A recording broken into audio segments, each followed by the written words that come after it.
Petri Wine brings you the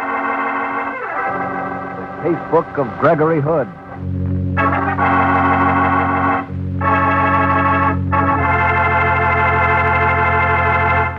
Tonight, the Petri family, the family that took time to bring you good wine, invite you to listen to the story of the 3 Silver Pesos, another exciting story from the Casebook of Gregory Hood. And I'd like to invite you to try something that will turn those impatient minutes you spend waiting for dinner to be served into a time you really look forward to. You can do that by pouring yourself a glass of Petri California Sherry. Yes, sir, just sit back and enjoy that Petri Sherry. Good, it's great. Just hold that glass of Petri Sherry to the light and notice the beautiful deep amber color, clear as crystal. Get the aroma of this fine wine. It has all the fragrance of the luscious, sun-ripened grapes from which it's made. But wait till you taste that Petri Sherry. Then I can stop talking because you'll know for yourself how good it is. Oh, and say, if you like your sherry dry, not sweet, Petri makes a delicious dry sherry, Petri Pale Dry. If you don't know which you prefer, the regular sherry or the pale dry, why not try them both? Don't buy one, buy 2. But just be sure you always buy Petri.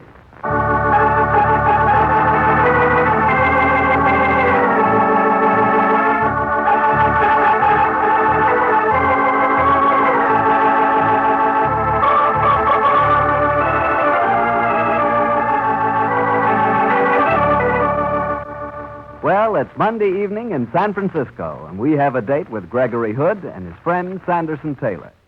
Our rendezvous tonight is at Gregory's apartment, high on Nob Hill and overlooking the San Francisco Bay. Let's keep our date, shall we? Good evening, Mr. Bartell. Hello, Kwong. Mr. Hood expecting you. Mr. Taylor, I've already arrived. Please to go in, sir. Thanks, Kwong. Harry Bartell, how are you? Hello, Sandy. Glad to see you. Ah, good evening, Harry. Evening, Gregory. Oh, please don't stop playing. That sounded swell. Oh, you like it?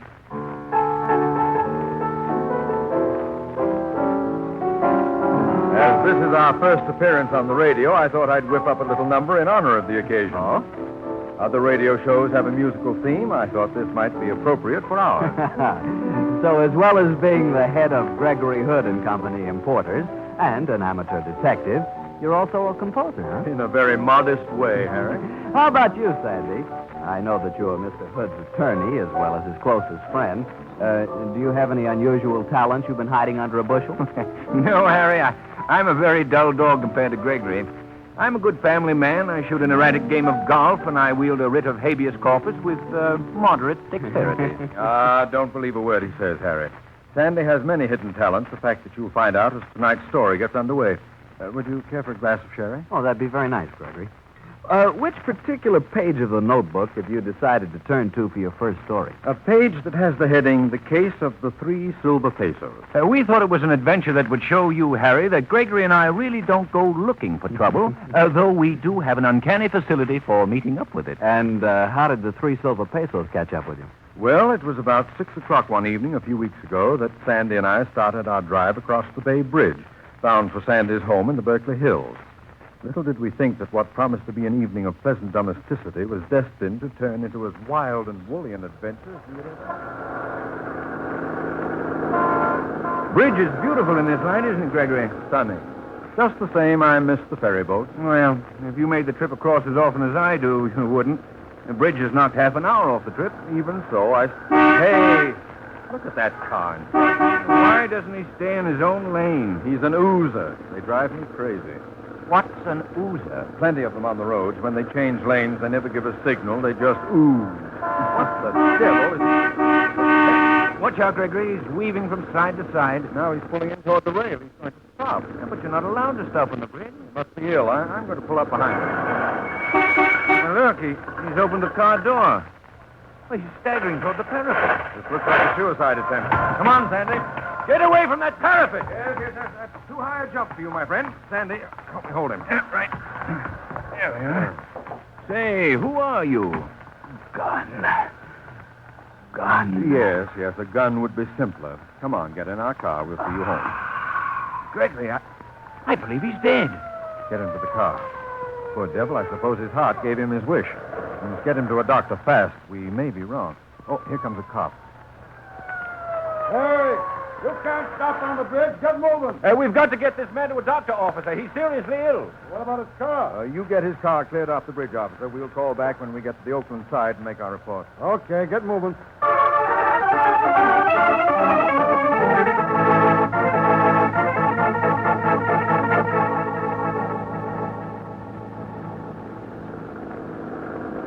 He is dead, Gregory. I'm sure of it. Did you find any identification on him? According to his wallet, his name is Harrison Travers, and he's from Los Angeles. Anything in his pocket? A package of Chesterfield's, room key from the Hotel Barton. Oh, that's one of those flea dumps on Turk Street. Huh? What else? 3 silver medals. Oh. What is it? A small glass vial. It's empty. Gregory. Smell it. Good Lord, cyanide. Do you suppose he swallowed it as he stepped out of the car? Could be. As soon as we get across the bridge, we'll stop at the nearest doctor's and find out.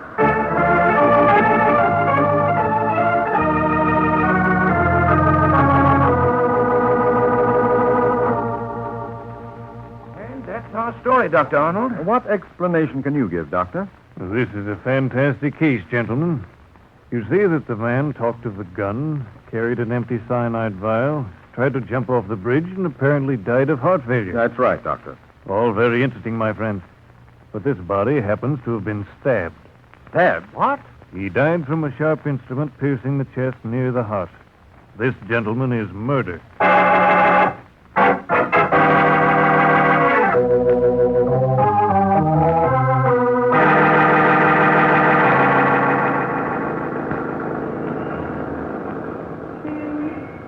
Back we head for the bridge to San Francisco with a corpse as a passenger.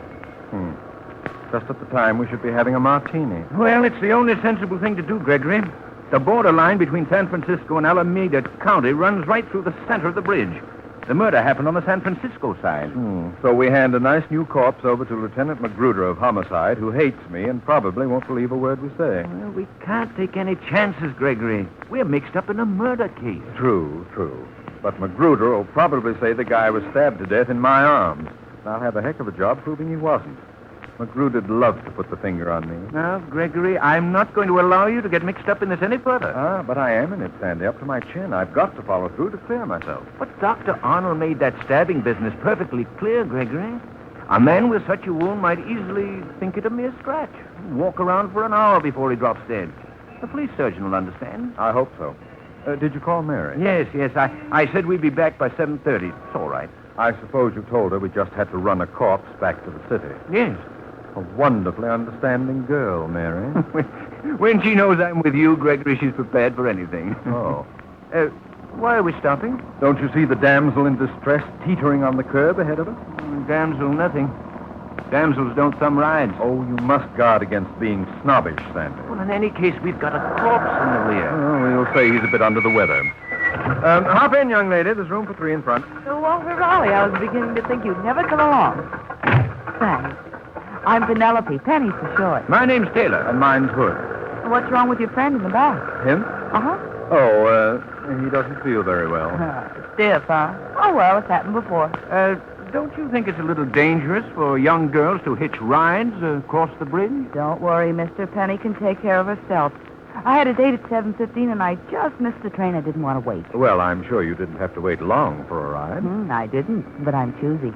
Too many lone wolves on wheels. And when we slowed down, Penny, I suppose the natural honesty of our expressions decided you that you'd be safe with us? Say, you're pretty smooth. What's your other name, Mr. Hood? Gregory. I don't know how safe a girl would be with you, Gregory, but I bet you'd show her a good time. I am reputed to have my moments, Penny. Gregory, don't you think that with Mr. Travers in the back, it's rather... Oh, my hat! What happened, Penny? Oh, it blew off. Please stop and let me out. It's brand new. Oh, that's the trouble with these modern hats. They have no stamina. I'll go back and get it for you. Watch the traffic, Gregory. Don't get out that sign. Don't worry, Sandy. I never commit suicide on Monday. Here, climb out this way. I'll get out. Just move over a little bit. There we are. That'll do. Thank you. I'll be back in a jiffy. Your friend's nice. What does he do? Do? Why, he's in the importing business. Oh, sounds so. Oh, look. What? Up there. Isn't that the Honolulu Clipper coming in? I don't see it. Goodbye, sucker! What? Hey, Penny! Come back here! Back! Well, I'll be... Sandy, what happened? Penny stole our car. And our corpse. Sandy, Lieutenant Magruder's never going to believe this one.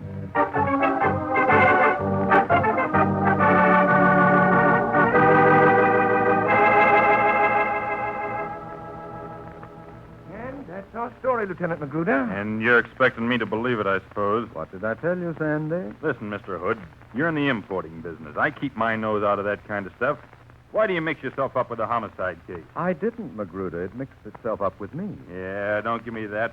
You think you're a hot-shot detective. You're the smart boy who's always trying to show us up as a bunch of flatfoot. Don't waste my time. Magruder, the San Francisco police force is one of the finest in the country. Why do you have to spoil the record? What do I have to do to make you realize there's been a murder? Show me a murdered man. But we had him. His corpse was in the stolen car. Sure. And before he was stiff, you thought he was going to jump off the bridge. Then he had a heart attack. Then he was going to shoot himself. Then that he's poisoned himself. And finally, a doctor told you he'd been knifed. Yeah, and to cap it all off, a blonde babe steals your corpse and your car. Who are you trying to kid? Well, I admit that it sounds unlikely, but it's true, Magruder. Prove it. Well, how about the traffic cop who came up to us on the bridge? Yes. He drove the dead man's car way ahead of it. He must have turned in a report. Must he now? Well, I've checked the records, and there hasn't been a traffic report from the Bay Bridge since 4 o'clock. Now, what do you say, Mr. Hood? That I'll prove it to you. Come on, Sandy. Come back on Saturday, Mr. Hood. It's my day off. You see how much your law-abiding instincts do for us, Sandy? Magruder doesn't believe us. And see what your chivalrous instincts did for us. Your damsel in distress runs off with your car and the evidence. Now we've got to follow this thing through to prove to Magruder that we're not nuts. You better call Mary and tell her it'll have to be a midnight snack. Okay, Gregory, but I don't see where we go from here. Well, luckily, I kept these 3 objects that were in the dead man's pocket. They're the only clues we've got. A hotel key, an empty vial, and 3 silver pesos. Yeah. Let's take the key first. Hotel Barton, room 207. All right, Sandy, that's our first port of call.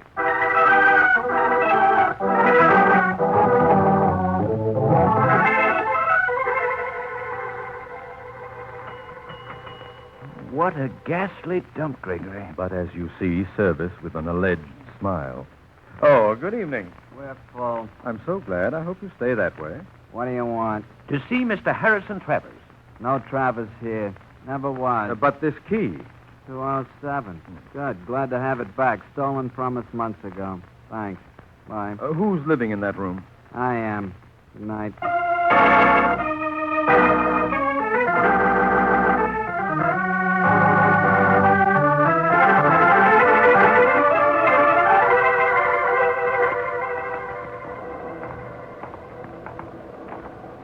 You know, Gregory, I'm beginning to think that Magruder was right. That this whole business didn't happen after all. And I'm getting as obstinate as all get out. I didn't believe that hotel clerk, but I couldn't search the room without a police warrant. And with Magruder in his present frame of mind, that wouldn't be the easiest thing to get. Where are we headed for now? The shop of my old friend Goldwasser. It's along here somewhere. Well, how can he help us? He's a coin dealer, the best in San Francisco. I want to ask him about these 3 silver pesos. Here's his shop. Hello, Henry. Gregory Hood, my dear boy, how good to see you. This is Mr. Sanderson Taylor. How do you do? Miss Goldwasser? Come, let's go into my room at the back. We can sit down and be comfortable there. How have you been, Heinrich? Fine, Gregory, fine.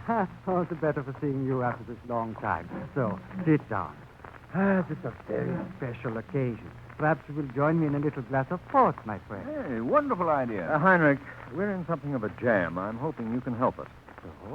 So, we shall see what we can do. There, Gregory. Thank Mr. you. Taylor? Thank you. Now, Gregory, tell me how I may help you. Heinrich, I want you to look at these silver pesos. Ah, Is there anything odd or rare about them? Or any way we could trace their ownership? nice. They're common enough coins, and yet I have many such duplicate coins here. I will check this for weight. I will put one of your coins on the scale, though. And on the other scale, I will put one of my duplicate coins, ones that I know to be genuine, though. And what did he find? The coin I gave you is much lighter. It must be counterfeit. I do not think so. Let me look at it through my glass. Oh, very ingenious. What is it, Henry? This coin unscrews. The hollow section inside, so? There's a white powder inside. Dope. At last we know what we're up against. May I use your telephone, Heinrich? But of course, my friend. So we're mixed up with a dope ring, Gregory. No doubt about it, Sandy. Now perhaps I can make Magruder nibble a little humble pie.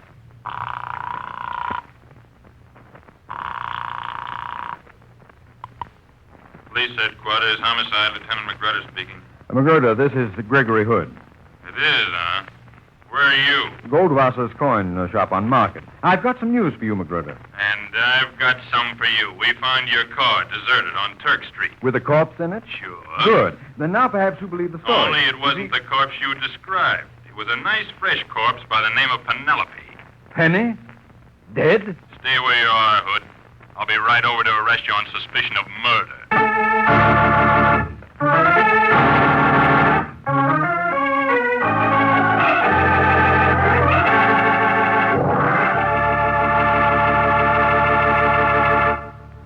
You'll hear the rest of tonight's story from the Casebook of Gregory Hood in just a second. Time for me to mention that the only thing necessary to make a good dinner just perfect is to serve that good dinner with a good Petri dinner wine. With steak or chops or stew, and in fact with any meat or meat dish, you couldn't ask for a better companion than a glass of Petri California Burgundy. Petri Burgundy is a hearty, full-bodied red wine. It's the very last word in wonderful flavor. If you're having fish or chicken for dinner, then you'd love Petri California Sauterne. Petri Sauterne is a delicately flavored, subtle white wine that your whole family will enjoy. Get a bottle of both, Petri Burgundy and Petri Sauterne. It's bound to be good if it's Petri. Oh, Sandy, you certainly were in up to your ears that time. I guess you were able to talk yourself out of it. With Magruder? Why, no, Harry. The more eloquent Gregory became, the more suspicious it seemed to make Magruder. And I couldn't do anything to prevent Magruder booking him on suspicion of murder. You mean to say you were actually locked up? Yes, Harry. I landed in the jug with a resounding splash at just about the time a civilized man is warming his cockles with a good brandy. Sandy scurried off to get rid of habeas corpus, but for nearly an hour I found myself in a cell adjoining a certain unhappy character named Joe. Poor Joe. I don't think he knew what to make of me. I'm Joe the Dipper. Hi, Joe. What's your handle, Mac? Sam McGee. You look slick. You one of Charlie's mob? No, work on my own. What'd they pinch you for, Sam? The works. Sliced up my maul. You kidding? Kidding? You're talking to Sammy the Slicer. Ought to see what I did to Fanny. Cut her in 19 pieces. A surgeon couldn't have done a better job. Not as neat a slicing as I did on Aunt Agatha, though.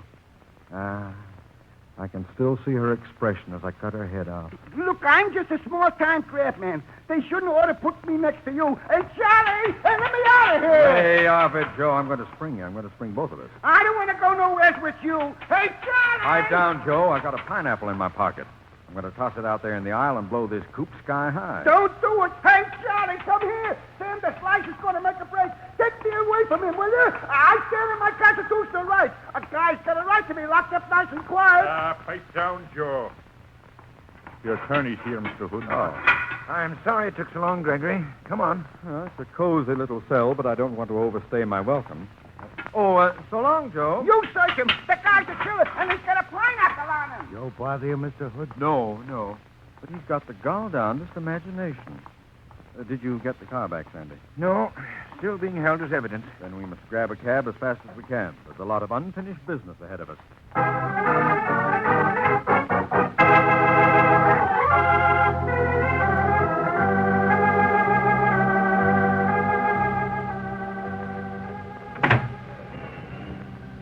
Where to, Mac? Fisherman's Wharf. Okay. Why Fisherman's Wharf, Gregory? I just put in a call to Herb Kane at the San Francisco Chronicle. He tells me there's a film company shooting night location there. How does a film company tie in with our little headache? It's simple. I'm looking for an actor. Now, what's playing at the Geary Theater? A drawing room comedy. Yes, and there's a costume musical at the Curran. Correct. stage show at the Golden Gate is a dance band and singers, no actors, so that's out. Therefore, a film company. Get it? Absolutely and unequivocally, no. Very well. Let's work the case out backwards. Oh, that'll be a great help. Why not sideways? Maybe my recent incarceration has made me a little stir-crazy. Tell me how you figured the thing out so far, Sandy. Well, obviously Travers, the man we found on the bridge, was mixed up with the dope gang and was probably killed in some internal quarrel. And exhibit number 2, the late Penelope, where did she fit in? Oh, I don't think that's a hard one. She was a member of the ring. They stationed her near the entrance to the bridge, knowing that a man of your notorious susceptibilities would be bound to pick her up. Oh, indeed. Oh, yes, indeed. And then she stole the corpse. The hotel clerk was bribed to deny the murdered man's existence. And later they killed the girl to make things safer. Or maybe she wanted too much of a cut. Sandy, you're excelling yourself. Elementary, my dear Gregory. But I still don't see where an actor enters the picture. But surely you see who the killer is now, don't you? Well, I've read enough mystery stories to know that it must be the LSP, the least suspected person. You have that LSP tone in your voice, Gregory. But we haven't met any LSPs, unless it's Goldwasser or Dr. Arnold. Remember, Sandy, the original bridge episode was never reported, nor was Travers' car turned in. Magruder told us that. So the traffic cop to whom we turned over Travers' car was a phony? And our killer, probably. He was tailing Travers to make sure he died. Which he did. But we got away with the corpse. So he phoned poor Penelope across the bay to stop us on the approach to the bridge on the way back. Now, who could, at a moment's notice, outfit himself as a traffic cop for shadowing purposes? I get it, Gregory. An actor. Right. An actor having a uniform for such a role. Here you are, Mac. Fisherman's Wharf. Fine. Wait here for us, driver. We won't be a minute. Okay. Come on, Sandy. Well, look at the crowds, Gregory. Well, it's not surprising. Hollywood's putting on a free outdoor floor show. You can't come any farther, sorry. Oh, who's the director on this picture? Oh, Chester Garland. I'm Bud Denton, second assistant. Can I help you? I hope so. Do you have an actor in this production who's playing a traffic cop? Yeah, funny you should ask that. He's been missing all day. So's his motorcycle. And no answer from his hotel either. Do you happen to remember the name of his hotel? Yeah. Hotel Barton on Turk Street. And his name? Gunn. Fred Gunn. Fred Gunn. Much obliged to you. Come on, Sandy. You're welcome. Now it's clear, Sandy. The dying man's words meant not a weapon, but a name. What? Fred Gunn. Let's skip back into our cab and go back to the Hotel Barton and visit with him.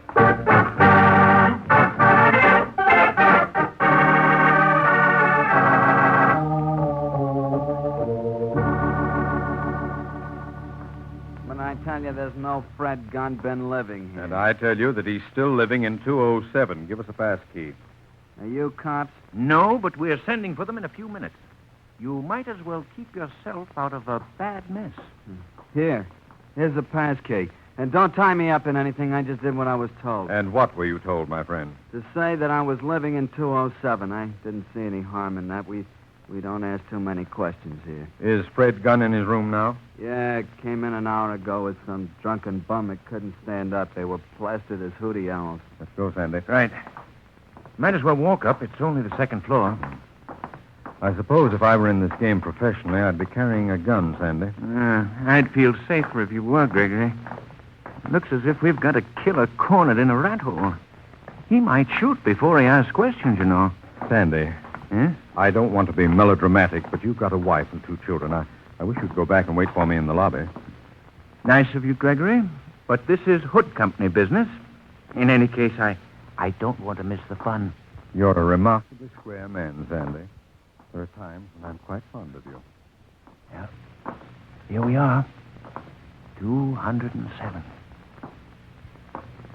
Going to knock? Our only chance is to rush him. Hope the door isn't locked. Watch out, Sandy. Yep. Gun. Gun. He's asleep on the bed. Take it easy, Gregory. We can tie him with the bedclothes. He doesn't need bedclothes, Sandy. He needs a shroud. He's dead. Smell this bottle of whiskey. It's been spiked with cyanide. Great Scott. Gregory, look, there on the floor. The now familiar corpse of Mr. Travers. How it does get around. Oh, we're in a serious jam now, Gregory. Knee-deep in corpses and not a single suspect left. We don't need one. I know who murdered Gunn, and oddly enough, he's in the room now. The killer? Where? In the closet? Closer than that, Sandy. Oh, now look, Gregory. If you're going to put the finger on me as the least suspected person, it's going too far. I won't stand for it. No, Sandy. Mr. Travers lying on the floor is the latest killer. But you mean the corpse is the murderer? Sure. Remember the empty cyanide vial? Before Travers was killed himself, he'd poisoned Gunn's whiskey. Gunn figured he'd stay sober until he'd retrieved Travers' corpse. He brought it back here, started to figure out how he was going to dispose of it. Exactly. He decided to take a slug of whiskey to help his thinking machinery, and so he died. Murdered by his own victim. Oh, I see. And now I have a call to make. Elmwood 6, 4222. Calling Lieutenant Magruder? Sure. This is going to be fun. Magruder in homicide, please. After you're through, Gregory, I'll call Mary. We'll have one of her delicious rabbits, and you'll stay the night. It's a date. Magruder, this is Gregory Hood. Now, settle back in your chair and make yourself comfortable, because I've got a fairy story to tell you. Once upon a time, a couple of worthy citizens were driving across the Bay Bridge when the car in front of them started to weave. You'll never believe this, Magruder, but as they were...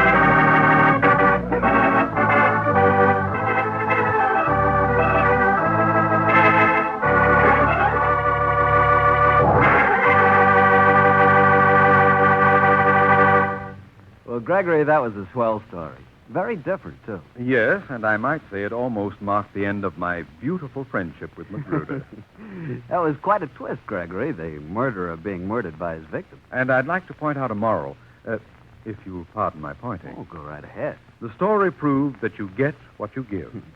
And fortunately, that works for the best, too. Ah, quite a philosopher, aren't you? Just what do you mean? Well, we all get what we give. Look, when you drop by my house, what do I give you? A warm welcome. And? A good dinner. And? A glass of Petri wine. Right. And when I visit you, I get... Petri wine. Right again. And that's because we both know that Petri wine is a good wine. Petri wine has got to be good wine. Look at the long years of skill and experience that goes into its making. Why, the Petri family has been making wine for generations. Winemaking is their heritage. A heritage handed on down from father to son, from father to son. And don't forget, ever since the Petri family first went into business, they've watched over that business personally. Yes, the making of Petri wine is a family affair, and the Petri family has every intention of keeping it just that. So you know that the name Petri on a bottle of wine is more than a trademark. It's the personal assurance of the Petri family that Petri wine is and always will be good wine. Well, Gregory, to what page of your casebook are you turning next Monday? Next Monday, Harry, I'm going to tell you an odd story that concerns a San Francisco cable car, a rather unusual brunette, and a blood-stained hatchet. I call it the Black Museum.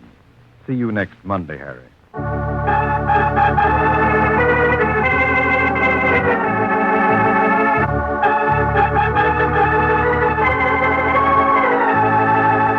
The Casebook of Gregory Hood is written by Dennis Green and Anthony Boucher. Original music is composed and played by Dean Fossler. Mr. Gale Gordon plays the part of Gregory Hood, and Sanderson Taylor is played by Mr. Bill Johnstone.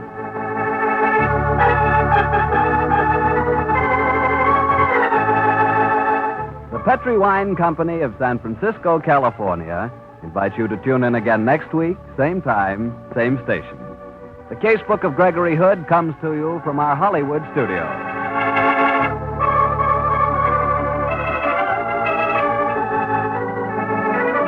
This is Harry Bartell saying good night for the Petri family.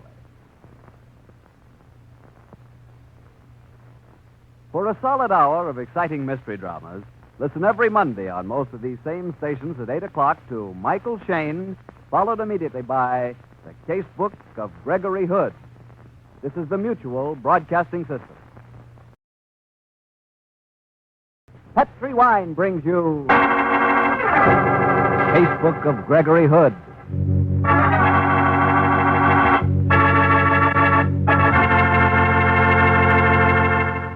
Tonight, the Petrie family, the family that took time to bring you good wine, invite you to listen to the story of the Black Museum, another exciting adventure from the Casebook of Gregory Hood. And if you don't mind, I'd like to ask you to do a little something for me and yourself. Tomorrow night, along with your dinner, serve Petrie California Burgundy. Petrie Burgundy, you know, is the perfect companion for any kind of meat or meat dish. It's a red wine, just as rich in flavor as it is in color. It can transform an ordinary meal into a real occasion. Take even a simple dish like hamburger steak. Cook that hamburger exactly the way you like it. Rare, medium, well done, fried, barbecued, anyway. Then serve it with a glass of delicious Petrie Burgundy. Why, you have a meal that would make anyone happy, even a connoisseur. Remember, when you serve that Petrie Burgundy, you can serve it proudly, because Petrie is the proudest name in the long history of fine wine.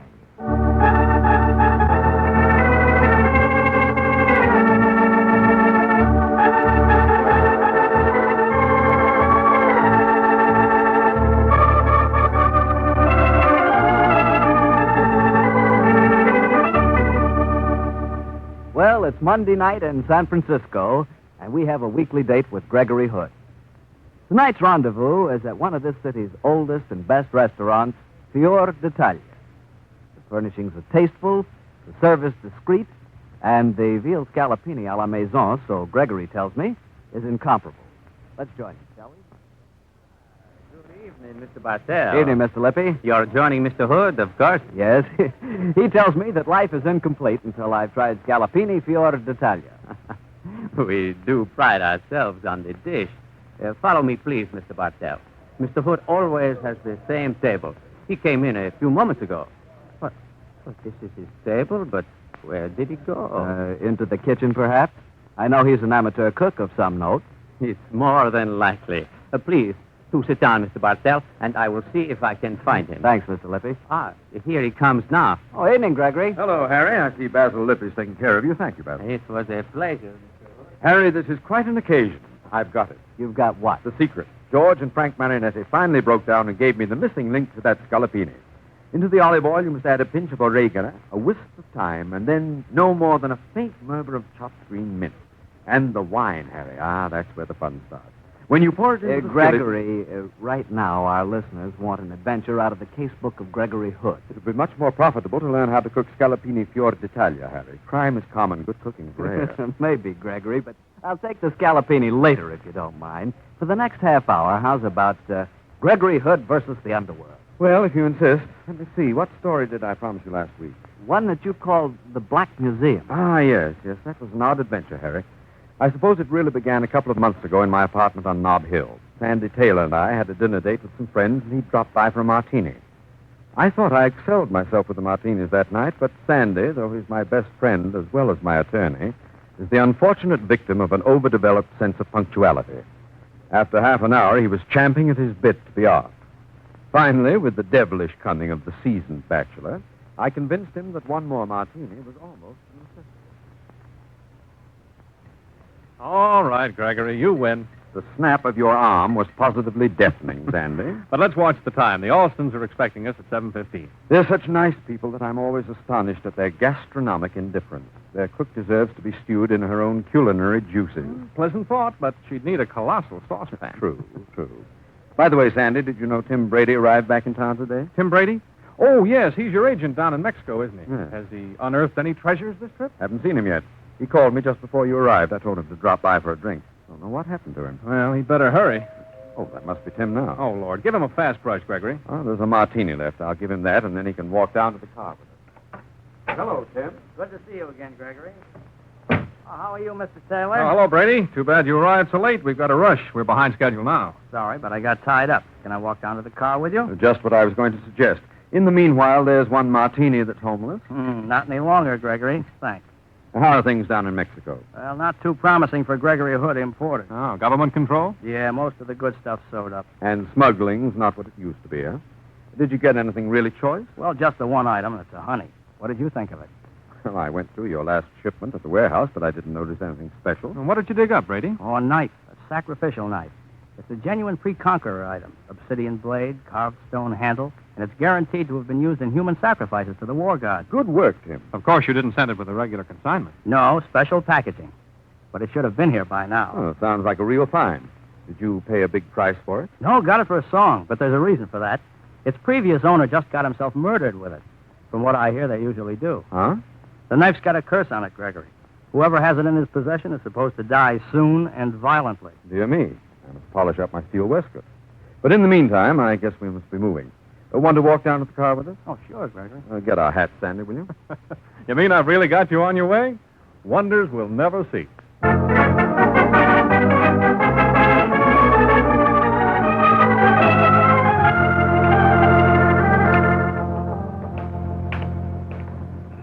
Here's the car, Gregory. Sorry we have to rush, Tim. Oh, that's okay. I've got a date, too. We'll see you at the office in the morning. Swell. I'll go over the other stuff with you. Oh, hello, Mr. Markham. Hello, Brady. When did you get back to town? Just this afternoon. Oh, this is Mr. Hood. How do you do? Mr. Taylor. How do you do? You're Gregory Hood, aren't you? Head of the importing firm? That's right. Well, I'm a neighbor of yours. Just a block down the hill from here. I've wanted to meet you. I think I've got some stuff that'll interest you quite a bit. Gregory, it's 10 minutes out. Yes. I'm afraid we have to go, Mr. Markham. What kind of stuff are you referring to? How would you like to see the very hatchet with which the Borden murders were committed? You have it, Mr. Markham? And more treasures. I think I have one of the finest collections of murder weapons in the world. Why not stop by and see them? It would only take a few seconds. Well, how about tomorrow, Mr. Markham? Well, I'm afraid I'll be out of town for the next few days. Why not come now? Well, No, Gregory, we can't. Oh, quarter of an hour won't hurt, Sandy. Come on, you can fix it with Mrs. Alston on the phone. Oh, Gregory.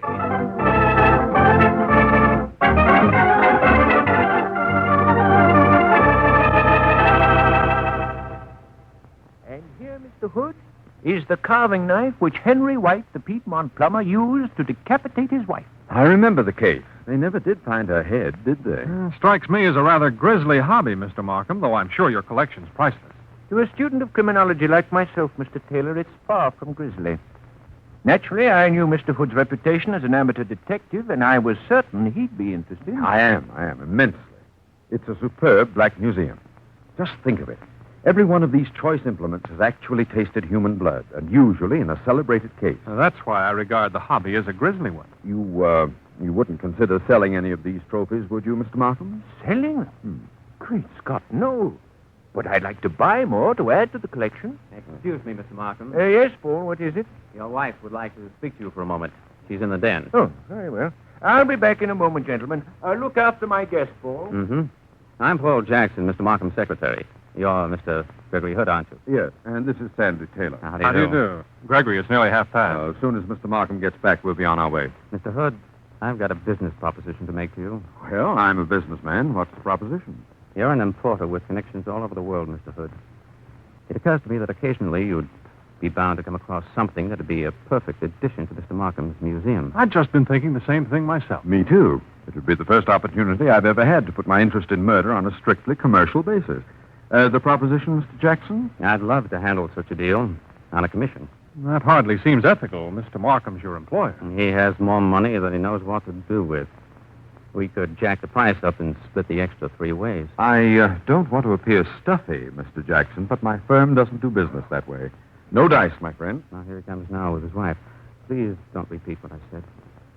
Gentlemen, I want you to meet my wife. My dear, Gregory Hood. Mrs. Markham. And Mr. Taylor.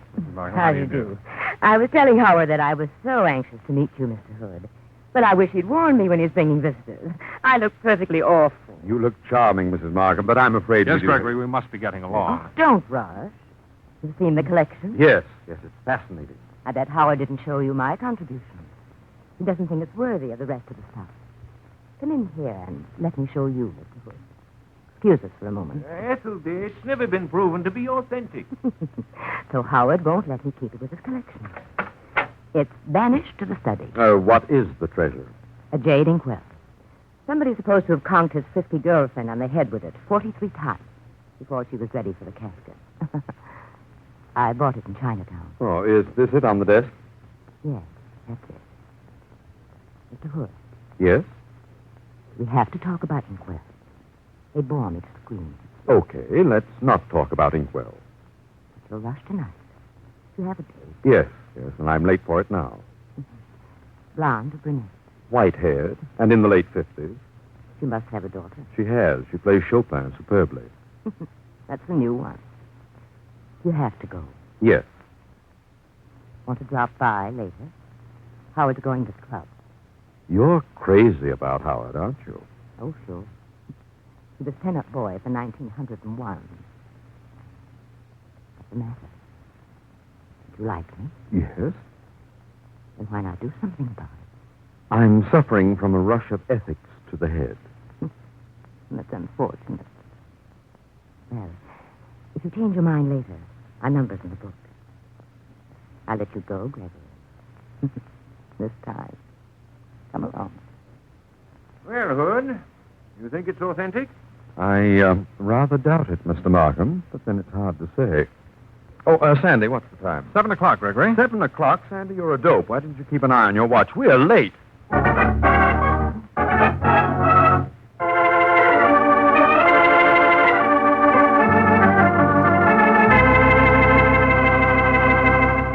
All right, Gregory. I'll come up to your apartment for just one glass of port. The pot roast was worse than usual tonight, wasn't it, Sandy? And I can't think why even the Alston's cook decided that brilliantine is a good basis for a salad dressing. Oh, it wasn't that bad. Gregory, Yes? I'll never quite understand you. What makes you say that? You were equally charming both to Mrs. Markham, who had all the subtlety of a steamroller, and to Miss Alston, who's really a very nice girl. Obviously, you didn't like either of them. What kind of a woman do you like? Where's my key? Oh, here we are. What kind of a woman do I like? Yeah. Well, I don't ask much, Sandy. Just an offbeat sense of humor, great beauty, and a certain way with animals. That shouldn't be too hard to find. Oh, no, of course not. What I had in mind was something like... Good evening, Mr. Hood. Yes, it might easily be someone very like you. Who's she? Well, she's... Oh. Who are you, and how did you get in here? I smile at your manservant. He thought you might like me to smile at you. That's friendly of him. But I have not come here to smile at you. Do sit down, won't you? Neither have I come here to sit down. I have come here to warn you about the knife. What knife? The sacrificial knife of the Witchley Porchley, the god of war. That knife belonged to the followers of the god. You must not keep it, Mr. Hood. Listen to what Pilar say. Whoever owns a knife wrongfully will die. He will die by the knife, too. Are you sure you haven't been reading too many mystery stories, young lady? Do not make fun of me. I've come here to bring you warning. That's very nice of you. Who are you? I am... How do you say? Azteca. Aztec. I am an Azteca priestess. I warn you. Others follow you. While you own the knife, you die. If you must threaten me, I do wish you'd sit down. We'd all be more comfortable. That is all I have to say. Remember what I have said. Now, wait a minute. So far, this has been a one-track conversation. Why do you have to leave? Because I wish to leave. Goodbye. I'll be back in a jiffy, Sandy. Why do you follow me? I'm not. I'm just being a gentleman and seeing you to your car. Who sent you here? Nobody. Where do you live? I shall not tell you. What's your phone number? I have no phone. Mine's Douglas, 6977. What's your other name, Pilar? Leave me alone. I came here to You came warn... here to try and scare me, and now I'm scaring you, Pilar. Oh, well, let me drive you home. Goodbye, Mr. Wood. Oh. Au revoir, Pilar. We'll meet again. I promise you we'll meet again.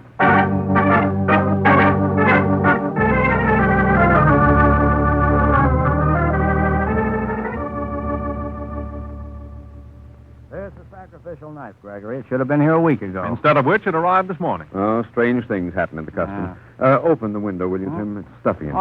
Okay. Anyway, it was well worth waiting for. It's a beautiful specimen. Remember what the girl said last night, Gregory? Whoever owns the knife wrongfully will die. Who was that girl, Greg? Last name, address, telephone number, unknown. But she put on quite a convincing act. She didn't dream it up herself, though. I'll find out who put her up to it. Oh, this knife is exquisite. Hold it up by the window, Sandy. It's going to fetch a lot of money, Gregory. If I sell it. Markham would probably give his eye teeth for it. Yes, and as his eye teeth are undoubtedly detachable, I don't think it would be much of a bargain. Look at the blood stains on this. Probably 15th century. Look out, Gregory! What? Holy smoke. Somebody chucked a knife through the window. There's an office building opposite, but I can't see anyone. I didn't expect you to. You're dealing with an expert. You only missed me by a few inches. Awfully bad for the redwood paneling, though. Let's see.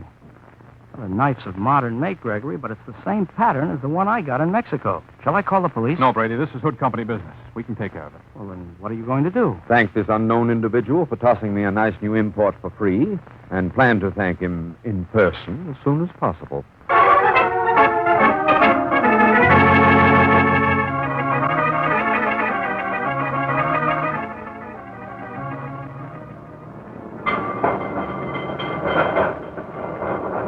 Gregory? Yes? I'm crazy about riding in the open section of these cable cars. Good. So am I. But we've been up Knob Hill twice and down it once. This is the second trip down. Where's it getting us? Up and down Knob Hill. Cable cars are conducive to clear thinking, I find. I've been thinking. And? Get rid of that sacrificial knife.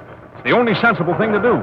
And you've got a perfect market for it. You mean Mr. Markham's Black Museum? Sure. I know, Sandy, but there's something about this whole business that smacks of fourth-rate melodrama. Gregory, I'd say turn the case over to the police and sell the knife to Markham. And admit that I'm scared? Oh, no, Sandy, that isn't what I'm going to do. Another knife thrown at you, Gregory? Yes. This time it was really close. Sandy, fourth-rate melodrama or not, I'm beginning to think I'm unpopular.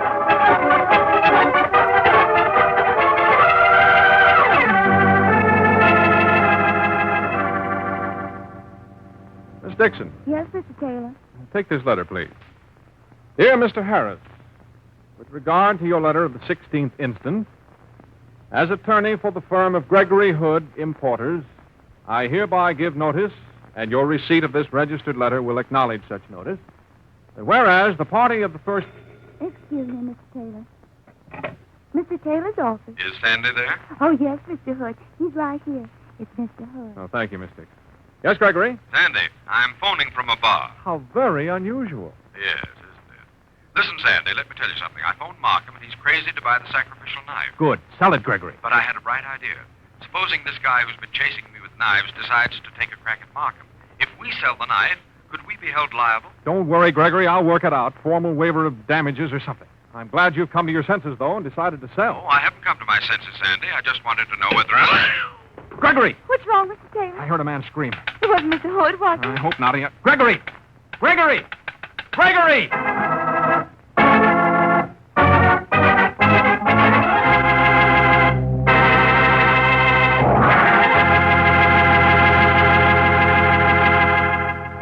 You'll hear the rest of Gregory Hood's story in just a second, so in the meantime, I'm going to tell you about a white wine that's really marvelous with chicken. The wine is Petri California Sauterne. Petri Sauterne is a delicate, subtle wine, beautifully golden in color. One sip, and you'll know that you've discovered the kind of wine you've long looked for. And let me tell you, Petri Sauterne is not only great with chicken, but wait till you serve it with fish or any other kind of seafood. It's just about... Well, I've sort of run out of words. You just taste Petri Sauterne yourself, and you'll know how good it really is. Remember, there are lots of wines, so be sure you get a good wine. Always get a Petri wine.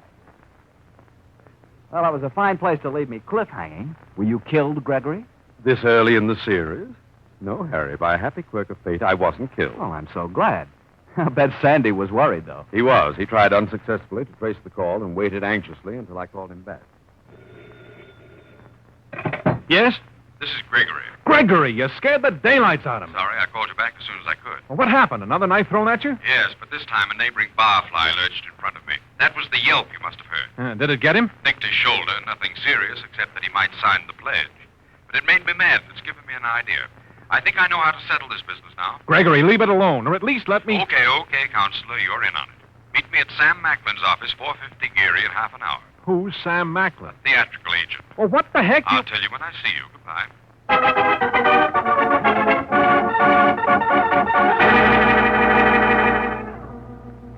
Well, Sam, how's business? Hi, Greg. Business ain't what it used to be. I don't think it ever has been. Well, what can I do for you this time, Greg? You chasing down the phone number of another ballet dancer? I do want to find a dancer, but I assure you it's strictly business this time. Well, I'll see what I can do. I want the addresses of any female Spanish dancers now in San Francisco. Spanish dancers?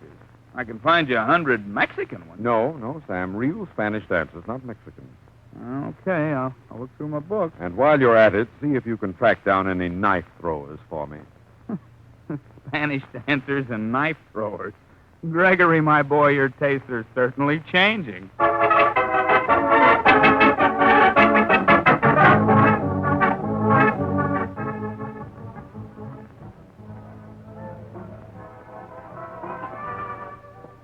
Gregory, why are we doing the rounds of the night spot? I'm trying to catch the right floor show, the one that has a certain Spanish dancer that I think we'll recognize. Where does the Spanish dancer fit into the picture, Gregory? That girl, Pilar, the so-called Aztec priestess that tried to scare me last night, I have a hunch she's a dancer. What makes you think that? Well, at first, when I heard that luscious voice, I thought she might have been a singer. But when I saw the way she moved round and how she skimmed down the stairs, I changed my mind. Yes, Sandy, I have a definite hunch she's a dancer. One thing's certain. She's obviously not an Aztec. How'd you figure that one out, Gregory? She said, how do you say in English, Azteca? Azteca. She gave the Z a TH sound. That's Castilian Spanish.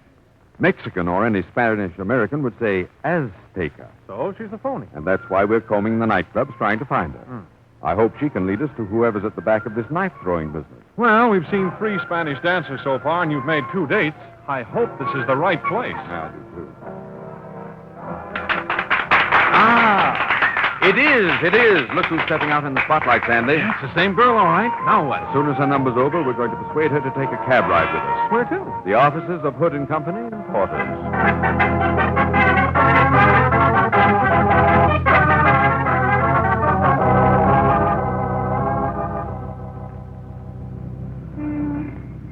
But, Mr. Hood, why you take me from the club? I must dance there again tonight. Now, don't worry, Pilar. I'll get you back there in time and stay to watch you. Right now, we want information. Who hired you to come up and try and scare me last night? Oh, it would not be fair to tell you. He told me it was only a joke, and he paid me well. It would not be right to give the joke away. Listen, Pilar, I'm a lawyer, and I assure you you're not mixed up with a joke. You're mixed up with attempted murder. Murder? Oh, no. Mr. Hood, you must release me to that. That's all right, Pilar. Take it easy. Just answer my questions, and you'll be all right. They tried to murder you, Mr. Hood? Apparently, though, of course, they're really after someone else. How'd you figure that, Gregory? Well, if they were really after me, no expert knife thrower could have failed in 3 attempts. Therefore, the whole act of sending Pilar with the warning and the knife throwing was a deliberate plan to scare me into selling the knife fast. Now, who would be the obvious customer? Mr. Markham. Sure.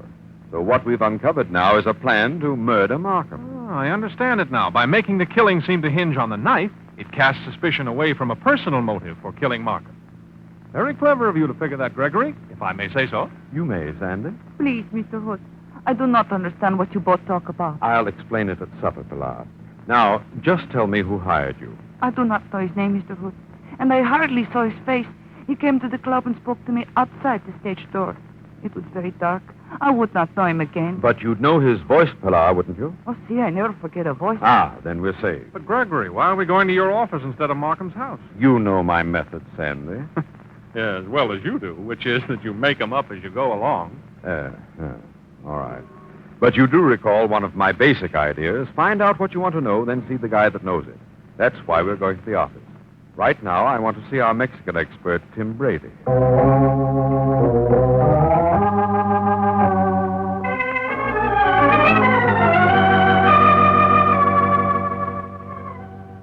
So that's the situation, Tim. Somebody's scheming to murder Markham. It doesn't seem possible, Gregory. Mr. Hood. Not yet, Pilar. Well, Gregory, have you any idea who's back of it?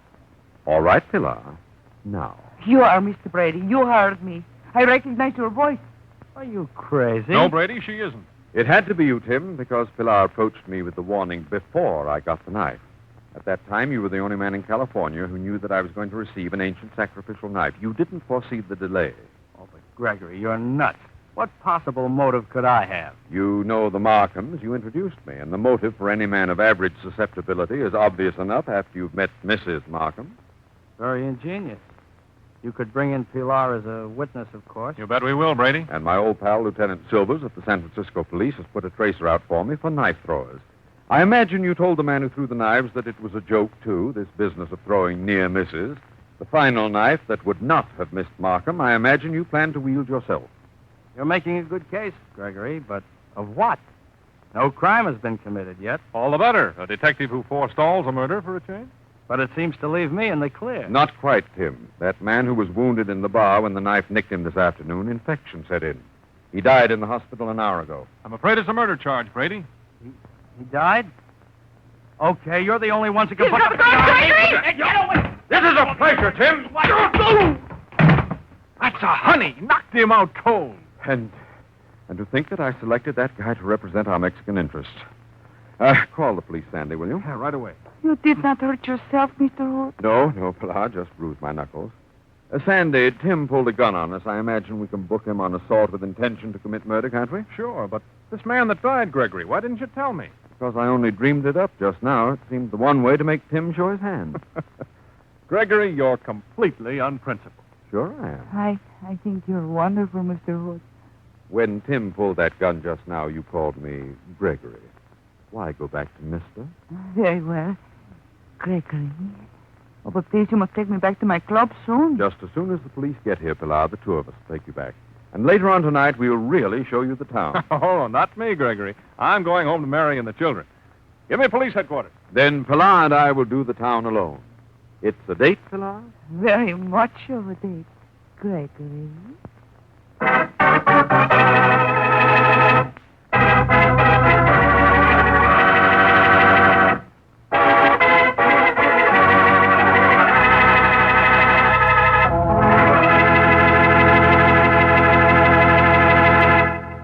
Well, that story was a beauty, Greg.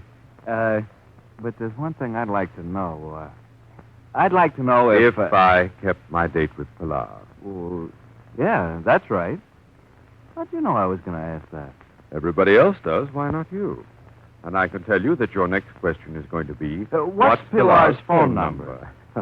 Right. And your answer? As they say at the phone company, I'm sorry, we cannot divulge that information. Okay. Let's order dinner and forget it. Good. Shall we try the Scalapini Fior d'Italia? Sure. Let's see. What wine shall I order? As if you don't know. All right, go ahead. Kid me, but you know as well as I do that we can't mess with Petri wine. Check. Why, the Petri family has been making wine for generations. The art of making fine wine is their heritage. A heritage handed on down from father to son, from father to son. No wonder Petri wine is so good. And no wonder the Petri business has grown and grown, so that today the Petri family are America's largest independent winemakers.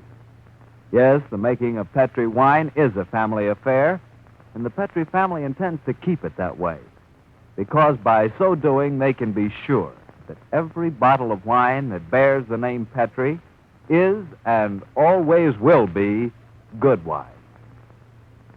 Well, Gregory, what story out of your case book are you planning to tell us next week? A little tale that concerns a date at the top of the Mark Hopkins Hotel and a certain gunman by the name of Lem Carker who was convinced that I'd looked so much better as a corpse.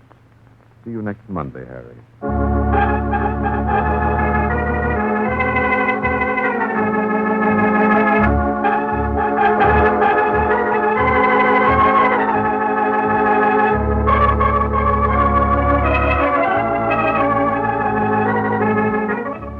The Casebook of Gregory Hood is written by Dennis Green and Anthony Boucher. Original music is composed and played by Dean Fossler. Gail Gordon plays the part of Gregory Hood, and Sanderson Taylor is played by Art Gilmore.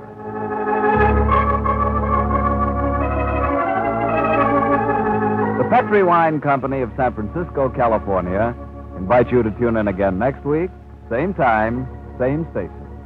The Casebook of Gregory Hood comes to you from our Hollywood studio. This is Harry Bartell saying good night for the Petri family. For a solid hour of exciting mystery dramas, listen every Monday on most of these same stations at 8 o'clock to Michael Shane, followed immediately by the Casebook of Gregory Hood. This is the Mutual Broadcasting System. Petri Wine brings you Casebook of Gregory Hood.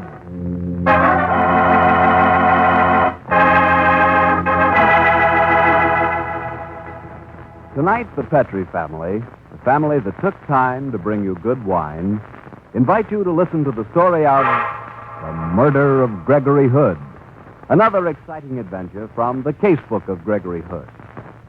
And while you're sitting back listening to our story, how about enjoying a glass of America's favorite wine, port wine? Port is America's favorite wine, and you'll know why when you try your first glass of Petrie California Port. Petrie Port is a deep, deep red. And when you hold Petrie Port up to the light, you can practically see through the glass. That's because Petrie Port is so clear, one sure sign of a good wine.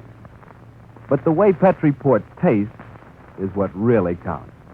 And I can tell you it's so delicious, you'll want to sip it slowly, so you won't miss a single drop of that marvelous Petrie flavor. And you'll want to serve Petrie Port to your friends, too, after dinner or any time they drop in for a visit.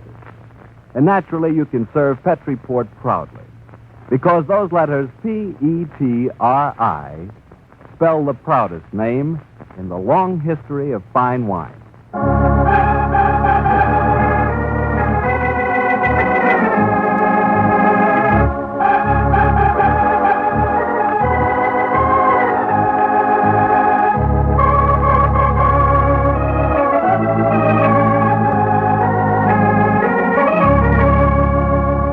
Well, it's Monday night in San Francisco, and we have a date with Gregory Hood. A little earlier, Gregory phoned me to say that he was working late at his office, so let's join him there, shall we? Come in. Hello, Harry. Evening, Gregory. Sorry to drag you over here, but I really was tied up. That's all right. I'm quite impressed to see that the head of Gregory Hood Importers has to work late occasionally, just like anyone else. Oh, yes, Harry. You mustn't think that all my time is spent gallivanting around San Francisco. I'm quite a hard-working man on occasion. This afternoon, for instance, we received a particularly valuable shipment from China, some exquisite jade pieces. I've been examining and cataloging them myself. Is this piece on the desk part of the collection? Yes. Do you want to buy it? Well, what is it? Looks like just a chunk of jade with a hole through it. It is, Harry, but it also happens to be an archer's thumb ring, Han period, 206 B.C. How much? In your case, Harry, I'll make a special price. Say, $15,000? I'm afraid not. I'm a little short this month. It's a beautiful specimen, Harry. I must show this to Richard Gump. He's got the finest collection in town. You know, it's funny this shipment arrived today. Why? Because the story I'm going to tell you tonight concerned a shipment of jade that I received just over a year ago. Only on that occasion, it was foamy jade, and it gave me one of the worst headaches I've ever had. In fact, I darn nearly got myself murdered. Murdered? How? Well, it's a salutary tale that proves that being an amateur detective is a foolish and dangerous occupation.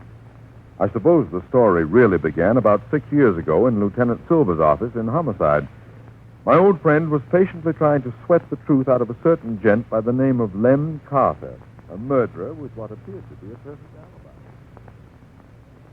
Come on, Carter. You know we've got you cold. Ain't got nothing on me, copper. Why don't you be smart? Plead guilty and take a self-defense rap. Otherwise, it's the gas chamber. Nuts to that. I was in Carmel at the time of the murder scene. I'm sticking to it.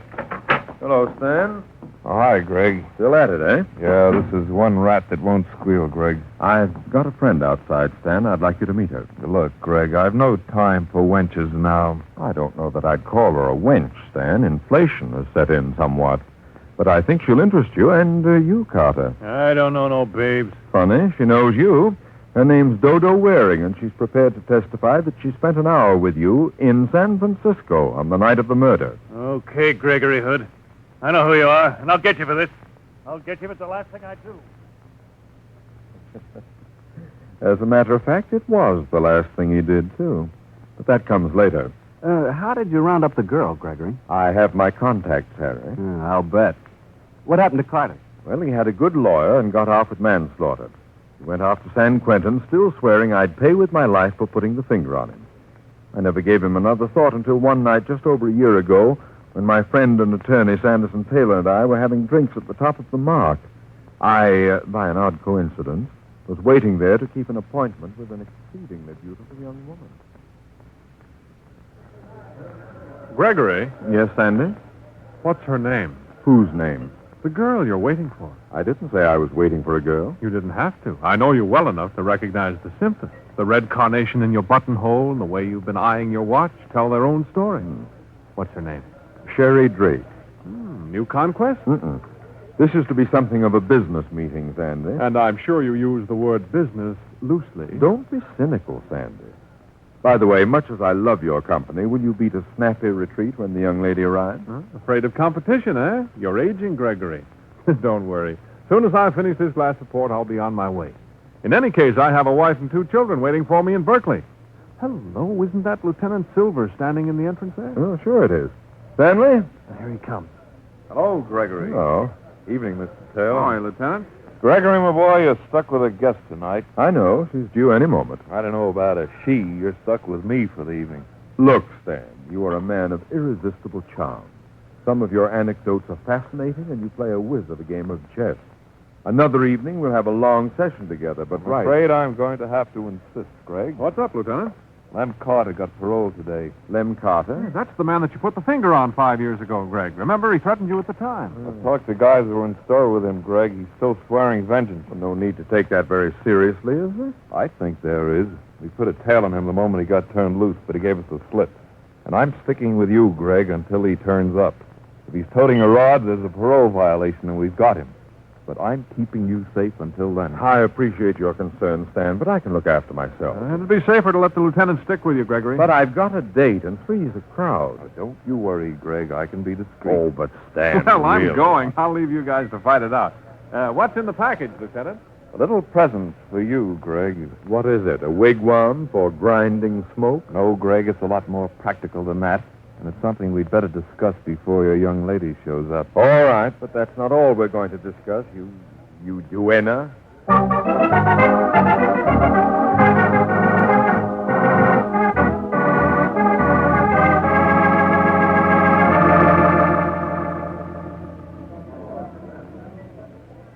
Are you sure we're not boring you, Lieutenant Silver? Don't worry about me, young lady. But we do worry about you, Stan. We've been sitting here at the top of the mark for nearly an hour, and all you've done is to drink 4 gigantic orangeades and look gloomy. Are you quite sure you wouldn't like to take a nice long ride on the cable car and meet us somewhere later? Yes, Greg, I'm quite sure. Just carry on. Don't mind me. Do you usually have a chaperone when you date girls, Gregory? Not as a rule. It rather cramps my style. And it's quite a style, too. Gregory, Yes? where did you get my number? Harry Bartell gave me the idea. By an odd coincidence, he was talking about Sherry the other night, and I thought what a nice name it would be for a girl. So I thumbed through the phone book until I found yours.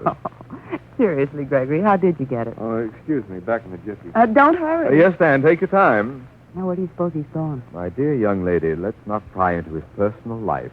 Let's accept the miracle of his disappearance gratefully and get down to business. Business? Yes, Sherry. I have a little unfinished business that I think you can help me with. Oh, this is a new one. Go on, Gregory. I am an importer, Sherry. 2 months ago, somebody switched a shipment of jade on me somewhere between Hong Kong and San Francisco. You mean they substituted phony jade for the real stuff? Yes, Sherry.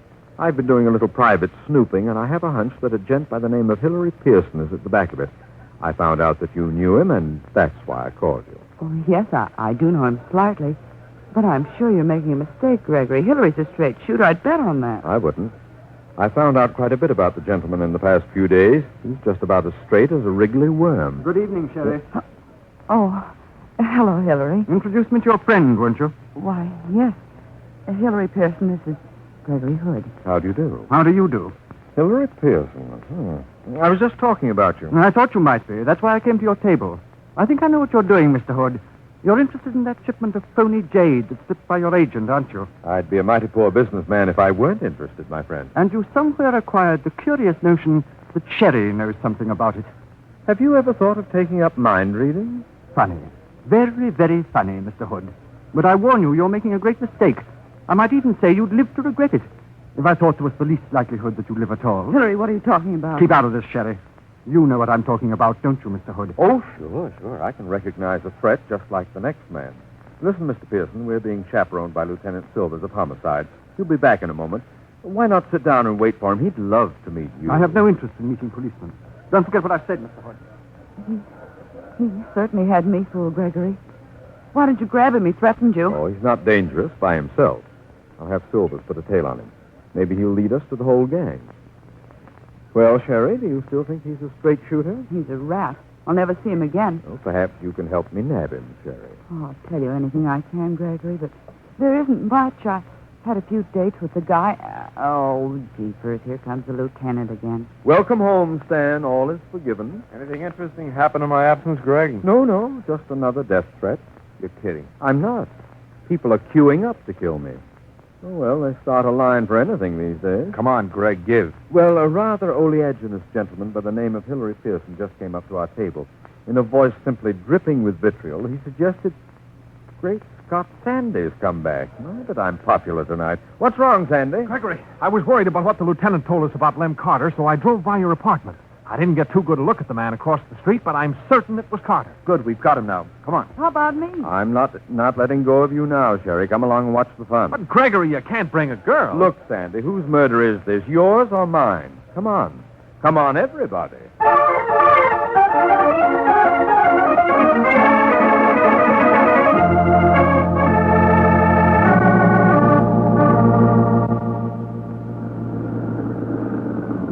Well, here's the apartment.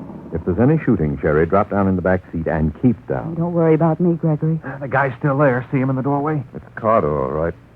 I'll open the side window a little.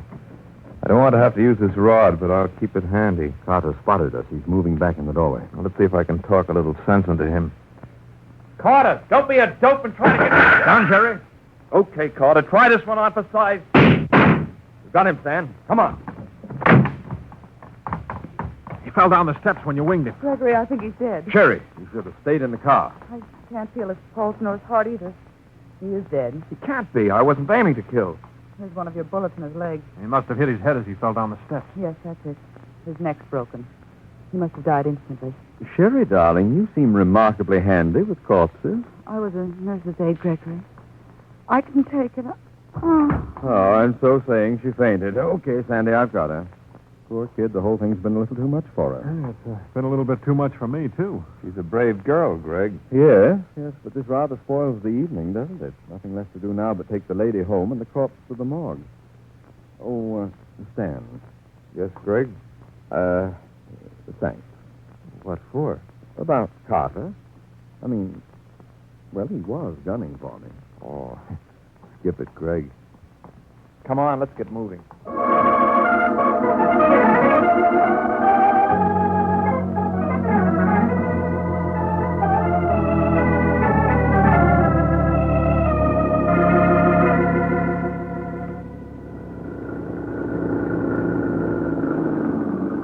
Well, this evening didn't turn out the way I planned it. Oh, for me. I should have been back in Berkeley hours ago. Well, speaking for myself, I had a swell dinner. Much obliged to you, Greg. You're very welcome, Stan, and I'm obliged to you, Sandy, for driving me home. I'll see you in the morning. Okay. Good night, Greg. Good night. Good night, Stan. So long, Greg. We'll wait here until we see your lights go on. Might be someone else waiting for you. Okay, but I think you overestimate my popularity. So long.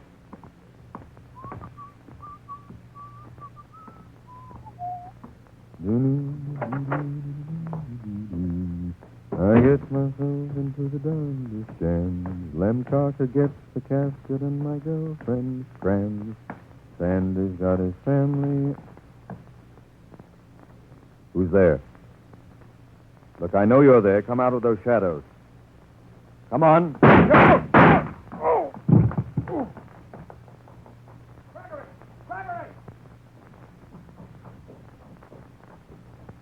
Gregory. Greg, did they get you? Help me up, will you? Yeah, thank you. No, I'm okay, though. You see who it was? No, they must have escaped by the back stairs. Ooh, thank the Lord you brought me that bulletproof vest, Sam. Oh, so that was the present you gave Gregory at the mark tonight. Yes. Lucky thing I didn't take it off after Carter was dead. But even with a steel vest, 3 bullets in the belly kind of knocked you out. Hello.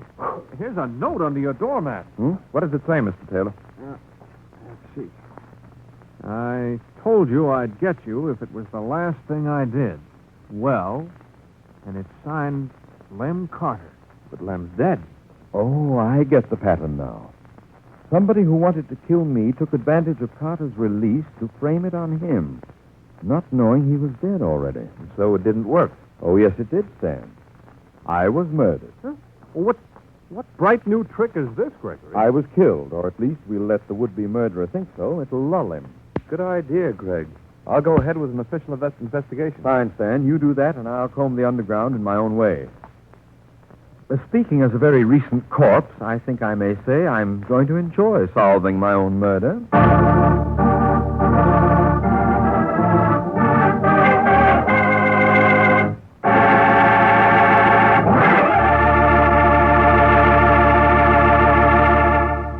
You'll hear the rest of Gregory Hood's story in a second, which is all the time I need to tell you about Petri California Muscatel.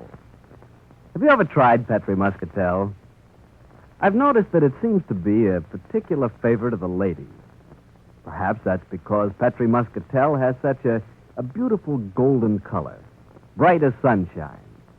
But most likely it's because Petri Muscatel has a flavor that comes right from the heart of plump, luscious Muscat grapes. Like Petri Port, Petri Muscatel is just perfect after dinner. As a matter of fact, why not buy a bottle of Petri Port and a bottle of Petri Muscatel? Don't buy one, buy two. But remember, always buy Petri. Well, Gregory, how did it feel to be a walking corpse? Surprisingly pleasant, Harry. In fact, I'd say that a professional zombie probably has quite a gay life. Did you find out who fired those 3 shots at you? Oh, yes, but that comes a little later in the story. At the time, my only suspect was Hilary Pierce. After all, he'd threatened my life a short while before. True, but... And this is almost heresy, Greg. You know who I suspect? Who? The girl, Sherry. And may I say how much I like that name? You may. In fact, I'd like to go a little further and say that... Harry? Okay, but it seemed to me that if this girl was mixed up with the Jade But, gang... Harry, don't you see? Because she was with us when Lem Carter was killed, she was the only person who knew positively that she couldn't hope to frame a later killing on him. I guess so. Well, Greg, what did you do next? Well, as I say, Harry, Pearson was my only suspect, and I had a hunch it wasn't he. First, it wasn't his style, and second, the time element seemed to rule him out. But fortunately, I have some interesting contacts with the underworld, and I knew where to look for further suspects. While Sandy Taylor waited in my apartment, I spent a profitable half hour with some crepe hair and a bottle of spirit gum, giving myself what I thought to be quite a convincing beard. Yeah, as an official corpse, I guess you had to disguise yourself. And then? Sandy and I drove over to a little hideaway on Market Street, a bar known as the Scarlet Dolphin. It has the most persistent jukebox. Oh, poor old Sandy. He was so patient with me that night.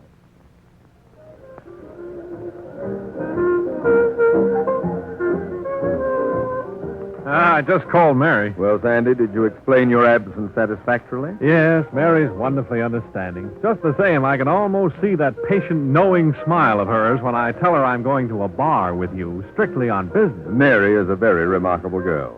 Incidentally, now that we're here, just what are we doing in the Scarlet Dolphin? Waiting to talk to Ole O'Leary. Ole O'Leary? An expert on yodeling, no doubt. Can he help it if he had an Irish father and a Swedish mother? What's his specialty? He's the Winchell of the underworld. Oh, Sandy, this crepe hair is driving me crazy. If you must go around being a corpse, Gregory, at least you deserve to be uncomfortable. Here comes Ole now. What'll it be, Mac? We don't want to drink, Ole, just information. Gregory, what are you doing with that chin muff? Being a corpse. Ole, can you use a fin? Are you kidding? Come to Daddy. Thanks, Greg. What do you want to know? Did you know Lem Carter was out of hock? Sure. Got out this morning. You know his contacts? Yeah. Just one, though, Greg. A dame. Name and address, Ole. Ruby Hart. Devonshire Apartments on Turk. Thanks, Ole. So long. Okay. Thanks for the fin. Good luck, Greg.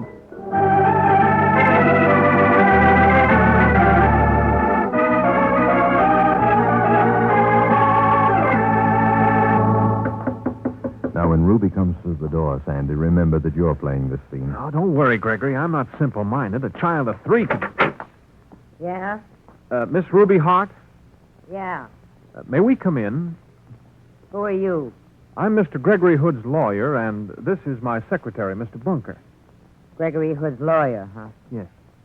Okay. Come in. Well, what's on your mind? You may have heard that Lem Carter was killed this evening. No, I didn't. My mascara's all run because I was reading a sad book. Now listen, brother. If you come here to gloat, I'm liable to crown you. Oh, but I haven't. Mr. Hood feels that he is in part liable for Lem Carter's death. And he ain't kidding, brother. He wishes to make some financial contribution. He feels that if Mr. Carter had any close associates or dependents... Lem had me. That's all. And that's enough. Or it could have been. You've known him for some time? I've known him no time. Never heard of him before he went to San Quentin, but I had a brother. He was a buddy of Lem's there. Lem got my letters to Joe, and so he started writing to me, and I wrote back to him, see? That made me come alive all over. That letter writing. So he came out and saw me. Just once. Just today. It was just like his letters. Only with flesh and blood in them. And now he's dead. And I got lawyers crawling around me, asking about financial dependence and stuff. It was just us, see? Them didn't see nobody else before they got him. All our lives there was going to be nobody but us. And now when you get the sand hill out of here, I want to go on reading that sad book. Please believe me, Miss Hart, when I say that Mr. Hood... Scram, both of you.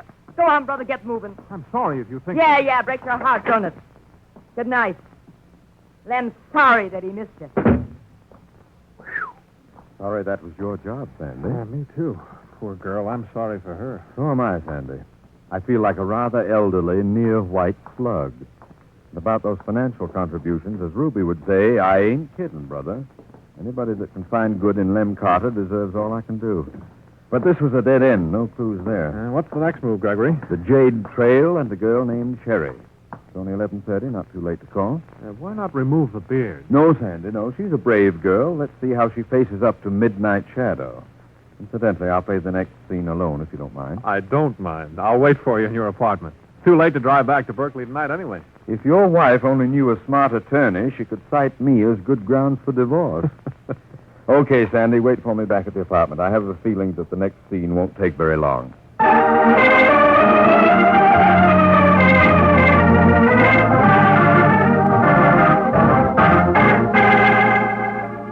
Gregory, I'm so glad you came back to see me tonight.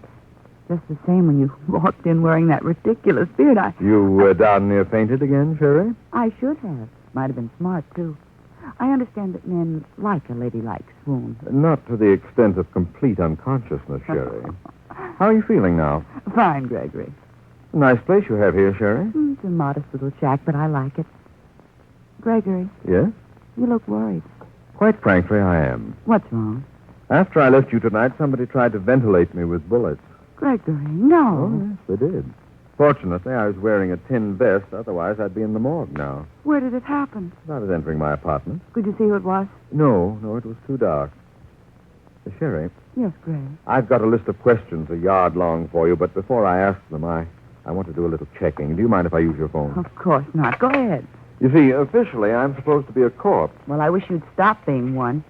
I don't like bearded men. Well, I may be able to take it off as soon as I've made this call.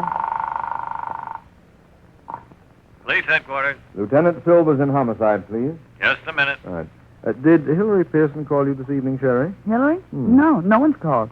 Silver speaking. Excuse me. This is Gregory. Hi, Greg. Did you dig up any leads? No, Stan. How about you? Nothing yet. Oh, yes, one thing you might want to know about that note we found on your doorstep. The one from Carter, yes? We've had no chance to authenticate the handwriting yet, but it's lousy with Carter's fingerprints. What's that? I say the note was lousy with Carter's fingerprints. Does that suggest anything to you? Yes. Yes, it does. It gives me the answer. Thanks, Stan. Learn anything, Gregory? Yes, I did, Sherry. Maybe everything. Well, before you tell me about it, come over here on the sofa. I want to show you my pet view. Moonlight on the bay. We don't need a light, do we? Oh, isn't it beautiful, Gregory? So are you, Sherry. Well, thank you, Seth.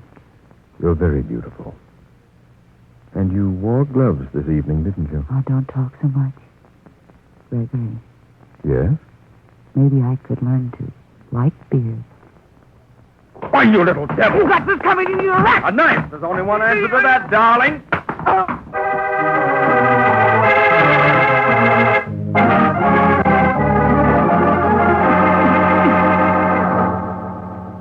That Wasn't a very gentlemanly action, Gregory. I know, Sandy, but my old father used to say, never strike a woman until she pulls a knife on you. Shouldn't that be unless? My old father always said until.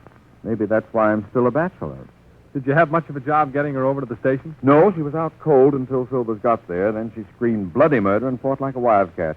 Quite a female. Did she spill anything? Plenty. Hilary Pearson was at the back of it. Silvers is picking him up tonight, and in the morning I'll prepare charges. And with Sherry on the spot, I don't think it's going to be hard to track down our Jade. She was a smart girl to realize you'd guessed her secret the moment you'd talked to Silvers. Well, she must have heard him talking about the fingerprints, but it was smart figuring on her part. And on yours, too, Gregory. You see, the fingerprints proved the note was genuinely from Carter. He planned to leave it by your body after he'd shot you, I suppose. Instead of which he was shot first. Therefore, the note was stolen from his body. Only Sherry could have done that while she was performing her nurse's aid act with the corpse. The fact that she was wearing gloves kept her fingerprints off the note. She was a smart one. Darn smart, because she appeared to be the one person who couldn't have framed the dead Carter. She thought the frame-up attempt would clear her completely, the double switcheroo. Very neat, and I nearly fell for it. It was quick thinking on your part to piece it all together as soon as you had the phone message. I almost wish I hadn't pieced it together quite so fast, Sandy. Why, Gregory? Oh, the man asks why. Sherry was a very beautiful girl, Sandy, and the moonlight was quite potent. Sometime I must tell you what my old father used to say about that.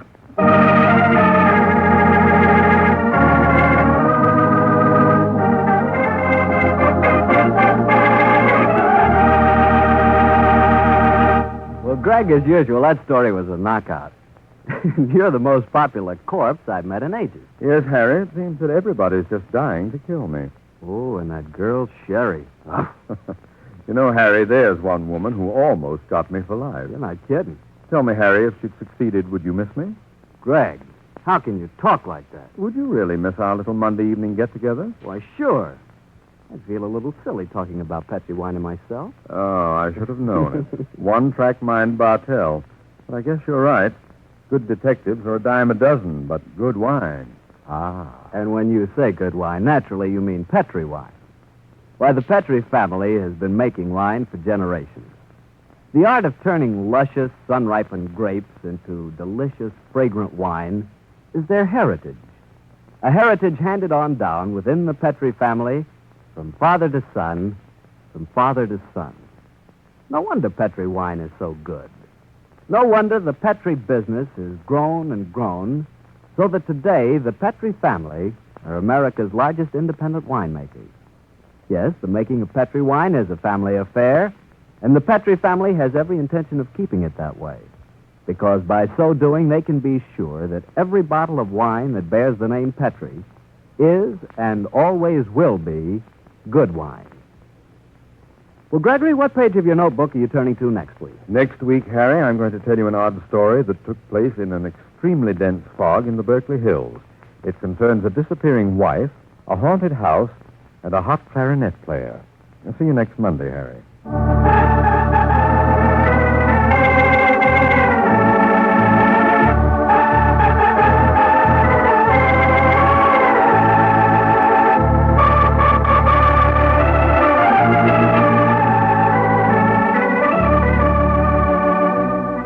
The Casebook of Gregory Hood is written by Dennis Green and Anthony Boucher.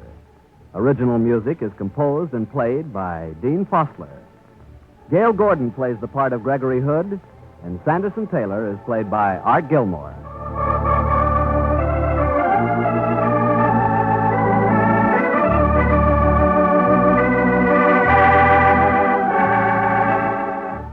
The Petri Wine Company of San Francisco, California, invite you to tune in again next week, same time, same station. The Casebook of Gregory Hood comes to you from our Hollywood studio. This is Harry Bartell saying goodnight for the Petri family. For a solid hour of exciting mystery dramas, listen every Monday on most of these same stations at 8 o'clock to Michael Shane, followed immediately by the Casebook of Gregory Hood. This is the Mutual Broadcasting System. Petri Wine brings you the Casebook of Gregory Hood.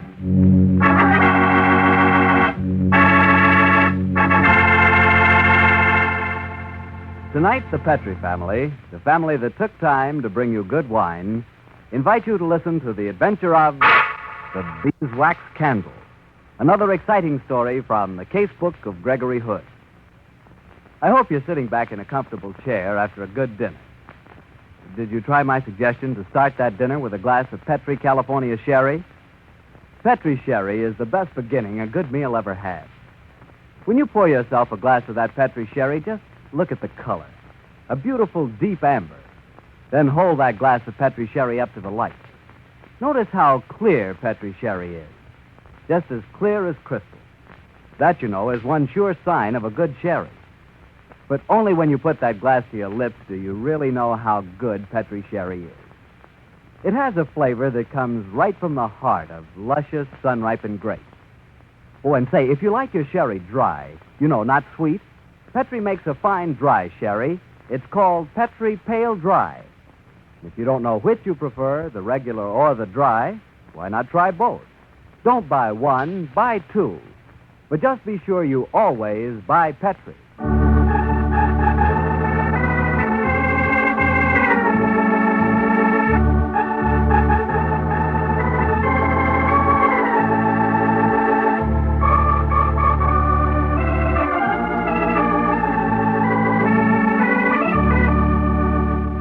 Well, it's Monday night in San Francisco, and we have a weekly date with Gregory Hood and his friend Sanderson Taylor.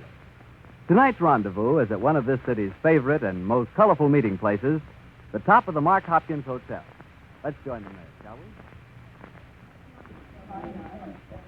we? Harry Bartell, how are you? Evening, Mr. Taylor. Hello, Gregory. Hello, Harry. Come and sit down. We were just discussing a story.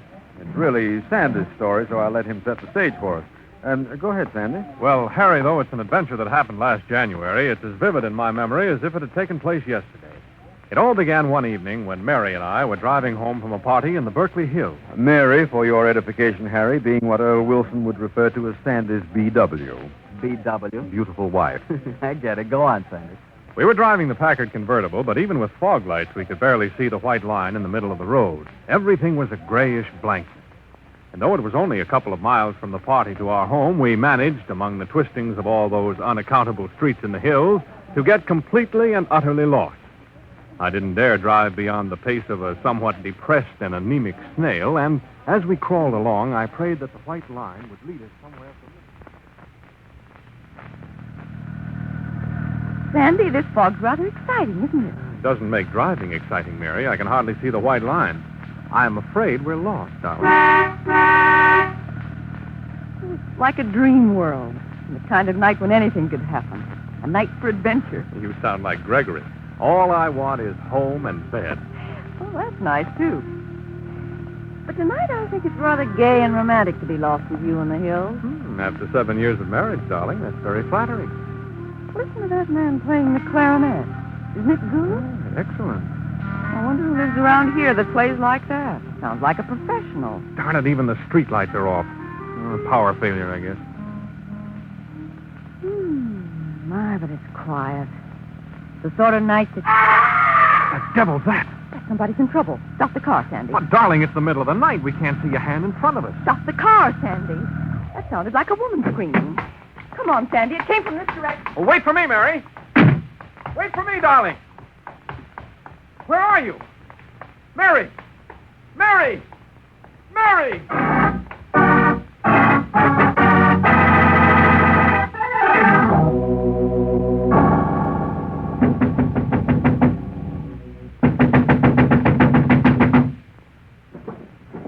Who is it? What do you want? I've lost my wife in this fog. I thought she might have come here. She ain't come here. I'm not surprised you lost her. Why don't you keep decent hours and let Christian both sleep?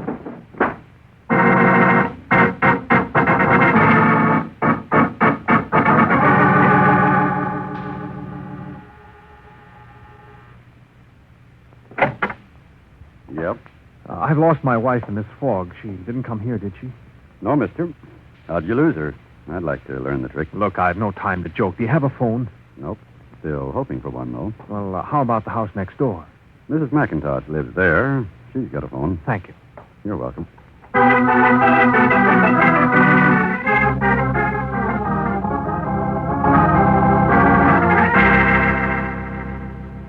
Why, you poor man. Of course you can use my telephone. It's over there. Oh, thank you so much, Mrs. McIntosh. This is no night for a young girl to be running around by herself. You had a quarrel, of course. No, we didn't, Mrs. McIntosh. Oh, of course you did. I know how these things happen. When I was a young thing, I used to be mighty headstrong myself. Oh, but I assure you... police headquarters, please. Mrs. McIntosh, we heard a scream as we were crawling along. I stopped the car Police headquarters, Lieutenant King speaking. Oh, this is Sanderson Taylor. I'm up in the Berkeley Hills, and my wife just jumped out of my car and disappeared in this fog. What happened, Mr. Taylor? Did you have a spat? No, we didn't, Lieutenant. As we were driving along, we heard a scream. I stopped the car, my wife jumped out, and just disappeared. Okay, I'll be over in a patrol car. Oh, where are you? Just a moment. What's the address here, please? 114 Ogden Drive. 114 Ogden Drive. I'll make it as fast as I can in this fog. I'll be waiting for you. And now I'll make you a nice, strong cup of tea. And then you can tell me what you quarreled about.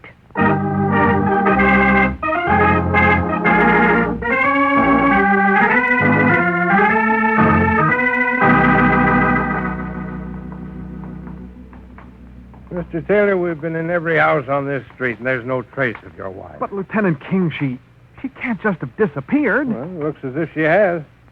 You're sure you didn't have a row with her and she hopped out on you? How many times do I have to tell you that we didn't have a row? Okay. Look, Mr. Taylor, it's nearly 4 in the morning. I suggest you drive to your home. The fog's lifting a little now. Oh, but Lieutenant... If your wife does get near a phone, she'll be bound to call you or Yes, but us. if we... Now, just take it easy, Mr. Taylor. I'll bet she'll turn up before morning.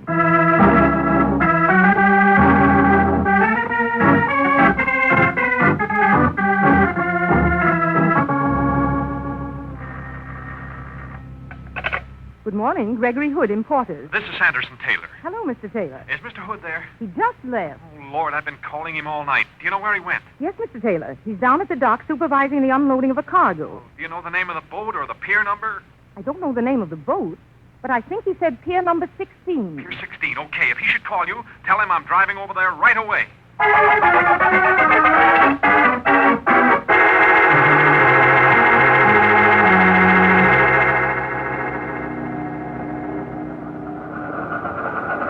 And that's what happened, Gregory. We couldn't find any trace of her. Gosh, Sandy, I wish I'd been home. I flew my plane down to Del Monte last night. Came back early this morning. Oh, I must have called you 40 times during the night. I've been absolutely frantic. I have a hunch she's all right, Sandy, but let's step ashore and get to a phone. I've got an idea. Oh, Lundborg. Yes, Mr. Hood? You take over the unloading. Okay, Mr. Hood. Be very careful with that Peruvian consignment. I've got a special client lined up for those Inca headdresses. Right you are, Mr. Hood. All right. Now, come on, Sandy.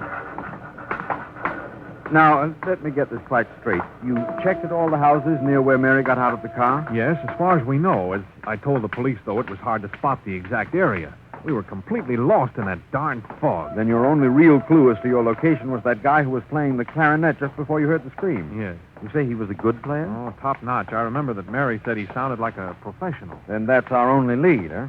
Oh, here's a phone booth. Do you have a nickel, Sandy? Sure. Who are you calling? Harry James is at the St. Francis. He may be able to help us. Oh, you mean he might know who the clarinetist is? Sure. If he's really good, Harry will know him.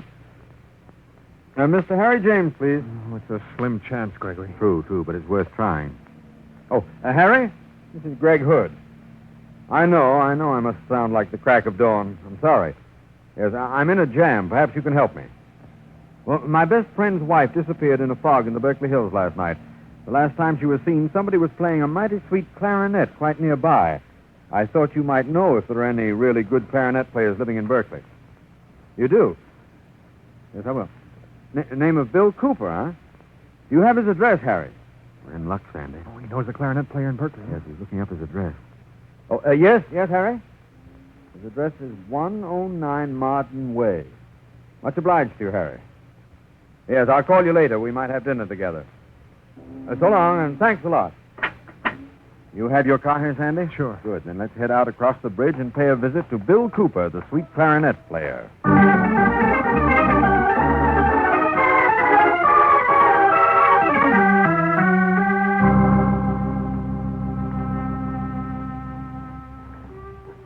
Oh, this is his house, all right. Does it strike a responsive chord, Sandy? Well, it's hard to say in the daytime, but this street leads off Ogden Drive, and that's where I ended up last night in the fog. I hope that Bill Cooper can help us. So do I. Yeah? I heard your sweet clarinet, and I just couldn't resist dropping by. Huh. You a musician? I play around with the piano a little, in an amateur way. Well, come in, come in. Thank you. I'm Bill Cooper. My name's Gregory Hood, and this is my friend Sanderson Taylor. All right, Mr. Taylor. Oh, I see you have a piano in here. Maybe we could try a little jam session sometime. Yeah, maybe. You a professional, Mr. Cooper? Oh, no. It's just my hobby. I'm a teacher of judo. That's an interesting combination. You bet it is. Judo's great stuff, you know. Gives you a feeling of power. Oh. Look, Bill, I hope you can help me. Last night around 12:30, my wife and I were driving near here. We heard you playing the clarinet. Yeah, that's right. I was playing at that time. And suddenly, we heard a weird scream. My wife jumped out of the car to investigate, and I haven't seen her since. I'm absolutely frantic.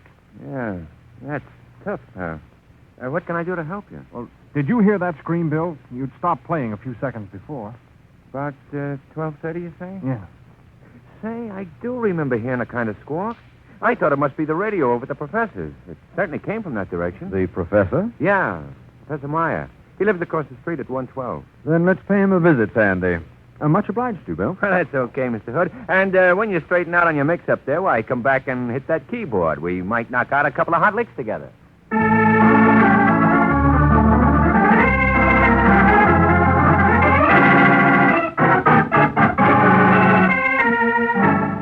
Mr. Gregory Hood, though. I am glad that at last you have come to investigate the house next door. And why should I investigate it, Professor Meyer? It's a house of mystery. Strange things happen there. Things I do not understand. Lights and noises.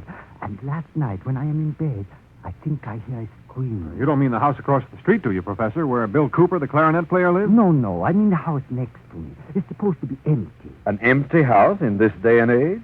That's a phenomenon. I understand in some way it is tied up in a state settlement, Mr. Hood. It cannot be sold until the ownership is decided. Professor Meyer, why do you say the house is supposed to be empty? No one lives there, Mr. Hood, but many times I have seen lights and movement there. I do not like it.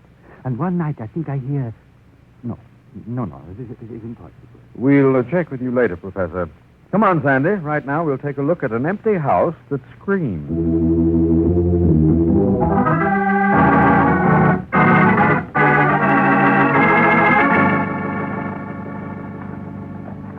The house looks deserted, Gregory. Yes, it does, Sandy. Front door's locked, huh? Yes, but the lock's old-fashioned. I think a skeleton key will do the trick. I suppose I'm condoning a burglary, Gregory. I don't think they'll send us up the river on this one. Open sesame. Come on, Sandy.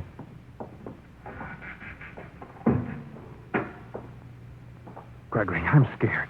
Supposing Take Mary... it easy, Sandy. Well, the house is unfurnished, and yet... Gregory! What is it? Footprints in the dust.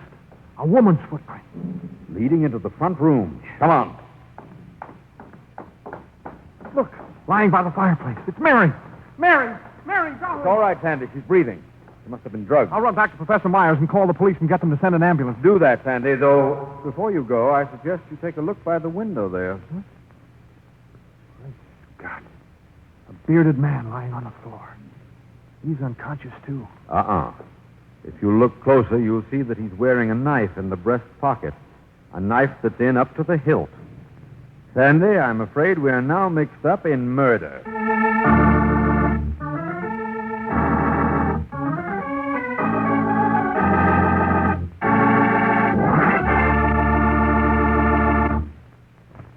You'll hear the rest of tonight's story from the Casebook of Gregory Hood, and Good Dinner tell you how to make a good dinner really great. Just serve that good dinner with a good Petri dinner wine. If you're having hamburger steak, chops, stew, in fact, any meat or meat dish, by all means serve it with Petri California Burgundy. Petri Burgundy is a hearty red wine with a marvelous flavor. Now, if you're having fish or chicken, try serving it with Petri California Sauterne. Petri Sauterne is a delicately flavored, subtle white wine. It's just perfect. And whether you serve Petri Burgundy or Petri Sauterne, or both, remember you can serve them proudly, because Petri is the proudest name in the long history of fine wine. Well, Gregory, again you left me cliffhanging. What happened next? That's an easy one, Harry. Sandy sent for the police and an ambulance while I stayed in that deserted house. As soon as the ambulance arrived, we rushed off to the hospital with poor Mary and paced the corridor anxiously while the doctor was examining. Oh, why the devil doesn't he let me see her, Gregory? Easy, Sandy. By the way, did the face of that bearded corpse strike a responsive chord in you? No, I've never seen the fellow before. I think I know him. The beard threw me at first. It must be recent. But I'm certain he's a refugee named George Renault. Mr. Taylor? Oh, doctor, is she going to be all right? Yes, Mr. Taylor, she's going to be all right. Oh, can I see her? For a moment, yes. But no longer. She's exhausted. Mary, darling. Oh, hello, Sandy, dear. Hello, Greg. How do you feel, Mary? Awful. Rather as if I've been trying to rumble with a hurricane. Oh, you poor darling. Oh, don't worry, Sandy, dear. I'm really quite all right. The doctor says I'm suffering from shock, that's all. What happened, Mary? Last night, I mean. I don't really know, Greg. I ran down the street, turned the corner, and saw a light in the house. The only one that did have a light. The door was open. I walked in, and suddenly something hit me on the back of the head. And that's all I knew until just now. Oh, Mary. Except that squadrons and squadrons of twin-motored butterflies have been buzzing through my brain. Squadrons of them. She's asleep, Gregory.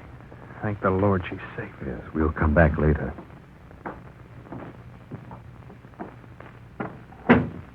Mr. Taylor. Oh, hello, Lieutenant King. This is Gregory Hood. Oh, how do you How do you do, Lieutenant?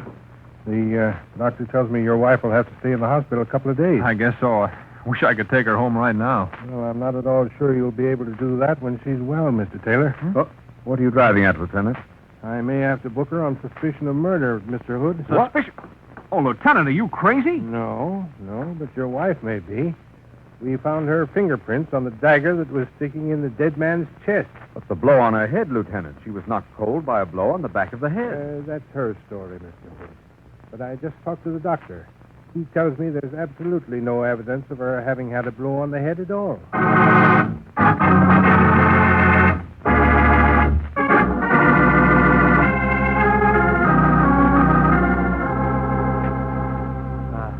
You are back again, my friends. Come in. Thank you, Professor Meyer. What did you find out at the House of Mystery, Mayor? Quite a number of things, Professor, including my wife and the corpse.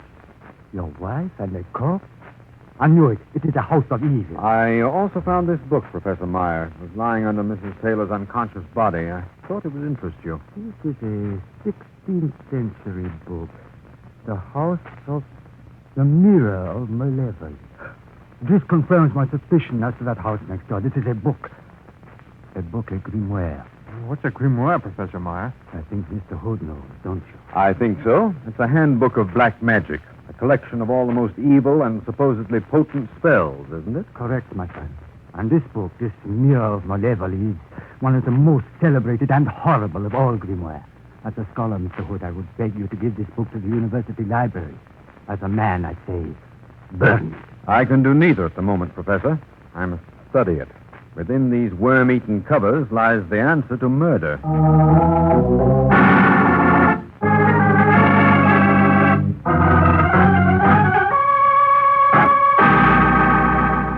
It's driving me crazy sitting around the house without Mary being here. I know. Did you call the hospital, Sandy? Yes, she's fine, but Lieutenant King's still in residence there. We've got to do something, Gregory. I'm doing my best.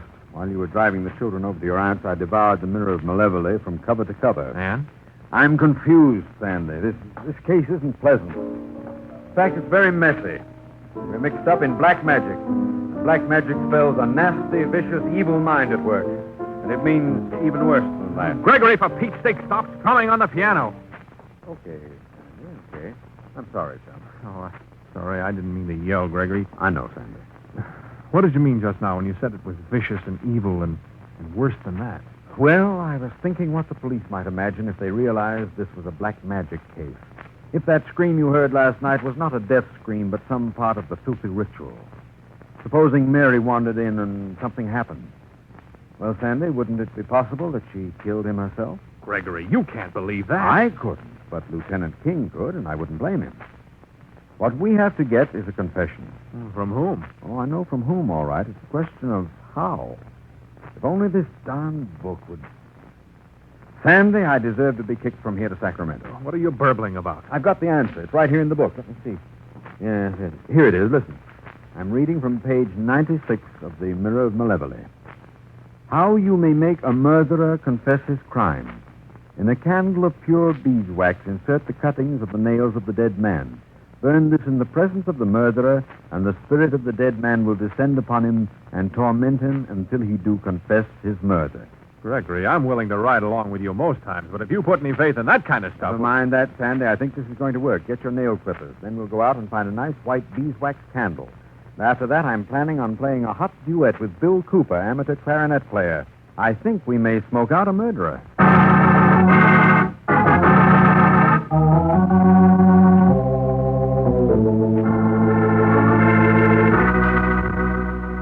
Well, I'm flattered you came back, Mr. Hood.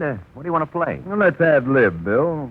We might start from here. It's a little number I whipped up a few weeks ago. All right. You all set, Sandy? Yes, Gregory, I'm all set. Okay, Bill, let's see where you can go on from here. Right.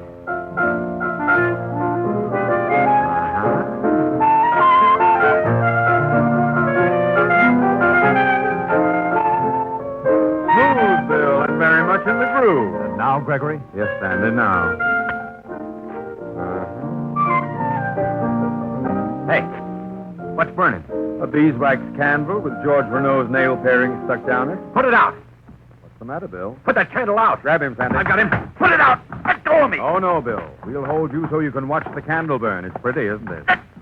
No. You feel him now, don't you? The spirit of the murdered man has descended to torment you. Let me go. And he'll keep on tormenting you, Bill, as long as that candle burns. Cut it out. Until you confess. Let me alone. Put out that candle. You killed George Renault, didn't you? No, I didn't put out that candle. It's going to burn, Bill. It's going to burn right down. Come on, put it Bill. out. Why not admit it? You and Renault played at black magic, didn't you? No. Oh, yes, you did.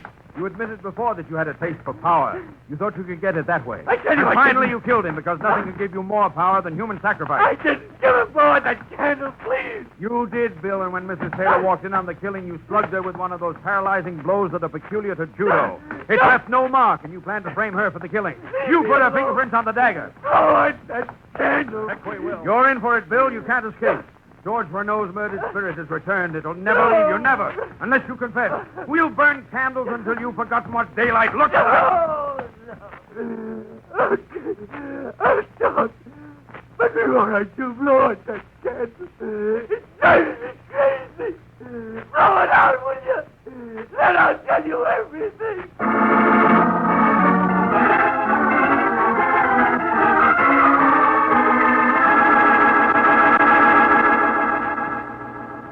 Mary, darling, how are you feeling? Oh, still a little woozy, Sandy, dear, but fine. And Gregory? Yes, dear? You were wonderful. Lieutenant King tells me that you saved me from a possible murder charge. I think you understand how it was, Mr. Taylor. Why should she, Lieutenant? Personally, I think you have a horrid mind. I'm just a guy who worked on facts, Mr. Taylor. Mr. Hood got a nice, clear confession out of Cooper. He keeps saying the dead man tormented him. How'd you do it, Mr. Hood? By using a 400-year-old book. But, Gregory, you didn't really believe in that stuff. Of course not. It's pagan and horrible, but Bill Cooper believed in it. The only way magic ever appears to work is when the victim knows about it and believes in it. What made you think it was Cooper in the first place, Mr. Hood? For one thing, the fact that he'd been an instructor in judo. That would account for his being able to stun Mary without leaving any physical trace. But the real clincher was the scream last night. Well, I don't get you, Gregory. Cooper said he thought it was the professor's radio. But there was a power failure in this area at the time. You told me, Sandy, that all the lights were off. Well, that's right, they were. Sure. If Cooper had been in his own house, he'd have been sitting in the dark, and he'd have known darn well that his neighbor's radio wasn't working. He lied flatly, and why should an innocent man do so? Because he was in the deserted house, lit only by candles, and improvising on the clarinet. He didn't know about the power failure. But that didn't make a court case, and I had to scare him into a confession. Gregory, dear, you're a very remarkable man. Thank you, Mary. You're a very remarkable girl. I thank you for saving me from the gas chamber. Oh, think nothing of it, Mary. But I do. And I make you a promise. What is it, Mary? Whenever we have you to dinner from now on, I'll set the table with beeswax candles. Charming. Candles without fingernails. And for the main course, Gregory, we'll have twin-motored butterflies.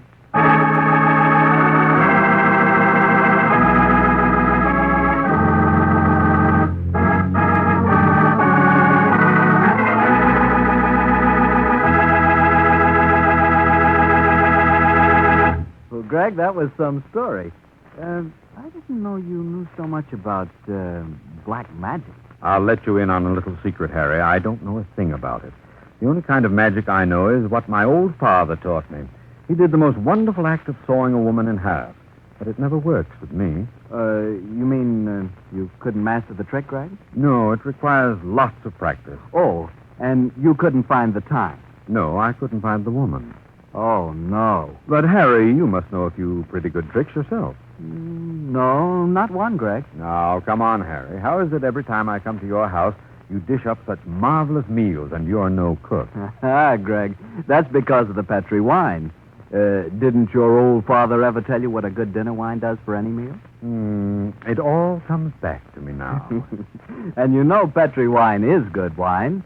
Why, it's got to be. Look at the long years of skill and experience that goes into its making. The Petri family has been making wine for generations. Winemaking is their heritage. A heritage handed down from father to son, from father to son. So you can see why the Petri business has grown and grown, so that today the Petri family are America's largest independent winemakers. Yes, the making of Petri wine is a family affair, and the Petri family has every intention of keeping it just that. So you know the name Petri on a bottle of wine is more than a trademark. It's the personal assurance of the Petri family that Petri wine is and always will be good wine. Well, Gregory, which particular page of the casebook are you turning to for next week's story? Next week, Harry, I'm going to tell about an odd story that took place in Hollywood some months ago. It concerns a noted columnist, an extremely garrulous press agent, pardon me, and a very dead actress. I call the adventure Murder in Celluloid. See you next Monday, Harry. You bet, Greg. And in the meantime, if you hear of any place for rent or sale, will you let me know? Don't tell me you're looking for a place to live. No, Harry, it's for a friend of mine, a veteran who just got back. Believe me, this housing shortage is really hitting the returning servicemen hard. And if anybody deserves the breaks, they do. I think it's up to us to do what we can to see that they get first chance at any vacancy. Remember, if you have a vacancy, rent it to a veteran. Good night.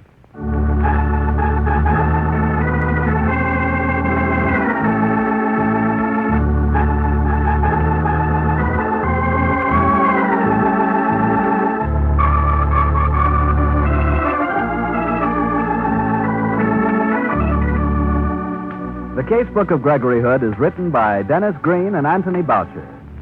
Original music composed and played by Dean Fossler. Gail Gordon plays the part of Gregory Hood, and Sanderson Taylor is played by Art Gilmore.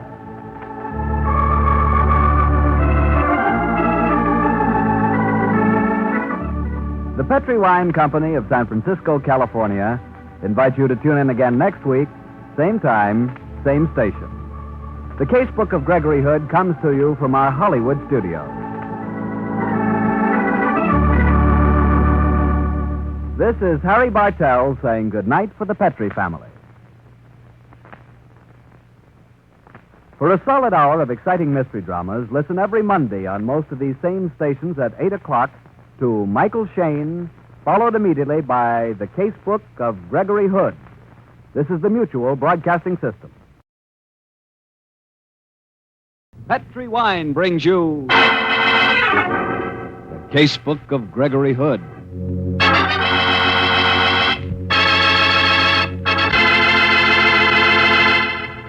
Tonight, the Petri family, the family that took time to bring you good wine, invite you to listen to the story of Murder in Celluloid, another exciting adventure from the Casebook of Gregory Hood. As for me, I'd like to know if you're planning to have chicken for dinner any night this week. Because no matter how you like that chicken, roasted, fried, or in a stew with dumplings, you like it a lot better served with a glass of Petri California Sauterne. Now, there's something to talk about. chicken and Petri Sauterne.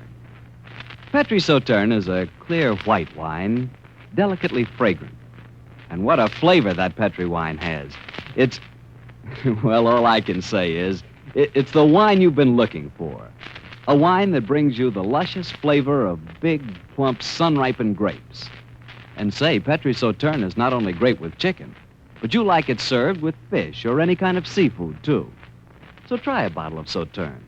Get Petri Sauterne. Those letters, Petri, always spell good wine. Petri wine.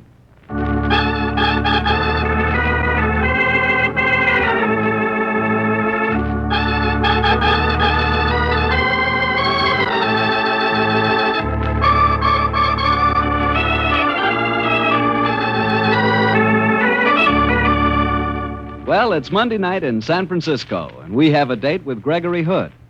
Tonight's rendezvous is at his apartment high on Nob Hill and overlooking the Golden Gate. Let's join him there, shall we? Hello, Gregory. Harry Bartell, come on in. I was expecting you. Where's Sandy Taylor tonight, Greg? He flew up to Vancouver today. There's some legal business he had to attend to for me on a shipment coming in from the Orient. He'll be back in a few days. Glass of sherry, Harry? Thanks. Well, Siamese cat. A new addition to the ménage, Greg? Oh, no. Sam's an old retainer. He's been up at my place at Russian River. I flew him down with me this morning. Mighty friendly.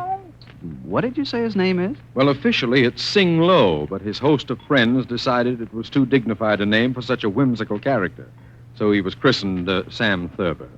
Greg, am I crazy or is Sam cross-eyed? Oh, yes. He's cross-eyed and his tail's broken, but he has a delightful, dusky little soul. Haven't you, Sammy? Well, Sam has another fan now. Here's your sherry. Thanks, Greg. And now... I know. You have that Monday night look in your eye. You want a story out of my casebook. Correct. And from the hints you gave us last week, it sounded as though you had quite a special one lined up. Well, it was a strange business, Harry. The whole thing happened in Hollywood. What were you doing down there, Greg? Metropolis Studios were making a picture called Passport to Danger, and my old friend Ray Hansen was directing it. The story was about a girl who inherits an importing business and gets into a struggle between her private life and being a career woman. And you were called in as a technical advisor? Well, not quite that, Harry. Ray called me one night and said that he had some headaches on the importing business angle of the picture. So the next morning, I hopped into my Beechcraft and flew down to the city of Celluloid. As you know, I'm something of a gourmet. How well I know. So it was only natural that my lunch that day was eaten at the Brown Derby in Hollywood. As I entered that star-studded home of good food, I was greeted by Bill Chilius, famed maitre d'hotel. Mr. Gregory Hood, it's good to see you back in town. Hello, Bill. It's good to be back. I have your usual table for you. This way, please. Thanks. Oh, by the way, Bill, I hope that on this trip you'll break down and give me the recipe for that Cobb salad. I don't know if Mr. Cobb would like me to. Oh, come on, Bill. Bob Cobb and I are old friends. He'd approve. Well, Mr. Hood, here's your table. I know you start off with 3 kinds of lettuce, romaine, chicory, and iced lettuce. Break it up very Correct, fine. Mr. Hood. Then you slice up some bacon in tiny strips, some chopped chives, and then comes the cheese. Yeah. Oh, excuse me, Bill. Who's that girl sitting 2 booths away? Miss Sheila Graham, one of our best movie columnists and radio commentators. I thought it was. I must go and talk to her. I'll get the rest of that recipe from you before I go, Bill. Very well, Mr. Hood. Sheila Graham, how nice to see you again. Gregory Hood. I heard you were in town. You did. I only flew in this morning. You get your news fast, Sheila. My spies are everywhere, Gregory. In this case, I met Ray Hansen at a beach party at Malibu last night. He told me you were coming. What brings you to town, Gregory? Said she, whipping out her golden Eversharp. Certainly. Your news, Gregory. Famous importer, man about town, and amateur detective flies into Hollywood. I mentioned it on my radio show. I heard you had a new show, Sheila. What time is it? I must catch it. Sunday nights, 8:45 on Mutual. Oh, nicely spoken. I shall listen. Thank you kindly. And now, Greg, which of our starlets is responsible for your being in town? Well, it isn't a girl this time, Sheila. I came down to give Ray Hansen a little help on the importing business for Passport to Danger. Oh, yes. That's the Neda Mason and Norwood opus. Funny thing. Neda's having luncheon with me today. Have you met her? No, but I hear she's what is known technically, I believe, as a dish. A little too highly spiced a dish for my liking, but she's good copy. I did meet Ann Norwood. Isn't she sweet? I fell hopelessly and head over heels in love with her. Seems impossible that an 8-year-old girl can be a movie star and yet be so utterly unspoiled. Here comes Netta Mason now. Watch her switch on the personality. Hello, Netta. Sheila, darling. Oh, I'm so terribly sorry I'm late. They simply mobbed me for autographs. Do you know Gregory Hood? Oh. Miss Netta Mason. How do you do? So you're the famous Gregory Hood. Ray told me you were flying down. You're going to help us on the picture, aren't you? If I can. It's a marvelous script, and I've got a dream of a part. And Sheila, darling, the clothes. Oh, Adrian's designed me the most heavenly outfits. I think I must be a narcissist, my dear. I just can't keep away from mirrors these days. Excuse me, Mr. Hood. Oh, yes, Bill? There is a young lady waiting for you at the table. There is? Excuse me, Sheila. See you again before I leave. Fine, Greg. Nice to have met you, Miss Mason. I'll see you at the studio. Well, Miss Ann Norwood. Hello, Mr. Hood. You didn't mind me sitting down at your table, did you? I'm very flattered, Ann. I had to see you alone. That's why I didn't come over to the other table. I saw Miss Netta Mason was there. And you don't like her? Oh, it isn't exactly that. Though I do think she talks awfully loudly, don't you? Yes, Ann, I do.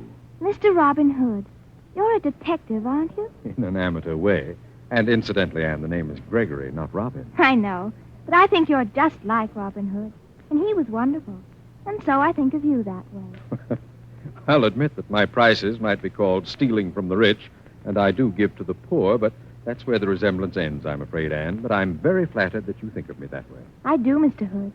That's why I've come to you for help. You see, my daddy's dead, and I do so miss having a man to talk to. Of course you do, Ann. You go ahead and talk. I have a very serious problem. I need a detective. Dear me, Ann. Whatever's the matter? Somebody has stolen my map. My super map. I've been working on it for weeks. And I'm good at maps, too. At least my teacher says I am. Well, what kind of a map was it? It's something I invented. It's full of forts and secret weapons and dockyards. And now it's been stolen. And when did you see it last, Ann? This morning. It was in my portable dressing room in the studio. I was working on it between scenes. When I came back just before lunch, it had gone. Oh, dear, here comes Mommy. Anne, darling, you frightened me. Why did you slip away like that while I was parking the car? I had to see Mr. Hood. Mommy, this is Mr. Gregory Hood. How do you do, Mr. Hood? How do you do? Do sit down, won't you? Well, just for a moment. And you haven't been bothering Mr. Hood, have you? Not a bit of it. She knew that I was an amateur detective, and she came to me with a problem. I'm very flattered. You see, Mommy? Oh, the missing map, I suppose. Of course. And Mr. Hood's going to find it for me, aren't you? I'll do my best, Ann. Who do you think might have stolen it? I think it was Miss Netta Mason. It must have been either her or Major Courtney.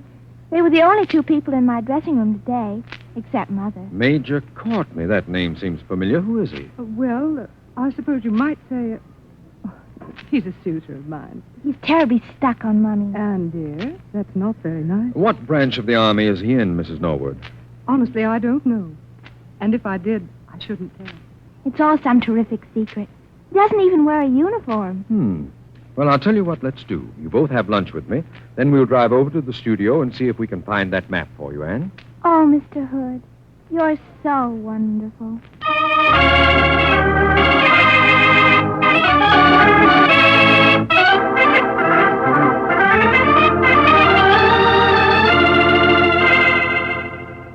This is my dressing room, Mr. Hood.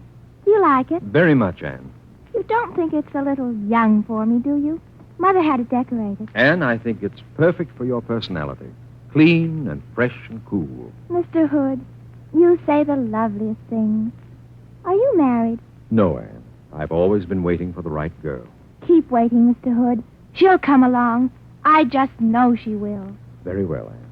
But while I'm waiting, let's see if we can track down that map for you. Where did you last see it? It was on the dressing room table here. When you leave this dressing room and go before the cameras, do you lock the door? Always. Mommy never forgets. And the arrangement of the door and window in here is such that no one could have slipped in a hand through here or sneaked in and stolen it. Then it must have been Miss Netta Mason or Major Courtney. Yes, it looks like it. And yet, Ann, I can understand someone wanting one of your maps, but if he did, he'd ask you for it. He wouldn't steal it. But if the person, whoever it was, thought it was one of Major Courtney's maps, it would be different. Why would it be different, Mr. Hood? Your mother hinted that he might be in special service for the Army. You said your map had forts and secret weapon sites on it. Now do you see, Ann? Yes, Mr. Hood. And that'd mean Miss Netta Mason's a spy. Oh, goody. This is fun. No, darling. You mustn't go around saying she's a spy. I'm just dreaming up a very wild plot. The chances are that a gust of wind came through the window and blew your map out into the studio. Oh, no. I like it so much better the other way, Mr. Hood. Frankly, Anne, so do I. Come in. Hello, Anne, darling. Hello, Mr. Fremont. This is a very great friend of mine, Mr. Gregory Hood, Mr. Philip Fremont. How do you do? He's playing the lead in another picture on the lot. Say, Annie, isn't this yours? I found it on the studio floor. It's my map. It's my super map. Oh, you see, Anne, it wasn't stolen after all. Stolen? Annie, did you think someone had stolen your map? Yes, I did. It's an awfully good map. I hear that you're an amateur detective, Mr. Hood. In an unobtrusive way. Why? Well, I was wondering where Annie dreamed up the idea that her map had been stolen. I guess you put her up to it. Do you? Well, it's a bad guess, Mr. Fremont. And my name isn't Annie. It's Anne. Okay, honey, don't get mad at me. I was just trying to be funny. Mr. Fremont. Yes, Charlie? On the set, please. Rehearsal of the next scene. Okay, Charlie. See you later, Anne. Nice to have met you, Mr. Hood. Goodbye. Mr. Hood, Yes, Anne? you know I'm sorry my map was found so easily. Why, dear? You weren't detective for me anymore. And I was having such fun. So was I. Supposing it really had been stolen, Mr. Hood, why would Mr. Fremont have brought it back? Well, since I dreamed up a hypothetical case in the beginning, I might as well give you a hypothetical solution. You use such lovely words. What does What does it mean, Mr. Hood? Well, I meant that we were still playing at let's pretend the map was stolen. Let's suppose the thief thought there were plans of Major Courtney's, and he stole them. When he examined them, he found they were harmless, so he threw them away. Mr. Fremont found them, knew that you were quite a map maker, and brought them back to you. Oh, you're so clever, Mr. Hood. I bet that's what happened. I wouldn't take the bet, Anne. Let me look at the map, will you? Of course. I'll do one for you if you like. Oh, naturally. I'd like it very much. That's odd. What is it, Mr. Hood? There are red marks on the corner of your map, Anne. They're made by nail polish that hasn't quite dried. Nail polish of a peculiarly horrendous shade of purpley crimson. The exact shade that Miss Netta Mason was wearing at the Brown Derby today. Perhaps she is a spy after all. Perhaps. Look, Anne, even though you've got your map back, I might as well follow this business through. There's something funny going on here. I think so, too, Mr. Hood. I just know Miss Netta Mason's a spy. Did you look at those eyes of hers? Yes, Anne, I got the slant. Let's go to her dressing room and talk to her, shall we?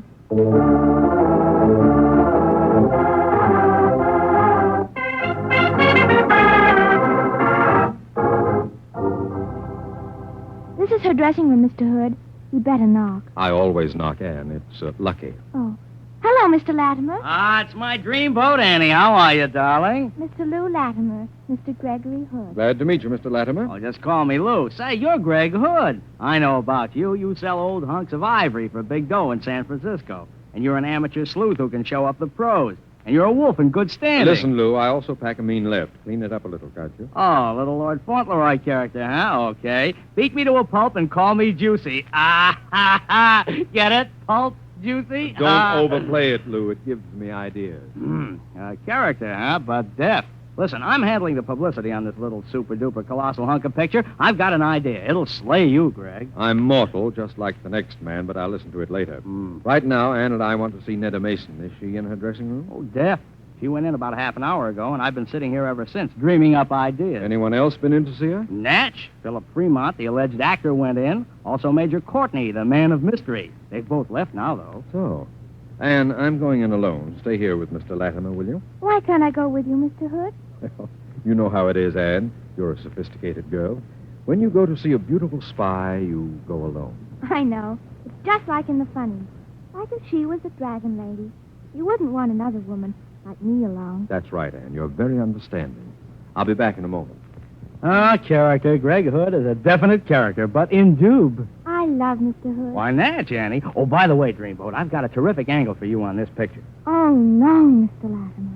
Not again. Oh, this one's a natural, honey child. We give you a big balloon, see? It has Passport to Danger printed on it. Now, passport spelled backwards is Tropsap, see?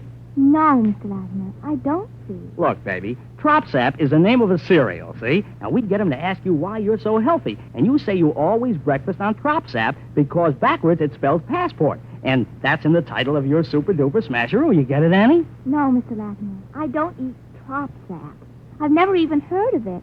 I wouldn't tell a lie. A lie, she says, yet. Listen, honey child, you're not getting the point. It's a big balloon. Maybe we fill it up with hydrogen. But, you see, it's got this billboard on each side of it, see? And when they ask you... Oh, Ann. Hello, Mr. Hood. I'm glad you're back. Your mother left a message. She wants you to call her. She's back at the Brown Derby. It's quite important. Oh, all right, Mr. Hood. Wait here for me, won't you? Yes, Ann, I'll wait. What's the matter, pal? You look as if you'd seen a ghost. I have. Close the studio gates and send for the police. The police? What's wrong? Plenty. Miss Netta Mason's lying in her dressing room. She's been strangled.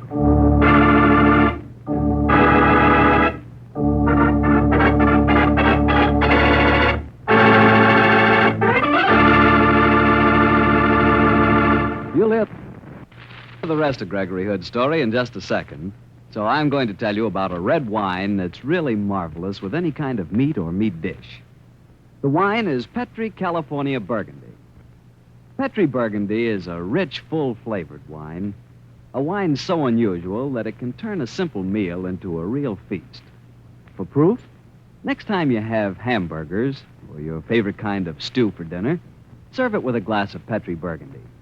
Your whole dinner becomes more colorful. And as for the wine itself, well, Petri Burgundy will make you smack your lips for fair and just sigh with pleasure. Be sure you get Petri Burgundy, because Petri is always good wine. Well, Gregory, so you found Netta Mason strangled in her dressing room, huh? What happened when the police got there? Well, Lou Latimer, the publicity man, persuaded me not to send for them right away. He probably figured that you could solve the case, hand the killer over to the police, and so avoid as much publicity as possible. Huh? Correct, Harry, and I somewhat grudgingly agreed. And so, having gotten little Ann Norwood safely out of the studio, Lou Latimer and I went back to the dead girl's dressing room where I began to search for any clues. Find any clues, Greg? Not so far, Lou. Except that the thumb marks show she was strangled from behind. No chance of identifying them, I'm afraid. Gee, Greg, how do you figure this killing? It's a hard one to figure. Maybe the explanation I ad-libbed at the studio for Ann Norwood's benefit might fit the killing at that. Well, it looks simple enough to me. I saw Netta walk into her dressing room. I was sitting outside it until you came out. Now, apart from yourself, only two people went in. Major Courtney, the man of mystery, and that ham actor, Philip Fremont. It must be one of them. Hello. Now we've got a clue. Look what's clenched in her right hand. Huh? It looks like some kind of pin. It's a Sigma Xi key. What's Sigma Xi? An honorary fraternity for science, a sort of scientific equivalent of Phi Beta Kappa. But there's no name on this key. So you still don't know which one of the two it is? Which one of the three? Huh? Well, how do you figure three, Greg? Proving it's two only rests on one thing, Lou. Your word alone. That makes you, my friend, the third suspect.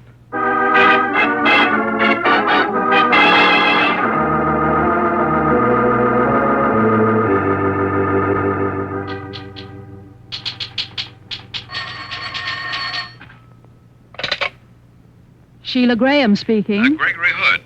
Hello, Gregory. What's on your mind? I need some help, Sheila. Can you give me any facts on Philip Fremont's educational background? Yes, I can. I did a piece on him the other day. He's a college man, got into acting through the Hasty Pudding Club at Harvard, majored in English. No science, Sheila? No, Greg. I see. Do you know Lou Latimer, publicity man at Metropolis? Know him. He pesters me almost daily. Why, Gregory? Well, how about his educational background? Well, Lou claims that he graduated from high school. Personally, I'd say that if he ever got beyond the 5th grade, I'd want to see the proof. Oh, thank you, Sheila. You're a remarkably well-informed girl. I'll call you later. Goodbye.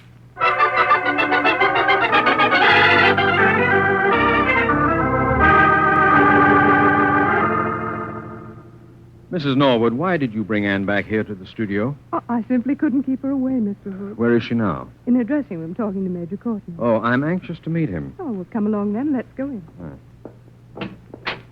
Robin Hood. Where have you been? I've missed you. Well, I had a little business to attend to, Ann. I want you to meet Major Courtney, Mr. Gregory Hood. How do you do, Major? Hello, Mr. Hood. Ann's just been telling me about you. She's a rabid fan of yours. As I am of hers. In fact, I've quite lost my heart to her. Doesn't he say the most beautiful things? Major Courtney, I wonder if you and I could take a stroll. I'm most anxious to speak to you alone. Why, yes, I suppose so. I want to come with you, Mr. Hood. Darling, you heard Mr. Hood say that he wanted to speak to Major Courtney alone. Now, don't worry, Anne. We'll be back in a few minutes. Please don't be long. You're being very mysterious, Hood. Well, I didn't want to talk in front of Anne. You knew about Netta Mason. Oh, of course. Mind if I ask you some questions? No, fire away. Would I be right in thinking you're a government technician? That's a question I can't answer, Hood. Then will you tell me if you studied science in college? Yes, I majored in it. Then doubtless you're a member of Sigma Xi. Yes, I am. May I see your fraternity key? But I don't wear it often. I don't know where it is right now. Look, Hood, I don't know what you're driving at, but I'm not used to being cross-questioned like this. Sorry, but I'm going on with it. Why did you call on Netta Mason in her dressing room this afternoon? That is none of your business. Then let me do a little guesswork, Major. I think you suspected Netta Mason of being involved in espionage activities.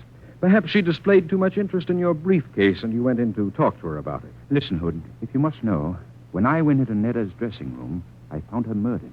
Found her or left her that way, Major? You're barking up the wrong tree, my friend. And if I were free to explain a few things to you, which I'm not, you'd believe me. Hey, Gregory, there you are. I've been looking all over the lot for you. How you coming? I think we're on the last lap, Lou. Tell me one thing. Sure. What is it, pal? Is Philip Fremont's picture shooting this afternoon? Oh, yeah, they're on stage 8. They're shooting a big gun battle scene right now. I just left there. You want to come over? Yes, Lou, I do want to. Very much.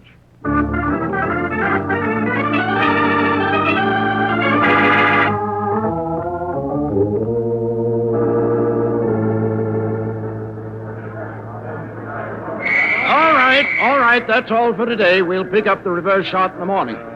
Fade the lights. Everyone off the set. Hey, Gregory, we can catch Fremont before he gets back to his dressing room. Yes, let's go on the set and talk to him. Come on, Major Courtney. Keep a weather eye open, Hood. We may be leading with our chin. I know, Major, but we have the advantage of surprise. I hope. Oh, hello, Mr. Fremont. Well, Gregory Hood. Didn't know you were on the set. It's too bad you weren't here earlier. We were shooting some good stuff. Hey, by the way, can you get here in the morning? I've got several terrific scenes then. Too bad that you won't be playing them, Fremont. Well, what do you mean, Hood? Call the police, Lou. Philip Fremont's your murderer. Philip Fremont? That was my hunch, too, Hood. Stay right where you are, Lou, and that goes for the rest of you. Don't you see I'm still carrying my revolver? Yes, a revolver containing blanks. You've just used it in the scene. Oh, no. No, I have another one in my pocket. A revolver containing live shells. I've switched them. And I shoot expertly through the pocket despite the tailor's bills. You're not getting me arrested. I'm clearing out. Why did you strangle Netta Mason? Because she was stupid, and she quarreled with me. In any case, a girl who can mistake the map of an 8-year-old child for a valuable map such as the Major carries deserves to die. She was no more use to us. Us being your fascist superiors, of course. Correct. Major Courtney of G2. You didn't think fascism was dead, did you? Just because you and your boys killed a few Germans. Oh, the word's dead, all right. We'll never call it fascism again. But you'll be hearing from us. From you, we'll only hear a faint squeal from the gas chamber, Fremont. Yeah? You'll never get me. Oh, by the way, Hood, I knew you were pretty smart, but I didn't think you'd spot me. What mistake did I make? In leaving that Sigma Xi key in the dead girl's hand. Hey, but Greg, you said the key didn't have any name on it. Exactly. That was the point, Lou. Any genuine key, such as Major Courtney owned, has the name on it, doesn't it, Major? Yes, invariably. So the absence of the name suggested that it was a dummy key. You were playing a scientist in your picture, Fremont, and so you were obviously wearing a prop key to give authenticity to the part. Careless of you to let the dying girl wrench it off your watch chain in the struggle. Yes, wasn't it? I must watch blunders like that in the future. Gregory Hood, I don't like you. Gunfire's pretty common on this set. And I think I'll give you a little treatment. Fremont, you haven't a chance of getting out of this studio. You should know that. And think of the publicity it'll give us, Phil. It'll be terrific. It'll be sensational. Shut up, Lou, you little rat. What do you say? Mr. Gregory ought to mind your own business, Hood. I'd say look out, above you. Do you expect me to fall for... Oh! It got him. A falling paint bucket. Oh, boy, knocked him out cold. Gee, but you're lucky, Greg. A fine detective I am, saved from being shot only by a freak accident. But it wasn't an accident, Mr. Robin Hood. Jeepers. Hey, look up there in the catwalk. It's little Ann Norwood. And, darling, how can I thank you? Take me out to dinner, Mr. Hood, and then we can go dancing together. Is it a date? Yes, darling, it's a date.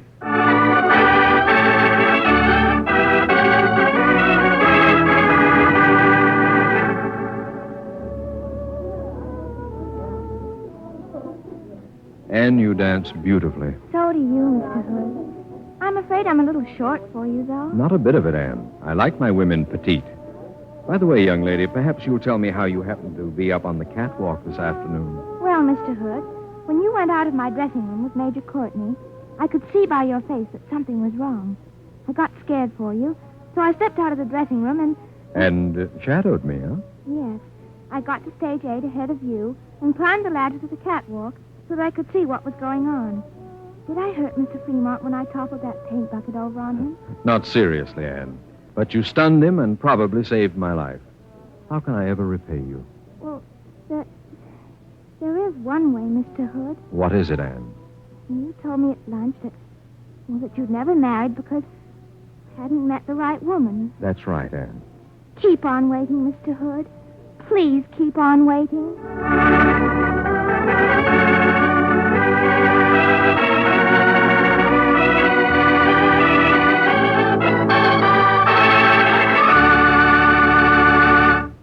Greg, that was really a swell story, but what a detective you turned out to be. Why, Harry, what do you mean? I solved the case. What more do you want? Oh, I know, Greg, but to overlook the fact that gun might have real bullets. Why, if it hadn't been for Anne... I know. It was a slight oversight on my part. But, Harry, I can make a little mistake now and then, can't I? I suppose. Now, Harry, don't stand there and tell me you never make a mistake. Well, not when it comes to choosing a wine, I don't, because I always choose Petri wine. I don't know why I bother talking to you. Oh, yes, you do. You like to hear about good wine just as much as the next fellow. And I like to talk about Petri wine because Petri wine is good wine. Why, it's just got to be. After all, the Petri family has been making wine for generations.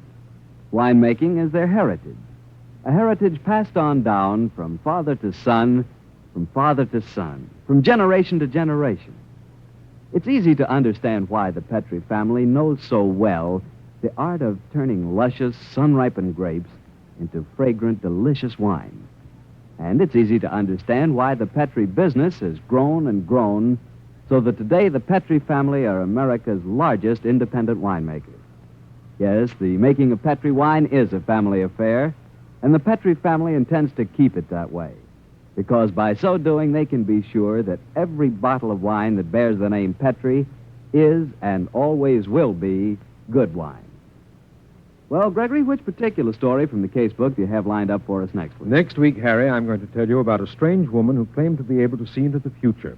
She predicted 2 violent deaths with frightening accuracy. The third death she happened to prophesy was my own. See you next Monday, Harry.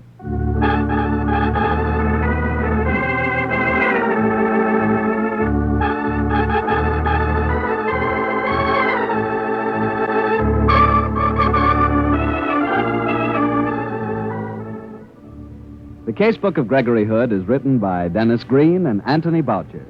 Original music composed and played by Dean Fossler.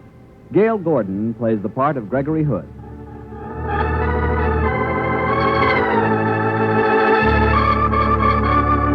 The Petri Wine Company of San Francisco, California, invite you to tune in again next week, same time, same station. The Casebook of Gregory Hood comes to you from our Hollywood studios.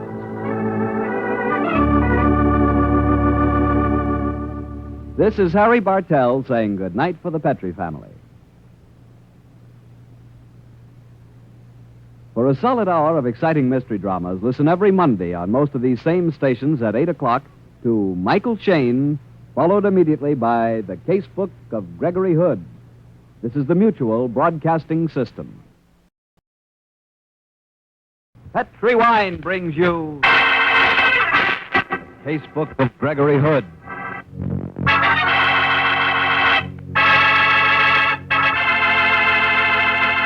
Tonight, the Petri family, the family that took time to bring you into the story of the Derringer Society.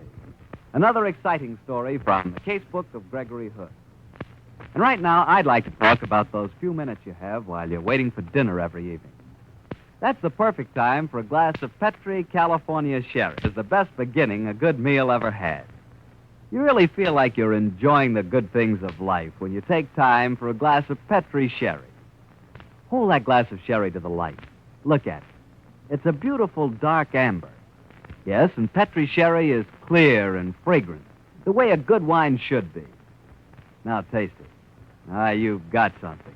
That Petri sherry has a real heart of the grape flavor.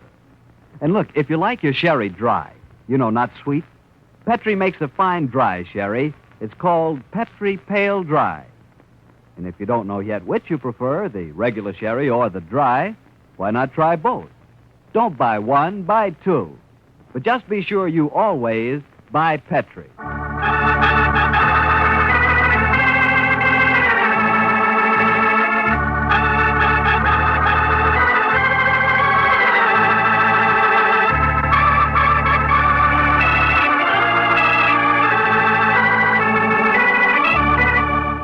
Well, it's Monday night in San Francisco, and we have a date with Gregory Hood and his friend and attorney, Sanderson Taylor. Tonight's rendezvous is at that delectable backwater, the Happy Valley Room at the famous Palace Hotel. Let's keep our date, shall we? Harry Bartell, how are you? Hello, Gregory. Evening, Mr. Taylor. Good evening, Harry. We just ordered a glass of sherry. You'll join us, of course. Thanks, Greg. Be very nice. Make that 3 sherries, Carl. Yes, Mr. Hood. Well, gentlemen, which stories have you selected from the casebook for tonight's episode? A quite remarkable case that we filed under the heading of the Derringer Society. Well, it sounds exciting, but what is the Derringer Society? Well, surely you remember those wonderful early semi-scientific yarns about Dr. Derringer, don't you? Yes, I do, Greg, now that you mention it. Sort of Jules Verne stories, weren't they? Yes, and if you reread them, Harry, you'll realize that they predict just about everything from rockets to the atomic bomb. You're both members of the Derringer Society, I take it. Oh, certainly. In fact, Gregory is the president. Greg, I'm always learning something new about you. Oh, I've been a Derringer fan for a great many years, Harry, so it was only natural that I rounded up a few old cronies here who were equally interested and formed a society. We meet from time to time in a private room in Solaris, in Maiden Lane. On the particular occasion I'm talking about, the evening started out very quietly with an excellent dinner, fine wine, and lots of good talk about the famous Dr. Derringer. And then I rose to introduce the guests of honor.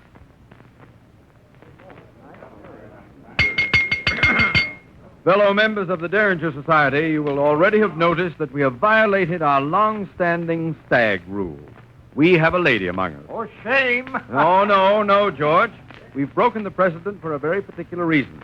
I don't have to remind any of you that the fabulous Dr. Derringer, that great spade-bearded scientific giant, was especially devoted to the tricks played by time. Well, our guest tonight is Miss Julia Hayes. She claims to perform exactly the sort of time-travel prophecy that the great Derringer foretold. Miss Hayes, gentlemen, claims to be able to predict future events. Dr. Barton, our psychiatrist member, has been examining Miss Hayes today, and I shall ask him to introduce her.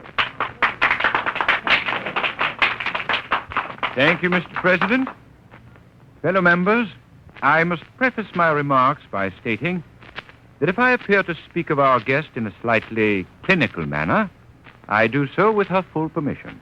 Am I right, Miss Hayes? Yes, Dr. Barton, you may say anything you wish. Thank you, Miss Hayes. Gentlemen, this afternoon I spent some 2 hours examining our guest. And by all known psychological tests, she is simply normal, perhaps a trifle below average mentality. But her record has already established the fact that she can often predict future events with surprising accuracy, quite above the laws of chance. And now, gentlemen, Miss Hayes will be quite willing to answer any question. Yes, Sandy Taylor, I think yours was the first hand. Miss Hayes, may I ask you any outstanding events that you predicted in the past?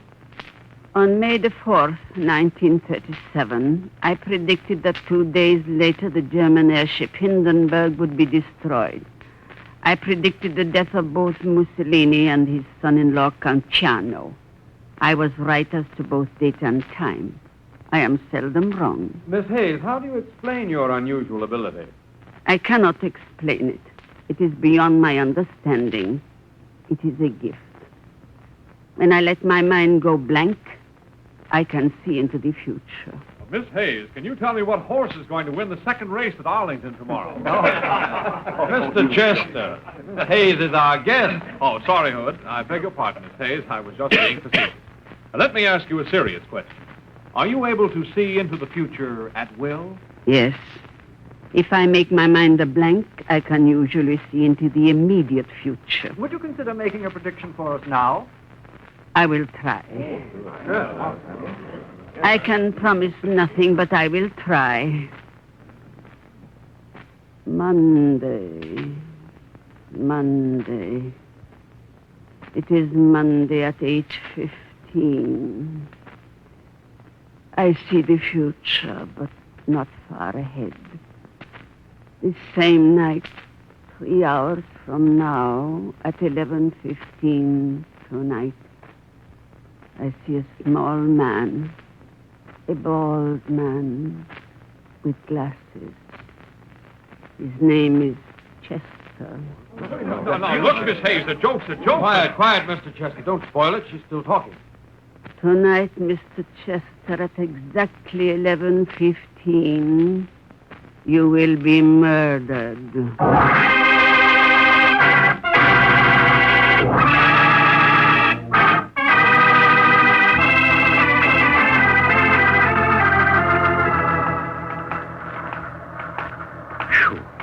I think that was one of the most emotional meetings we've ever had of the Derringer Society. It certainly broke up in a hurry when she predicted the murder of Chester. Yes.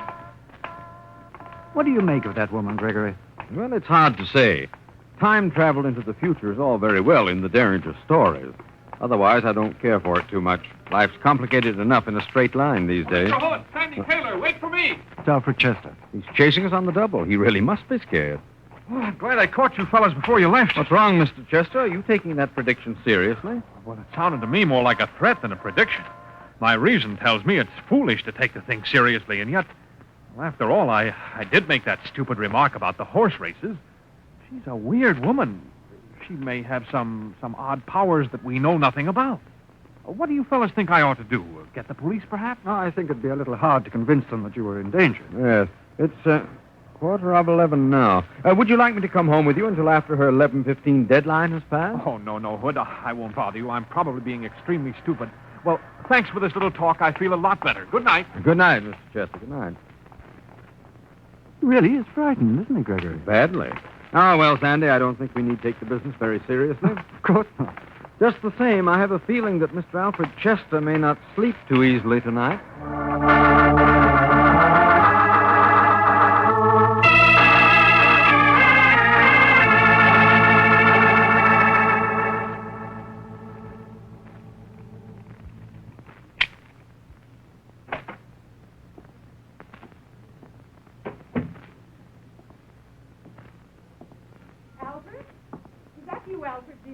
Yes, dear, it's me. Are you in bed? Yes, I've been reading. How was the meeting? I'll hang up my things and come and tell you about it. It was rather a peculiar evening. There was a woman there who claimed to be able to see into the future. Oh, what rubbish. I know, but the funny thing was she... Oh, well, but that's nonsense. What's the time, Alice? It's exactly 11:15. 11:15, then I'm safe. I need... Alfred, what happened?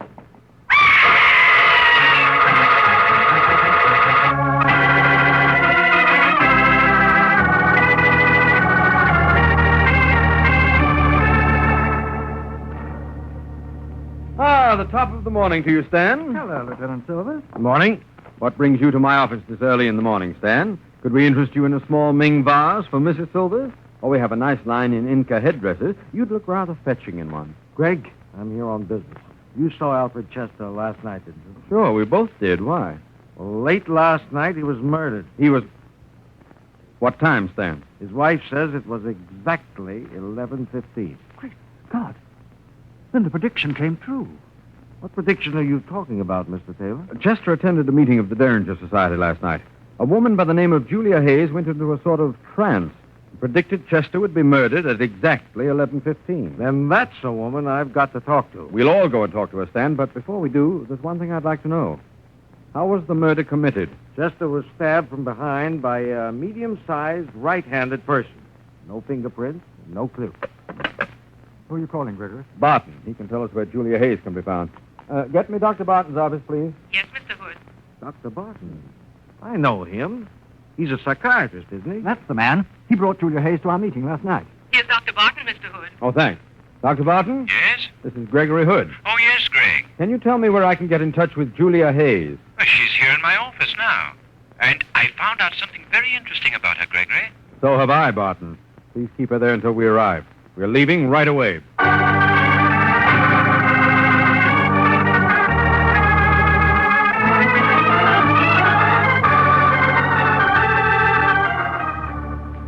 I've been examining Miss Hayes again this morning, gentlemen, and I've uncovered a very interesting fact.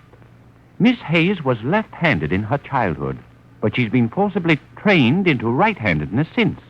It's a situation that is often has unpredictable psychological results, though I'll confess, never precisely like her. She is extraordinary, isn't she, Barton?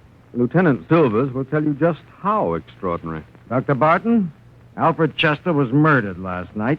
Murdered by a right-handed person. What? And her prediction came true to the exact minute. He died at 11:15. He did? I don't know what to say. One thing I can assure you, gentlemen, Miss Hayes did not commit the crime herself. How do you know? Because I brought her back here after the meeting last night. I was working with her until 12:30. Where's Miss Hayes now? In the other room. You want to talk to her? Yes, Dr. Barton, I certainly do. I'll call her in. Come in, please, Miss Hayes. Yes, Doctor. These gentlemen want to ask you a few questions. What questions? I understand you predicted the murder of Mr. Alfred Chester last night. Yes. It happened, of course. Yes. I knew it would. How do you account for the fact that you predicted it 3 hours before it happened? I cannot account for it. It is a gift that I cannot explain. I can see things in the immediate future. I can tell you what is to happen today before the day is out. I can tell you... Her mind is blanking out that again. What can you tell us, Miss Hayes? I see a large man, a red-faced man. His name is Felton. That's George Felton, another member of the Derringer Society. What do you see, Miss Hayes? He will die tonight. He, too, will be murdered. The heck he will. This is one murder that isn't going to take place.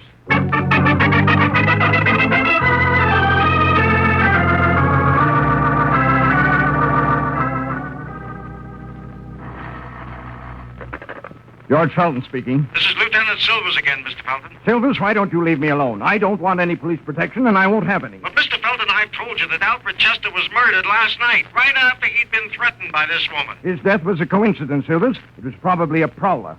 But I'm not easily scared, and I don't believe in supernatural powers, even though I am a member of the Derringer Society. I wish you'd let me come over, Mr. Felton. We don't like to take any chances. Now, look here, Silvers. It's nearly midnight. My wife and I are going to bed. Don't you worry about us. If anyone murders me during the night, I'll get in touch with you first thing in the morning. Who was that, darling? Oh, Lieutenant Silvers again. Still worrying about that threat on your life. Yes, that's the 5th time he's called me today. Darling, he must take it seriously, even if you don't. Don't you think Oh, now, perhaps don't worry your pretty head about it, Cynthia. You run along to bed, dear. I'll lock up. I suppose you know best, George. Don't be long. Oh.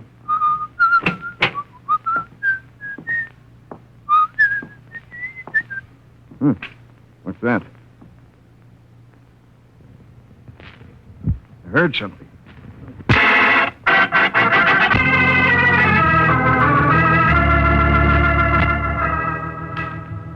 Gregory, I blame myself for Mr. Felton's murder last night. You did your best, Stan? Yes, Lieutenant. After all, you tried to force him to take protection, but he wouldn't hear of it. I know, but I do blame myself.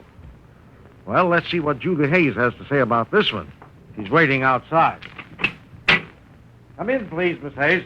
Very well, Lieutenant. Now, Miss Hayes, I want to know how you knew this latest murder was going to take place. I cannot tell you how I knew.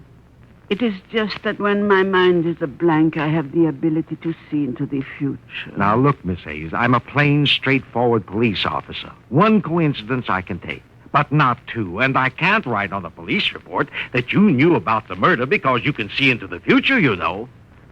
Why not tell me the truth? I am telling the truth. Oh, Gregory, see if you can get anything out of her. Miss Hayes, What is it? I understand about your being able to travel into the future, but surely you must be able to remember more about what you saw when you had that vision. Try and think back, will you? Think back. Back? No, I can only see forward. Forward. Scott, my mind's blanking out again. I see another death in the immediate future. Sudden death. The man is tall and dark. His name is Hood. Gregory Hood.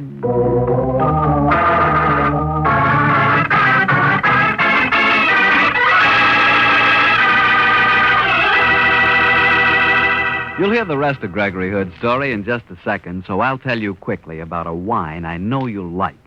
That wine is Petri California Muscatel. Petri Muscatel is really marvelous. In fact, I'm willing to bet you like everything about it. Petri Muscatel is good just to look at, the color of sheer gold. And say, if you've ever tasted plump, luscious Muscat grapes at their sun-ripened best, well, then you know what to expect when you taste Petri Muscatel. Petri Muscatel brings you that same wonderful Muscat flavor.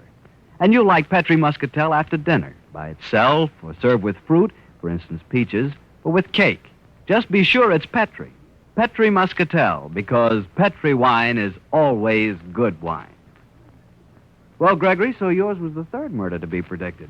Considering the first two had taken place according to schedule, you must have felt a little nervous. For the first 24 hours, I was a trifle sensitive to sudden sounds, Harry. But when 48 hours had passed without anything happening, I began to feel rather let down. Let down? You should have thought you'd have been grateful. Gregory has an ingrained sense of melodrama, Harry. I think he felt cheated because the spotlight was on him and he didn't have a scene to play. Exactly, Sandy. As my old father used to say, if you're fortunate enough to hit the headlines, for heaven's sake, make the most of it. But how could I?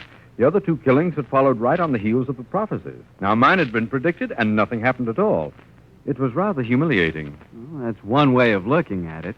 In any case, I'm sure you didn't just sit down and wait for someone to try to kill you. Oh, no, Harry. As soon as Julia Hayes uttered her dire threat, Lieutenant Silvers and I went into action. We questioned everyone and checked alibis till we were as black in the face as a couple of end men. But after 3 days of this, we had progressed exactly nowhere. On the night of the fourth day, I remember, Sandy and I sat in my apartment discussing the whole business. Gregory, while you and Lieutenant Silvers have been doing the legwork, I've been doing some serious thinking. Splendid, Sandy. What conclusions did you arrive at? I think there's only one answer to this case. And that answer is? Dr. Barton's a psychiatrist. Julia Hayes is slightly subnormal. I wouldn't mind giving you odds that he hypnotized her into performing the two murders. She'd be an easy hypnotic victim. I'd thought of that possibility. Have you figured out his motive? No, but I'll skip that for the moment. One thing we do know. He had the opportunity. He was the only person who was alone with the woman for any length of time between her arrival in San Francisco and her first prophecy at our meeting. Very true. And I think I could provide your missing motive, Sandy. We've checked on Dr. Barton thoroughly. The wife of George Felton, the second man murdered, was a patient of Barton's. She was also a beautiful woman, no doubt is now a very rich one. I've gleaned rumors that her relationship with Barton was a little more cozy than that which usually exists between doctor and patient. In that case, how would you account for the first murder, the stabbing of Alfred Chester? Well, that could have been a blind, to establish a pattern and conceal the motive. Well, if that were the case, your death would be necessary also. True. Darn it, Sandy, this is all supposition. We haven't a real lead to follow. There's one thing I will settle, though. Who are you calling? Dr. Howell is staying at the Fairmont. He's probably the greatest psychiatrist in the country. Dr. Eustace Howell, please. Well, what can he settle? Whether Julia Hayes could have been hypnotized into committing murder. Excuse me. Dr. Howell, this is Gregory Hood. I'm fine, thanks. Yes, I'd like to. In the meanwhile, do you mind if I pick your brains? Yes. Here's my problem. Is it possible to hypnotize an individual to commit a criminal act against his will? Thanks. I thought so. I'm much obliged to you. I'll call you in a day or two. Goodbye. Can't be done, huh? No. He says the answer is an unqualified no. Well, I'm going to accelerate my own murder. Tell me what flowers you like first. I'm very fond of Transvaal daisies, Sandy, but don't worry about my funeral. Yes. Lieutenant Silvers, please. Two can play at this game, Sandy. Oh, Stan, this is Greg Hood. No more leads, but I have got a brainwave. Pick up Julia Hayes and bring her up to the apartment as soon as you can. Yes, we'll be waiting for you.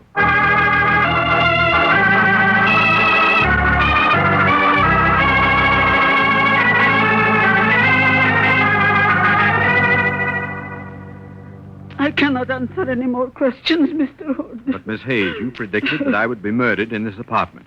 Doesn't this setting ring a responsive chord in your memory?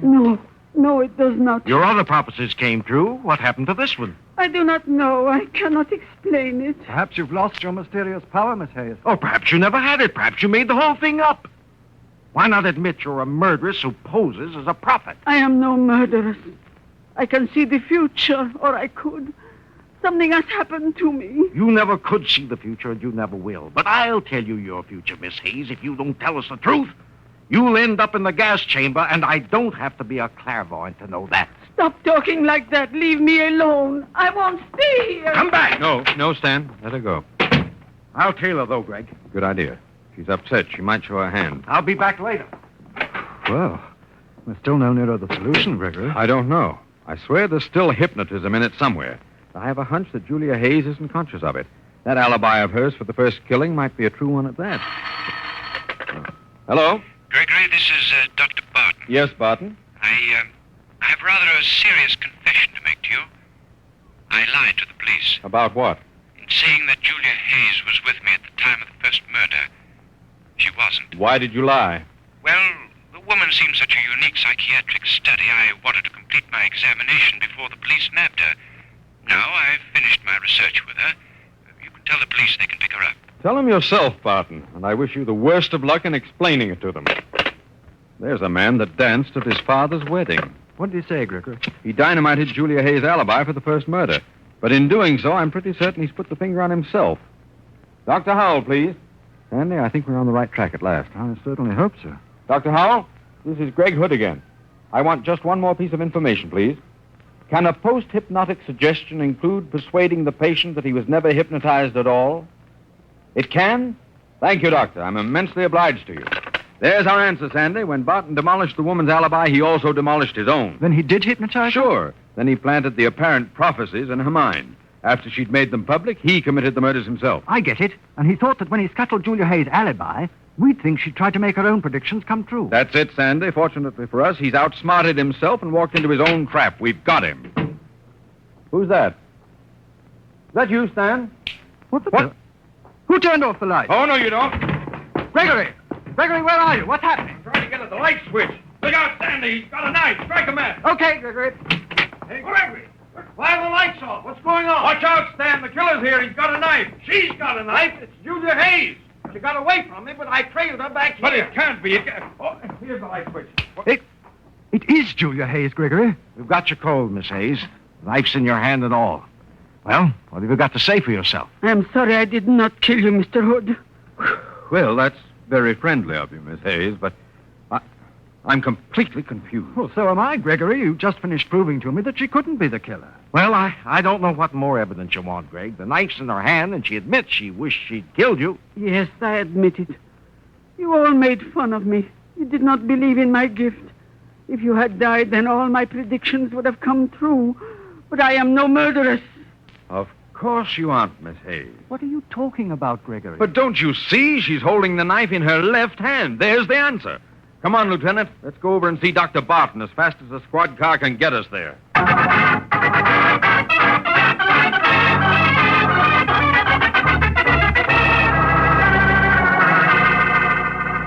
Yeah, this is all very dramatic. A police inspector, an amateur detective, and his attorneys stand in my home and accuse me of murder. Is this some form of practical joke? If you think it is, you must have a very warped sense of humor. I don't think the judge will find it funny, Dr. Barton. And I know that your attorney won't. But this is ridiculous. You're suggesting that I hypnotized Julia Hayes into making murder prophecies, and then that I carried out the murders myself? To coin a phrase, yes. But, my dear Hood, you've just admitted that she attacked you tonight. Yes, you suggested the idea. And the three of us, by taunting her with her failure as a prophet earlier on, helped. Her never-too-stable mind snapped, and she attacked me to fulfill her record of prophecies. But why couldn't she have committed the two murders? You overlooked one thing, my friend. You didn't know that under strong emotion, she reverts to her childhood left-handedness. She attacked me tonight with her left hand. The murders were committed by a right-handed person. Want to argue any more? I'd like to know what you think my motive was, Hood. Oh, that's easy. Mrs. Felton, the widow of your second victim, broke down half an hour ago and spilled quite a few beans. She did? I mean, yes, she did. So, Cynthia's been talking. Better come with me, Doctor. Very well, Lieutenant. I should prefer not to talk anymore till I've seen my attorney. Good night, gentlemen. See you in court, Barton. Gregory, you tell the most convincing lies. That story about Mrs. Felton talking, how can you do it? Oh, it takes years of training. My old father always used to say that if you couldn't think of a really convincing truth when you wanted to make a good point, then tell a thumping great lie. You're a chip off the old block. Sandy, I'm worried. Conscience bothering you? Mm-mm. I'm thinking about the Derringer Society. What about it, Gregory? Well, Sandy, brood about it. With 2 of our society murdered and a 3rd headed for the gas chamber, we can certainly use some new members.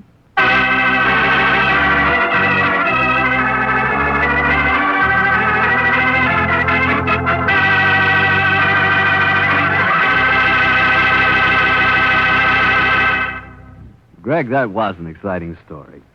How do you get mixed up in these things? Harry, I guess I'm just around when they happen. But why is it I'm never around? Well, Harry, maybe you're just the kind of person nothing ever happens to. Lucky you. You mean poor me? I bet if I were a member of the Derringer Society, things would start happening to me. Oh, I don't know. But before you can become a member, you must be able to contribute something to the society. Have you a scientific mind? I'm a genius with a tinker toy. Oh, no. Know anything about psychiatry? No. Hypnotism? No. Precognition? Don't even know what it means. Well, in that event, Harry, what in the world could you possibly contribute to the Derringer Society? A case of Petri wine? I should have known. They'll love me, Greg, because Petri wine is such good wine. Why, it's just got to be. With the Petri family, the growing of perfect sun-ripened grapes and the art of turning those grapes into fragrant, delicious wine is a heritage. It's a heritage passed on down from father to son, from father to son. No wonder Petri wine is so good. Yes, the making of Petri wine is a family affair, and the Petri family has every intention of keeping it just that. So you know the name Petri on a bottle of wine is more than a trademark. It's the personal assurance of the Petri family that Petri wine is and always will be good wine. Well, Gregory, which adventure out of the casebook are you planning to tell us next week? Next Monday, Harry, I'm going to tell of a weird adventure that Sandy and I had in Mexico City some months ago. During the course of the story, I succeeded in getting myself kidnapped by a female sharpshooter and nearly ended up with an extremely beautiful wife. I'll see you next Monday, Harry.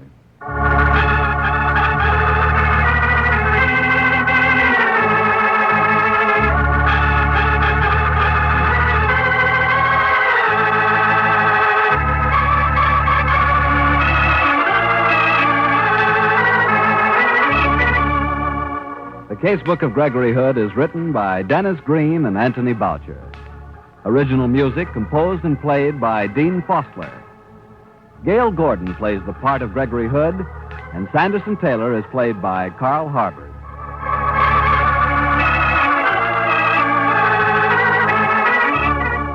The Petri Wine Company of San Francisco, California, invites you to tune in again next week, same time, same station. The Casebook of Gregory Hood comes to you from our Hollywood studio. This is Harry Bartell saying good night for the Petri family. For a solid hour of exciting mystery dramas, listen every Monday on most of these same stations at 8 o'clock to Michael Shane, followed immediately by the Casebook of Gregory Hood. This is the Mutual Broadcasting System.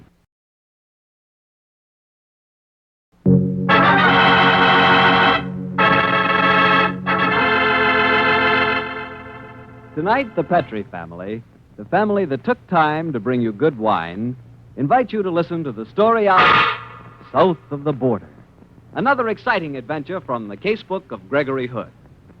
And I'd like to ask you if you know one sure way to turn a simple meal into a regular feast.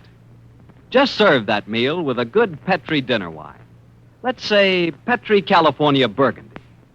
Petri Burgundy, you know, is the perfect companion for any kind of meat or meat dish. It's a red wine, just as rich in flavor as it is in color. And if you want to know how really good it is, serve that Petri Burgundy with a hamburger cooked the way you like it. Tender, delicious. Or try that Petri Burgundy with a savory beef stew, or with pork chops. And, of course, if you can wangle it, try Petri Burgundy with a thick, juicy steak. Ah, believe me, that's eating. Eating that's, well, that's out of this world. And believe me, Petri Burgundy is a wine that's clear, fragrant, and delicious. A wine that you can serve to your friends proudly. Of that you can be sure. Remember those 5 letters, P-E-T-R-I. They spell the proudest name in the long history of fine wines.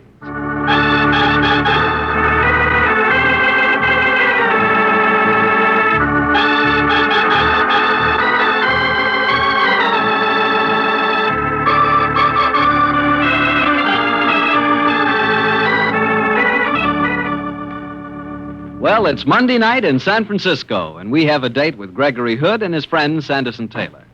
Tonight's rendezvous is at Gregory's apartment, high on Nob Hill and overlooking the Golden Gate. Let's join him there, shall we? Harry Bartell, how are you? Evening, Sandy. Where's Gregory? Oh, can't you hear him? Oh. Hello, Harry. Evening, Greg. That sounds swell. Is nice, isn't it? Your latest composition? No, this isn't mine, Harry. I wish it were. This is one of Richard Gump's compositions. He calls it Un cœur brisé, a broken heart. Seems to me he's something of a rival of yours, Greg. He's a famous importer, and now it turns out he's an amateur composer of distinction, too. Yes, Harry, but don't imagine there's any rivalry between them. They're the best of friends. Oh, there's distinct rivalry between us on the golf course, Sandy. We played this afternoon. If I hadn't hooked my drive on the 13th, I swear I'd have beaten him. Oh, on the way home, he took me by his store and gave me a private showing of his wonderful collection of Steuben glass. It's a must on your list, Harry. I'll go there tomorrow. Now, Greg, how's about... Tonight's story, it's coming right up. There. You see, Dick Gump and I work very closely in the importing business. On this particular occasion, we crossed swords with a very slimy dealer by the name of Severin Stackpool. It was to forestall Stackpool that I decided recently to fly down to Mexico City. I'd heard that the Royal Jade collection of Grosvenor was for sale, so I decided to be in at the bidding on the ground floor. Well, the Royal collection of Grosvenor and Jade sounds pretty impressive, Greg, but, and I don't want to appear stupid, where is Grosvenor? It's one of the more obscure Balkan countries. The royal family, complete with the priceless Jade collection, which 4 generations of Grosnian rulers had been assembling, left the country and came to Mexico City, but I'll come to that in a moment. As soon as I heard about the Jade collection, I naturally got in touch with Dick Gump. As you know, he has one of the finest collections of jade in the world. But Dick was tied up, so he arranged to purchase the stuff jointly. Sandy and I lost no time in hopping the next plane south. When we landed in Mexico City, it was one of those cool, fresh days, bright sun, but no oppressive heat. A very smooth trip, Gregory. Very, very. You know, Sandy, I haven't been to Mexico City for a couple of years. It's good to be back. It's a great spot. Yes, I've always liked it. In a way, it isn't Mexican any more than San Francisco is purely American. It's a city for citizens of the world. And very attractive some of those citizens are, too. I wondered how long it'd be before you spotted that girl standing at the barrier. Hello, she's coming over to us. Добрый день, Gregory. Принitsomim. I beg your pardon? So, you do not wish to speak Grosnian before your American friend? Very well. You will come with me, no? You're right. I'm afraid the answer is no. She spoke in Grosnian. Did she know we were coming about the Jade? Well, I sent Count Pablo a wire. He's the official guardian of the royal collection. Are you an emissary of his, young lady? I do not understand this talk of Count Pavlin and of Jade. I only know that my orders are that you must come with me. Who gave you those orders? I cannot answer that question. Well, normally I'd be delighted to join you, but I'm here on urgent business. But if you'll give me your phone number, I'll call you when I'm in the clear. Do not make fun of me. I'm going to make you come with me. I don't see how, darling. We're 2 great big husky men, and you're just a wisp of a girl. Even if you're a judo expert, I think you'll find it's tough sledding. You will come with me, alone. I rather think I will at that. So long, Sandy. Wait, Gregory. What on earth do you... Hey, young lady, what are you up Don't to? yell, Sandy. She might conceivably lose control of the revolver that's fitted so snugly in my ribs. Goodbye, Sandy. But this is kidnapping in broad daylight. It's not possible.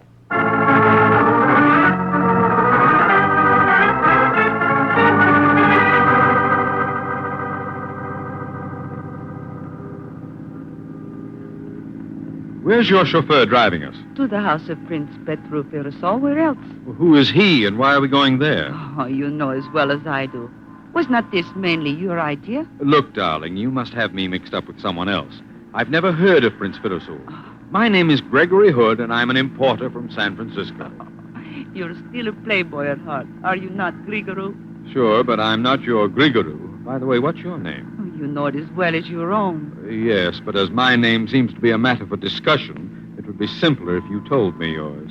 My name is Maria Crest. And your nationality, Maria? What game do you play, Gregory? I am Groznian, of course, just as you are. As I am? This begins to make Alice in Wonderland look like a whodunit. Now listen, Maria, this is... Gregory. We arrive at Prince's house. Follow me. And no tricks, please. As you remember, I am not an amateur with a revolver. Oh, Prince Firasol is waiting at the door. He will be so happy to see you again.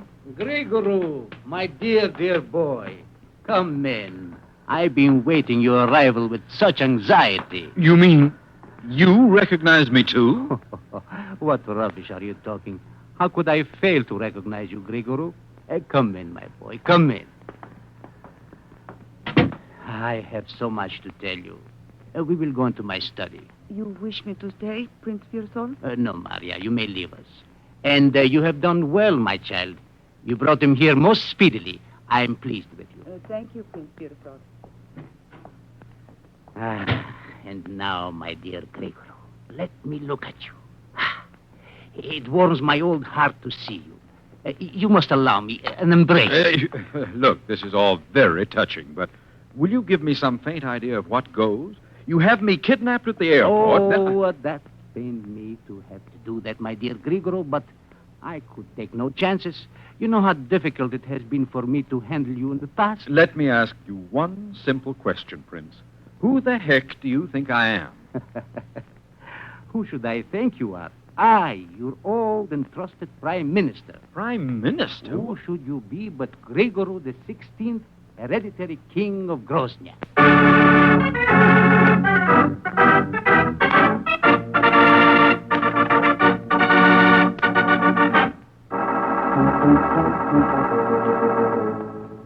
Lieutenant Valdez, how many times do I have to tell you my friend was kidnapped before my very eyes? But, Mr. Taylor, how can you expect me to take your story seriously? It's perfectly true. My dear Mr. Taylor, I am interested in matters of criminology. I know the activities of Mr. Gregory Hood. I also have heard of his, shall I say, his extracurricular activities. What do you mean, Lieutenant? He is notorious lady killer, I understand. Well, what's that got to do with anything? A great deal, I am sure. You have told me he neglects his business to go off with a beautiful girl and then invents the absurdly thin story that he is being kidnapped. Should I concern myself or my men with your friend's love life? I insist that you try and locate him, Lieutenant. I'll appeal to the consulate. I doubt that Mr. Hood will thank you for your interference. Now, Mr. Taylor, I'm afraid I must say goodbye to you. I have serious work to attend to.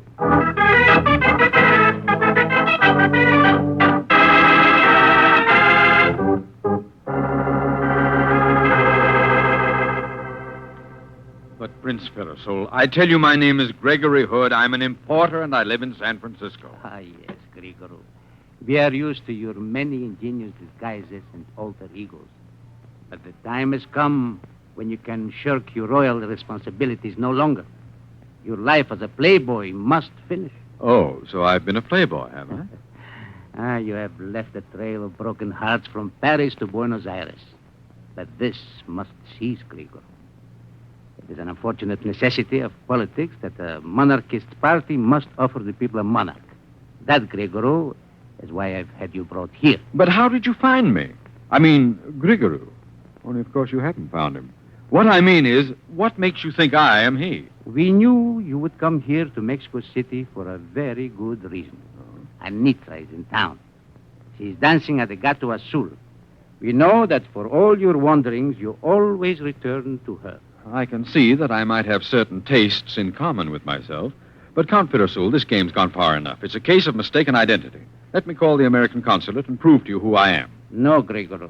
We dare not let you near a telephone as yet. Not until you have agreed entirely to our plan. Oh, look here. This is crazy. You can't hold me here against my will. Oh, yes, we can, my dear boy. And if you have any notions of trying to escape, I might remind you that Maria will be guarding you. Come, let us discuss this in the morning. You'll have a clearer mind then and see my reasons. And now, I will show you to your room.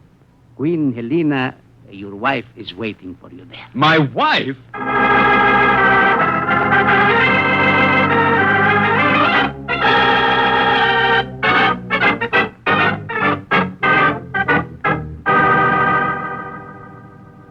are comfortable in our hotel, Mr. Taylor? Yes, thanks. As comfortable as a man can be when his best friends disappeared. Haven't been any messages, have there? No, Mr. Taylor. You have reported his disappearance to the police? Yes, and they won't take me seriously, nor will the consulate. Excuse me. Hotel Cerveceria, San Francisco. Mr. Gregory Hood? Just a moment, please. San Francisco is calling Mr. Hood. I'll take the call. You can take it in the booth over there, senor. Very well.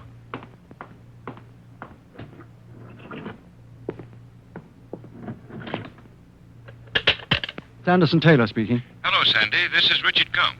Oh, hello, Dick. Is Greg there? Dick, he's been kidnapped by a girl. By a girl? Sandy, is that Mexican sun a little too hot for you? I'm not kidding, Dick. The girl had a revolver in his ribs. I've been going absolutely frantic. Neither the police nor the consulate will take me seriously. Well, look, Sandy, the vice consul is a friend of mine. I'll call him as soon as I hang up. But in the meanwhile, I've news for you. I just got a tip that Severin Stackpool got wind that you and Greg left on that Grosnian Jade deal. He flew out in a chartered plane 4 hours ago. You must find Greg and tell him to close the deal as soon as it's humanly possible.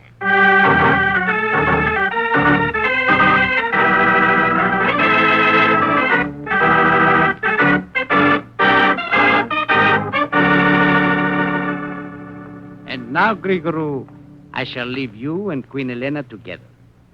Such a handsome couple. Ah, how splendid the pair of you would look standing on a balcony with your cheering people below you. Talk some sense into him, Elena.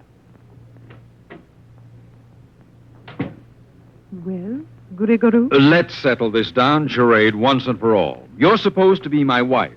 You should know whether I'm me or not. Oh, I do not know what you mean, Grigorou. All I know is that you are my husband and that I love you very much. Heaven help me. Holy smoke, not you, too. Now, look, darling, what's the game? Knowing me as well as you must. As well as any stranger in your harem. Oh, do they have harems in Grosnia? Oh, I have loved you, Grigorou. Even though my father arranged our marriage purely as a political move. I shall probably always love you. And you will undoubtedly never be under the same roof with me, save when protocol demands it. I should hate you, Grigorou. Yet in my heart I find nothing but love and pity for us both. And now, will you kiss me good night? Or is that asking too much? No, Elena. I don't think that's asking too much. Good night. Must it be good night, Grigorou? I'm afraid so, Elena. I have a busy time ahead of me. Ah. Then au revoir, my love. Au revoir. This is becoming embarrassing. I've got to get out of here. What? Oh, the window's unlocked. Maybe I can... Oh. Hello, Maria. I was afraid you might be out there. There was a time when you were glad of my company, Grigorou. I don't doubt it, Maria, but on those occasions, I imagine you didn't tote a shiny automatic. But I also doubt whether you perched yourself outside my windows. Won't you come in? I'm sure it's getting chilly out there. I want to talk to you. Very well, but no tricks. Oh, what do you want from me? Complete honesty.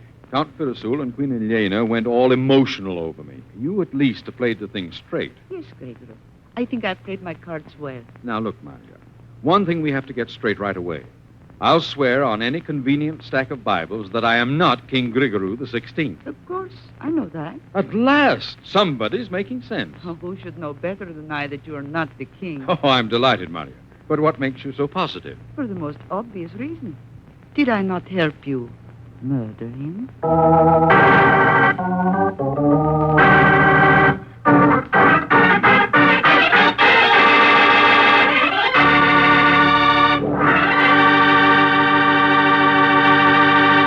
You'll hear the rest of Gregory Hood's story in just a second. Just time enough for me to say a good word about a good white wine, Petri California Sauterne. Petri Sauterne is a delicate wine, golden in color, with a marvelous subtle flavor. One sip and you'll know that you've discovered the kind of wine you've long looked for. And wait till you sample that Petri Sauterne served with chicken. Ah, what a combination. And Petri Sauterne is not only great with chicken, but it's swell with any kind of fish or seafood, too. You just taste that Petri Sauterne and see what I mean. To be sure you get a good wine, be sure you get Petri wine.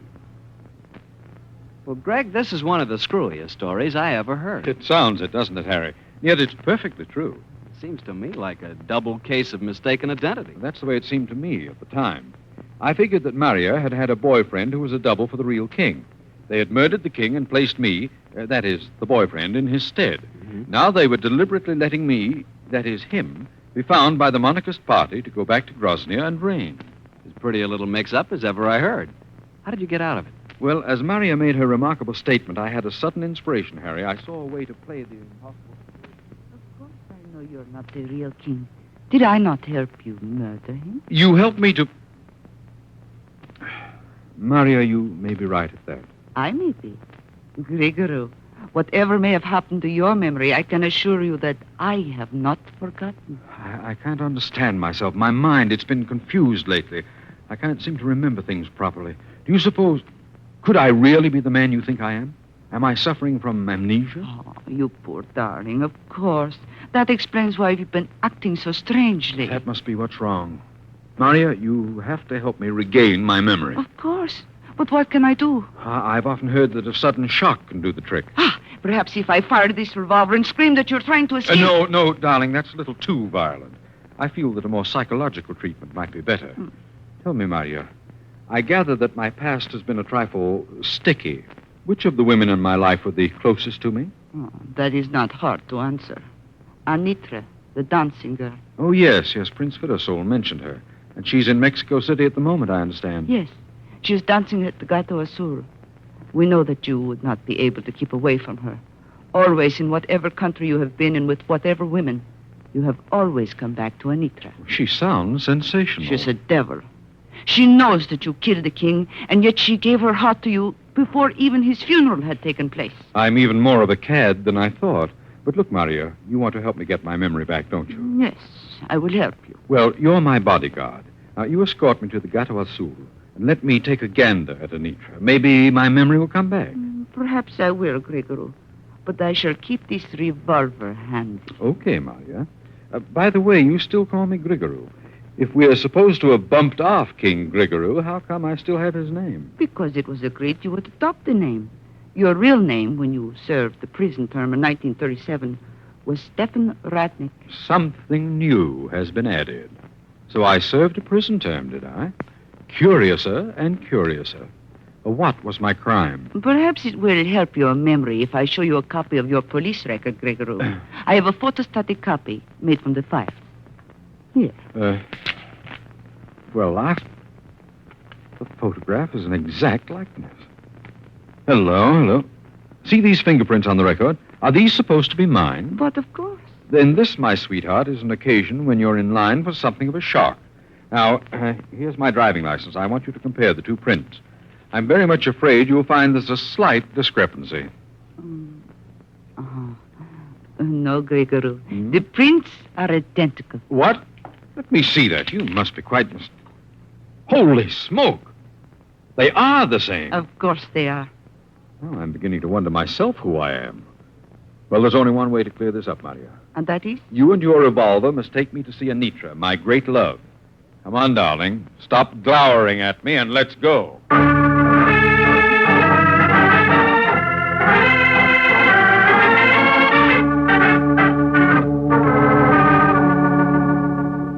Lieutenant Valdez, this is the fourth time I've come to you tonight. And this time, Mr. Taylor, I must apologize. Perhaps I was unduly skeptical. The American consulate have officially asked us to conduct a search for your friend. Thank the Lord Dick Gump could pull some strings. Well, let's go. But where, my friend? I have no clues, but I can tell you one thing. If you were right in thinking that Mr. Hood was not being held captive, then I'd know where to look for him. Where, Mr. Taylor? In the spot that has the best food, the best wine, and the most attractive dancer in Mexico City. If you are correct as to your friend's tastes, I think we will find him. If not, we shall at least spend a pleasant evening for ourselves at the Gato Azul.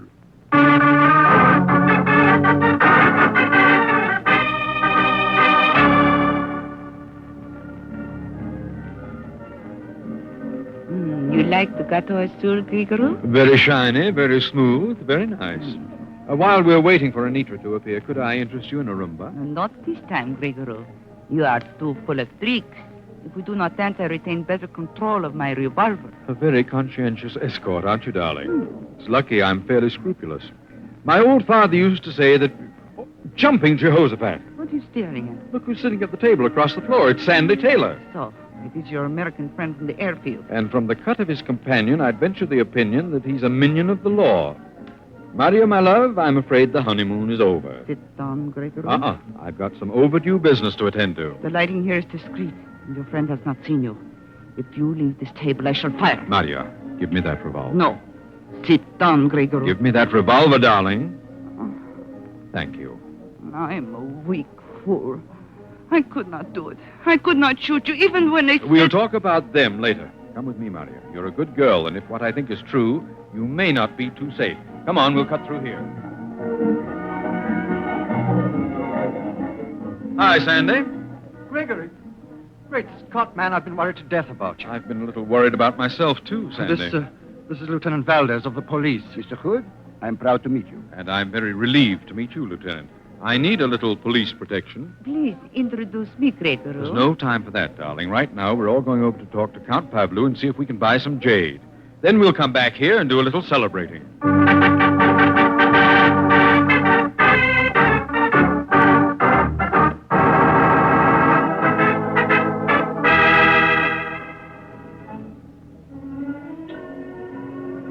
Well, Gregory, it's turned out all right. You closed the deal with Count Pavlou, and the jade is ours. Yes, but I only got it in the nick of time. You saw that large black limousine drive up to the Count's house as we left. That was Mr. Severin Stackpool. More champagne, Maria? Thank you, Gregory. How about you, Lieutenant Valdez? Since I am no longer on duty, thank you, Mr. Hood. Gregory, I've got a million questions to ask you. Yes, I thought you might be curious, Sandy. And I, Mr. Hood, as a humble member of the police force, am a little curious, too. Here we are back again in the Capital Sul, and still I do not know what happened. Your friends tell me that this charming young lady kidnapped you. What am I to believe? Officially, nothing, Lieutenant. I don't propose to prefer charges. But, Gregory, this girl pulled a gun on you. I know, Sandy, but with so much charm. Maria, darling, how about an explanation? Oh, by the way, is your name really Maria? Oh, yes. And I really am a Grasnian. Who was at the back of this elaborate hunk of play acting tonight? Was it Severin Stackpool? Yes. Severin Stackpool employ us. He know that he have to prevent you seeing Count Pavlou until he arrive here and close the deal.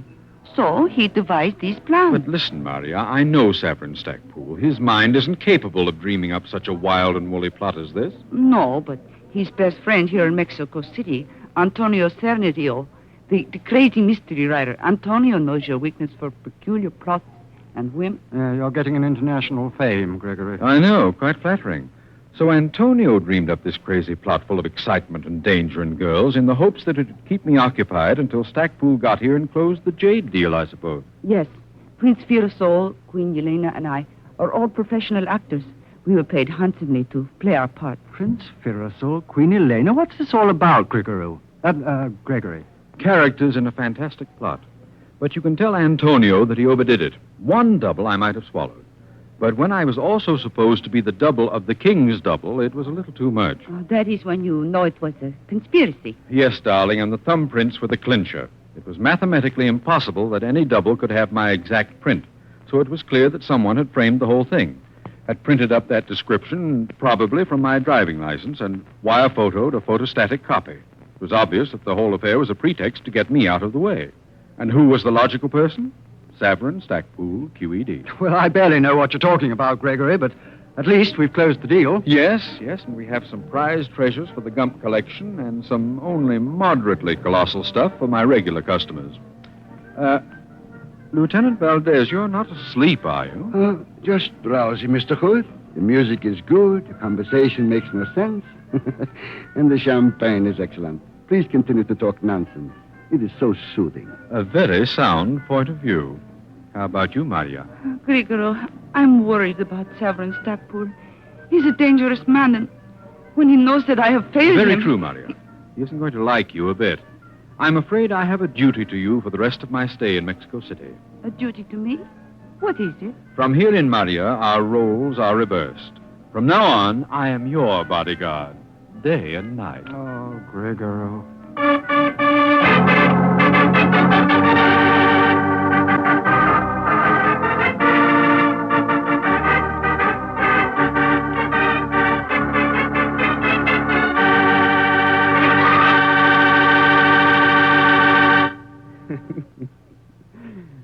Greg, I don't know how you do it.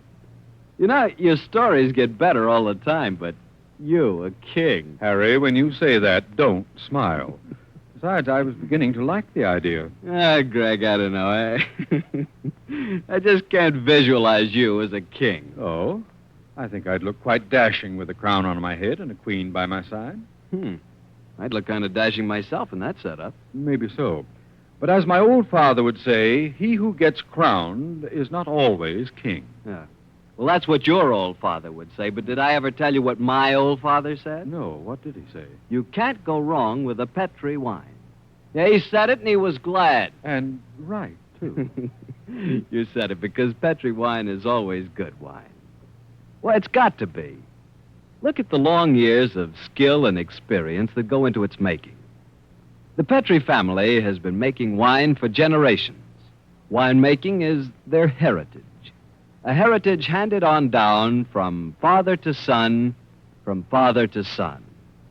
So you can take it for granted that the Petri family really knows how to turn luscious, sun-ripened grapes into clear, fragrant, delicious wine. And you can take it for granted, too, that the name Petri on a bottle of wine is more than a trademark. It's the assurance of the Petri family that every drop of wine in that bottle is good wine. You just can't go wrong with Petri wine because Petri took time to bring you good wine. Well, Greg, which story out of your casebook are you going to tell us next week? Next week, Harry, I'm going to tell you of a strange adventure that Sandy and I had last fall when we flew up to Yosemite on a fishing trip. It concerns some brook trout that I cooked under the starlight, an uninvited guest, and a sudden tragedy. See you next week, Harry.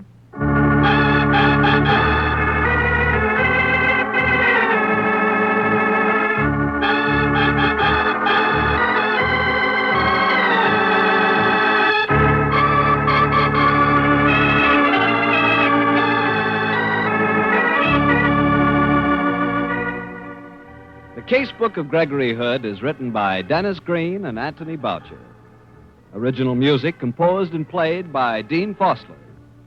Gail Gordon plays the part of Gregory Hood, and Sanderson Taylor is played by Carl Harbert.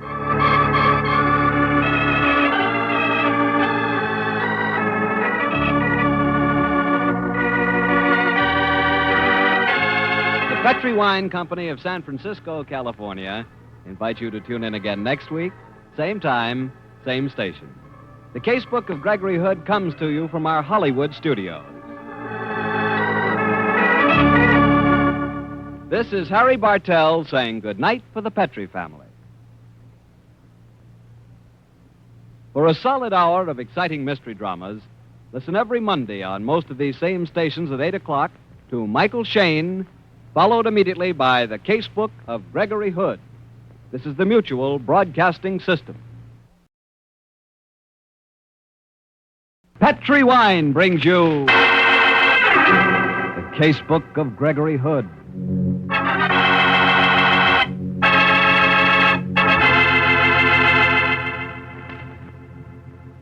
Tonight, the Petri family, the family that took time to bring you good wine, invite you to listen to the story of the Red Capsule. Another exciting adventure from the Casebook of Gregory Hood. As for me, I'd like to know this. Do you like chicken? Well, how do you like it best? Fried till it's golden brown and crispy on the outside and tender inside? Roasted with a savory stuffing? Or barbecued and heaped on a hot platter? Well, no matter how you like chicken, you like it better served with a glass of Petri California Sauterne. Ah, what a combination. Chicken and Petri Sauterne. They're made for each other. Petri Sauterne, you know, is an unusual white wine, beautifully golden in color, delicately fragrant. And what a flavor that Petri Sauterne has. Subtle, intriguing, really delicious. Believe me, one sip of Petri Sauterne and you'll say, that's the wine for me. And remember, you can serve Petri Sauterne proudly because those letters Petri spell the proudest name in the long history of fine wine. Petri.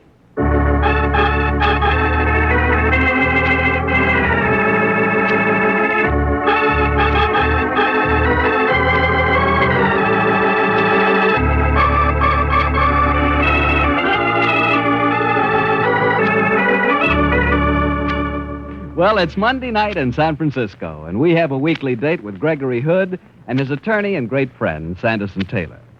Tonight's rendezvous is at that happy bourne from which no fish returns, Bernstein's Grotto on Powell Street. Let's join them there, shall we? Hello, Gregory. Evening, Mr. Taylor. Ah, there you are, Harry Bartell. Evening, Harry. I hope you don't mind we jumped the gun on you a little. I could never resist these cuckoo clams on the half shell. As you see, he's on to his second dozen. You'll have some, won't you, Harry? They're very special. Thanks, Greg. I will. By the way, if you can take fish 2 nights running, you're invited up to my apartment tomorrow evening. Oh, swell, Greg. What's the occasion? A friend of mine just sent me a batch of brook trout from the Sierras. Sounds wonderful. But you don't know how wonderful. I swear you've never tasted trout until you've had Greg cook them. Well, they won't be at their best tomorrow, I'm afraid. Brook trout is one dish that's better cooked under rather rustic conditions.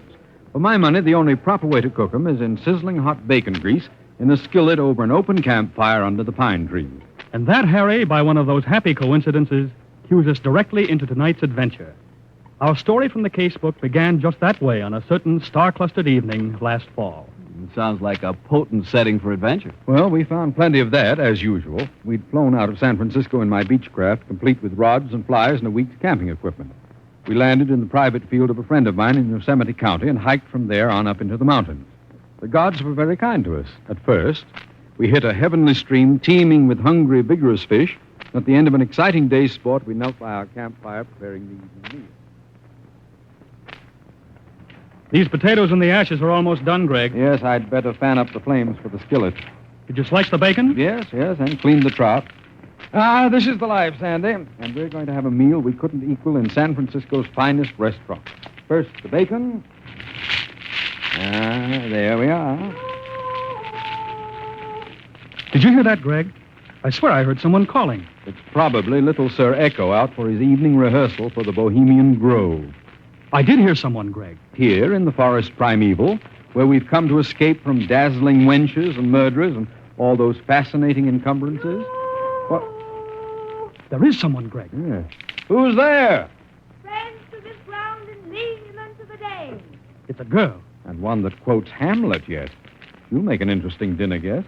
Well, go and make her welcome, Sandy. I've got my hands full here. Okay, Gregory. Good evening. Are you in trouble? Oh, hello. Yes, I was glad to see your campfire. I'm afraid I'm lost. Well, come and join us, won't you? My name's Sanderson Taylor. Oh, well, mine's Eustace. Sylvia Eustace. A little unwise for a young lady to be hiking about in the mountains at night, don't you think? Oh, well, Gregory, this is Miss Sylvia Eustace. Oh, how do you do? Sorry I can't get up, but I must watch this meal. Do I smell bacon? You do. You'll be our dinner guest, of course. Oh, I can't refuse.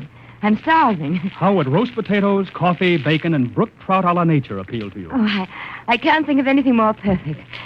Can I help? No, thanks. Everything's under control. How come you're up in the mountains alone late at night, Miss Eustace? Well, I walked up earlier today. I'm staying with friends at Denmark Lodge. Oh. It's about 10 miles. I'm afraid I overdid it. What's wrong, Miss Eustace? Here. I have some brandy in the flask here. No, thank you. I have a touch of asthma. I'll take an ephedrine. There. I'll be better in a second.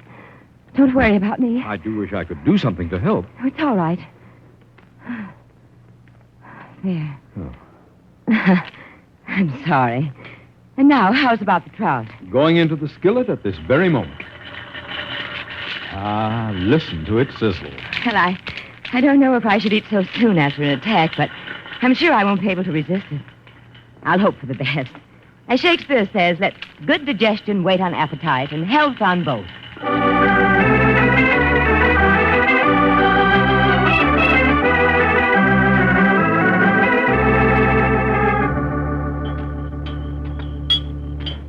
A wonderful meal. Gregory, you surpass yourself. I must confess it was mildly colossal. More coffee, Miss Eustace? Yes, thank you.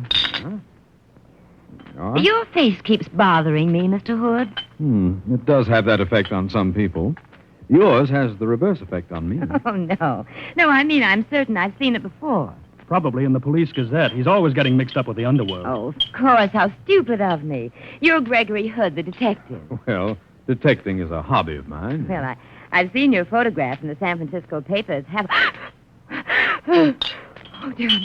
I was afraid of this. Hand me my bag, please. Here you are, Miss Eustace. Another asthma attack? Yes, I knew I shouldn't have eaten that trout. I'll take another ephedrine. Fascinating objects, those tiny red capsules. They really ease up these attacks of yours, do they? Usually. There.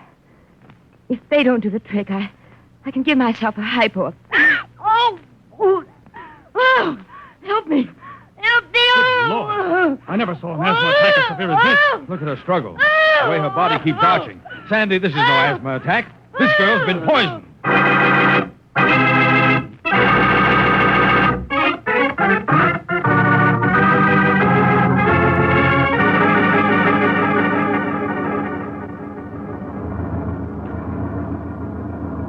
Whatever you may say about the evils of modern civilization, Gregory, at least if we'd been in the city, we could have called a doctor and the police. I know, Sandy. It was ghastly. Darn this wretched car. It should be in a museum. The old farmer who rented it to us warned us not to expect too much. In any case, after scrambling down a mountainside in the dark, it's a great improvement. Well, the dawn's breaking now. It would have been better to have waited up there and then carried her body down to the plane and flown it into San Francisco. I can still see that poor girl's face as she died. Yes, it was torture. If only we'd packed some other food, some mustard, egg whites, anything to make an emetic. But to stand there helpless and watch her die. You're sure it was murder? Oh, obviously. Suicides don't seek company, and it was no accident. I know the symptoms of strychnine poisoning when I see them. We must be on the outskirts of some town now. There are a few lights twinkling. Yeah. I wonder where the courthouse is, or even if they have one. If I know these hick towns, it isn't far from the outskirts to the hub of things. Greg, could you make out anything of what that girl was trying to say to you as she died? Almost nothing. The strychnine spasms were racking her, and that, combined with her asthma, made it very hard. Dreadful way to die. I just caught a few scattered words. Sounded like sport, engineer, tar. Does that make any possible sense to you? No, I can't say. Well, Greg, here we are, the county courthouse. Oh, yes. And the lights are on. Somebody's going to have quite a shock to start their day with. Yes, I imagine murder is something of a rarity in these parts. Yeah. Oh, here's the sheriff's office. Come on, Sandy. Good morning. You fellas are stirring early. What's on your mind? Are you the sheriff? Sure. Sheriff Turner. What's on your mind, son? We've come in to report a murder. Sounds as if you said murder, son. That's what I did say. A girl was murdered last night in the mountains. My friend and I saw it happen. You saw it. Jake, come in here. Now give me the facts, you two. My friend and I were camping in the mountains last night. A girl named Sylvia Eustace was lost and came to our fire. Sylvia Eustace, huh? Go on. Well, she had dinner with us, and half an hour later, she swallowed what she thought to be an ephedrine tablet and died of strychnine poisoning. Who cooked this dinner? I did. And the girl died right afterwards? Yes. Jake! You something for me, Sheriff? Yeah, get your keys out. You got a couple of customers. Us? Now, look here, I warn you, Sheriff, that I'm an attorney. Sure, and I'm the Queen of India. Lock 'em up, Jake. We've got us a couple of murderers.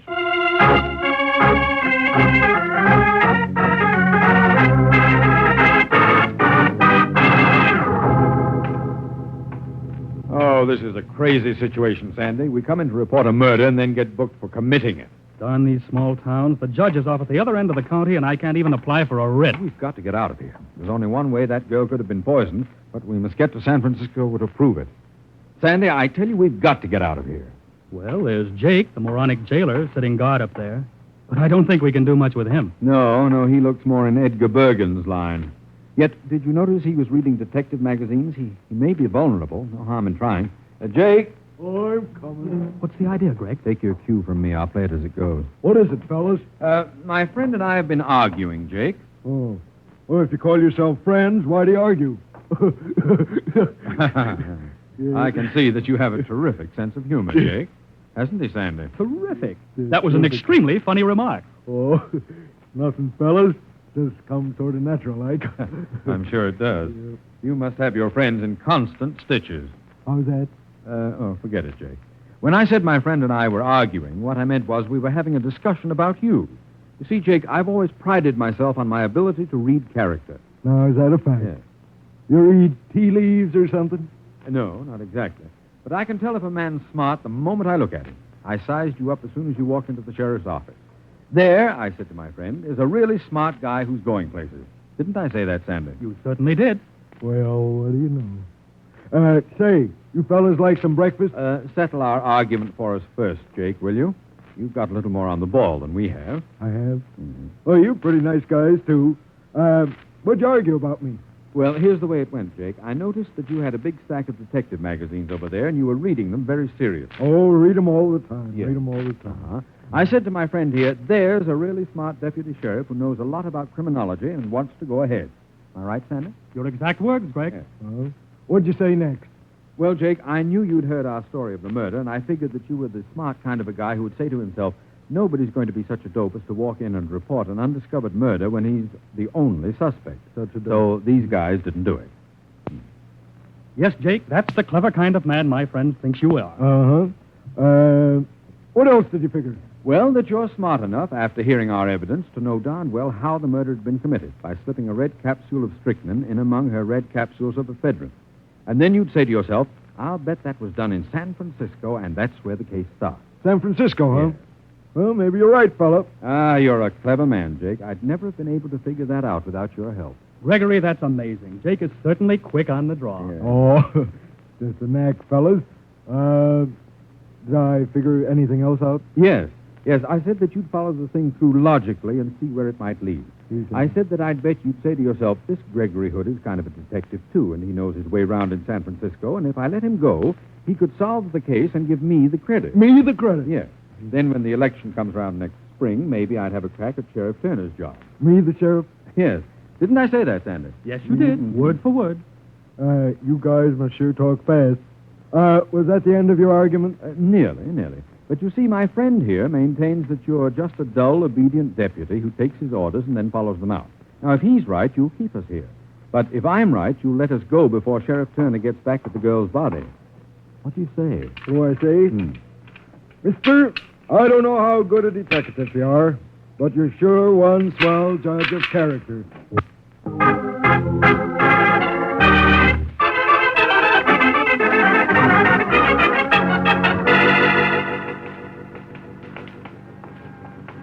Gee, Sandy, it's good to be back in San Francisco. Sure.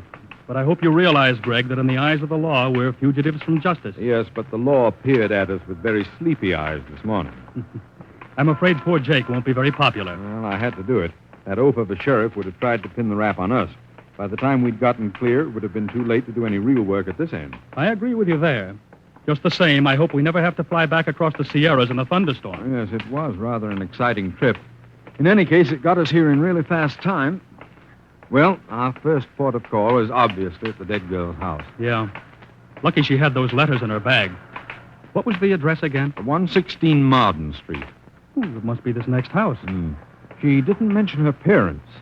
Stanley, I'm afraid this is liable to be a pretty harrowing interview. I don't doubt it. But it's our logical starting point in a search for her killer. Here we are. An imposing house. Yes, the Eustace family must be moneyed. Wouldn't be surprised if the news of her death has preceded us. Yes. It's the maid's day out and the butler's quit. We don't want anything. Unless you're applying as servants. Is this Miss Sylvia Eustace's home? Yes. May we come in, please? No, you... Well, bless my soul, you're Gregory Hood, aren't you? Yes, I am. Can't see a thing with my new glasses. I'm Sylvia's uncle. Come in, won't you? Thank you, Mr. Eustace. This is my friend, Sanderson Taylor. How do you do? How do you do? Now, you want to see Sylvia? You mean she's here? Yes, I think so. I'll go and see. Won't be a moment. Greg, what in thunder is he talking about? The girl's dead. We know it. Either Mr. Eustace is definitely eccentric or he doesn't know his niece has left town. Yes, Sylvia's just coming down the stairs. She's doing what? Well, don't look so startled, Hood, my boy. Here she is. Mr. Gregory Hood, how very nice to see you. Sandy! It's the same girl we left in Yosemite County.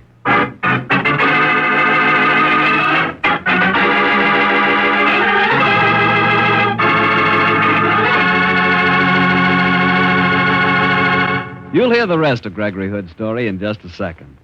And right now is a swell time for me to tell you about a red wine that's really marvelous with any kind of meat or meat dish.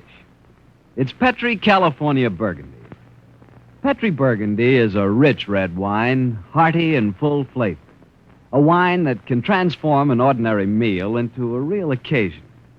Tomorrow night, say, try serving a simple dish like hamburgers or a succulent beef stew with a glass of Petri Burgundy. Petri Burgundy is not only delicious itself, but it makes everything you eat taste better.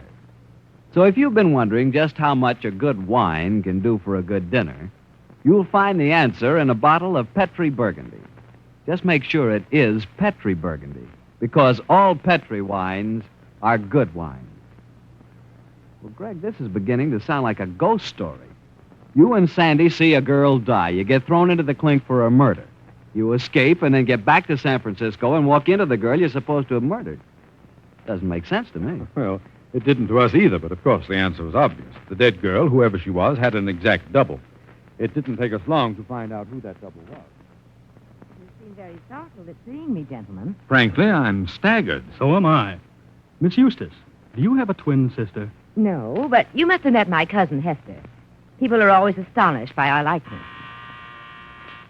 Oh, see who it is, Uncle, will you please? Richard Bell, as soon as the servants go, it never stops ringing. Well, you still look puzzled, gentlemen. We are, Miss Eustace. You did say that your name was Sylvia, didn't you? Yes, I did. Why? Well, did you know that your cousin Hester had gone to the Sierras? Yes. She left 3 days ago. She's very fond of hiking, just as I am. Another thing. May I ask if you're both victims of allergies? As a matter of fact, we are. You're being very mysterious.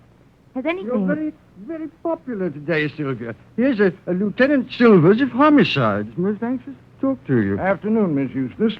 How do you do, Lieutenant? Do you know... Yes, I know them, thanks. Hello, Greg. Hello. Mr. Taylor. Didn't expect to find you here. I heard that you'd been detained in Yosemite County. Yes, Stan, we were. But only for a short while, fortunately. Well, we'll talk about that in a minute, Mr. Taylor. Right now, there's more vital talk. Miss Eustace, do I understand that you are Miss Sylvia Eustace? That's the second time I've been asked that question. Yes, Lieutenant, I'm Sylvia Eustace. Why? Well, because I've just received a notification from Yosemite County that the sheriff up there has found the dead body of Sylvia Eustace of this address. He'd been murdered. Oh, what in the name of thunder are you saying? Dead. I don't... She's fainted. I've got it. Leave her alone. You fellows have done enough damage. Here, I'll take her to her room. Well, Greg, you are in trouble, aren't you? I certainly am, Stan. You've had a report from Sheriff Turner, I suppose, Lieutenant? Yes, Mr. Taylor. They tell me the two of you broke jail and that you're wanted for murder. Well, we broke jail, all right, Stan, but you can't believe the murder charge. Well, no, of course not. I've known you both too long and too well for that. But officially, it's my duty to send you back there to jail, you know. But if we're wanted on a murder charge, whom are we supposed to have murdered? Sylvia Eustace. Oh. And who is the lady who just fainted? Sylvia... Oh, I get it. Exactly, Stan. This is a pretty complex case. Before you go shipping us back to death row in Yosemite, I think we'd better have a nice long talk.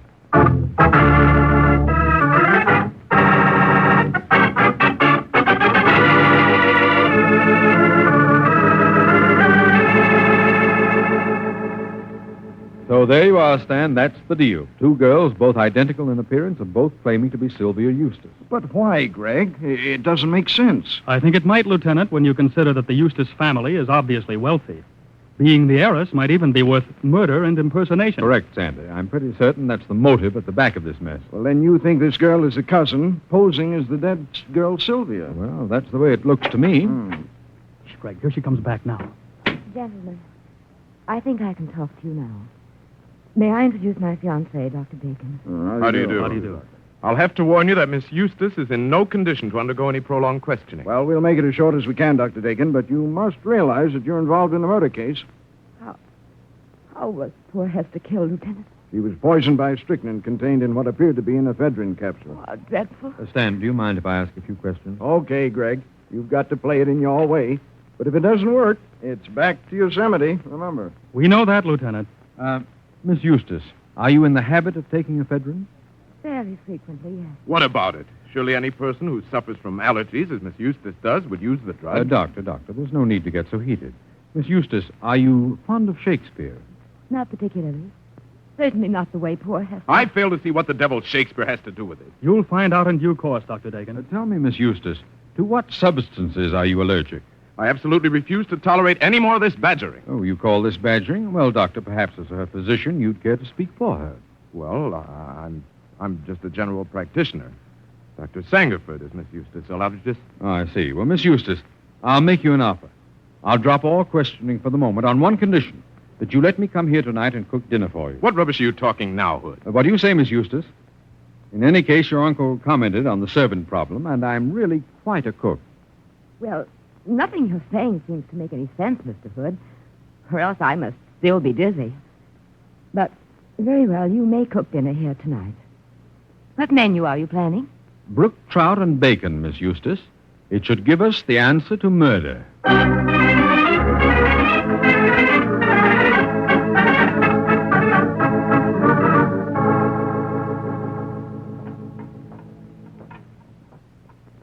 Slice up the bacon, Sandy, will you? Right you are, Greg.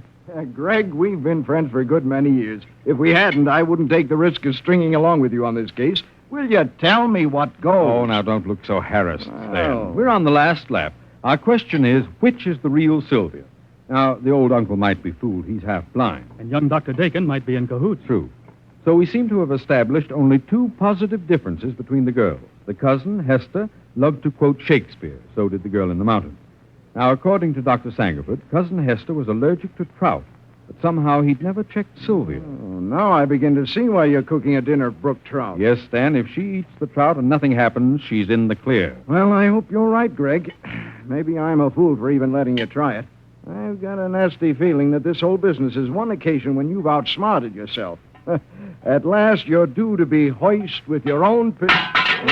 Oh, Gregory, a skillet full of bacon grease all over the floor. To blazes with it. I've outdone myself in idiocy. Quick, Stan. We've got to warn Miss Eustace. Get some warm water at once and some mustard. What's wrong, Dr. Dakin? It's Sylvia. She's just been poisoned.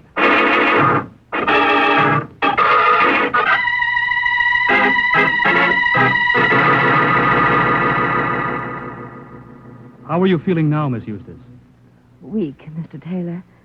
But I'm all right. It was a miracle I was here and able to apply the remedy in time. She'd been poisoned with strychnine. But this makes it worse than ever. Who'd want to poison them both? Well, Stan, I can give you the answer now. Dr. Dakin, may I ask your fiancée a few more questions? As few as possible, please, sir. Very well. Miss Eustace, you took some ephedrine a little while ago, didn't you? Yes, I did. And tell me, in the past few days, did you have occasion to give your cousin Hester any of your ephedrine? Now that you mention it, yes, I did. Ah. Just before she left for Yosemite. We were at a party. I'd forgotten to bring my capsules. I had an attack and went to Hester's bag and took several out. Later, when we were home, I refilled Hester's box for mine. But you didn't tell her about this. No, I didn't think about it. There's the answer. Poisoned ephedrine had been placed in your box, the one you left at home. Later, quite unwittingly, you refilled your cousin's box from your own, which contained the poison capsules. Then Hester's poisoning was a mistake. The whole thing was really aimed at this young lady, only the plot backfired. I see it now, but why did she pretend to impersonate Miss Sylvia Eustace? That was all part of the plot. Sylvia's cousin Hester planned to kill this young lady, then return with a perfect alibi for the murder, having deliberately been in Yosemite at the time and claimed to be Miss Sylvia Eustace, saying that her cousin had been impersonating her in her absence. But, Mr. Hood, I still find this hard to believe. Oh, it's logical, Miss Eustace. It's a plausible pattern. What made you see it so suddenly, Gregory? Stan gave me the clue. Do you remember the girl's dying words, Sandy? Yes, sport, engineer, tar, weren't they? Mm-hmm. But I didn't spot it until Stan started to rib me just now when he said I was due to be hoist with my own petard. I remembered that Hester loved to quote Shakespeare and that speech came from Hamlet. For 'tis the sport to have the engineer hoist with his own petard. That's the Shakespearean version of the biter bit. She was hoist with her own petard and knew it. Mr. Hood, you're every bit as wonderful as I heard you were. I can't thank you enough. You're very kind, Miss Eustace. Personally, I think I bungled the job badly. Not a bit. Come on, Sylvia. I think you should rest for a while. All right. And perhaps after that, you'll keep your promise, Mr. Hood, and cook that meal. It's a date. I'd like to find out if I do have an allergy to brook trout. Are you late? Yeah, goodbye. Well, Greg, this is all very well, but I'm afraid tomorrow we'll have some loose ends to tie off. You mean a little talk with Sheriff Turner? I certainly do. He's hopping mad. Well, Sandy's my attorney. He'll take care of it. That'll be a pleasure, but I'm worried about his deputy, the gullible Jake. I'm afraid he'll be in very bad repute. Yes, Sandy. He might even be out of a job. I hope your conscience will bother you if he is. It probably will, and I'll find him a job in Hood and Company, importers. I'd hate to destroy his faith in human nature. Well,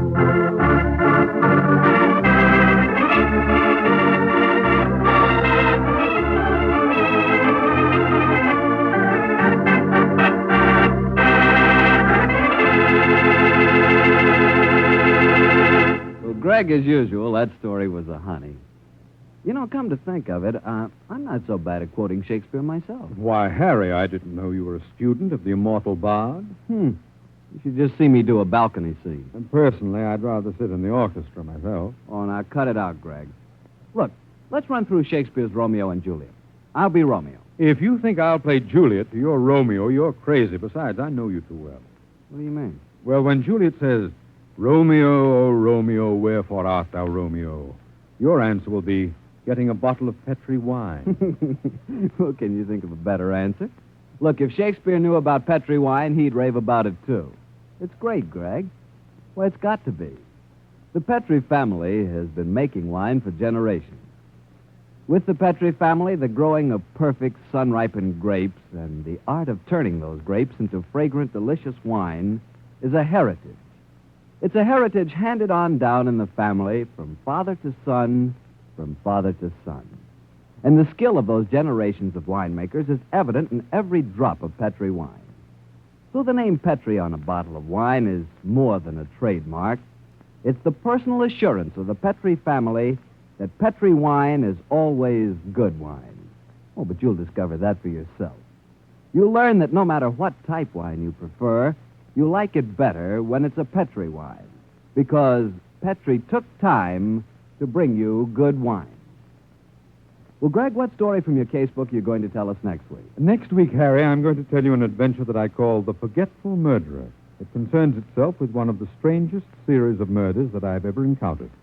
I'll tell you all about it next Monday, Harry.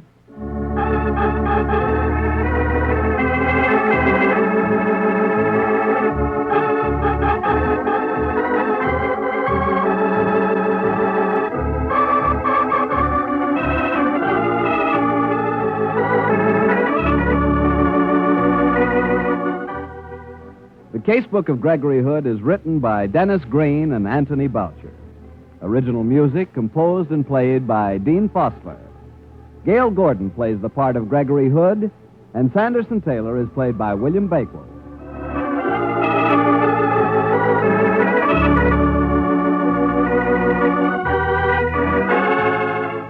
The Petri Wine Company of San Francisco, California, invites you to tune in again next week, same time, same station.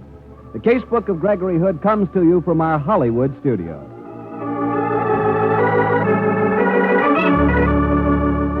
This is Harry Bartell saying goodnight for the Petri family. For a solid hour of exciting mystery dramas, listen every Monday on most of these same stations at 8 o'clock to Michael Shane, followed immediately by the Casebook of Gregory Hood. This is the Mutual Broadcasting System. Petri Wine brings you the Casebook of Gregory Hood.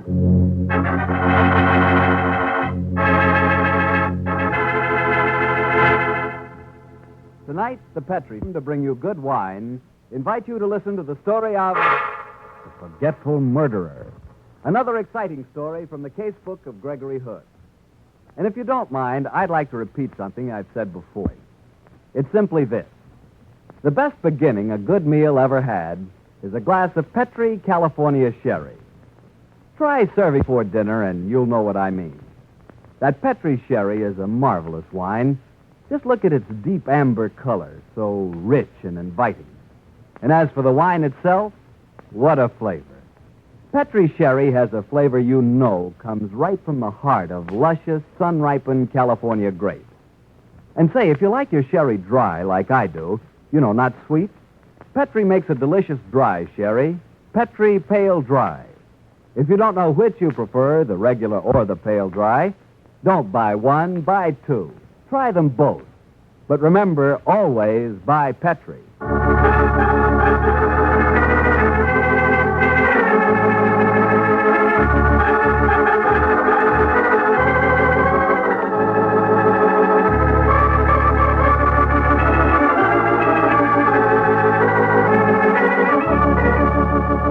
Well, it's Monday night in San Francisco, and it's time to keep our weekly date with Gregory Hood and his friend Sanderson Taylor. Tonight's rendezvous is at one of this city's favorite and most colorful meeting places, the top of the Mark Hopkins Hotel. Let's join them there, shall we? Harry Bartell, well, how are you? Evening, Mr. Taylor. Hello, Greg. Hello, Harry. Come and sit down. You're just in time to settle a fierce argument. Argument, huh? Company policy or private opinion? The latter. Gregory and I have been arguing as to what is the plural of mongoose. I say it's mongooses, and his boat has gone for mongeese. Now, what's your bet, Harry? Well, I think I'd go for mongooses, too, Greg. Ah, you're outvoted, Sandy. Funk and Wagnalls will hear of this. Now, you mustn't be an obstinate old mongoose. Oh, how did you get onto the subject anyway? Oh, it came up quite logically. A little earlier on, Sandy and I were shooting craps at the apartment. He threw 3 double aces in a row. A double ace is better known as snake eyes. From there, we began to discuss snakes, then the ways of killing them, and that was when Sandy made his fatal remark about mongoose. You call that logical? You'll find, Harry, that Greg's logic is always a little involved. Well, I'll forgive that if he'll keep up his record of good storytelling. How's about tonight's yarn, Greg? Well, Harry, I think I should preface the story by telling you that last year I decided to open a small but select retail store. And I may tell you, Harry, that it took all of Greg's wiles and personal contacts to wangle the rental. Yes, we finally secured a location on Post Street near the St. Francis Hotel. On the night my story begins, Sandy and I were at the new place talking over the final plans with our manager. We sat there quite late, I remember, and it must have been after 10 as we left the store and walked down Post towards where my car was parked. As we reached it, we noticed quite a crowd gathered outside a jewelry store. Naturally, we walked over to see what had caused the commotion. Well, hello. What's the excitement, I suppose, Greg? It looks as if someone's giving away nylons on the sidewalk. Let's go and snoop. Yeah. Well, there must be trouble, Greg. The police are here. Yes, and prominent among them is Sergeant Barton. Hello, Sergeant. Oh, evening, Mr. Hood. Move back there, please. Out of the way. Now, you got to keep this clear. Huh. Doesn't take you long to smell out a murder, Mr. Hood. A murder? It's purely a coincidence that we happen to be passing, Sergeant. What happened? Store broken into. Jewelry stolen. Night watchman stabbed to death. Nabbed the killer? No. He was too fast for us.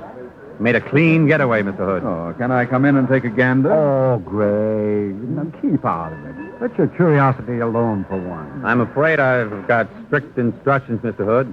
If you call headquarters, I'm sure they'll authorize a pass, though. No, Sergeant, I won't bother. By the way, how's your wife? All over the operation? Doing fine, thank you, Mr. Hood. Good. Well, so long, Sergeant. Night, Mr. Hood. Out of the way. Out of the way. Wonders one never sees, Greg. We're actually walking away from the scene of a murder. Purely commercial robbery murders like that aren't in my line, Sandy. In any case, I'm not in a mood for violence tonight. Let's go over to the Lick Grill and rattle a few dice. No, not me. I'm going to hie me home to Mary and the children. You're a very worthy citizen, Sandy. Now, here's my car. Can I drop you at the bridge terminal? No, thanks. It's near. I'll walk. Good night, Greg. See you in the morning, Sandy. Give my love to Mary. I will.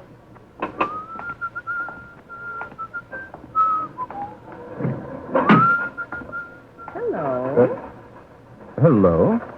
Did you get into the wrong car? I don't think so. You're Gregory Hood, aren't you? Yes. Well, that's what it said on the license card on the steering post. Who are you? Toffee? Hmm? That's my nickname. Jump in and tell me where we're going, Gregory. Listen, you're sure you said Toffee? I did. Then listen, Toffee. I'm the kind of a guy who's more than willing to string along with a gag, but before I say where we're going, I'd like you to do one thing for me. What's that? Please switch on the overhead light inside the car. You want to make certain I'm not too repulsive, I suppose. There. Well, what's the verdict, Gregory? Move over, Toffee. We're going just wherever you say.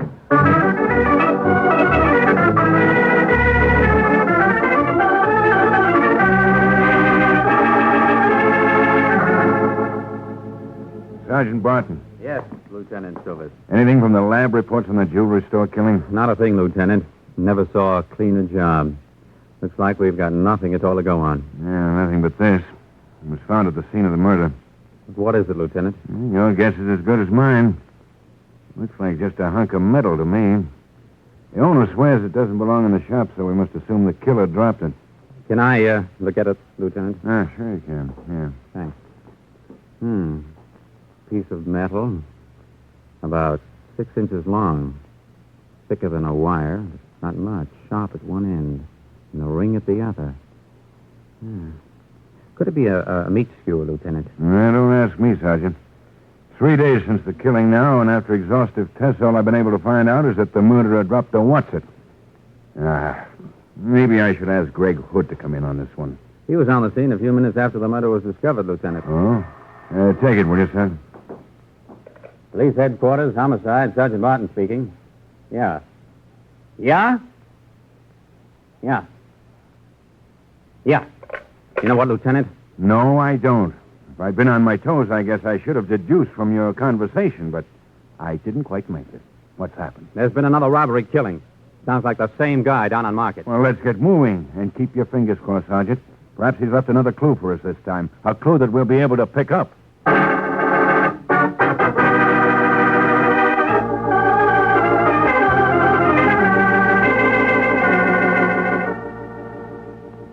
Well, Sandy, the display stuff is ready. The carpenters are finished. The interior decorator has finally okayed the hang of the last drape. I think our store can open tomorrow on schedule. Yeah, I'm very proud of it. If Hood and Company has to go into the retail market, it couldn't have a better showcase. Yes, as my eye roams over our newest domain, I feel quite happy. By the way, Sandy, look at that watercolor of James Cooper Wright's hanging over there. Yes. The guy's a very great painter. Have you ever seen such a subtle and yet more exciting blend of color? Oh, I'm crazy about it. Have been ever since I first saw it. You know, I'm planning to buy Mary a Jimmy Wright original for her birthday. Ah, you're a man of taste, Sandy. If only you were worthy of Mary. Well, since we're talking of what is technically known as the gentler sex, may I ask you if you've seen any more of that girl you told me you met the other night? What was her name? Taffy? No, Sandy. Her name was Toffee. Oh. Well, okay, I don't want to be an old snooper, but I am curious. Have you seen her again? No, Sandy. It's one of the darndest things that's happened to me yet. She just showed up out of nowhere. We had one of the most delightful evenings I've ever spent, and then she vanished. Insisted I'd drop her at the cab stand, if you please. Well, didn't you trail the cab? Sure, but he got away from me. Do you realize, Sandy, that I don't even know her name? You're slipping, Greg. Yes, sir. Oh, well, how can that be? Store doesn't open until tomorrow. Well, I'm sure it's Gino Carducci. Gino? Oh, you mean our night watchman from the warehouse? Yes, I thought it would be a break for him to move in a little nearer to the center of things. Oh, hello, Gino. Good evening, Mr. Hood. And how are you, Mr. Taylor? Hello, Gino. Come to look over your new empire? That's all right, Mr. Taylor. A fine place you have here. A fine place. You think you like being night watchman here, Gino? I thought it'd be a nice change for you after the warehouse. Gino is very happy, Mr. Moose. All my life, I have wanted to be in the fashionable part of the city, and now... You just wait until I tell my Maria about it. Excuse me, please. I will examine this door. Yes, make yourself at home, Gino. Someone else at the door. We really have built a better mousetrap, haven't we? Uh-oh. Lieutenant Silvers. Probably wants a preview of the store. Hi, Greg. Hello, Stan. Good to see you. Well, what do you think of our new place? It's very nice. Good evening, Mr. Taylor. Hello, Lieutenant. You look worried, Stan. What's on your mind? This series of robbery killings, Greg, it's getting me down. No kidding. 3 of them now, and we haven't got a decent lead. Are you sure it's the same killer? Certain. Pattern in each case is exactly the same. And that pattern is? Store is broken into, stuff is stolen. Night watchman gets slugged. While he's unconscious, this dirty rat stabs him to death. That's the medical examiner's report. Strange. Your average thief doesn't kill unless he has to. Sounds like a twisted kind of mind at work. And here's another thing. At the scene of each of the killings, the murderers dropped something. Look, I brought you the collection. See if you can make anything of them. Oh. Item 1, plain linen handkerchief, initialed with a C. No laundry mark. Well, that's a great help. Merely narrows it down to all the people in San Francisco whose first, last, or middle name begins with a C. I know. Well, at least that puts Greg and me in the clear. What's the item number 2? Well, this odd-shaped piece of rubber. Oh, it looks like an earpiece of some kind. Yeah, it is. Police surgeon tells us it's an earpiece off a stethoscope. Ah, the mad doctor, eh? Well, that should give you a lead. Well, it hasn't. Greg, have you any idea how many doctors there are in San Francisco whose initials have a C in them somewhere? Well, I can imagine. And the third exhibit? This funny-looking piece of metal. They found it at the scene of the first killing. Ah, it's not unlike a meat skewer. No, it's not that, Sandy. Funny. Rings a kind of a bell, but I can't quite hear it. Well, then hang on to it, Greg, until you do hear it, will you? I'd certainly appreciate it if you could help me out on this one. I'm going crazy. Okay, Stan, I'll take it and brood on the matter. You can have it back for Exhibit A, but I'll see if I get any bright ideas in the meantime. But don't pin too much faith on me. This really isn't my type of case.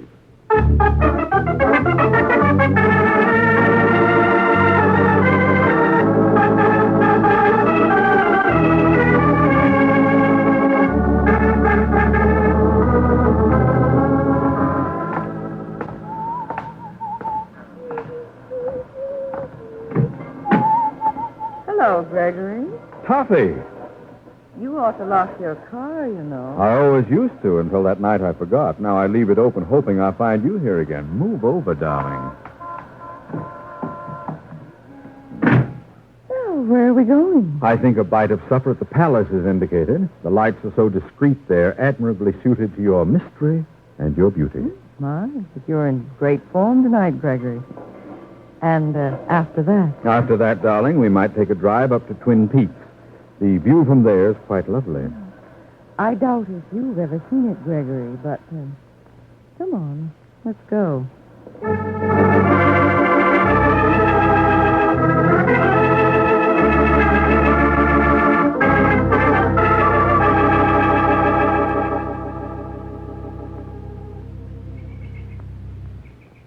Oh, you were actually truthful, Gregory. The view is beautiful.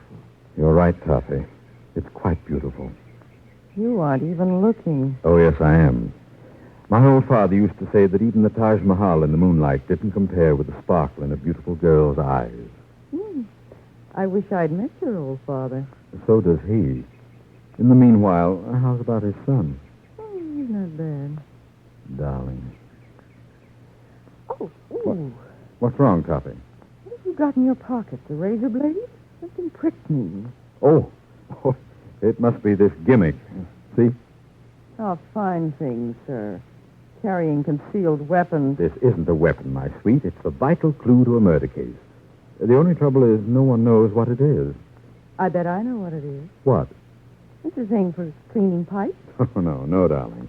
The gadget you're thinking of has a much shorter spike, and it's got little spoons for scooping out the tobacco and all sorts of other doodads on it. My father used to use one just like this. He had it specially made. It was for cleaning out the middle part of the pipe. You mean the shank? Mm-hmm. Say, you may be right at that. You're a bright girl, Toffee. You may have helped to solve a murder. There's going to be another murder very soon, Gregory, if you're not careful. Me? What have I done? You talk too much.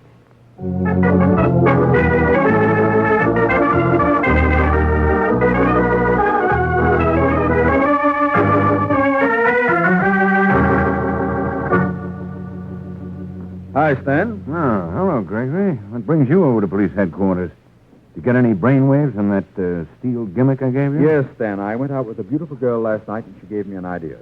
Nothing very surprising about that. Don't be coarse, Stan. I'm talking about the metal object found at the first murder. But this gal suggested it might be a rather special kind of pipe tool. I checked on it this morning and learned two interesting facts. Mm-hmm. The gimmick was made of surgical steel, and there were traces of nicotine on it. So we narrow it down still further, Stan. You're looking for a doctor who has a C in his initials, and he's also a pipe smoker. Those are either CP or PC. You can take your choice, Greg. Not another murder, Stan. Yep, last night. He left a silver lighter at the scene of the crime. Stan, you look powdered. Come on out and have a drink. Forget it for a while. How can I forget it? Look, Greg, you're an amateur. Sometimes you get a bright idea and solve a murder. Swell. And the safety and lives of a city don't depend on it. But it's different with me. Men are dying, Greg. 4 men in the last 2 weeks. And the Lord alone knows where the killer's going to strike next or when. And what can I do? Nothing except... Homicide. Silver speaking. Yeah, Button? What? Yeah. Okay, Barton. I'll be right over. Not another, Stan. Yes, last night, maybe early this morning. And hold on, Greg. It was your new store. What? They murdered your night watchman.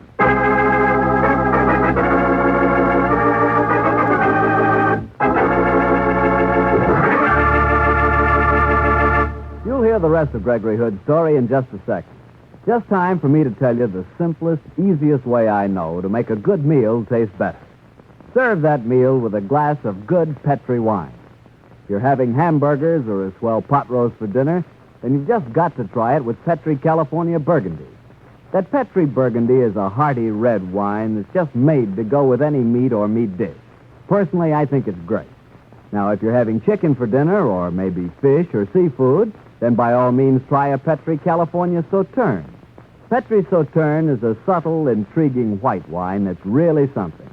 Believe me, when you want a good wine, you can't miss with a Petri wine. Well, Greg, this one's really got me on the edge of my chair. So the murderer struck for a fifth time when he killed your night watch. Yes, Harry. Poor old Gino Caducci. He was one of my favorite people, and I was fighting mad when I heard the news. I called Sandy and told him to join me at the store, and then Lieutenant Silvers and I raced over to the scene.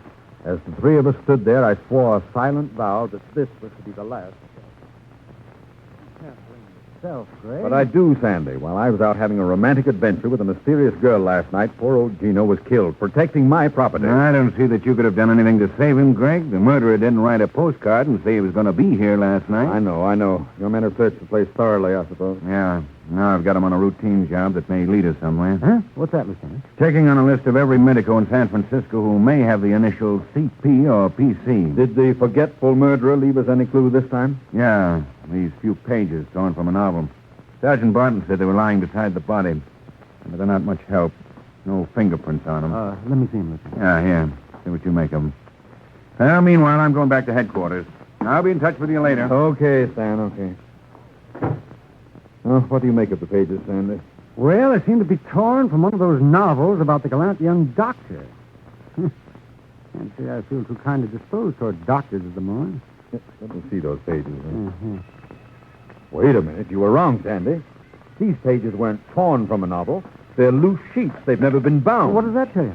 I think it tells us where to look for Dr. PC or CP. Well, who are you calling? Joseph Henry Jackson, book editor on the Chronicle. I think he can help us. Chronicle? Joe Jackson, please. I hope you're on the right trail, Greg. Yeah, so do I. Hello? Joe, this is Greg Hood. Hello, Greg. Listen, Joe, I'm in a jam. I need some help. Oh, now, look, Greg, I'm a respectable married man. No, not that kind of a jam. I need your professional help. That's different. What's the problem? Am I right in thinking that sometimes book reviewers like yourself are sent unbound pages on a book? Mm-hmm. Yes, Greg. They do that occasionally, when the regular copies won't be out far enough ahead. Personally, I wish publishers would do it more often. I see. Another question, Joe. Do you have a reviewer who covers medical books, someone whose initials might be CP or PC? Oh, we have so many part-time reviewers. Let me see. Yes, Greg. There's a Dr. Christopher Partington who's been working for us. Have you ever met him, Joe? No, he's never been in here. We send stuff out to him, and he mails a copy back. Just a minute, I'll check the address. What is all this anyway, Greg? Well, Joe, you're well known as an authority on factual murder, aren't you? True. Murder's a hobby of mine. Why? Well, Joe, don't look now, but I think you're just about to solve a murder.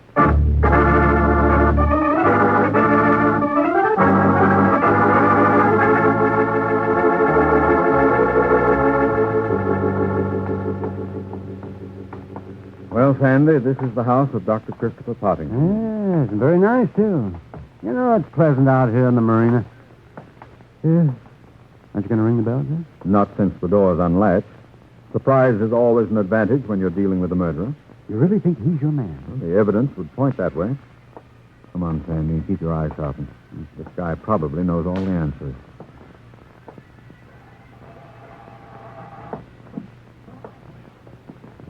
I don't like open doors.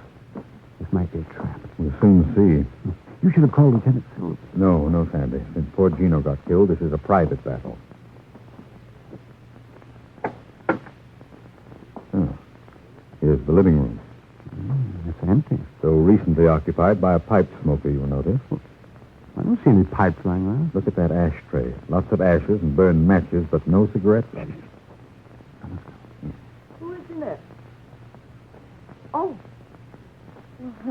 Oh, Gregory. Toffee!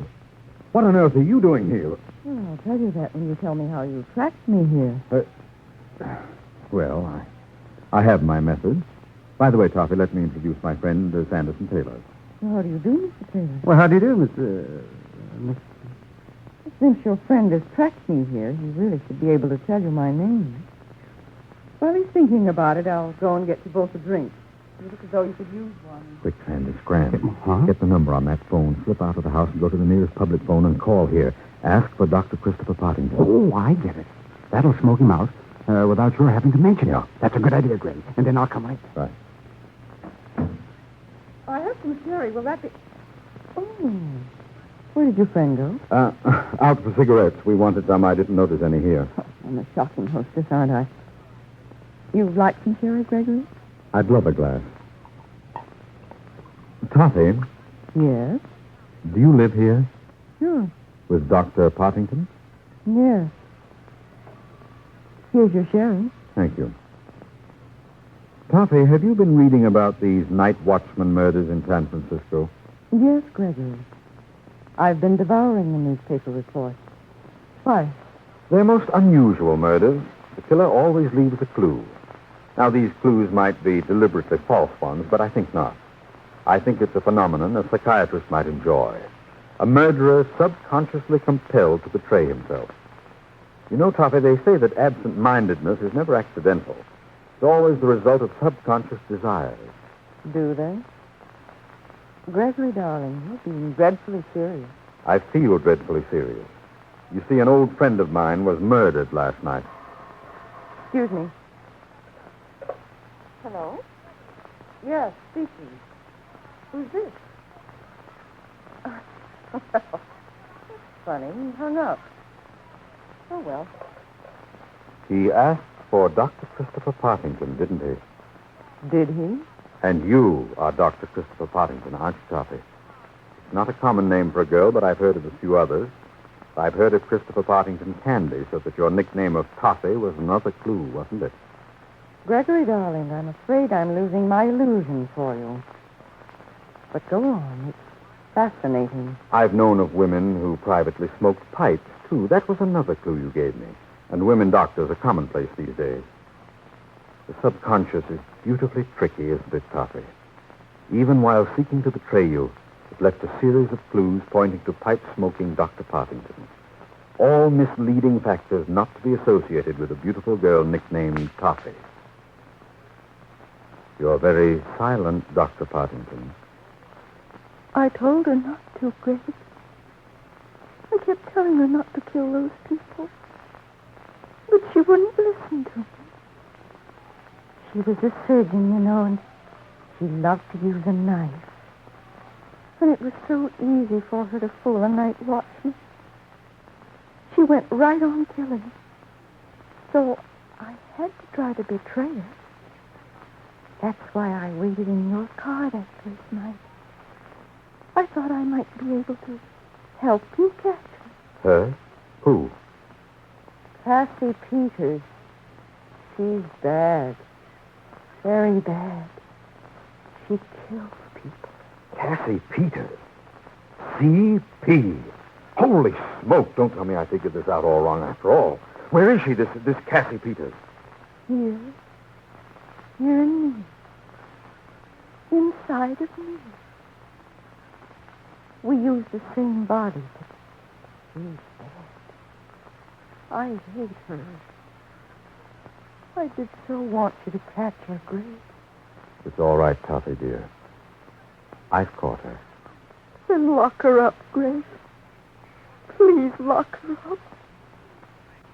Promise you won't let her do those things anymore. You won't, will you, Gregory? Don't worry, Toffee. We won't let Cassie Peters kill people.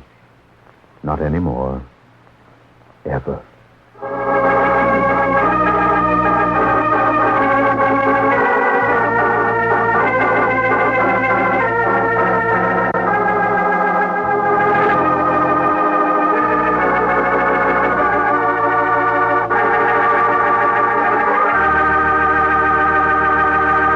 Greg, I swear this is the strangest case you've ever told me. And the saddest. 5 innocent men, including my old friend Gino, murdered in cold blood. And yet you can't hold that girl morally responsible. She never went to prison, of course. No, Harry. She was obviously an insane schizophrenic. A 1946 Jekyll and Hyde. She wound up in a state institution. Oh, kid. She was just a psychological misfit. Darn it, Harry. It was a miserable case. You know, Greg, there are times when I'd sure hate to be in your shoes. Yes, Harry. It wasn't easy to take. But as my old father would say, when you cry over a woman, there's always another woman ready to wipe away the tears. Now, you can't dismiss it that easily, Greg. When you fall, I know that you fall, but good. Yes, Harry, you and I were the kind of fellows who decide they like something and, well, that's that. That's right. I'll never forget the night I... Oh, but you don't want to hear about it. But I do. The night you what? The first night I... You sure? Of course. The first night I tasted Petri wine. I said, that's the wine for me, and it sure is. I should have known. Yep, Petri wine is the wine for everybody. Because it's good wine. It's got to be. Look at the long years of skill and experience that go into its making. The Petri family has been making wine for generations. Winemaking is their heritage. A heritage handed on down from father to son, from father to son. So you can see why the Petri business has grown and grown, so that today the Petri family are America's largest independent winemakers. Yes, the making of Petri wine is a family affair, and the Petri family has every intention of keeping it just that. So you know the name Petri on a bottle of wine is more than a trademark. It's the personal assurance of the Petri family that Petri wine is and always will be good wine. Well, Gregory, what story from your casebook have you lined up for us next week? Next week, Harry, I'm going to tell you of an odd adventure that Sandy and I had as we were flying to New York a few months ago. It concerns a Southern colonel, an unusually attractive girl, and an elusive piece of ice. I call the story The Double Diamond. See you next Monday, Harry.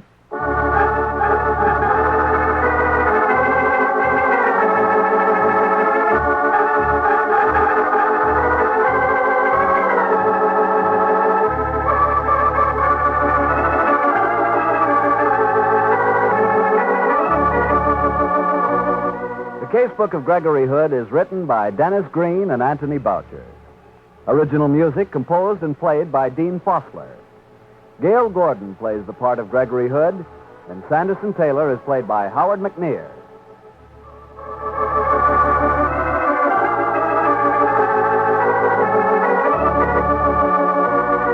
The Petri Wine Company of San Francisco, California, invites you to tune in again next week, same time, same station. The Casebook of Gregory Hood comes to you from our Hollywood studio. This is Harry Bartell saying good night for the Petri family. For a solid hour of exciting mystery dramas, listen every Monday on most of these same stations at 8 o'clock to Michael Shane, followed immediately by the Casebook of Gregory Hood. This is the Mutual Broadcasting System. The Casebook of Gregory Hood.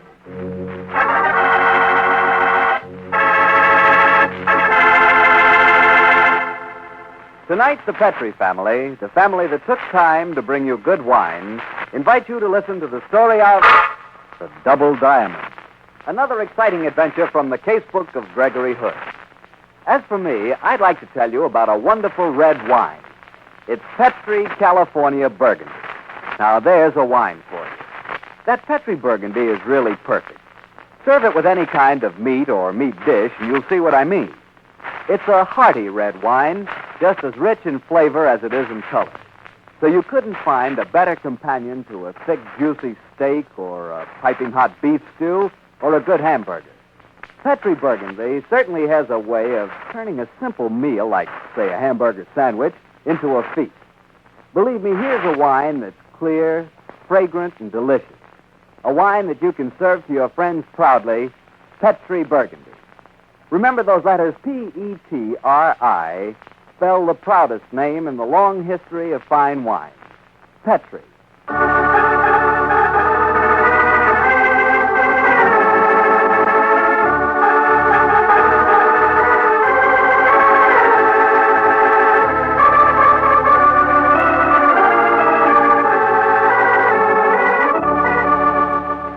Well, it's Monday night in San Francisco, and we have a date with Gregory Hood and his good friend and attorney, Sanderson Taylor. Tonight's rendezvous is down on this city's colorful waterfront. There, with a backdrop of the bobbing, brightly tinted sails of the fishing boats, lies that mecca of seafood, Fisherman's Wharf. Harry Martell. Well, how are you? Evening, Mr. Taylor. Hello, Gregory. Hello, Harry. Sit down and join us. We were just discussing the merits of baked red snapper as compared to the subtler charms of bouillabaisse. Well, I'll be guided by you, Greg. I know this is one of your favorite hangouts. Well, I think you'd go for the snapper. They have a wonderful way of marinating the fish with lime juice, then icing it for several hours before cooking. Look, Greg, while we're waiting to order... Oh, okay, Harry. I can see that Monday night look in your eye. You want a story from the Casebook. Check. Well, this particular adventure happened in February last. I had to go to New York to look over a collection of wonderful Gobelin tapestries that had just arrived from Europe. Sandy was afraid he might miss some fun, so he decided to come with me. Don't you believe it, Harry. I went along because I'm Greg's attorney, and I'm scared of his making a deal without me there to advise him. But go on, Greg. Well, whatever Sandy's motives were, we found ourselves sitting in the bar of the San Francisco airport, waiting for our plane to be called, and that's when the story really began. I remember as we sat there downing an extremely smooth sherry that I was in a singularly garrulous mood. You know, Sandy, there are only two things I dislike about airplane travel. Eh? What are they? First, they allow you to smoke nothing but cigarettes. This is the last chance I'll have to enjoy this magnificent outsized hunk of briar until we land at Chicago. Well, a fact that should make the other passengers very happy. Oh. What's your second piece? That you're not allowed to date the stewardesses. They're always extremely delectable. I get so lonely up there in the clouds. You do all right. Now, I'll tell you the one thing I do like about plane travel. And what's that? It assures me, for a few hours at least, that you will keep out of trouble. Well, dullness is restful in very small doses. But for a steady diet, I really... Hey, Sandy, look at this. Huh? Well, it's just a paper napkin crumpled on the bar. Look a little closer. Somebody's drawn something on it and lifted it. Great Scott, it's quite a good likeness of a cobra's head. Yes, Sandy, which happens to be the Hood and Company crest. A very neat way of attracting my attention. And read on the other side. Let me see. Watch the Colonel. What do you suppose it means, Greg? I don't know. It looks like beauty in distress, but there isn't a girl in the bar. I don't see any signs of a colonel either. There's nothing over a captain in uniform here. Oh, wait a minute, Sandy. Get a load of that elderly gent with the droopy mustachios sitting in the corner. Oh, yes. He'd certainly fit the bill for a Kentucky colonel, wouldn't he? It's almost a caricature. I do believe he's drinking a mint julep. He is. Come on, Sandy. Let's follow this through. Oh, and I said you'd be out of trouble for a few hours. Oh, I'm careful, sir. I'm terribly sorry, sir. Clumsy of me. I stumbled against your table. Let me order you another drink. Yeah, don't bother, sir. It was nearly finished. No, I insist. Bartender, bring another drink here, please. Yes, sir. Coming up, sir. That was very kind of you, Not sir. at all, not at all. By the way, my name's Gregory Hood, and this is Mr. Sanderson Taylor. How do you do? And I, sir, am Colonel Tolliver from Virginia. Mighty glad to know you, sir. Mighty glad. Mr. Hood, sir, you all is a gentleman, sir. Continental Airlines flight number 234 for Chicago and New York, now loading at gate 6. Ah, that's our plane. Excuse us, Colonel. And it's my plane, too, sir. I shall be there in a few minutes. Very well, Colonel. We'll see you on it. Come on, Sandy. Okay, Greg. And goodbye to you, sir. Here you are, bartender. You can take the gentleman's drink out of this. Keep the change. Thank you, sir. Well, Sandy, this trip may not be as dull as you hoped. The colonel is a phony. His accent was unbelievable. And so was his grammar. He used you all in the singular, which no genuine Southerner would. Well, now we've got to track down the writer of the message. Perhaps she'll be on the plane, too. Well, if she is, how do you expect to spot her? By matching up her lipstick with the particular shade used on the napkin. Well, Gregory, I hope it'll look well on you.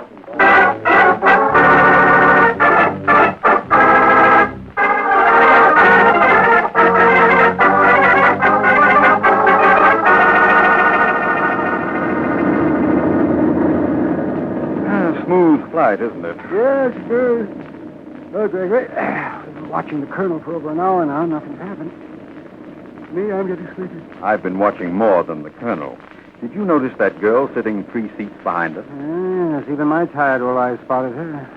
I also noticed that she was wearing quite a beautiful diamond pendant. Yes, it's a splendid specimen, too. The diamond, that is. And so is the girl. But the most interesting thing about her is the shade of lipstick? Elementary, my dear Taylor. A little hard to gauge the exact tint from here. I think a closer examination is indicated. I won't be a moment. Oh, sure. Yes, Greg. Well, I'll see you in Chicago. Hello? Were you speaking to me? It's all right. I got your message. You can consider the colonel watched. By the way, who is he? And for that matter, who are you? I haven't the faintest notion of what you're talking about. Is your idea of a practical joke? I don't indulge in them. Look up at me a minute, will you? Go away and don't bother me. Come on, be a pal. Look up at me. I'll ring for the stewardess if you don't go away. Look up, darling. Thank you. Well, you kissed me. If you want to sue me, my attorney's sitting 3 seats ahead of me. Sleep well, Well, darling. of all the nerve.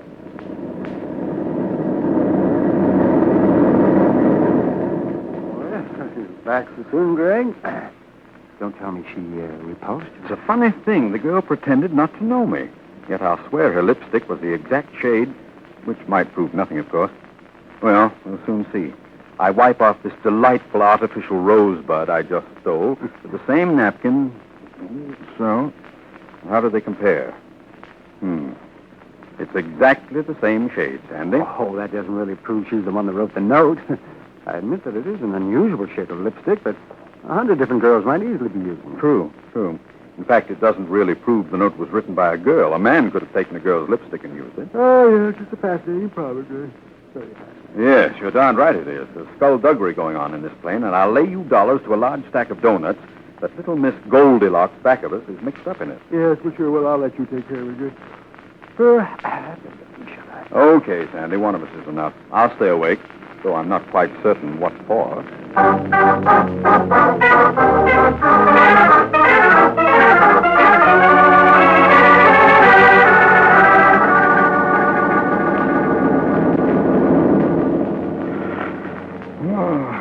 Mr. Hood. Please wake up, Mr. Hood. Oh, hello, the stewardess. Don't tell me we're landing. No, Mr. Hood. But there's been trouble on the plane. Oh, really? I knew you were an amateur detective, and I hoped you'd help me. Well, I'll do my best. What's happened? The girl sitting 3 seats behind you has been robbed as she slept. The honey-colored girl with the diamond pendant? Yes. Only her pendant no longer contains a diamond. Stolen, huh? Yes. Her name is Miss Terry Shaw, and she's booked through to New York. I see. By the way, what's your name? Jane. Jane March. Oh, well, tell me, Jane, there's a Colonel Tolliver on the plane. What's his destination? Chicago. And how far out of Chicago are we now? Nearly an hour. Ah, then we have to work fast. Let's go and talk to Miss Shaw. Lead the way, Jane. She's waiting in the galley nook at the rear of the cabin. Hello again. Hello, I hear you're in trouble. Yes, the diamond's been stolen from my pendant. Mr. Hood, I'm sorry I was so abrupt with you earlier on. Oh, that's all right, Terry. My approach must have seemed a little startling. May I look at your pendant? Yes. Here, as you see, the diamond was pried out of its setting. It was loose anyway. It would only have taken a second. When did you go to sleep, Miss Shaw? About an hour ago. And you're sure the pendant was intact then? Well, yes, Mr. Hood. I went forward in the cabin to return a magazine. After I'd come back to my seat, I remember fingering the diamond as I dozed off. Jane, do you remember how many people on this plane passed Miss Shaw's seat in the last hour? Well, I only noticed 2. The gray-haired lady sitting up in front, and Colonel Tolliver, the man you were asking about, Mr. Hood. Oh, well, I'll have a little talk with him. But before I do, I want to ask you to look at this note, Terry. As you see, the message on it is scribbled in lipstick of the exact shade that you're using. What's the Colonel? You didn't write that, Terry? No, I certainly didn't. That's odd. Well, before we start disturbing any of the other passengers, I'll have a talk with Colonel Tolliver. I know he's a phony. I'll go back to your seat, Miss Shaw, and pretend to be asleep. Very well, Mr. Hood, and thank you. And, Jane, you pretend to be preoccupied with your coffee jugs. I don't want him to smell a rat. Right you are, Mr. Hood.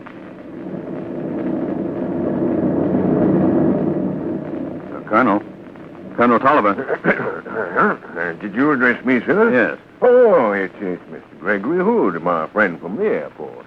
Sit down, sir. I can't, Colonel. I need your help. My help, sir? A man's fainted in the restroom. I can't get him out by myself. I wonder if you'd come back there and give me a hand? Why, of course, sir. Colonel Tolliver, Virginia, is never one to refuse a helping hand, sir. Thank you, Colonel.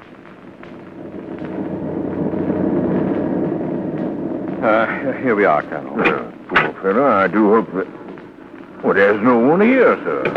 Just the 2 of us. It's cozier that way, Colonel. Mr. Hood, sir, this is an outrage. You all is no gentleman. And you all is no southerner. You all is a jewel thief. If I were a younger man, sir, I'd fashion... Skip it, and tell me where you've hidden the ice. I'll repeat, sir. If you're not going to play ball, you fugitive from Central Casting, I'm going to search you. As you pointed out, I'm younger than you all are, and I don't think you can do anything about it. Yes, I can, Hood. I've got a gun. Yeah, but you're not very handy with that gun, are you? Thanks, I'll take care of it. Why do you wear a shoulder holster when you can't draw fast? What do you want, Hood? Ah, goodbye, Virginia. Brooklyn, here I come. I want Miss Shore's diamond. I don't know what you're talking about. Okay, reach. Reach up your hands. That's it. Now turn around. Now start your strip tease, brother, and don't bother to get coy about it. Come on. Off with your coat and toss it back to me. There. Thanks. Hood, somebody's going to teach you a lesson one of these days. I regard my schooling as adequate, thank you. Now the best. Okay, Hood. You win this time. Diamonds in the vest pocket. Ah. Oh, so it is. By the way, Colonel, what's your real name? John Doe. What an unusual moniker. What are you going to do, Hood? Return this diamond to Miss Shore. The rest is up to her. Now I'll leave you to make yourself a little more presentable. I'll keep your revolver. Don't try and run away, will you? We're about 2 miles above the earth, you know. Read it, Hood. A sense of humor doesn't appeal to me. Why, Colonel Tolliver, sir, you all is no gentleman.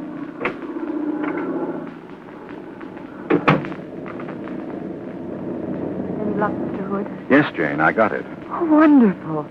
Perhaps you can persuade Miss Shaw not to prosecute. Our airline would certainly appreciate it if you didn't. The publicity would be bad. No, I'll see what I can do. Oh, I'm so grateful to you. Oh, hello, Terry. Mr. Hood, what's happened? Call me Gregory, won't you? After all, I have a present for you. Oh, you recovered it, Gregory. Yes, here you are. It was reposing in the vest pocket of the so-called Colonel Tolliver. You're sure it's the same stone? Of course I am. Gregory, I'm so grateful to you. Grateful enough not to prosecute the thief? Oh, I won't prosecute him. I've got the diamond back. That's all that matters. Good girl. I'll go and tell Jane that the fine name of Continental Airlines has been saved, and I'll let the Colonel know that he can stop trying to make a parachute out of his shirt. Gregory, how can I repay you? Well, Terry, I can think of an appropriate reward. Oh? What is it? Your lipstick still intrigues me, you know. Does it? Well, then, why not do something about it, Ray? Thanks, Terry. I rather think I will.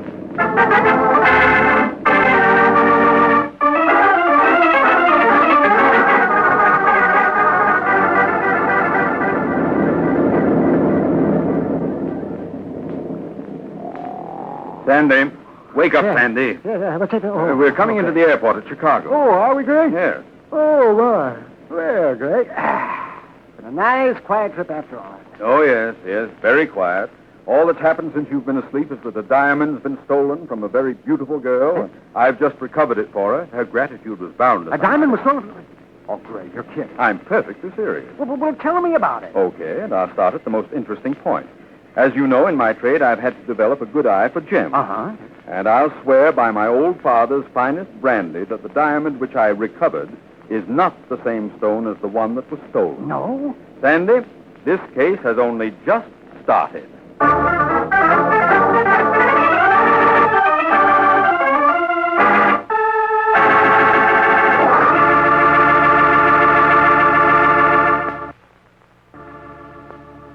You'll hear the rest of Gregory Hood's story in just a second.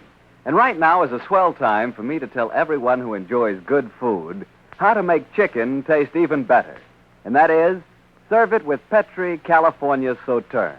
Ah, yes, a glass of Petri Sauterne and chicken fried till it's crispy and brown, or roasted with a savory stuffing. What a combination. Petri Sauterne, you know, is an unusual white wine, beautifully golden in color. And what a flavor that Petri Sauterne has. Subtle, intriguing, really delicious. Believe me, you don't know how good chicken can be, or for that matter, how good fish and seafood can be, until you've served them with Petri Sauterne. And just make sure it is Petri Sauterne, because all Petri wines are good wines. Well, Greg, you had me fooled there. I thought your story was nearly over. So there were 2 diamonds involved. Yes, Harry, and one of them was still at large, the one that I'd seen originally in Miss Shore's pendant. But why did she claim the wrong diamond as hers? That's what I had to find out, Harry, and that's why, as we filed out of the plane for a half-an-hour stop at Chicago, I tapped the supposed Colonel Tolliver on the shoulder. Huh? Leave me alone, Hood. She won't prosecute. You got nothing on me? My friend here is an attorney. What do you say, Sandy? Well, maybe we could get him on carrying a concealed weapon, Jane. You guys lay off of me. Then tell me one thing, my fine, spurious Virginia ham. You know darn well that the diamond I lifted off you was not stolen from that girl. I don't know what you're talking about. Oh, yes, you do. But once I'd found it, you didn't protest. Obviously, its true origin won't bear going into. But why did the girl... I said to leave me alone. I don't know anything. Well, that's the last we'll see of the Colonel. Stewart has told me Chicago's his destination. But the girl's going on to New York. Somewhere between here and there, I'm going to get to the bottom of this. Oh, Greg, leave well enough alone. You were probably wrong, and it was the same diamond. Sandy. All my bloodhound instincts are at work. In the meanwhile, though, I'll take advantage of being on terra firma again and light this pipe. Hey, what's going on over there? Huh? Looks like a fight. Well, come on, Sandy. Why, it's Terry Shaw. Somebody slugged her. Stewardess is bending over. Jane, what happened? It's that Colonel Tolliver.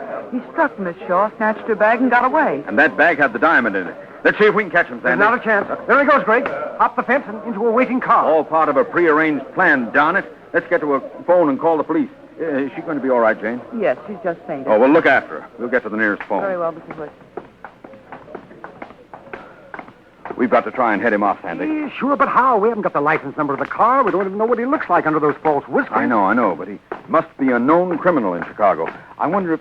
Sandy! We watched him at the airport bar in San Francisco. Which hand was he using to hold his glass? Which hand? Yes. The right. Exactly. And yet his revolver was in a shoulder holster under the right armpit for the left hand. Ambidextrous, huh? Then you better let me get on that phone. Why? You know your methods, Greg. Find out what you need to know and ask the right guy. Okay. There's a lawyer friend of mine who knows every crook in Chicago. At this hour, I should find him at Joe the Angel's City Hall bar. Give me a nickel, Greg. What? This is Hood Company business.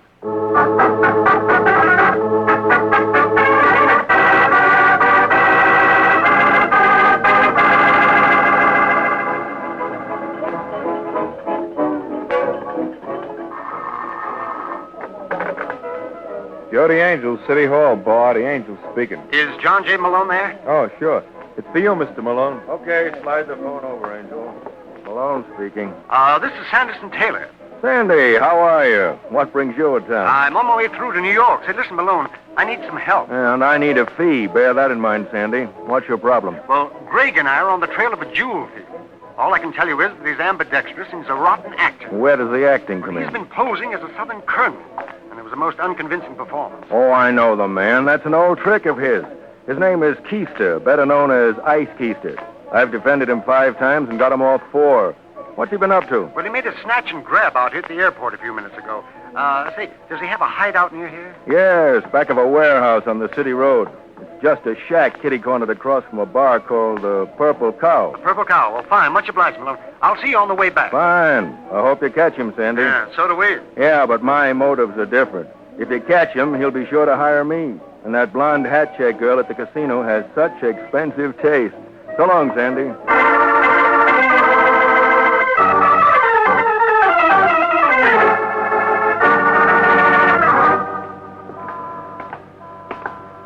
Well, there's the Purple Cow. And here's the warehouse. Malone said his hideout was at the back of it. Come on, then. You still have his revolver? Yes, now keep it handy. I'm afraid he'll feel a little frustrated when he sees us again. This must be the shack, Greg. Yeah. No lights on. Maybe he's not coming here after all. They might have driven around to shake off anyone tailing him. And we've gotten here first. Could be. But don't take any chances. Come on.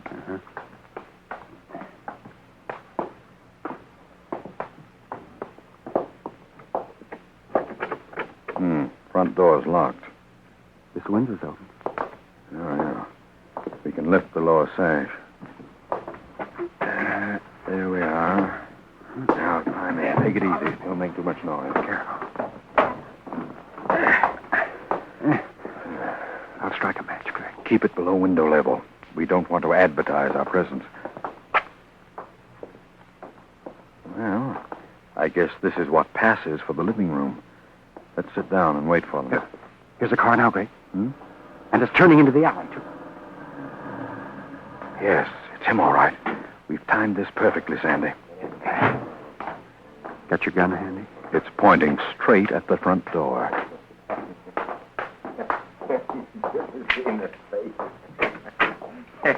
Much more, Jake. I lay your eyes that this Hood guy's feeling pretty darn stupid right now. He doesn't feel so bad, Colonel Ice Keister. Hood! Up with your hands, you all. We're going to prefer charges this time, Keister. A little matter of assault at the airport. Hood, for Pete's sake, how did you track me here? I have an overdeveloped bump of location. And now, boys, you can tell us the way to the nearest police station. And I'm sure you won't need a street guide to do it.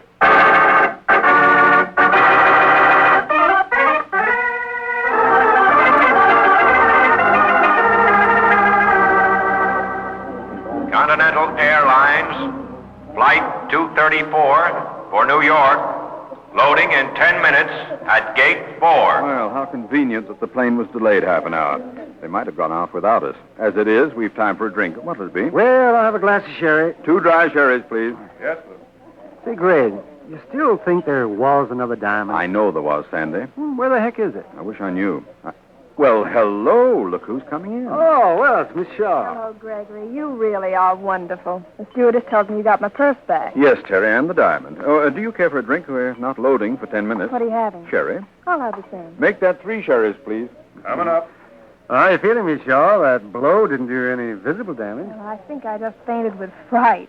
Well, I must say my chin's awfully sore. Well, I'm glad you're all right, Terry. Oh, Sandy, do you have some tobacco? Yeah. In the midst of all this excitement, I've forgotten to have that pipe I promised myself. Have time for at least a third of a pipe full before we get on the plane. Before you light that monstrosity, I've got a reward to give you for getting my bag back. Turn your head a moment, Mr. Taylor, please. Oh, dear me. Yes, good. Aren't you afraid of shocking the barkeep, Terry? His back's turned. Gregory. Turn around, Sandy. This is interesting, Miss Shaw. Your lips might make a man forget almost anything, but I think it's a little odd that the girl I'm kissing should reach for the pipe in my breast pocket. Huh? What are you talking about, Greg? You'll soon see. I'll smoke that pipe now, at last. But Gregory... Yes? Well, No, don't worry, darling. The heat won't damage your diamond. Well, Greg, what do you mean? Look at the result of my fondness for outsized pipe bowls. See what's been hiding in here, Sandy? Oh, great Scott. It's the original diamond. Sure it is. This cunning young lady went to the front of the cabin to return a magazine, she said. Actually, she slipped the diamond out of its setting, hid it in the bowl of my pipe while I was sleeping, and then reported it stolen. you must admit it was clever, Greg. Oh, it was brilliant. Too bad your cleverness has led you on the wrong side of the law. Yes, but Greg, well, why? Well, think what she accomplished. The searching of the colonel and the acquisition of his diamond. Then she did write that message in lipstick. Sure, she put the finger on the colonel, knowing that he'd thereby become the first suspect.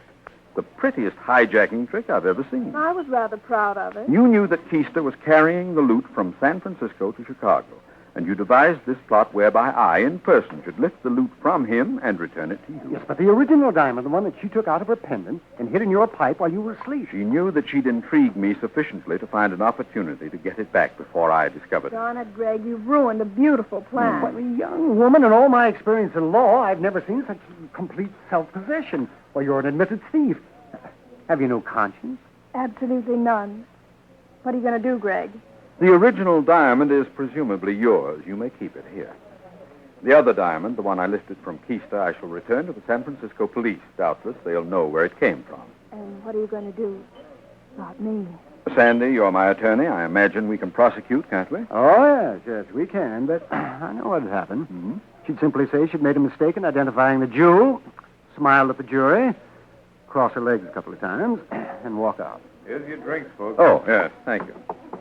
Well, you asked me what I'm going to do with you, Terry. I'm neither a representative of the law or a moralist.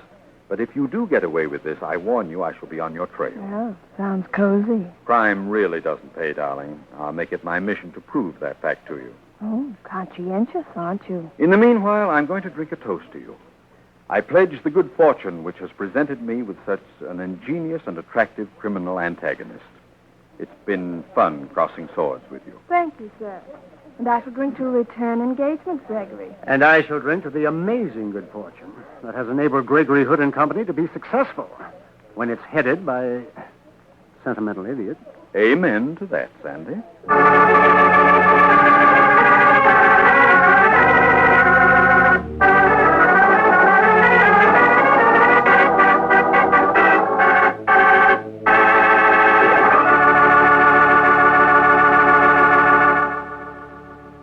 That was a swell story, Greg, but, say, do you really think you'll see her again? Absolutely. There was one little thing I did to make sure of it. You wouldn't by some chance mean that bit of romancing you handed out as a surefire way to bring her back. Harry, that's the obvious way. Okay, you were more subtle. What? It's only my deep friendship that leads me to setting things up for you like this, Harry. Remember that drink I bought her? Mm-hmm. Well, it wasn't ice water, old man. Smart stuff, Gregory. And if she's as smart as she seemed, she knows that the Petri wine you undoubtedly bought her is good wine. Why, it's got to be. Look at the long years of skill and experience that go into its making. The Petri family has been making wine for generations. Winemaking is their heritage. A heritage handed down from father to son, from father to son. So you can see why the Petri business has grown and grown, so that today the Petri family are America's largest independent winemakers. Yes, the making of Petri wine is a family affair, and the Petri family has every intention of keeping it just that. So you know the name Petri on a bottle of wine is more than a trademark. It's the personal assurance of the Petri family that Petri wine is and always will be good wine. Well, Greg, what page of the case book are you turning to for next week's story? A page that has the heading, The Adventure of the Venerable Thugs. It concerns a certain hilarious convention that took place in San Francisco and a strange series of happenings that lead a crooked trail to murder. See you next Monday, Greg, and the Monday after that, no doubt. Harry, what do you suppose you'll be doing 10 years from now? Oh, what? Oh, no, don't mind me. I was just musing about all the people who will have their dreams realized 10 years from now. You know, a college education for their children, or a new home, or maybe a trip abroad. A rich uncle Exactly, Harry. A rich Uncle Sam who's going to pay them $4 for every $3 they put into savings bonds today. Really, I can't think of a better way to invest your money than in United States savings bonds. Good night.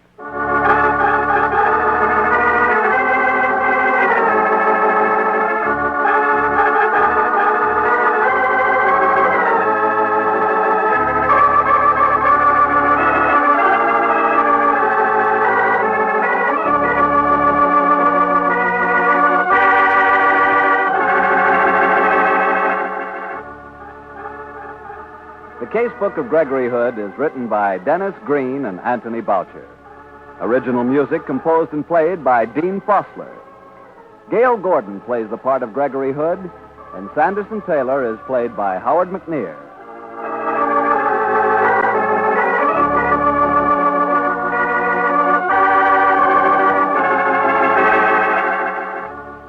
The Petri Wine Company of San Francisco, California, invite you to tune in again next week, same time, same station.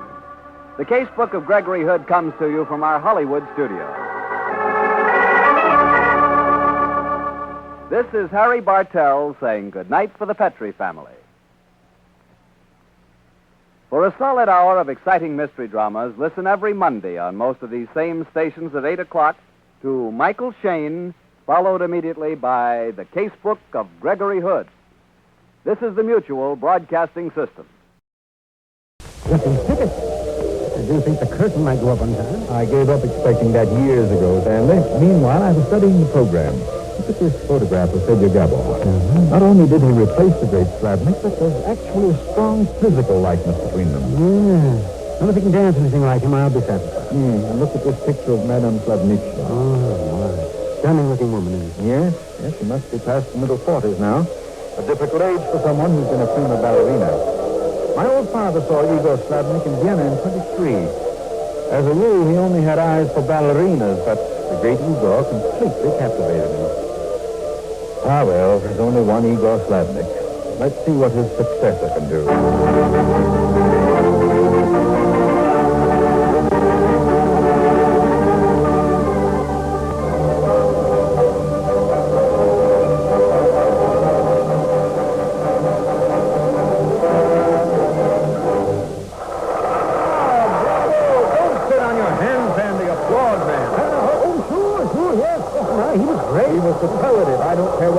Slavnik or not. Now, by Jupiter, I've seen Fedor Gabor. No man could ask for more in one lifetime. Bravo! This is amazing, Greg. It's the first time I've ever seen your eyes riveted exclusively on a male dancer. Yes, and tonight my enthusiasm grew for Gabor. In fact, I think I shall create a precedent. In what way, Greg? By sending my card backstage to him. There is one man I insist on meeting.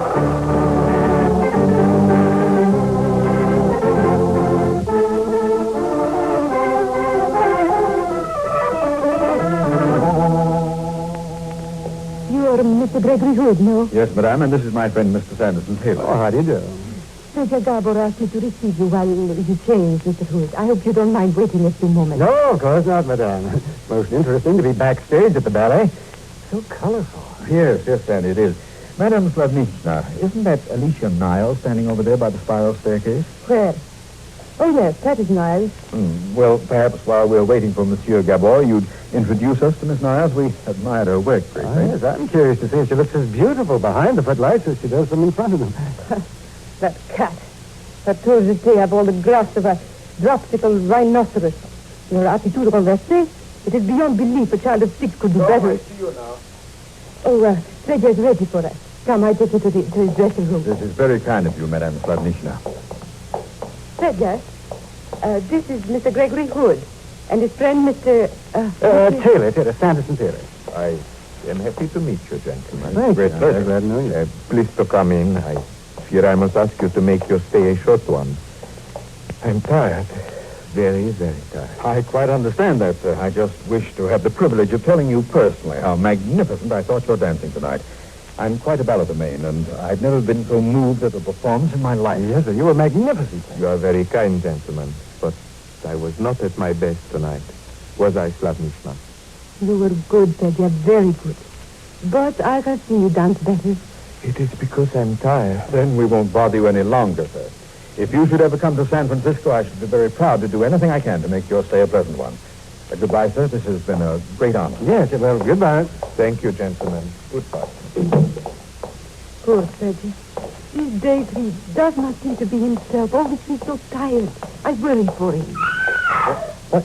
It's Miss Niles. She's rushing toward us. What's wrong with her? Always she must say what she thinks is her artistic temperament. What is the matter, Alicia? Alicia, what I have just found in my dressing room. It is horrible. What did you find? A cat. The theater cat. I find him lying on my dressing table. He has been strangled. Strangled? No. It's horrible. I go to find the stage manager. Oh, a cat strangled? Well, what an extraordinary thing. Mr. Hood, I cannot explain to you now, but there is trouble. Alicia Niles is in danger, terrible danger. Please, you must help me. Of course. What can I do? My husband, the great Igor Slavnik, is in an asylum 3/4 of an hour from here. I must see him at once. Will you and your friend accompany me? Igor may be in danger. Get your coat, madame. We'll leave right now.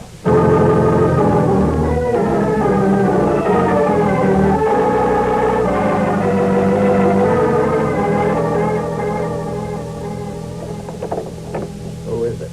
What do you want at this time of night? It is I, Mr. Markin. Madame Slavnichna. I'm sorry I didn't see you. Just a moment, I'll unbolt the door. Please, come in.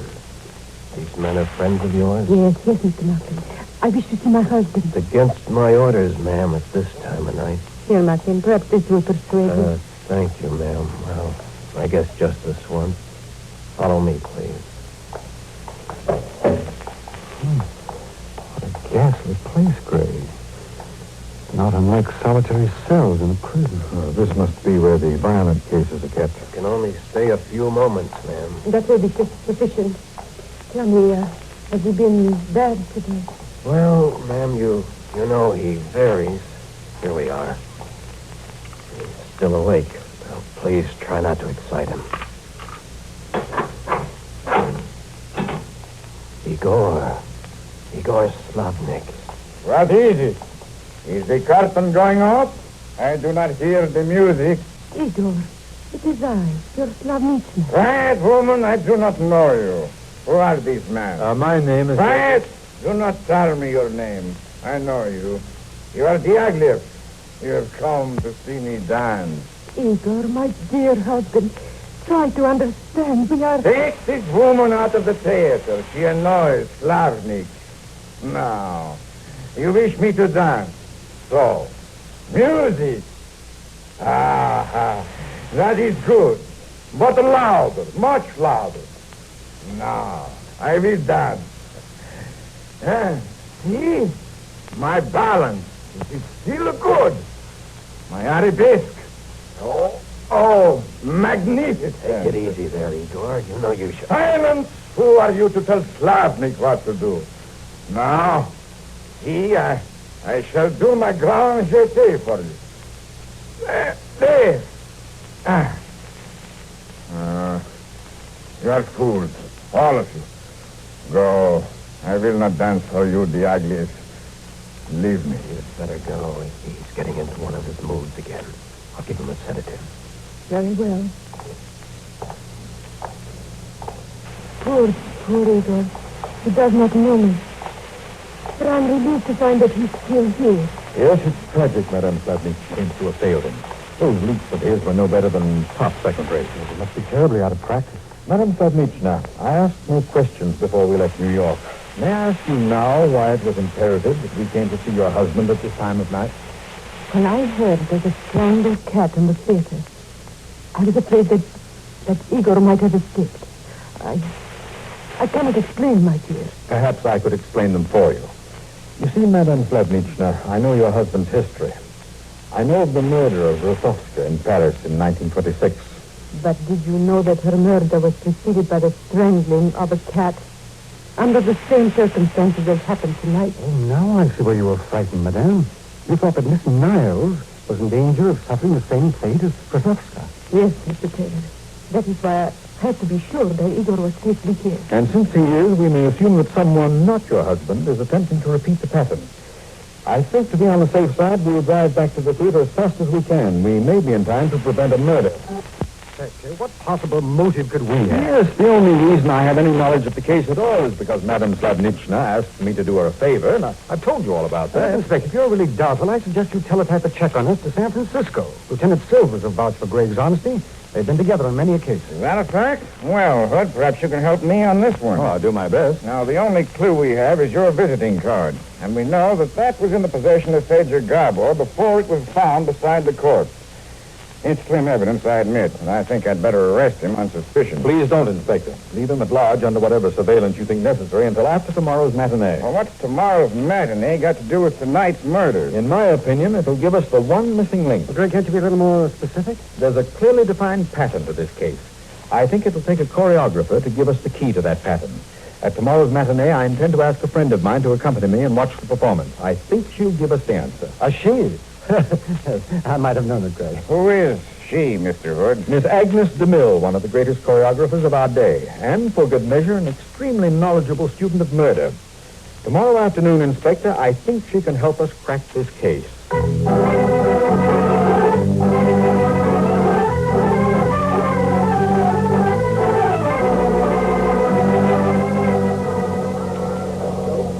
Are these seats all right, Agnes? Perfect, Gregory. It's good to see you again.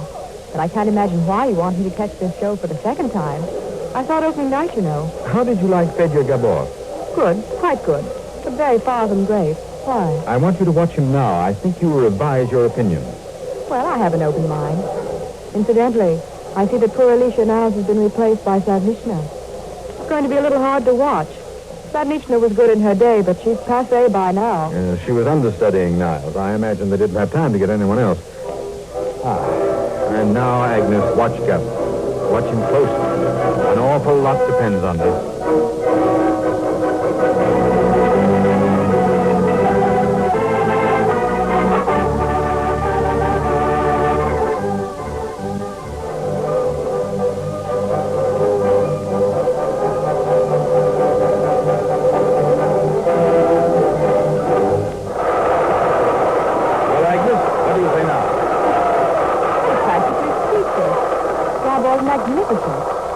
Even the great Igor Slavnik was better. His television was incredible. How any man could improve that much since opening night is beyond me, Gregory. Thank you, Agnes. You've given me the answer I hoped for. In fact, I think you've given me the answer to murder.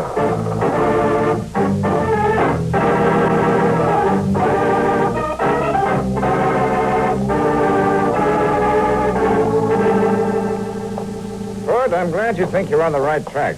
But I've got to work fast. They're turning the pressure on me.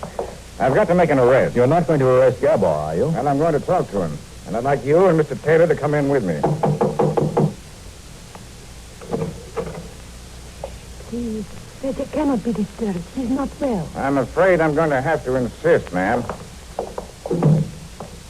I cannot stop them, Fedja. Why do you call me Fedja? I am Slavnik, Igor Slavnik, the greatest dancer in the world. Holy smoke, Inspector. He's gone crazy, too. He was Slavnik's pupil and successor. Now he thinks he is the great Slav. Well, I'll go crazy soon if I don't get to the bottom of this. Now look here, Mr. Gabor. You're under suspicion for the murder of Alicia Niles. Oh, no, Inspector. You've got this all wrong. Hood, you gotta let me handle this my way. Now, listen to me, Gabor. Mother? I do not know what you talk about. I'm tired, very tired. I shall rest here for a while. Do not bother. Now, listen to me, Gabor. You can't go... Please, Inspector. Leave him alone. I can tell you everything. Good. Then start talking, ma'am. It is all my fault. Inspector, now I tell you what no one knows before. When my husband killed Rostovka 20 years ago, it was because I asked him to. You? Do you realize what you're saying, ma'am? Oh, I did not mean him to do it. You misunderstand me. But I hate her and say, that cat, I wish he were dead. So first, his mind is so simple when he do not dance. He killed the cat. And then he understand and strangled poor Rostovka. Yes, but all that took place 20 years ago, ma'am, and your husband's still in an asylum. How does that tie in with yesterday's killing? Because poor Fedja here, his brain is gone too. He thinks he is the great Slavnik. He knows the old story, and when I say a few days ago that I hate Alicia Niles, that she's a cat, the same tragedy happens all over again. Well, ma'am, I can't take your word for this. I'll have to call in a doctor and have this man examined. Hood, what do you think? Hood. Mr. Taylor. Now, where the heck did they go? Jackson? Yeah, Inspector. Did you see where Mr. Hood and his friend went? Yeah, Inspector. They slipped out of the theater a couple of minutes ago. Said they had a rush call to make. Asked me to give you this note. What kind of a game are those boys playing? Give me that note, Jackson. I'm going to end up in the nut house if this keeps up.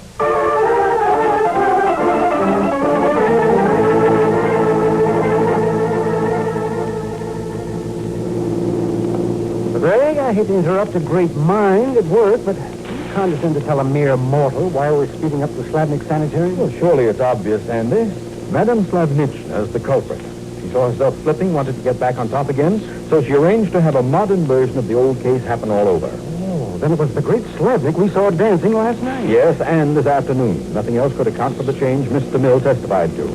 The clincher was just now, though, in the dressing room. Even thick stage makeup couldn't hide the fact that Slavnik was a much older man. Oh, then you've come up here to have a talk with Gabor. Yes, if I can. I want to know why he consented to such a switch. Well, here we are at the asylum.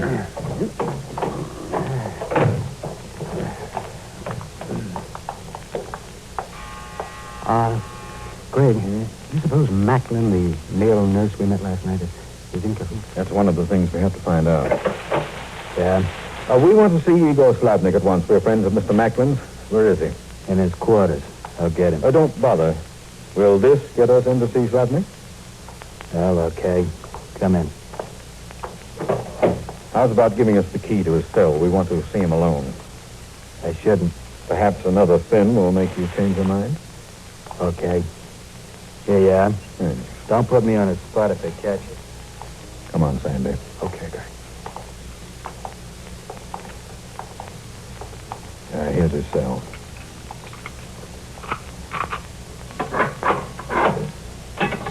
Great Scott! Gabor's hanging from the window bars. Yes, he's still breathing, though. Hold him, Sandy, hold him. I will. I'll cut these bedclothes with my penknife. There we are. Lay him on the floor, poor devil. He's almost purple in the face. Get the doctor, Sandy, as fast as you can. I wouldn't if I were you, Mr. Taylor. I don't care what you think. Just Look out, Sandy, look out! That disposes of your friend. Now to dispose of you. I'm afraid not, Macklin. I've got you covered. Take that pipe out of your pocket. Judo, huh? I think I can teach you a few tricks. Don't forget I'm a male nurse. How do you like that? See that straight jacket on the bed? Put your left arm in it.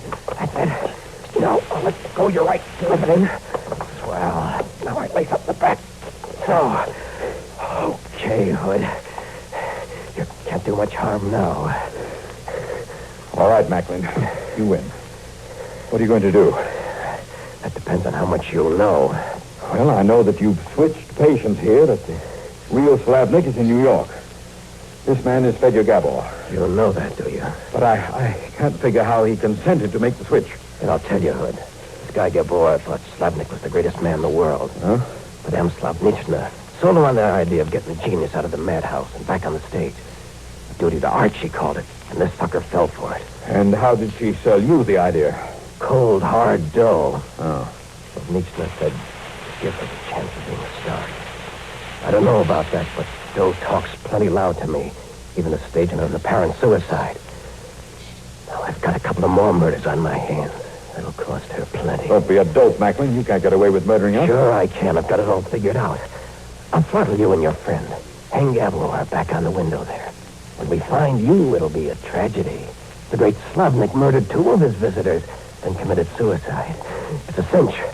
Who's gonna pin it on me? I am, Macklin. I just heard your whole statement. Grab him, Jackson. Keep away from me. No flatfoot's gonna... Oh. There's one flatfoot that did. Good work, Jackson. Well, Greg. Inspector, I was never so glad to see anyone in my life. Well, I read your note, played a hunch, and followed your instructions, Hood. Arrested Slavnichna and hightailed it out here. What's the score? I'll tell you that when I'm a little more comfortable. Help me out of this, will you? And we'll see what we can do for Sandy. Macklin knocking coal. You two really did run into it, didn't you? Don't rub it in, Inspector. It's a salutary experience. I end the case in a straitjacket and Sandy with a crack on the jaw. Oh, why don't we stick to the importing business? It's so much more restful.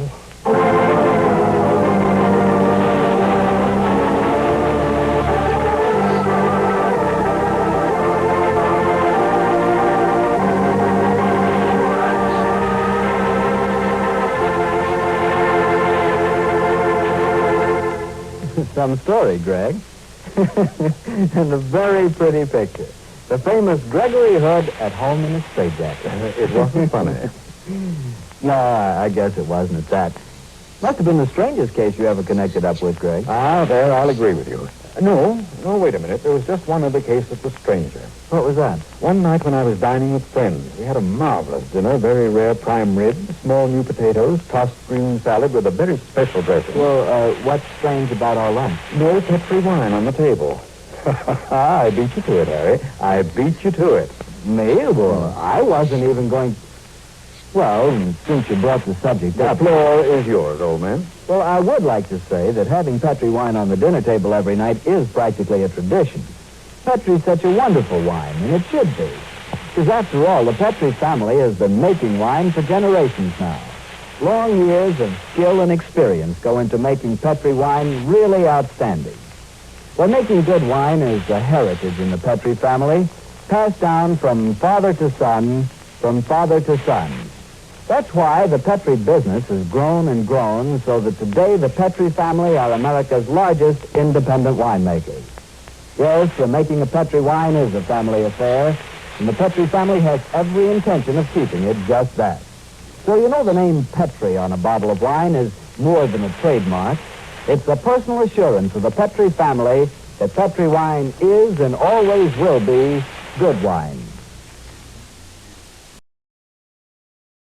Petri Wine brings you the Casebook of Gregory Hood.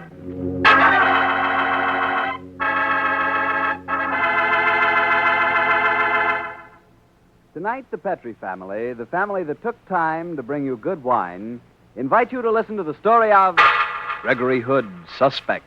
Another exciting adventure from the Casebook of Gregory Hood. And as for me right now, I'd like to suggest a delicious new dessert. Peaches in Petri California Muscatel wine. Just imagine juicy, golden sweet peaches flavored by the wine that goes with them perfectly. Petri Muscatel. Sounds good, doesn't it? But you'll never know just how good till the first bite. Absolutely delicious and easy to prepare, too. You just drain the juice from canned peaches, cook the syrup till slightly thickened, mix with twice the amount of Petri Muscatel, pour over the peaches, and chill for 2 hours. Just be sure you use Petri Muscatel, because you know that Petri Muscatel is really special. A sweet, clear, golden wine with a full, rich flavor. It's really good. Try it tomorrow night for dessert. Peaches and Petri Muscatel. You can serve Petri Muscatel proudly because those 5 letters Petri spell the proudest name in the long history of fine wine. Petri.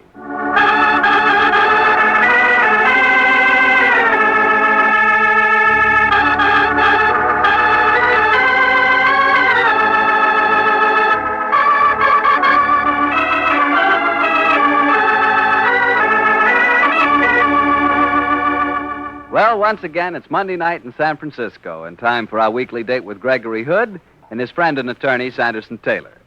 Tonight, Greg suggested we rendezvous at that gourmet's paradise, Emilio's on Powell Street. Let's join him there, shall we? Hello there, Harry. Evening, Greg. How are you, Mr. Taylor? Fine, thank you, Harry. Oh, we just ordered a couple of sherries, Harry. Shall I make it 3? Swell, Greg. I'd like one. I'll make that 3, Mario. Yes, Mr. Hood. Well, Greg, how's about tonight's story?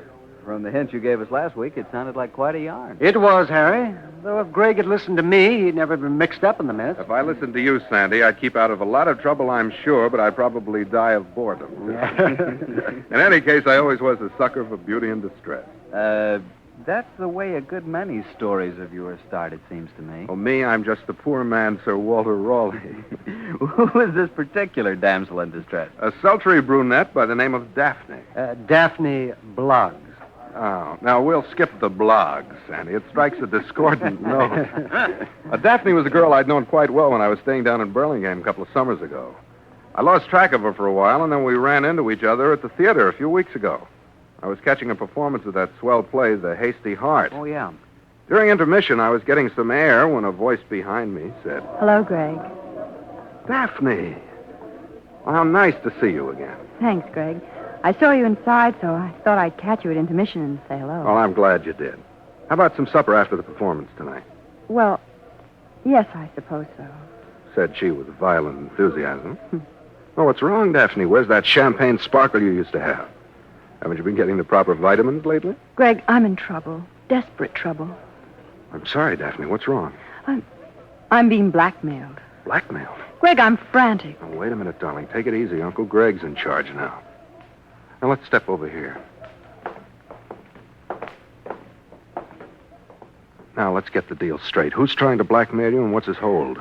Read this note. I found it pinned to the seat of my car when I started out tonight.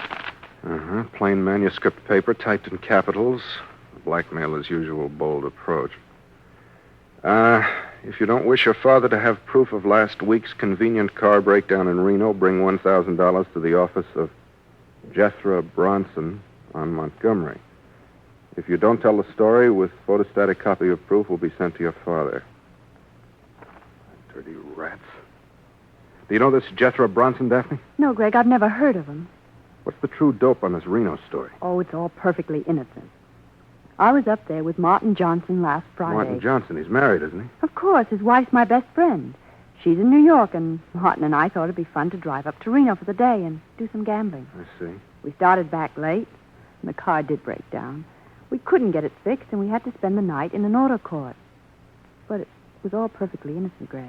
Well, couldn't you explain that to your father? You remember, Dad. He's Victorian to the core. Oh. Yes, I seem to recall that he asked me my intentions the first time I called on you. Of course, I didn't tell him.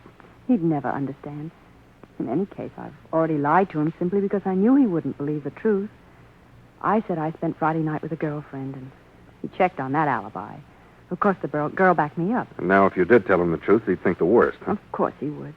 Greg, what am I going to do? I can't go to the police because they go straight to Dad. And I certainly can't raise $1,000. Well, even if you could, darling, I wouldn't let you hand it over. Then what can I do? Uncle Greg will take care of it. First of all, let's go back and see the rest of the show. After that, we'll go out to supper, and I'll make a phone call. Now, Greg, please be careful what you say. Now, don't worry, Daphne. I'm going to call Sandy Taylor.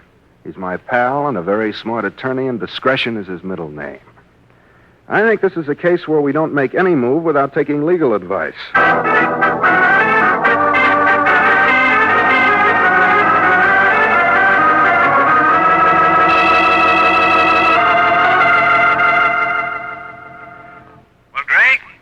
As well as I do that blackmailers seldom stop at one payment. Sure, but I've no intention of letting her make any payment.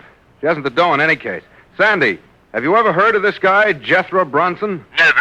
I looked him up in the phone book while I was talking to you, though. Oh? He's got offices on Montgomery Street, all right. Well, I think I'll call on him in the morning as Daphne's representative. Better let me go, Greg. I can handle him. Oh, but you're so doggone ethical, Sandy. With a rodent like this, a clip on the jaw could do a lot more good than throwing 20 books of law at him.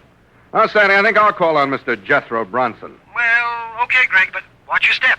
Blackmailers usually know all the answers. I'll watch it, Sandy. But don't be surprised if you hear a squeal for help from Montgomery Street in the morning. I have a feeling I may land myself in a whole mess of trouble.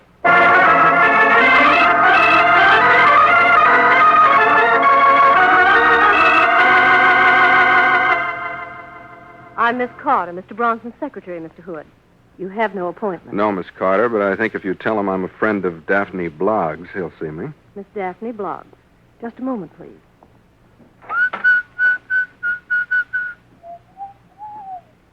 Mr. Bronson will see you, Mr. Hood.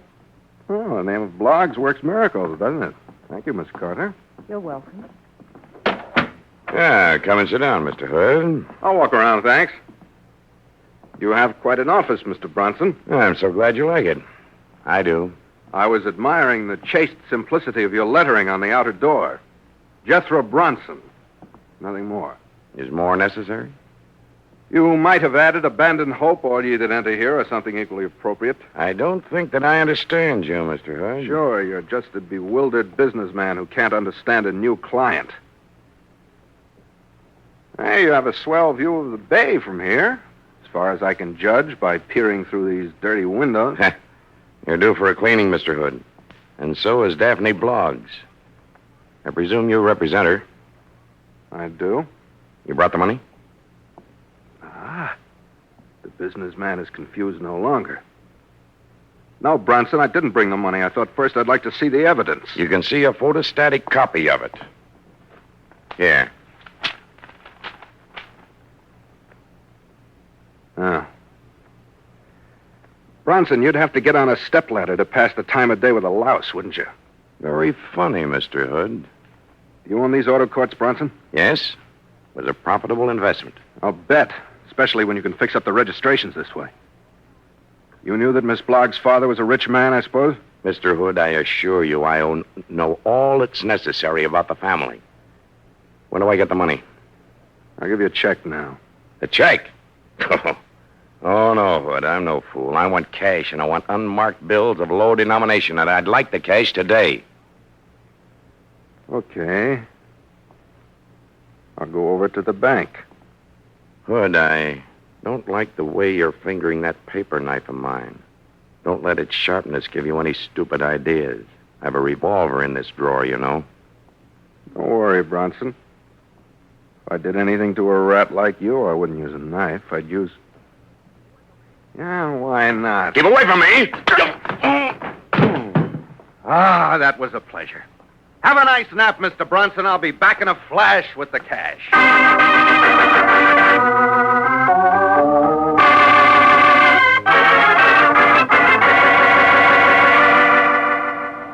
$90, $1,000, Mr. Hood. You got the numbers on these bills, Barney? Yeah.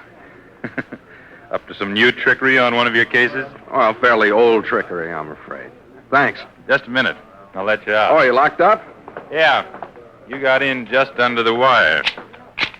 Well, Mr. Hood, good luck with your tricks. Luck? Thanks. I have a hunch I may need it.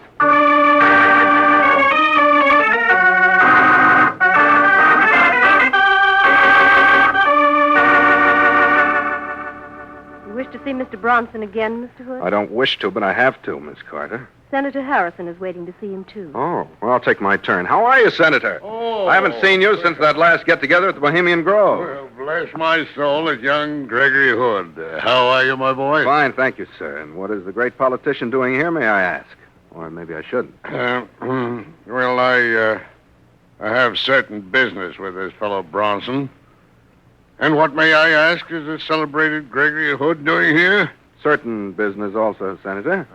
Oh, Mr. Hood, I didn't realize you were the Gregory Hood. I'm flattered that you've heard of me, Miss Carter. Just the same, what's the chance of accelerating our interviews with Mr. Bronson? He is in, isn't he? Yes, he's talking on long distance. I'll see if he's through. Thank you. Hood, Yeah? you've had dealings with this man Bronson before? No, Senator. This is my first unhappy experience. Well, He's an unmitigated scoundrel, Hood. I've often thought that I... What the devil? What's wrong, Miss Carter? Oh, get the police! The police. Now, look here, young lady. What happened? It's Mr. Bronson. He's been murdered.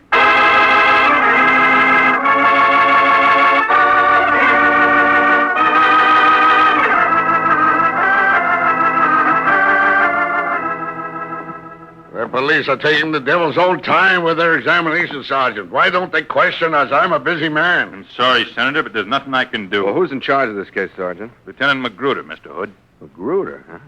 Well, that makes it tough for me. Where's Lieutenant Silvers? He's on vacation, Mr. Hood. Oh, then I am in trouble.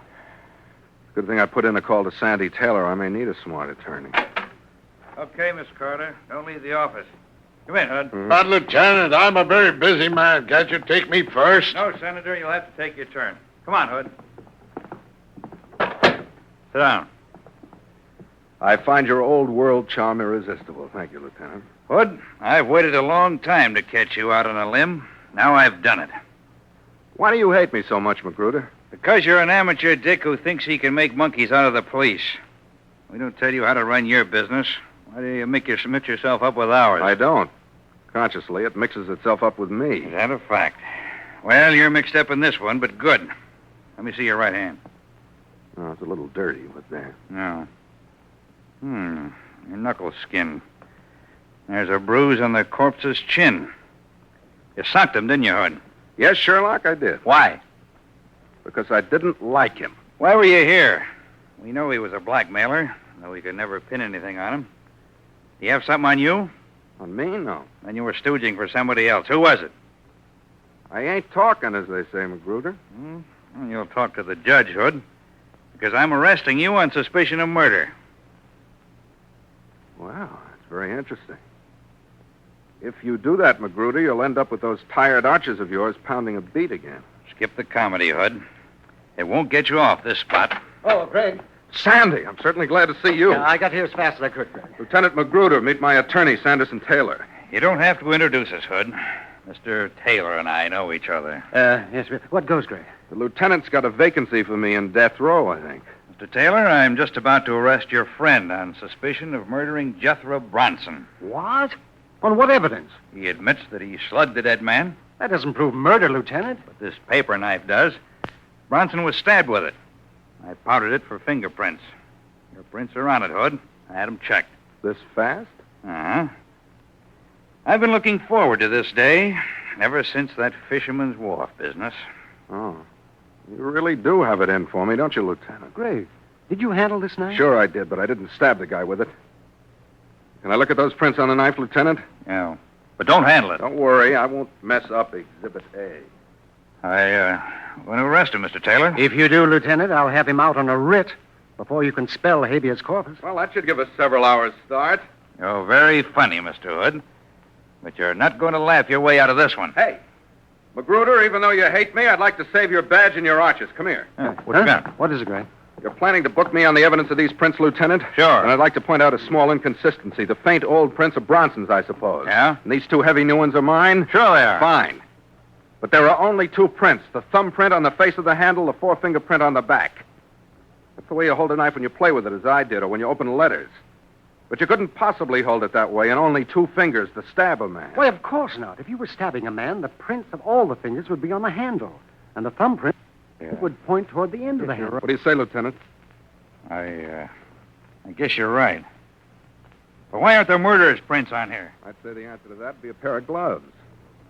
And if you want to make an issue of my prints being on the knife, I'll be very happy. It's perfect evidence that I didn't kill Jethro Bronson. Okay, Hood. You've talked yourself out of this one for a minute or two. But before this case is over, I'm warning you. This is going to be the last chapter in the Casebook of Gregory Hood.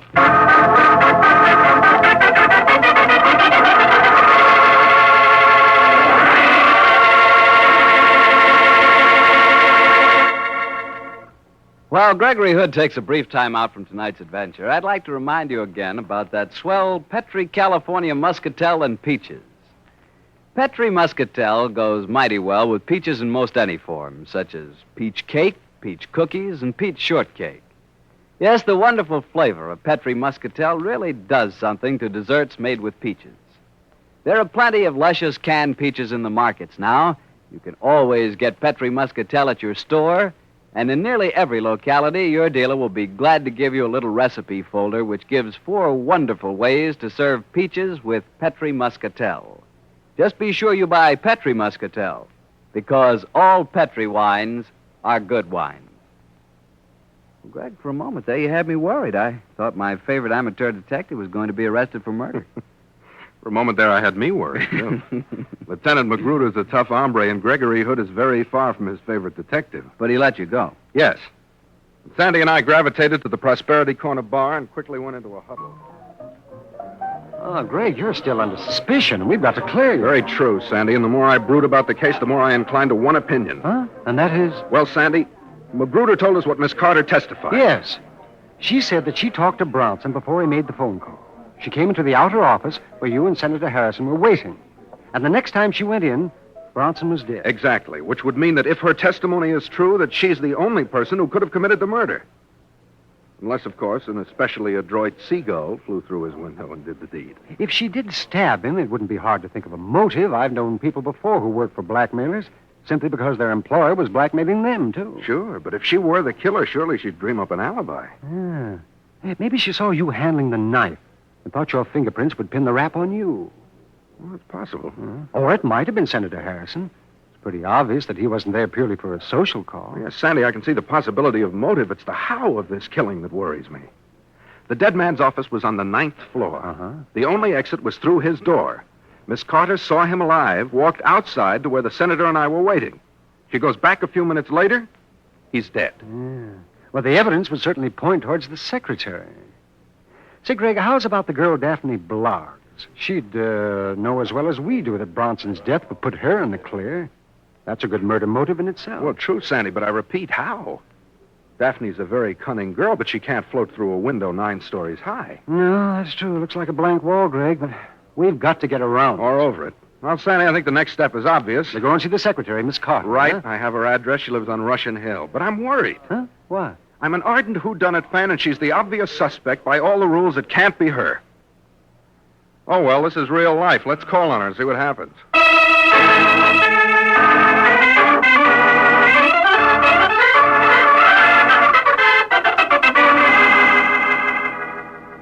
Mr. Hood, I'll be glad to help you any way I can. I thought you would be, Miss Carter. You see, my friend is still under suspicion by the police. I realize that, Mr. Taylor. And I must confess that if I hadn't known you were the Mr. Hood, I would have suspected you myself. Well, you wouldn't have been the only one in your suspicion. Miss Carter, did you know that your employer's profession was blackmail? Blackmail? No, I certainly didn't. Though I did know he was crooked. A blackmailer. I wonder why Senator Harrison was there. Do you suppose Mr. Bronson had some hold over him and that the senator killed him? When did he have the opportunity? Oh, that's true. He never went past me, and there's no other door. He didn't even go in after you left the office. He and I watched each other like hawkshaws until the police arrived. You left the office, Miss Carter? Yes, Mr. Taylor. After I called the police, I was sick. What's your own theory, Miss Carter? Well, I didn't have one until I looked at this newspaper, Mr. Hood. Have you seen it? No, what ties in? Well, I spotted this on the back page. Huh? Oh, I may be imagining things, but it seems to me that it might connect. What does it say, Greg? You're a very smart girl, Miss Carter. Listen to this, Sandy. A man was arrested in Montgomery Street late this afternoon. He claimed to have been doped, but the police are holding him on a vagrancy charge. What does that have to do with Bronson's murder? Because it says here he was a professional window cleaner. Well, I still don't see I what do. Bronson said that his windows were due for a cleaning. You can see what happened. The murderer doped the window cleaner, borrowed his equipment, worked his way around to Bronson's window, went in and stabbed him, and then made his getaway. It's the only way an outside person could have gotten in. Then let's go and talk to the window cleaner, Greg. Sure, Sandy. He's in jail, and that's one place that I'm sure will have no difficulty in gate crashing.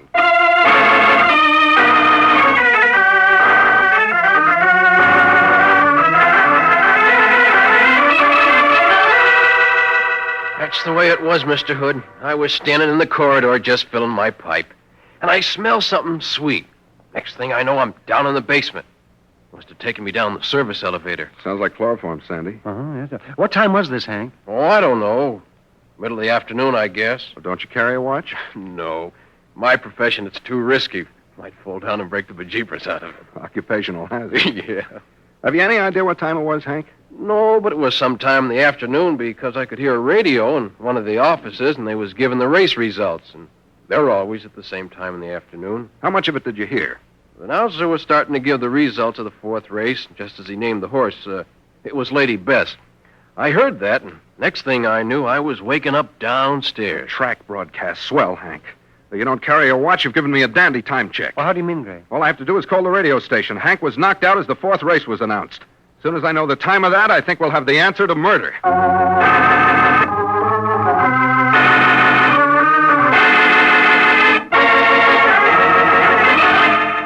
Yeah?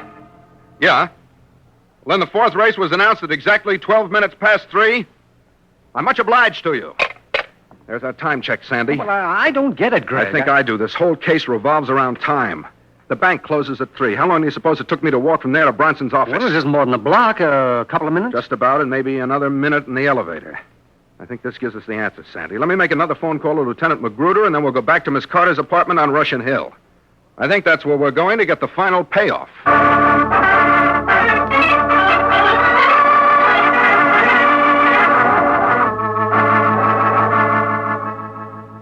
Very nice of you to bring me a corsage, Mr. Hood. I think you deserved one, Miss Carter. If you hadn't spotted that item about the window cleaner, this case might still be unsolved. They've arrested the murderer? Magruder's got a warrant out. Who is it? Sandy's an attorney. Let him lay it on the line for you. Well, this whole case revolves around the matter of time. Very true, Sandy. Go on. The killer, after drugging the window cleaner, had to take his belt, crawl out, and work his way around to Bronson's window. Now, we know that the window cleaner wasn't drugged until 12 minutes past 3. You established that fact when you called the radio station. Exactly, Sandy. So, if the window cleaner wasn't drugged until 12 minutes past 3, the murder couldn't have been committed before 3:15. That's the logical deduction, Sandy. And it's also where the whole case blows up. Why? How do you mean, Mr. Hood? Miss Carter, it's a problem in primary mathematics. I got to my bank at closing time. I was let out a few moments later. It took me 2 minutes to walk to the office building, say another minute in the elevator. I was in the office with you not more than a minute before you went in and found the corpse. Well, I still don't understand, Mr. Hood. Well, I'll go over it again, and you count on your fingers, Miss Carter. I left the bank at 1 minute past 3, 2 minutes to walk to the office, a minute in the elevator, and a minute in the outer office would add up to 4 or at the latest 5 minutes past 3. And at 5 minutes past 3, you went back in the office and he was dead. Yes, Greg, that's right. Uh-huh. But on the other hand, the window cleaner, who was to become our number one suspect, wasn't drugged until more than 5 minutes afterward. Afterwards? But why, Mr. Hood? Miss Carter, you make a pretty picture of innocence, but I don't know who you think you're fooling. What do you mean? The whole thing is obvious now. You killed Bronson. Then when the senator spoke to me, you realized I was the Mr. Hood, as you put it, so you knew it wasn't safe to frame me. So she dreamed up the idea of drugging the window cleaner and then drew the fact to your attention. Sure, Sandy. It was a neat idea, a very neat idea. If there hadn't been a cast iron time check on the whole deal. You're very quiet, Miss Carter. You said that Lieutenant Magruder had a warrant out. That was just to lead us into this conversation. Magruder wouldn't believe a word I say. But Lieutenant Silvers will be back soon. He'll believe me. You'll never talk to him. Your friend either. Put that revolver away, Miss Carter. Surely one murder a day is enough. 1 or 3, it doesn't make much difference, Mr. Taylor. Why did you kill Bronson? He was blackmailing me, too. What hold did he have on you? While my husband was overseas, I wasn't playing square. Oh, and Bronson found out, huh? Yes, and I only learned about it yesterday. So you stabbed him and then dreamed up the window cleaner gag. Yes.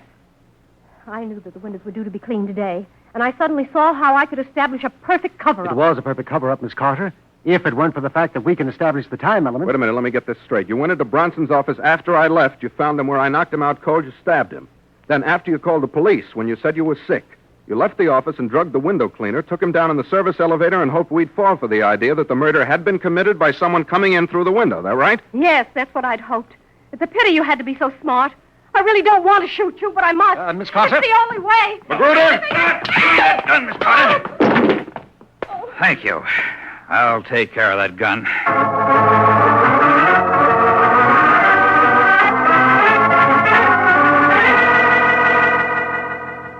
I came as soon as you called me, Hood. I didn't trust you, but I figured I might as well listen. I came up on the fire escape. Nice of the young lady to leave her window open. Well, Magruder, you have your confession. And also, I hope you realize that you've got a nasty, suspicious mind where I'm concerned. Okay, Hood. You were right. This time. and I don't mind getting at the rights of a case, even if an amateur has to help me. But one of these days, you're going to start something you can't finish. I hope not, Lieutenant, but it's possible. You're darn right it is. And when that happens, it's my last prayer every night that I'll be the cop on that case.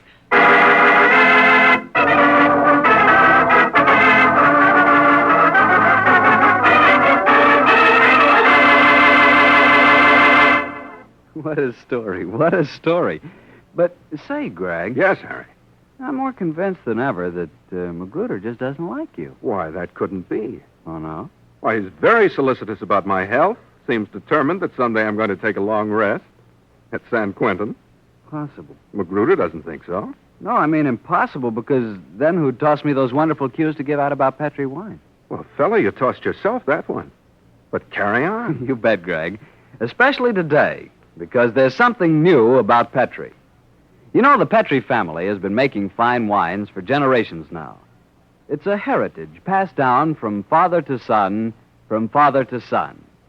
And now, this art in winemaking has made possible the crowning achievement of the Petri family. For at last, Angelo Petri himself has developed a wine so superb, it stands out among the truly great wines of America. Yes, that great winemaker, Angelo Petri, has done what every maker of fine wines hopes to do. He has created a wine to which he can proudly put his own signature. Angelo Petri's signature bottle wine from California. What a wine. Words can't describe its wonderful fragrance and taste. I can only tell you that if you're hard to please about wine, this is the wine for you. Ask your dealer if he's received his allotment of Angelo Petri. Angelo Petri's signature bottle wine is available only in limited quantities. But if you find it, you'll enjoy the finest wine of a famous winemaker, Angelo Petri. Well, Greg, which story out of your casebook are you planning to tell us next week? An adventure that took place under the big top of a San Francisco circus a few months ago, Harry.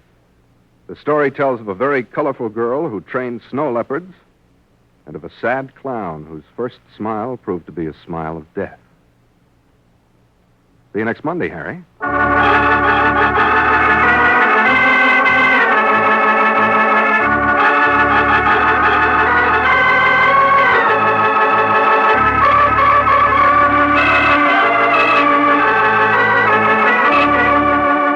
The Casebook of Gregory Hood is written by Dennis Green and Anthony Boucher. Original music composed and played by Dean Fossler. Elliot Lewis plays the part of Gregory Hood, and Sanderson Taylor is played by Howard McNear.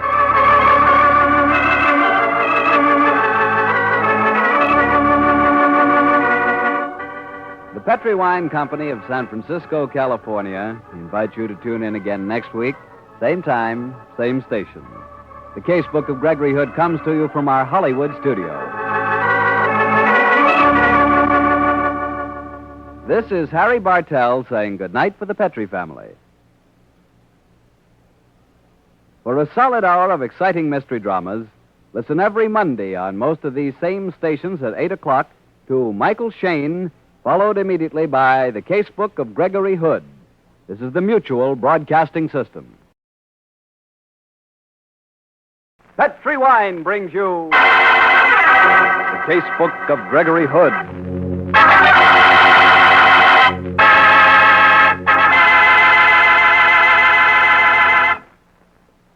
Tonight, the Petri family, the family that took time to bring you good wine, invite you to listen to the story of The Sad Clown. Another exciting adventure from the Casebook of Gregory Hood. And from the recipe book of Petri wine comes a wonderful suggestion for dessert. Serve canned peaches in Petri California Muscatel. Believe me, there's a perfect combination for you. Juicy, sweet, golden peaches with the perfect wine for peaches, Petri Muscatel. And talk about easy to fix. It's simple. Open a can of peaches and boil down the juice till it's slightly thickened.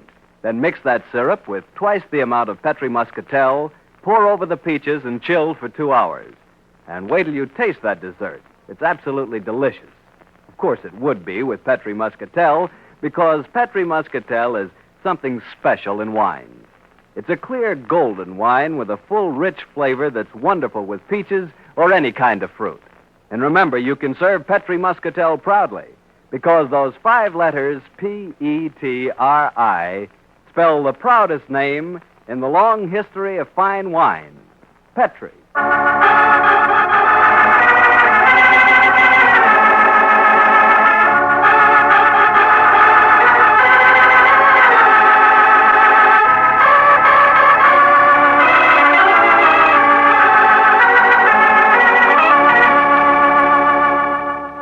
Well, once again, it's Monday night in San Francisco, and time for our weekly visit with Gregory Hood and his friend and attorney, Sanderson Taylor. Tonight, our rendezvous is at Greg's apartment, high on Nob Hill, overlooking the Golden Gate. Let's join him there, shall we? Well, hello, Harry Bartell. Evening, Mr. Taylor. I won't ask you where Greg is. I can hear him. He's working on some ideas for his new suite. I hate to disturb him. Oh, nonsense. He's expecting you. Come along in.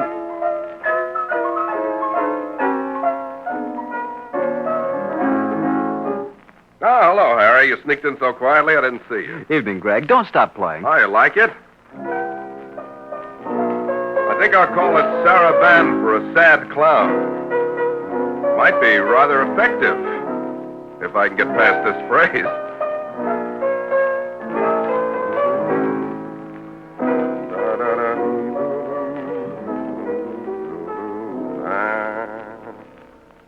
Oh, darn it.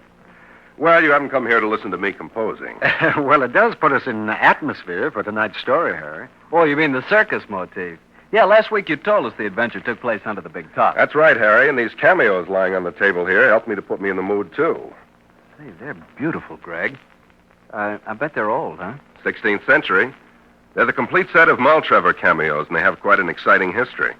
Well, Greg, how do the cameos tie up with the circus? That's what I'm going to tell you, Harry. One summer morning last year, I was in my office at Hood & Company working on a Far Eastern importing concession that involved quite a lot of money. Just before lunch, my secretary came in and told me that I had... Excuse me, Mr. Hood. There's a funny little man here to see you. Oh, I like funny little men. What did you want? Well, he didn't say, but he kept thrusting this card at me and pointing at your door. Silent type, huh? Let's see the card. Seems very gentle, but I've never seen anyone look quite so sad. Well, this card explains it. Simply says, Tommy, the saddest clown in the world. A rather haunting title. Have him come in, Miss Ferris. Yes, Mr. Hood. This way, please. Well, hello, Tommy. Well, hello. You use that horn for conversation? I see, Tommy. You must be dumb. I beg your pardon, mute. That's the term you prefer, isn't it? Oh, this is fascinating. What can I do for you, Tommy? You want me to look in that package? Well, sure I will. You want to know what I think of it? Holy smoke. Where'd you get it? Unless I'm crazy, this is one of the famous Maltrever cameos that was stolen in Canada a few months ago. They're worth a lot more than their weight in gold. How'd you get hold of one of them? No, I don't follow you on that one, Tommy. Well, I don't understand your gesture either. Oh, I get it. You want to use my typewriter. Sure, I'll put some paper in it for you. Yeah, there you are. Go ahead, Tommy. Knew you were an expert. Thought you might recognize cameo. Well, sure I recognize it, Tommy. Go on. If you want to see rest of cameos, well, you bet I do. Come see me at Circus this afternoon. Well, I certainly will, Tommy, but can't you tell me more right now? No? Oh, come on, Tommy. Tell you all when I can show you. Oh, but Tommy, one thing, where did you find this cameo? O-Z? Oz. I don't get it, Tommy. C-L-U-E, clue. I don't get it, son. Can't you go a little further, Tommy? Well, okay. I'll meet you at the circus. Thanks for coming here. So long, Tommy. I'll be darned. Yes, Mr. Hood? Get Sandy Taylor on the phone for me, please, Miss Ferris. Very well, Mr. Hood. And I won't be at the office this afternoon. I have some business to do. Believe it or not, I'm going to the circus.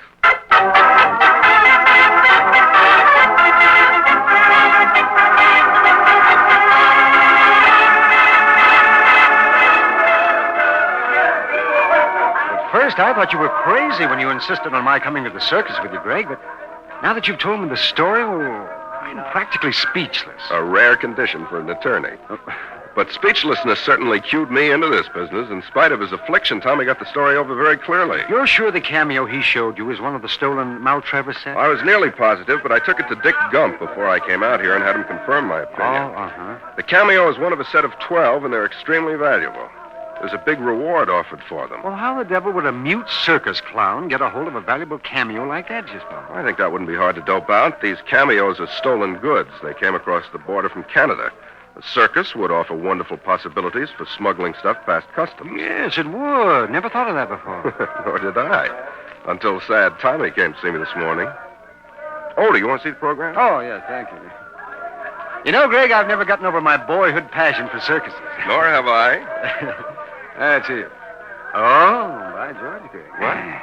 I presume you've taken a gander at this well-proportioned lady on page 3? No. She's stunning. Madame Belinda, Queen of the Snow Leopards. Snow leopards. Now, that rings a bell somewhere. I'd say she'd be enough inducement to bring you to a circus, even without the problem of stolen cameos. Sad clowns.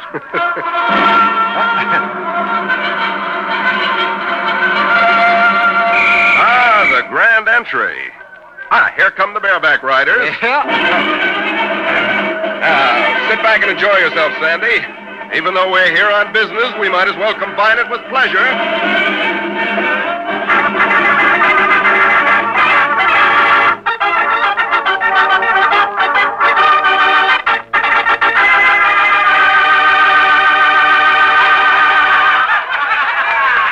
Here come the clowns, Greg. Keep your eye on my little friend Tommy. Even though he can't talk, I hope he's going to give us the clue to a mighty big secret. I think that's him now. Hard to tell in clown's makeup. Yes, it is. Oh. See that little horn hanging around his neck? Uh-huh. That's the one I used in my office this morning. He's got a wonderful sense of pantomime, hasn't he? Uh-oh, he's turning in front of our box. Yeah, and he's lifting the horn. I think he's going to signal me. Hello there, Tommy. He's a funny little guy, isn't he? Oh, the children are crazy about it. Look, Sandy, this is a new trick. He's lifting up a giant bottle. It's labeled Black Market. He's putting it to his lips. Now he's starting to stagger. He's pretending that Black Market is poison. How right he is. And listen to the kids. Oh, look. Here comes my favorite turn, the collapsing car. Yeah, never seen such crazy driving. The car is careening all over the ring. Uh-oh, the fenders are falling off. Next comes the steering wheel. Yeah, there it goes. Now the driver overboard. The driver? Yeah, you're right, Greg. He has tumbled out. Say, Greg, the car's without a driver. It'll hit someone. No, take it easy, Sandy. I know this act. The car's being driven by a clown crouched under that rear seat and steering with a special lever. It's a neat gag. Yeah, it's very effective. But your clown, he's right in the path of the car. Why doesn't he get up? Oh, he will. Gee, this act's timed to a split second. He's not getting up. Look out, Tommy! Holy smoke, it hit him. Take it easy, folks. It's all part of the act. Now, the heck it is. Come on, Sandy. We're going back to do some checking. That looks to me like a deliberate attempt at murder.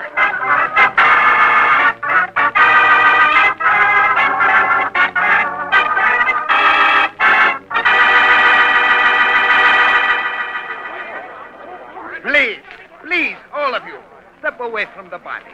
The body? Is Tommy dead? See, he died in a tragic accident. Oh, the poor devil. I swear this wasn't an accident. I know that particular car routine too well. Please, gentlemen, you are not members of the circus. I am Paducci, the ringmaster. I must ask you to leave. Not without looking at the body. See, Tommy was a friend of mine. He came to me on business this morning, important business. Yes, and that business might well tie in with his death, if it does prove not to be accidental. Very pertinent point, Signor Paducci. You'd better let me look at the body, I think. You don't want the circus to be involved in scandal, do you? Scandal? Who are you, gentlemen, please? My name is Gregory Hood, Hood Importing Company. My friend here is Sanderson Taylor, my attorney. An attorney? Very well. I will allow you to see poor Tommy. Now, out of the way, please. Out of the way. Out of the way. There. There he lies, my friend. We carried him in on that stretcher. Has a doctor seen him yet? No. We have sent for one, but we know he is dead. Sure he's dead. But I don't think the car injuries account for it. He doesn't look badly mangled. His right leg's a little crushed and one arm's hanging loose, but... I think that he dies of heart failure, Senor. Tommy did not have so good a heart. Yeah? Well, Senor Parducci, I don't think he died of heart failure. Who was the driver of the car that hit him? The hidden driver who was lying in the back seat. How do you know our trick, Senor? Well, that isn't important now. Who was the driver? Hans Monheim. Well, where is he? He might be able to throw some light on this. Hans! Yeah? Yeah, somebody want me? Yes, I do, Hans. You were driving the car that hit Tommy? Sure I was, but it couldn't have killed him. Didn't hit him hard enough. That's what I'm thinking. Tell me, how long have you and the dead man been doing this comedy car routine together? Oh, a year now, ever since I joined the circus in Canada. Why? When you made that last swerve towards him as he was lying on the ground, you expected him to jump up, didn't you? Why, sure I did, mister. That's the way we had the act figured out.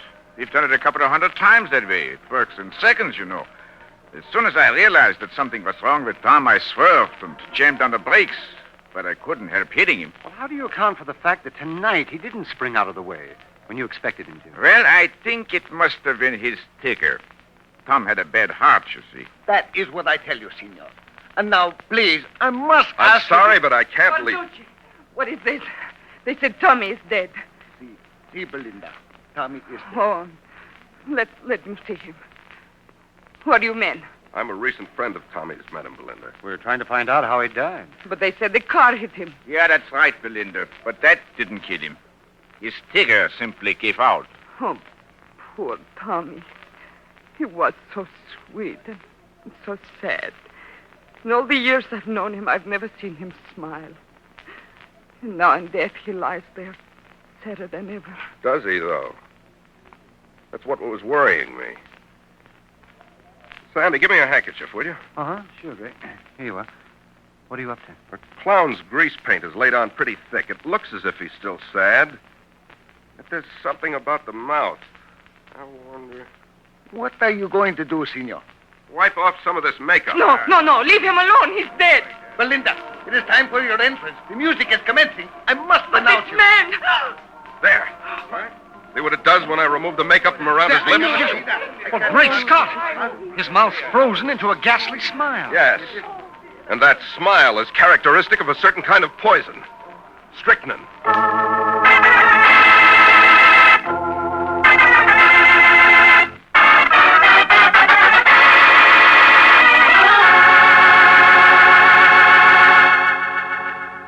We'll give Gregory Hood a breathing spell for a second now, while I remind you again of how wonderfully well Petri California Muscatel goes with any peach dessert. It's really something.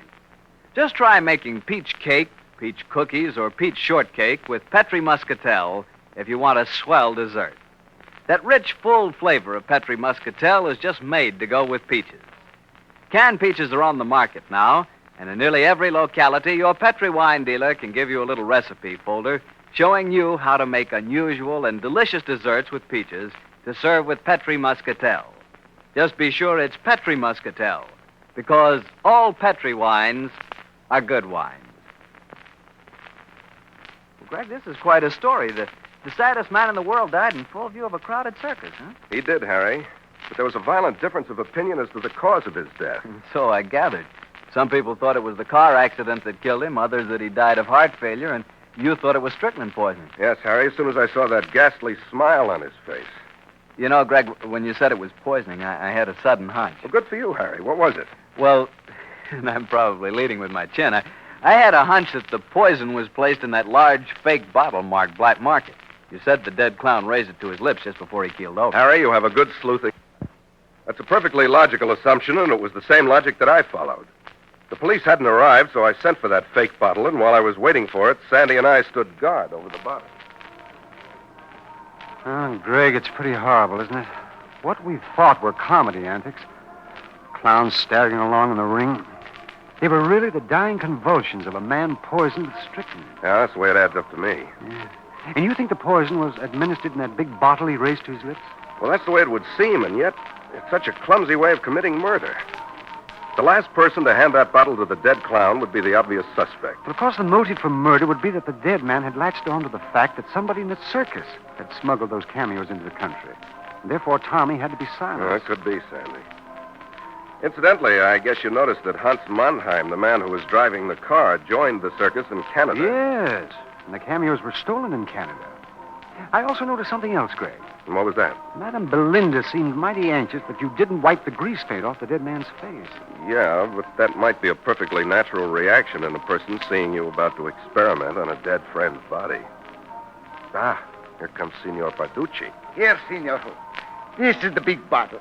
See for yourself. It is as I tell you. The bottle is empty. It has always been empty. Thank you, Signor. It's not only empty, but there's a strong musty smell. Yes, Senor, I'm sure this bottle's been empty for some time. Then if the poison wasn't in this bottle, how was it administered? That's what we have to find out, Sandy. That particular poison often doesn't act in under 15 or 20 minutes. Signor Barducci. Yes? Did the dead man share a dressing room with the rest of the clowns? No. He was our principal clown. He had his own dressing room. Ah, may I examine it? See, it is behind the leopard cage. You can't see it from here. The room with the yellow door. Oh, yes, thank you. Come on, Sandy. The police will be here any moment. I have the greatest respect for them, but we're already 2 jumps ahead. We might as well try to make it 3.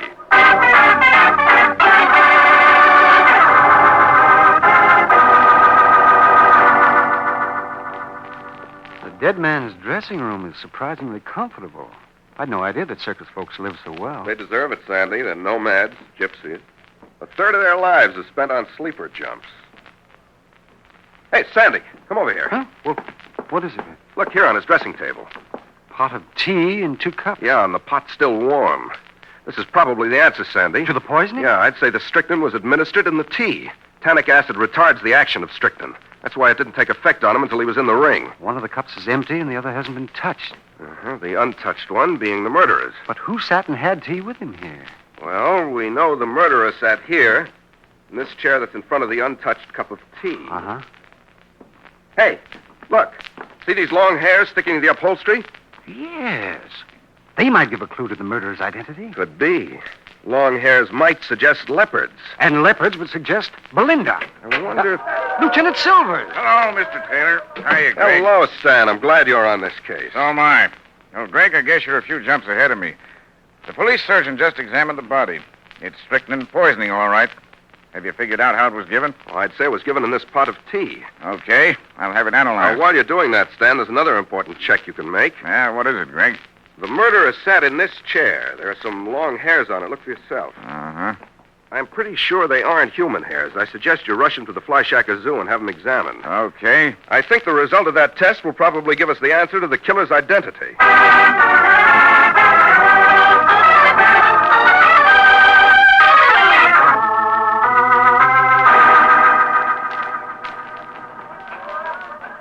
Greg, are we headed for Madame Belinda's dressing room? Yeah. You suspect her? Sure I do. And it all ties in with the clue that Tommy spelled out on the typewriter this morning. You mean about those 2 letters, O-Z? Yes, Sandy. I couldn't figure it out at the time, but Tommy added the typed fact that it was a clue. I was still confused until I saw the circus program tonight and read about the snow leopards. Yeah, but I still don't get it. What do the 2 letters O-Z have to do with snow leopards? Well, Tommy said it was a clue, Sandy. What abbreviation does O-Z suggest? O-Z? Well, that's the abbreviation of the word ounce. Check. And the word ounce is another name for a snow leopard. Then that would seem to prove that Madame Belinda, the trainer of snow leopards, is the smuggler of the cameos? Very possibly. You know, maybe we can make a time check on her. The still warm pot of tea would prove that the poison was administered not more than 20 minutes or so before Tommy died in the ring. Yes. Oh, here. Here's Belinda's dressing room. Well, we'll soon find out. Who are you looking for? Madame Belinda. She ain't here. She's out in the ring. What did you want? Well, some information. Are you her dresser? Yes, I am. Well, tell me, were you with her about a half an hour ago? No. She stomped out of here about an hour ago, after we had a fight. I'm thinking of quitting. No one can talk to me that way. Oh, you had a fight? Sure did, mister. She was wearing a brand new costume straight from the tailor's, and one of the buttons was missing. She raised the roof and bawled me out. I can't figure out how it was my fault, though. Thank you. Much obliged for the information. You're welcome. Well, apparently Madame Belinda has no alibi there. If what her dresser said was true, I'm afraid she has a perfect one. But come on, Madame Belinda's in the ring. Let's go and examine the Land of Oz before she brings the animals back. The Land of Oz? The snow leopard's cage, Sandy. Since it's empty, let's give it the once-over.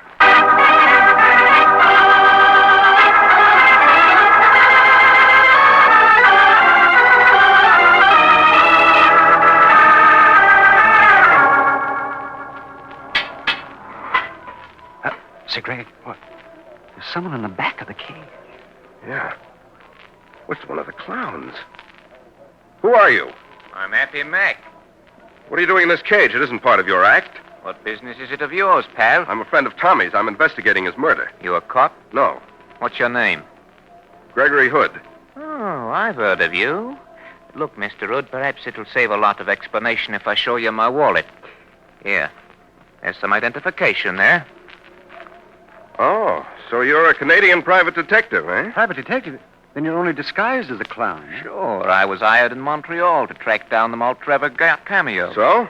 Let's join forces. We're on the same trail. Who do you suspect? Madame Belinda.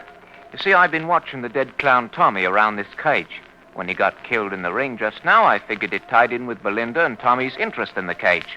So I came here and did some snooping. Did you spot anything? I sure did.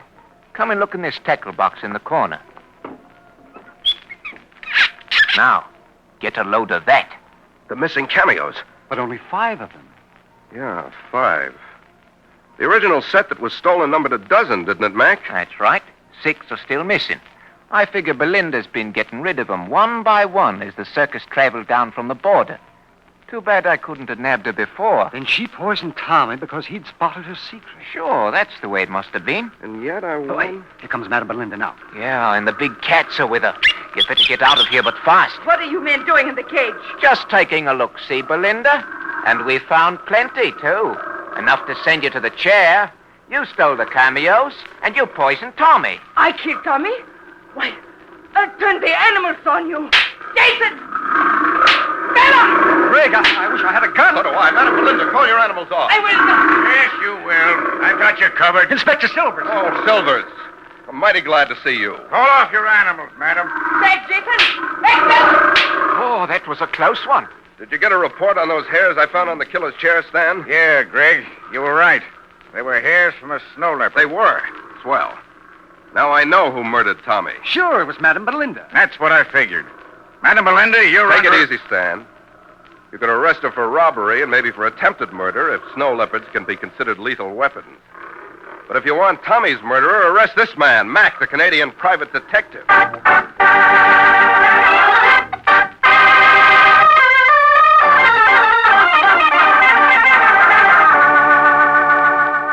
Well, Greg, now that we're back in the apartment and Mac's under arrest, I'll confess that I was off on the wrong track completely. Well, so was I most of the time. But as soon as Stan told me that those hairs were snow leopard hairs, then I knew it wasn't Madame Belinda. And that's when I was certain it was her. Sandy. Remember, she was dressed in a brand new uniform straight from the tailor's, and she hadn't started her act when Tommy died. So she couldn't have had the hairs on her costume. Then Mac planted them on the chair, planning to frame her? Sure.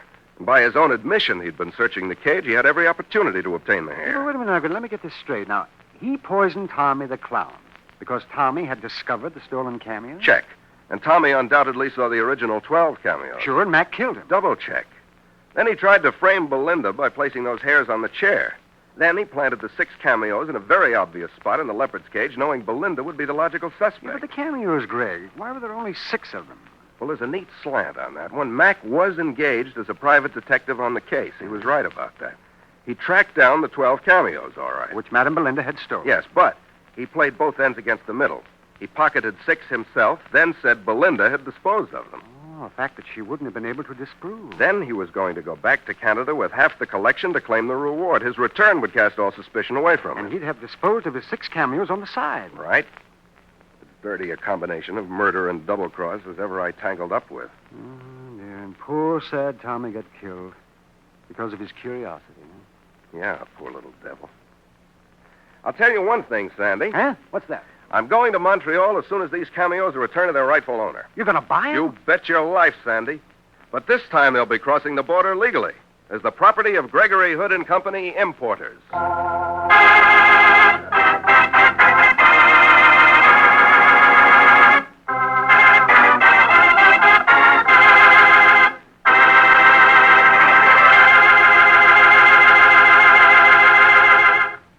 Brother, what won't you get into next? A circus yet? Oh, yes, I went to the animal fair. All the murderers and characters were there. That's enough clowning, Harry. But it was interesting, that we can say. That we can. Hey, Greg, it was too bad you had to miss the act with the snow leopards. Yes, it was. That sort of thing appeals to the aesthetic in me.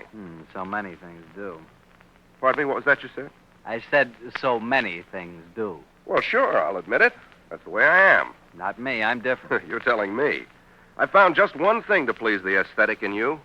Petri wine. That's right, Greg. Harry, the floor is yours. Well, that's the wine I want to talk about, Greg, because you know Petri wine is wonderful, honestly. It should be. The Petri family has been making wine for generations now.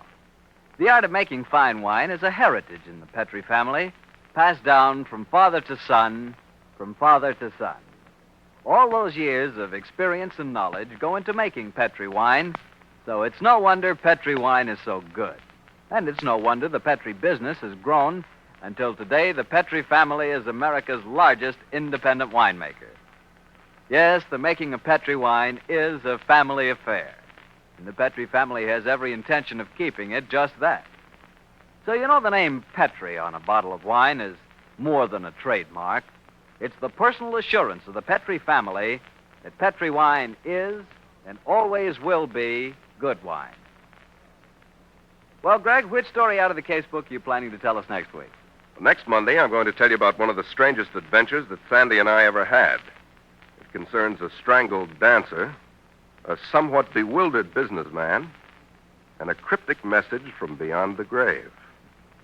A message that proved to give the clue to murder. See you next Monday, Harry.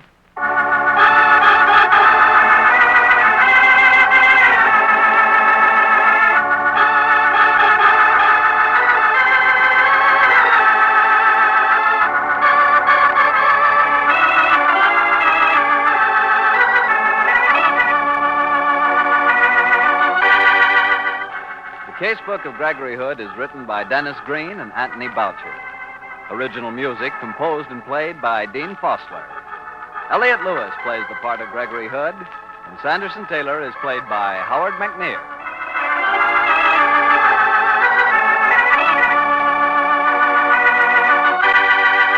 The Petri Wine Company of San Francisco, California, invites you to tune in again next week, same time, same station.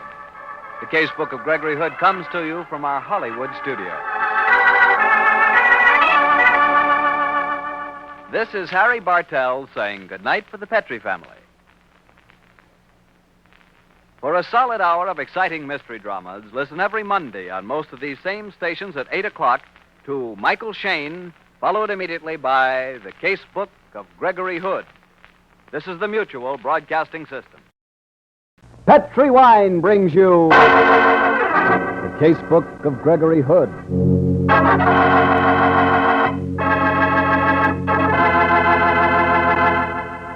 Tonight, the Petri family, the family that took time to bring you good wine, invite you to listen to the story of The Eloquent Corpse, another exciting adventure from the Casebook of Gregory Hood. But before we get started, I'd like to tell you about one swell dessert. Chilled fruit with Petri California Muscatel wine. It's really wonderful and so easy to fix. Just put chilled fruits in a dish and pour chilled Petri Muscatel wine over them. That's all there is to it. And is it good? You just couldn't ask for anything better than Petri Muscatel with chilled fruits. Just be sure you get Petri Muscatel. Petri Muscatel is such a fine wine, beautifully golden in color, with a marvelous, full, rich flavor. Believe me, Petri Muscatel is really good. And you can serve that Petri Muscatel proudly, because those 5 letters P-E-T-R-I spell the proudest name in the long history of fine wine. Petri.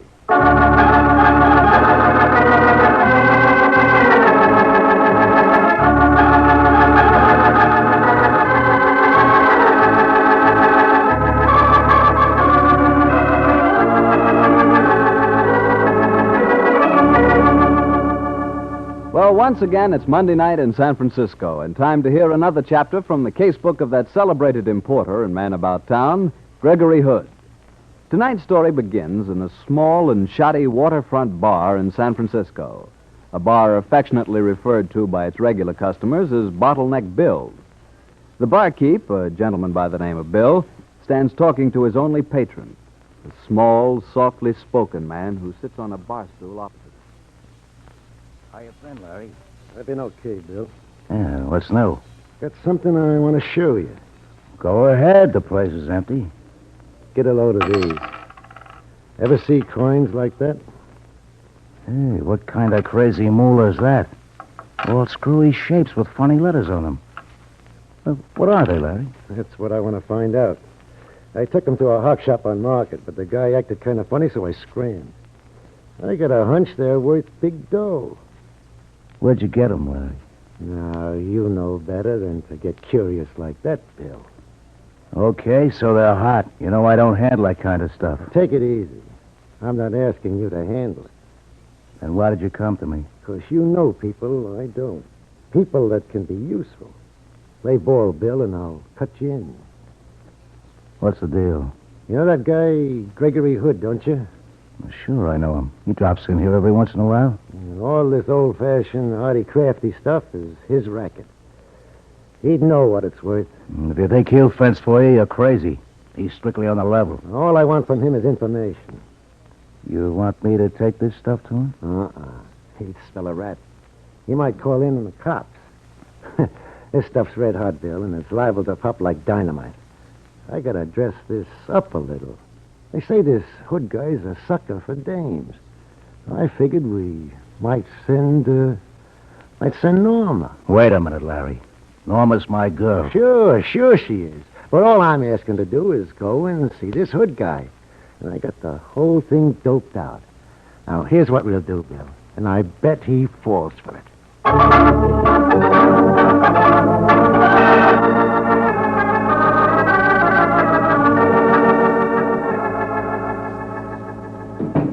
Oh, how do you do, Miss Hayward? Sit down, won't you? Thank you, Mr. Hood. Oh, would you like a cigarette? No, thank you. Mr. Hood, I've come to you because I'm told you're the one person who can help me. Well, I'll do my best. What's the trouble? Well, I received a package through the mail today. This coin was inside it. May I look at it? There. Thank you. I could see it was old and probably valuable, so I brought it to you. Well, I'll say it's valuable. This is a perfect specimen of 16th century Korean money. There's no mistaking it. Oh, if you want to sell this, Miss Hayward, I'd be very happy to buy. Well, that isn't exactly why I came here, Mr. Hood. Huh? I want you to help me get hold of the rest of them. Rest? You mean you have a collection of these coins? Read this note, Mr. Hood. I think it will explain everything. It came in the package this morning. Oh. If you want the rest of the collection, come to Bottleneck Bill's, ask for Larry. Mr. Hood, I'm afraid to go there. It sounds like some sort of trap. Let me get a couple of things straight. Had you ever heard of this collection of coins before? Never. And I don't know anyone named Larry. Oh. Well, if it's a trap, why bait it with a valuable coin like this? I don't get it, but I'm mighty curious. Then perhaps you'll Keep that date for you? Miss Hayward, I can hardly wait.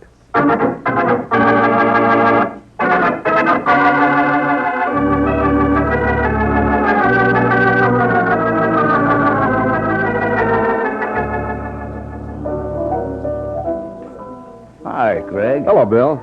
What'll it be? Let's have a glass of sherry, please. Okay. You haven't been around lately, Greg. No. What's new? Mighty little. Huh? Here's your sherry. Thanks. Bill. Yeah? You know a guy named Larry? Larry? Oh, yeah. Yeah, he's sitting in that booth over there. Said he was expecting someone, only it was a dame. Well, he'll be disappointed. How well do you know the guy, Bill? Well, he's new around here. Been in a couple of times, that's all. Think he's okay? Yeah, I'd say so. Seems to have plenty of jack. Talks smooth. Not necessarily the hallmarks of a good citizen. Much obliged, Bill. Yeah, you're welcome, Greg.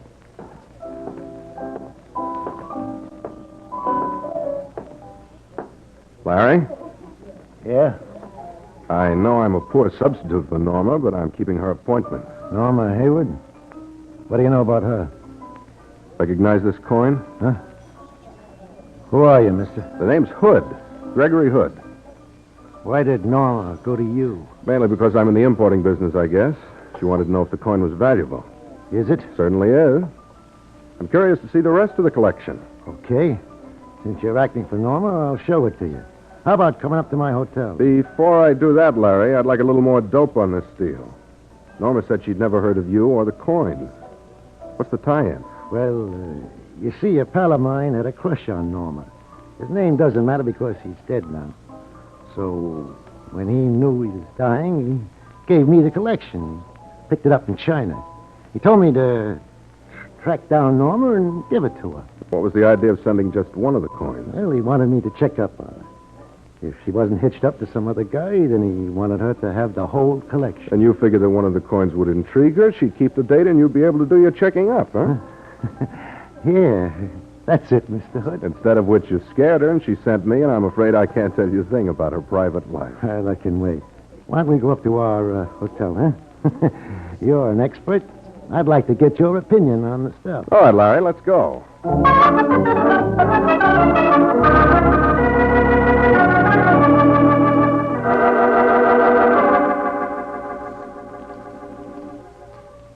Larry, this is one of the finest collections of ancient coins I ever laid eyes on. Valuable, huh? Yes, indeed. Look here. This copper coin with the square hole in the middle. That's Hien Feng period. This gold penny's English Henry III. Yes, my friend Norma would be a wealthy girl if she ever inherited these. That's the way my pal wanted it. Too bad he died. Hmm? It's too bad he never lived. What? I don't get you, Mr. Hood. Don't play me for a sucker any longer, Larry. I spotted this gag half an hour ago. I was stringing along with it because I was curious. I still don't get you. Listen, Larry, you read too many whodunits. I noticed your very complete collection of mystery fiction when I first came in. They've overdeveloped your imagination. I never heard such a corny plot as the one you dreamed up to get me here. Now, what would my motive be for lying? Well, that's easy. You've got stolen goods. You don't know what they're worth, and before you go to a fence, you want to get an expert's appraisal. So you dream up the idea of a girl as decoy and go into the whole wacky routine. Hood, you're a smart man. Thank you. But you don't have to be smart to figure this one out, my friend. As a matter of fact, I'm insulted that you thought I'd fall for it. Are you also smart enough to keep your mouth shut? You know, I could make it well worth your while, Hood. Uh-huh. Next move's bribery, huh? Then comes coercion, I'm sure. No, Larry, no dice. If I turned crook, I'd go in for the big time. And you're not leaving here. Oh, you want to play rough, huh? That's the size. Why don't you try on this blackjack, huh? So I read too many detective stories, do I, Mr. Gregory Hood? We'll see about that. Hello. Give me room 212. Hank? This is Larry. No, I'm in my room. Come up here right away. No, don't bring Louie with you. And don't ask questions. They got work to do. Yeah, I got someone here who I want to get rid of.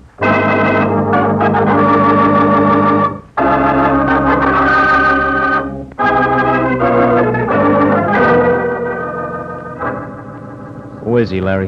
A guy by the name of Gregory Hood. Why'd you let him have it? Well, he spotted my gag. He knows the coins are hot. He turned us in. Why don't we finish him off? No need to get mixed up in a murder rap, Hank. What are you going to do with him? We'll get him down the fire escape and into your car. And drive him out onto the Presidio and let him sleep it off. Then he wakes up and brings the cops straight here? Nuts to that. I'm the boss, Hank. And what I say goes. Didn't Louie and me help you in a snatch? Don't we stand to go on the spot with you if this guy slaps the cops on us? They'll come straight here. As soon as we got him out of here, I'm checking out and leaving town. Yeah? How about Louie and me? Supposing we don't want to blow town.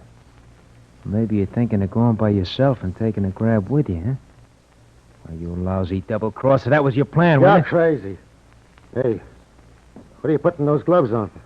'Cause I'm going to finish this guy off. I don't want to leave no fingerprints. I'll give him a couple of jabs with his knife. He won't feel nothing. Hank, don't be a dope.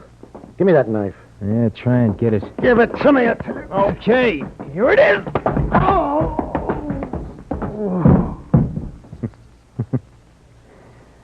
You always always like to give orders. Let's see how you can give 'em with a knife in your belly. Give me 212. Yeah. Hello, Louie. This is Hank. Look, I'm in Larry's room. Come right up, will you? I don't think the boss is feeling so good.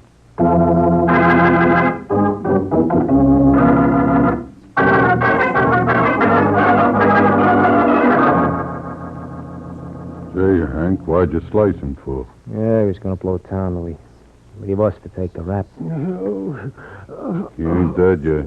Here. Help me put these gloves of mine on the other stiff. He dead, too? No. Larry laid him out with a blackjack. He's only unconscious. Why are you putting your gloves on him? Now, look, you won't get it, Louie, but I figured out a very neat frame for Larry's murder, see? I put my gloves on his hood guy. We scram. I put in a call to the cops. And when they come here, what do they find? Yeah, I can get that. They find Larry dead with a knife in him, and they find this guy wearing your gloves? Sure. There are no prints on a knife, so what do they say? They say this Gregory Hood guy has knocked him off. I'm in the clear. Yeah. Yeah, gee, Hank, that's smart. Sure it is. You and me'll blow town with them coins. Hey, look at Larry. He's drawing something on the floor in red ink. Ink? Must have spilled when the table tipped over. Hey, that's an arrow. And it's pointing right at Gregory Hood. Oh, that's swell. Thanks, Larry. You're helping me put the finger on the wrong guy.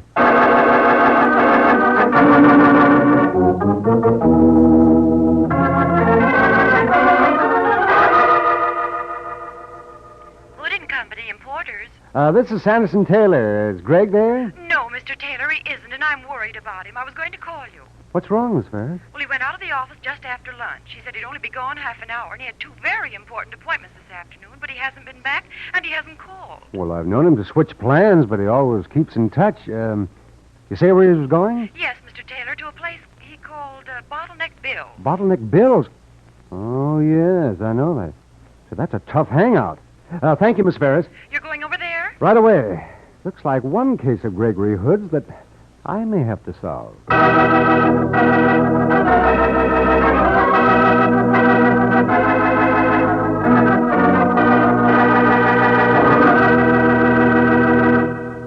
While we're waiting for Sandy to catch up with Gregory Hood, I'd like to make a suggestion. It's simply this. Whenever you're having any kind of peach dessert, be sure Petri California Muscatel wine is on the table, too. Like with peach cake, peach cookies, peach shortcake, or even if you're serving a delicious dish of chilled canned peaches. Believe me, Petri Muscatel with peaches makes a perfect combination. That Petri Muscatel is such a wonderful wine, so clear, so rich and fragrant, that it's just made for peaches. And in nearly every locality, your Petri wine dealer can give you a little recipe folder showing you how to make unusual and delightful desserts with peaches to serve with Petri Muscatel. But be sure you get Petri Muscatel, because all Petri wines are good wines.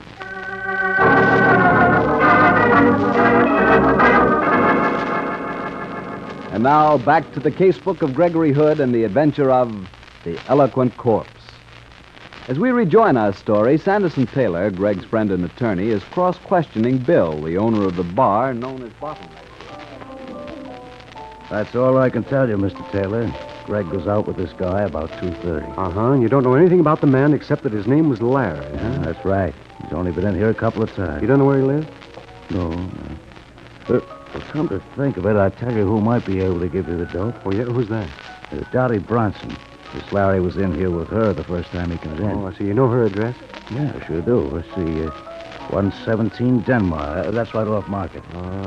Denmark. Dottie Bronson, huh? Yeah. Well, thank you, Bill. I'm much obliged.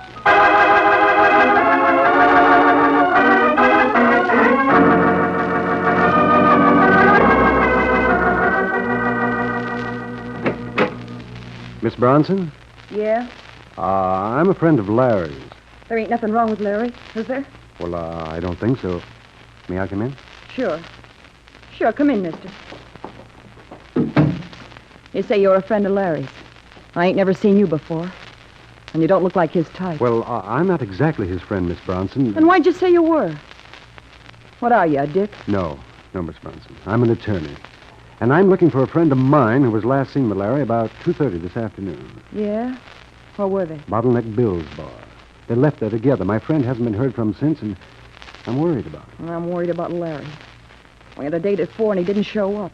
Called his hotel room and didn't get an answer for a while. Quarter of an hour ago, I got a man talking. Sound like a dick to me, and I'm scared. Well, so am I. If you give me Larry's address, I'll go over there. How do I know I can trust you, mister? Oh, my dear young lady, now... Well, I guess you're okay. I'll give you the address. I'd go over with you, except the cops know me. And I want to watch out for Larry. But you'll call me as soon as you get there? Certainly, and don't you worry, Miss Bronson. I'm sure there's nothing wrong. Yeah. You ain't worried any more than I am. We're both jittering because there's a chill in the air this time of year. Yeah, okay, mister. I'll be waiting for that call.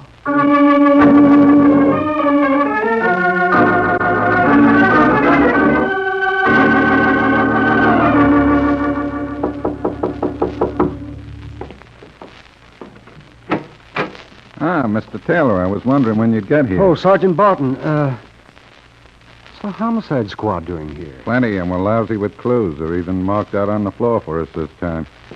Come in, Mr. Taylor. Yes, thank you. Is Greg here? Yeah, but he's still napping, Mr. Taylor. The police surgeon's working him over. The surgeon? Oh, take it easy, Mr. Taylor. He's okay. Who's on this kid? Lieutenant Silvers. Yes, it's a good thing I am. Greg's in a jam. Well, what's happened to him? He's out cold, slugged with a blackjack, but he's going to be okay. Yeah, but what happened, Lieutenant? I'm not sure yet until Greg can start to talk, but you can take a look for yourself. That dead body on the floor with a knife in his belly. We checked his identification. Larry Masterson. He lived here. Oh, and Greg's lying beside him. How is he, Doctor? He's coming to. His lips are beginning to move. What? Well, gee, how do you feel, Greg? Oh, just as if I dived head first into an empty swimming pool. And I got a good hard skull. Mighty glad to see you, though, Sandy, you old bloodhound. How'd you trail me? Ow! Here, Greg, let me give you a hand. Lieutenant Silvers. And Sergeant Barton, too. This is old home week. Let's hear your story, Hood. You mean who slugged me? It was a guy by the name of Larry. And if you look behind you, you'll see the body of the man in question, neatly stabbed through the belly. Holy smoke. While you were unconscious, Greg, somebody must have come in here and stabbed him.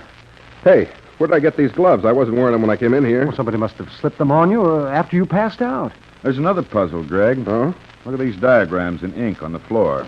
And notice the red ink on the dead man's finger. Yes, the S with the lines through it. Well, that's a dollar sign. Oh. And there he's made an arrow. An arrow that was pointing at exactly where you were lying, Greg. Yeah, but the arrow also points to this other drawing. Pretty crude, but it looks like a lighted pipe. Obviously, the dead man is trying to leave a message, the clue to his murderer's identity. Maybe so, Greg. I haven't much faith in those kind of things. Well, Lieutenant, you can be sure the dying man didn't do that doodling just to amuse himself. Stan, how did you hear of the murder? We got an anonymous phone call telling us to come up here and we'd find a body. Oh? Well, I think I see it. The killer thought he'd frame me by putting these gloves on me, knowing that a smart murderer uses gloves. Then he'd put in the call for you, figuring you'd walk in and nab me. Well, it's possible. But I've got to look at facts, Greg. And that arrow was pointing straight at you. Oh, Lieutenant, you can't suspect Greg. I can suspect anyone in my business. You never know what a man might do when he's cornered. Stan, you have a nasty, suspicious mind, and I'm going to prove it to you. The dead man was a whodunit fan. Yes, I noticed those mystery books on his table over there. Therefore, he knew about dying message gags. Well? He tried to leave one by drawing those ink stains on the floor. After he died, the killer spotted the message and put his gloves on me, the gloves he'd worn when he stabbed Larry. He planned to pin the rap on me. Prove it to me, Greg. That's all I ask. You've got to prove it, Greg, to get yourself in the clear. Oh, wait a minute. A dollar sign, an arrow, and a pipe. You know, could be I've got it. Who is it, Greg? Get me a list of the dead man's friends, guys that were close to him. When I got that, I think I can point out the killer. List of his friends? Yeah. Okay, but that's going to take time. Greg. I think I can speed things up a little, Lieutenant. I tracked Greg here tonight by talking to Larry's girlfriend, Dottie Bronson. Let's go and call on her. I'll bet you'll be glad to help.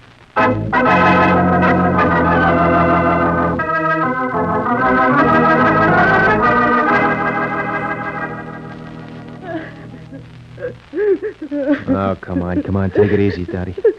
So they got him. How'd they do it, Hank? Oh, somebody sliced him. You sure he's dead? Sure, I'm sure. Talked to the hotel manager, and he talked to the doc. I'll just get my hands on that guy. And maybe I can. You'll stick with me. To get the rat that wiped out Larry? You can bet on it. Atta gal. You and me can go places, Dottie. You're a smart kid. Oh, lay off it, Hank, will you? Larry ain't even in his casket. I'll go see who it is, baby. Oh, what do you guys want? Some information? Why? Lieutenant Silvers of Homicide. The dicks, huh? Come here to tell me that Larry's rubbed out, I guess. Now, Miss Bronson, obviously you know that fact. We've come here so that you can help us find his killer. Who are you? I know your friend. He's the attorney at law who forgets to make phone calls. Well, I'm sorry about that. Skip it. I asked you who you were. The name is Hood. I think I was the next to last person to see Larry alive. Ain't that pathetic? Did you bring a copy of his will? But take it easy, Dottie. We're here to help you. Yeah? Well, who can help me now? You'd like to find out who killed Larry, wouldn't you? Sure. What can I do? Listen to Mr. Hood. Maybe you can help give us the clue to the murder. Sure. I'll polish up the crystal ball. Shoot, Mr. Hood. What's the $64 question? A simple one. Give me the names of Larry's closest friends. That's easy. I only had 3. We're close. Me, Louis Horton. Who's Louis Horton? Always a dumb lug that wouldn't know which end of a knife was sharpest even if he sat on it. I worked with Larry. And who was the third friend, Miss Bronson? It was me, Lieutenant. And what's your name? Jackson. The first name, Mr. Jackson? Henry. They wouldn't by any chance call you Hank, would they, Henry? Sure. Everybody calls me Hank. Why? There's your man, Stan. He killed Larry Masterson. Oh, you're crazy. No, I think I'm quite on the beam, considering the crack of my dome a little while ago. What's your alibi, Hank? If I needed one, Dottie here could give it. I was here with you when Larry was bumped off, wasn't I, baby? Well, What time was that, Hank? About 2:15, wasn't it, Dottie? That's an interesting alibi. The best the police surgeon could say was the guy died somewhere between 2 and 3.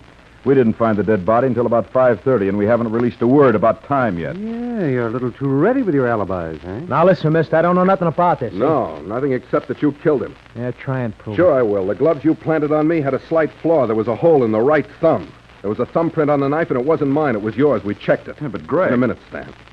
How's about that fingerprint, Hank? Which way was the print pointing, Mr. Smart Guy? Towards the blade. Sure. But if you stab a guy, the print would point the other way. Only if it were a downward blow. This wound was up from under the heart in the best professional stabbing manner, which means that your print was just where it should have been. But there wasn't no holes in those gloves. Anyway, the arrow was pointing at you. That's enough, Hank. How did you know that if you weren't there? Well, you dirty louse. I was lying when I gave that alibi for you. I ain't seen you all day. And I hope I never see you again. Now, what do you say, Hank? We've got you every way. Okay. All right, I killed Larry. He was trying to double-cross me. Had it coming to him. Take me away, copper. I don't like the company you keep.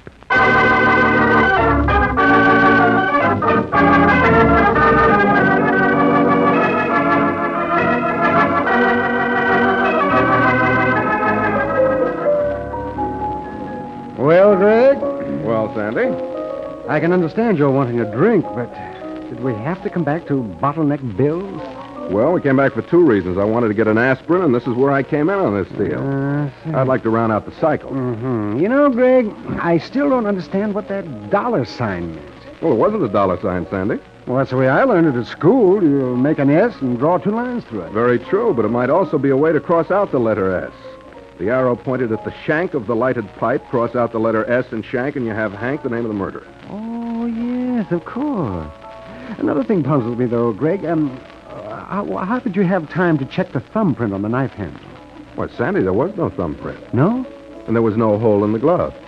I just said those things to scare Hank into a confession. Well, Greg, you scared the daylights out of me today. Me too, Sandy, but don't act mad. Well, I am mad. You walked into a trap that was clumsily baited. That's not like you. Sure, but the bait was juicy. Anyway, there's no great harm done. Oh, but there might have been. You darn near got killed and nearly got framed for murder. All for the sake of the firm, Sandy. Oh, now, Greg, don't try and tell me you walked into this deal today because you were thinking of the business. Sure I was. Hood and Company could have come out of this mess very nicely. That was quite a valuable collection of coins. I'll be proud to return them to their owners. Very altruistic, but we should stop playing cops and robbers. I'm sorry, Sandy. And I'm darn grateful for your help. Just the same, Sandy, promise me one thing. Huh? Why, sure. What is it, Greg? Don't let's quote this little adventure. After all, I spent half of the case as an unconscious suspect. No, Sandy, this will be an unpublished chapter from the Casebook of Gregory Hood.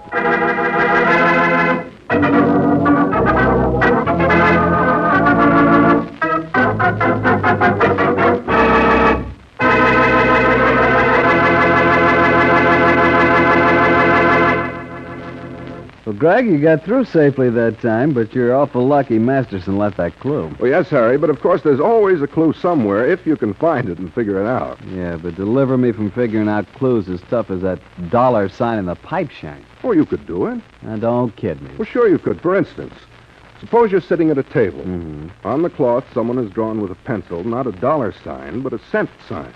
Yeah? And an arrow pointing at an empty wine glass. Ah, light dawns. It's about Petri wine, but what about it? Oh, easy. An empty wine glass calls for some good wine, doesn't it? Yeah, but that cent sign... Look, Harry, if you want good wine, what is it that makes sense? Oh, brother, was I slow on that? Well, slow or not, it does make sense to order Petri when you want good wine. Petri wine has just got to be good. You see, the Petri family has been making wine for generations now. The art of making fine wine is a heritage in the Petri family, passed on down from father to son, from father to son. So just think of all those years of skill and experience that go into making Petri wine. It's no wonder Petri wine is so good. And it's no wonder the Petri business has grown and grown until today the Petri family is America's largest independent winemaker. Yes, the making of Petri wine is a family affair. And the Petri family has every intention of keeping it just that. So you know the name Petri on a bottle of wine is more than a trademark. It's the personal assurance of the Petri family that Petri wine is and always will be good wine.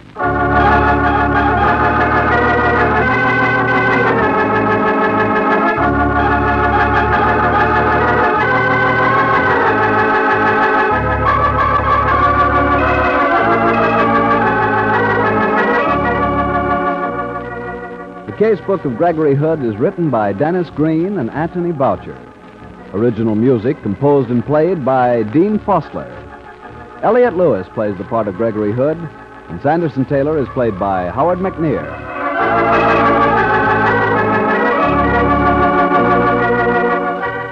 The Petri Wine Company of San Francisco, California, invites you to tune in again next week, same time, same station. The Casebook of Gregory Hood comes to you from our Hollywood studio. This is Harry Bartell saying good night for the Petri family. For a solid hour of exciting mystery dramas, listen every Monday on most of these same stations at 8 o'clock to Richard Davis, Private Investigator, followed immediately by the Casebook of Gregory Hood. This is the Mutual Broadcasting System.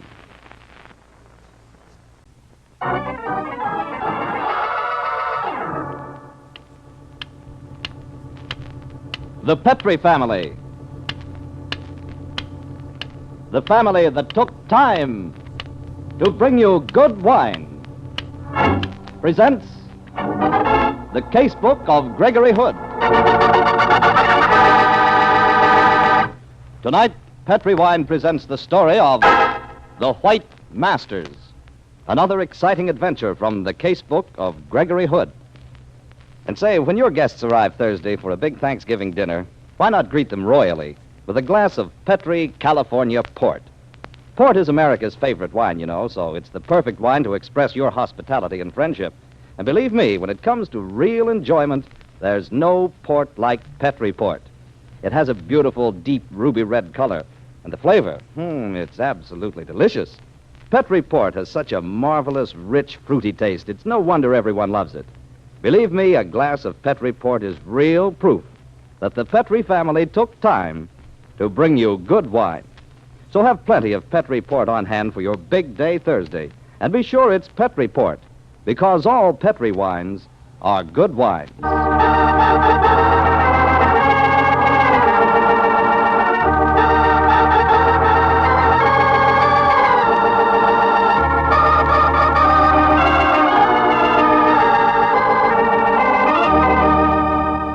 Well, once again, it's Monday night in San Francisco, and time for our weekly visit with Gregory Hood and his friend and attorney, Sanderson Taylor. Tonight's adventure out of the casebook begins in a small but select bar on Gary Street. The lights are discreetly low, the furnishings tasteful, and in the background, a jukebox plays an appropriate accompaniment. Just the sort of place we'd expect to find Greg and Sandy 5 o'clock after a day's work. And that's precisely where we do find them. Oh, say, Greg, I meant to tell you, I've run into some more legal snags with that contract from Hong Kong. You have? Too bad. Oh, Greg, you weren't even listening to me. Frankly, I was under the spell of that record of Art Tatum's. That left hand of his is magic. Listen to that. Oh, yes, I'm sure it's, whatever you say it is. Just the same, Greg, I'd like to talk to you about the Hong Kong deal. Now, Hood and Company has a lot of money at stake. Well, I find it hard to concentrate on the niceties of legal problems while Mr. Tatum's beating his way out of this one. He made it. Yeah. Okay, Sandy, the floor is yours, but go easy with the heretofores and the whereases. Well, Greg, now here's the situation. Chong Lee, our representative in Hong Kong, has worked out an exclusive deal with the importing house of Sulai. Sulai? Uh-huh. You've done a lot of business with them in the past. What's souring this deal? Well, it's the problem of exchange, Greg. They want us to post dollars there pegged at a fixed exchange. Pegging the exchange? I don't buy that. Well, nor do I. I maintain that we do business we did in the past. Lading bills with shipments, payable in 60 days at current rate of exchange. Now, here's another angle, I'd Greg. rather talk of curves. Look at this apparition that just came in. Huh? Oh, Greg, can't I keep your mind on business for 2 consecutive minutes? Oh, say, she's coming to your table. Mm-hmm. Good evening. Mr. Gregory Hood? Yes. And this is Sanderson Taylor. Do sit down, won't you, Miss... My name is Lisa Duncan. Oh, well, how are you, Miss? How do you do? Won't you sit down and have a drink with us? They have a wonderful sherry here. No, thank you. I can only stay for a moment. I've brought you a message. Oh, I couldn't be happier, though I don't know how you found me. Well, that was simple. I went to your office, and they told me you'd come here. Well, how'd you recognize me, then? We've never met before. It's my business to know certain people. Oh, well, this all sounds very mysterious, Miss Duncan. And rather exciting, though I'm not quite sure which particular category of certain people I fall into. What's the message? Meet me at the 4th girder from the middle on Golden Gate Bridge at midnight, and the jewels are mine? I'm serious. What's the message? I bring you the message of the White Masters, Mr. Hood. Perhaps the message has already reached you. Have you heard the call to a full new life? No, but it sounds like fun. The old life was getting a little dull around the edges, and with you as a tutor... Don't make fun of me. This is the most important message of your life. The White Masters wish you to read this. I'll see you again, Mr. Hood. Miss Duncan, wait a minute. Oh, let her go, Greg, let her go. She's crazy. Maybe, but beautiful crazy. Walking in here, handing you a tract, and then waltzing out again. Well, let's see what her little handbill says. Let's see what it does. The League of White Masters. Stephen Satterthwaite to speak tonight at the Golden Bay Auditorium. Come and learn your potential power. The propaganda line has a familiar ring. Want to go to that meeting tonight, Sandy? Well, why, Greg? Just to track down your tract-leaving goddess? How much more than that? The name Satterthwaite rings a bell somewhere. I have a hunch the White Masters aren't as spotless as they sound. Make a deal with you, Sandy. Okay, what is it? I'll buy another drink for you and listen to your headaches on the Hong Kong deal if, after that... I know, Greg. After that, we go to the Golden Bay Auditorium in search of the full new life.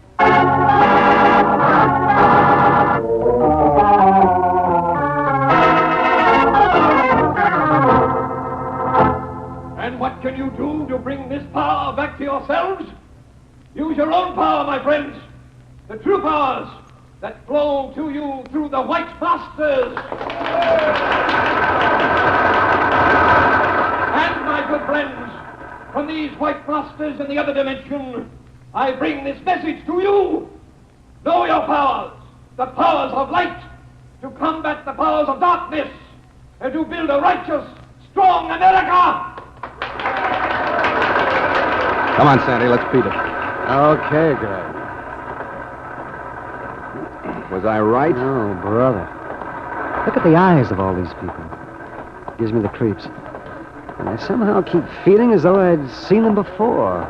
You have. Remember in Berlin before the war? Yeah? Remember that rally at the Sports Palace? The Nazis. They're the same people. Same ones you see in this country at the rallies of homegrown fascism.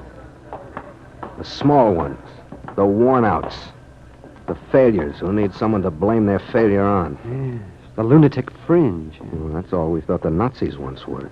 It's nauseating, Greg. Yeah. That constant and ringing repetition of the word white. It sounds noble and harmless, but the implication is dangerous. Free speech. Yet if anyone had got up and thrown a few questions back at him... Sure. The goon squad would have beaten him up and thrown him out of here in no time. Well, you can see the strong-armed boys lined around the walls here, watching every exit and entrance. The one ahead of us is a prize specimen. Schickelgruber should have lived to see this. What's the matter, buddy? Didn't you like it? No, buddy, I didn't. You want to make something out of it? No, not this time. Just wanted to remember your face. That's all, buddy. Take a good look. You'll see it again. Sure. Too bad if someone was to push it around a little. Nice guy. Oh, say, look, Ray. There's the girl we saw in the bar this evening. Yes. The call to the full new life, swastikas with lace trimming. Good evening, Miss Duncan. Mr. Hood, I'm so glad you came. But why are you leaving now? The meeting's not half over. It's over, as far as we're concerned. You don't agree with our beliefs? That's a monumental understatement. I'm very happy I came, my fair white messenger. You've given me a job to do.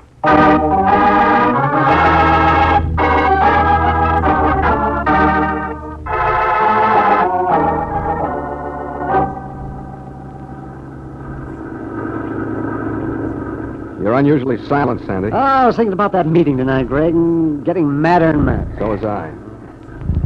Why are we going to Berkeley? We're going to see a friend of mine who knows plenty about homegrown rackets, such as the White Masters. Huh? Who is your friend? Professor Gordon Lewis, late of Benton University. Professor Lewis? Oh, yes, I read about him. Wasn't he fired recently? Yeah, after some rather dubious maneuverings of campus politics, I'm told. Just the same, Professor Lewis is a great scholar. He knows everything about cults from Damballa, the god of voodoo, to Shambhala, the hidden retreat in Tibet, which some people call Shangri-La. But surely Satterthwaite's speech tonight wasn't as profound as all that. No, but the basic roots that motivated are plenty old. I'll bet you that when I tell Professor Lewis the gist of tonight's little spiel, he'll be able to analyze it for us, show us its true origin, perhaps give us a clue to Mr. Satterthwaite. If we can get at his roots, maybe we can chop him down.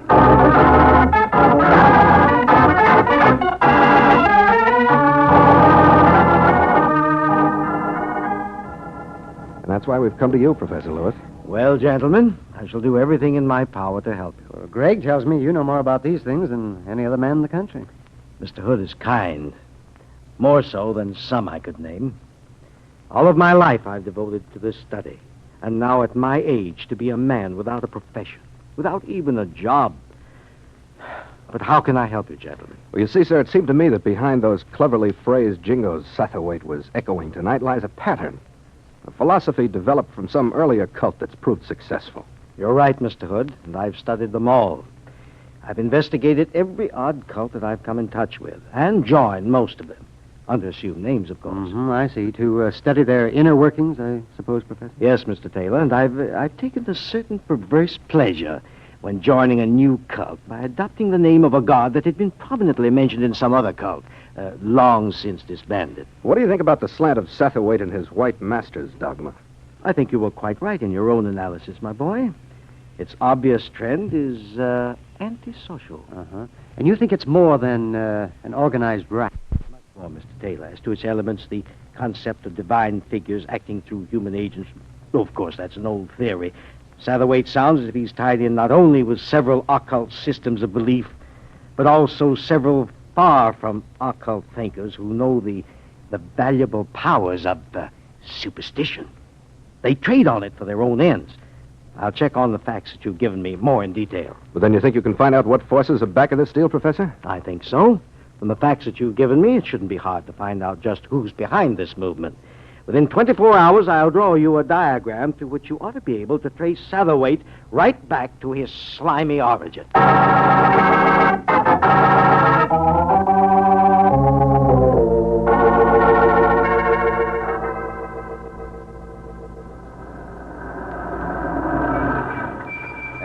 are, Mr. Hood. Thanks, driver. Been keeping you busy tonight? Yeah, quite in the morgue. Just about as cold. Here you are. You can keep the change. Gee, thanks, Mr. Hood. Good night now. Night.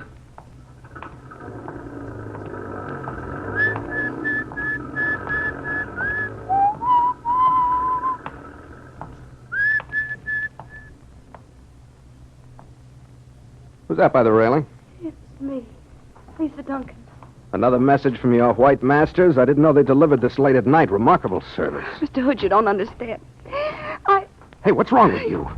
My shoulder. I'm wounded. Somebody shot it. Oh, give me your arm. Who? That's it. I'll get you upstairs and into my apartment. I came to see you Save it, because Miss Duncan. I'll get a doctor. You can tell me the story upstairs.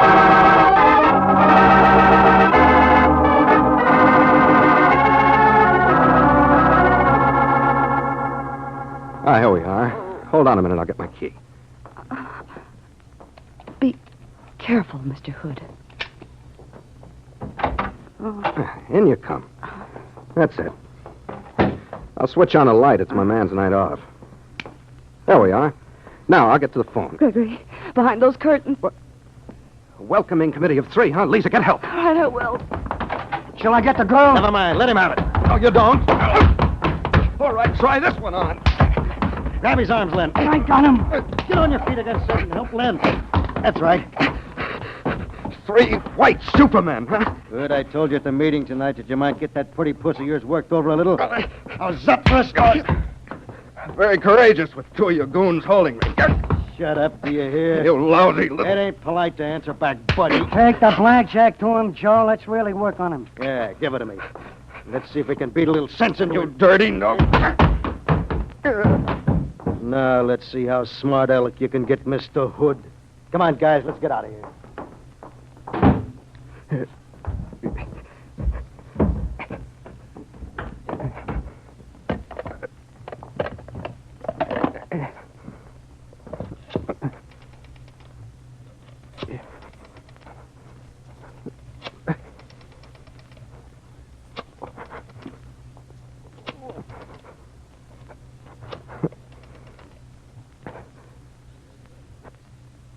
Dr. Post. Greg Hood. Better get over to my apartment. Right away.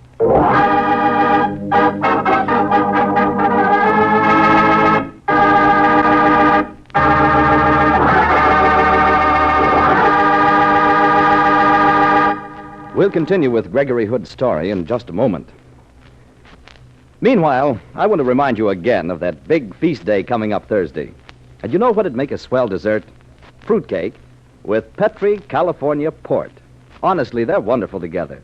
Fruitcake is traditional for Thanksgiving, of course, and Petri port makes a wonderful companion for fruitcake. It's such a beautiful wine, a deep ruby red in color, and Petri port has a marvelous, rich, full-bodied flavor that goes perfectly with fruitcake. Honestly, Petri port is one of the most delicious wines ever poured from a bottle. Your guests will love it, and you can serve Petri port proudly, because those 5 letters, P-E-T-R-I, spell the proudest name in the long history of fine wines, Petri. And now back to the casebook of Gregory Hood and the adventure of the White Masters.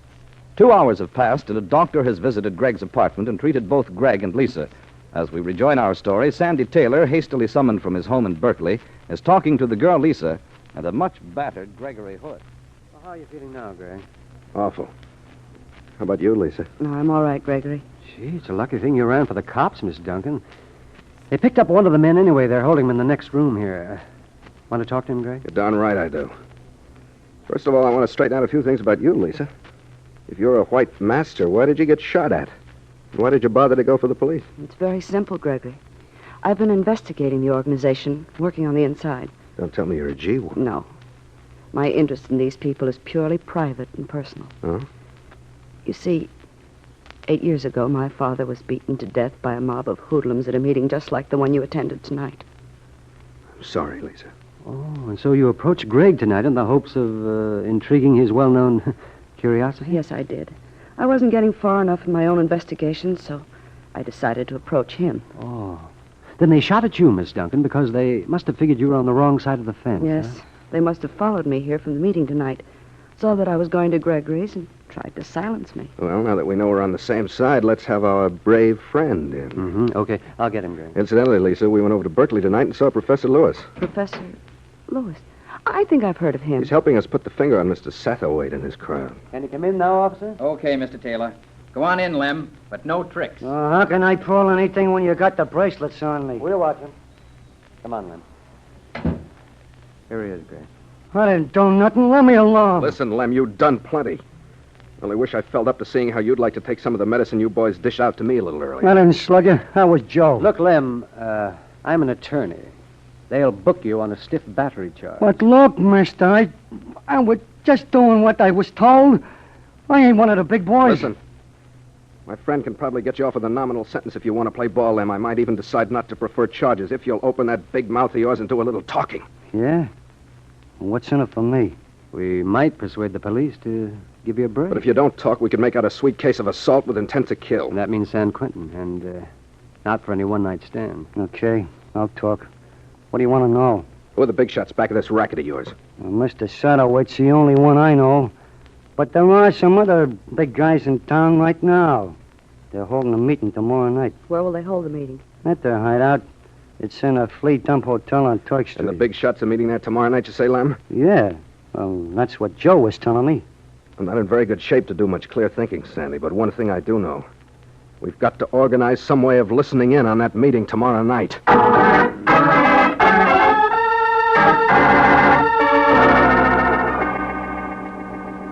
Well, you feeling better this morning, Greg? Sure, but that was only logical. I couldn't be feeling worse than I did last night. Have you checked with Miss Duncan? Yes, I called her just before I came down here. She's doing fine, just raring to listen in on that meeting tonight. How are the plans coming? Oh, fine. Though it cost a small part of the Hood fortune to fix it. I bribed the hotel man. We've got the room next to the one the crowd have been using. Dictaphone equipment being installed? Mm-hmm. We're all set tonight to listen in on the meeting and get a complete record of their discussions. That'll make pretty reading for the authorities. Hello? Gregory Hood, this is Professor Lewis. Hello there. How are you coming with your investigations? I think I have some interesting data for you. Perhaps we could meet tonight and discuss the matter. I'd like to, but it'll have to be this side of the bay. We're eavesdropping on Satterwhite's inner council meeting tonight. Join us for dinner. We'll tell you all about it.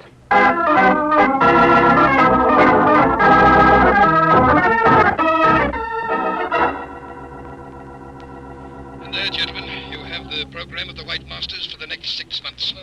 Oh, it's horrible. Even worse than I imagined. Yes, those carefully worked out plans for inciting race riots in West Oakland. Why, that's potential murder. It'll be prevented as soon as we turn these dictaphone records over to the authorities. I'm getting darned worried about Professor Lewis. Yes, so am I. He didn't show up for dinner, and we called him twice from here and got no answer. Did you suppose the goon squad had gone after him? Could be. They went after Lisa and me. They could easily have found out that the professor was in with us, too. Yeah. Wait a minute. I think the meeting is broken up next door. I can't hear any voices. Perhaps we should go and search their room. I doubt if we'd find anything except a strong smell of skunk. Well, what are you waiting for? Wait a minute. They haven't all gone. What did you think? It's Satterwhite. You haven't said a word all evening. What's the matter with you? Put up that gun. You don't think you can get control of this organization that way? Put it down! Come on, Sandy.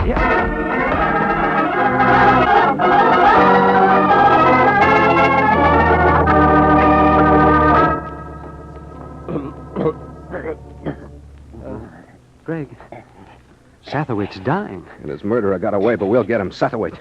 I'm not saying you didn't get what you had coming to you, but tell us who did it. Wait a minute. Okay. He's trying to talk. Who shot you? Erman.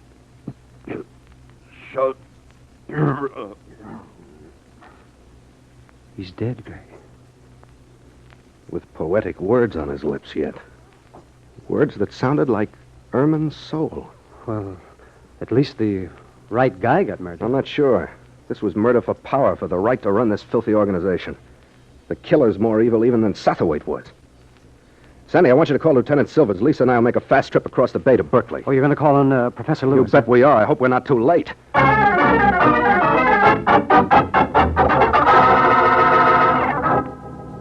Oh, I'm glad you came over here, Mr. Hood.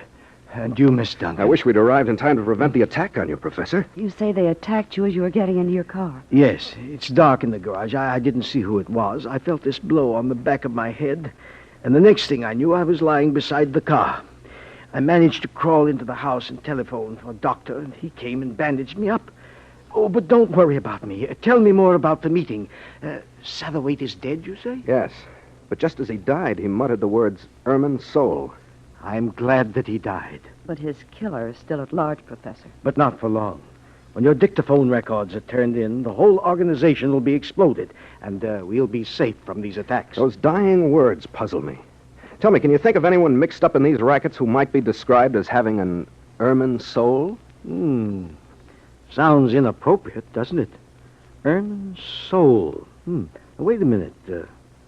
I know the man you want. Oh? Yes, he's been mixed up in several of these subversive groups. His name's Irving Stoll. Irving Stoll, Ermine Soul. Yes, Gregory, that might be the answer. We can put the authorities on his track, and they'll locate him in no time. Wait a minute. Why didn't I spot it before? That cloud on the head last night must have been stronger than I thought. What are you talking about, Gregory? Professor Lewis, it's suddenly all very clear to me. Miss Duncan brought me into this case, and she was attacked. I went into it, and I was attacked. I brought you in, or you've been attacked. But there were only 4 people who knew what our plans were before the attacks. Sandy, Lisa, you, and me. Surely you're not suggesting Of course not, Lisa.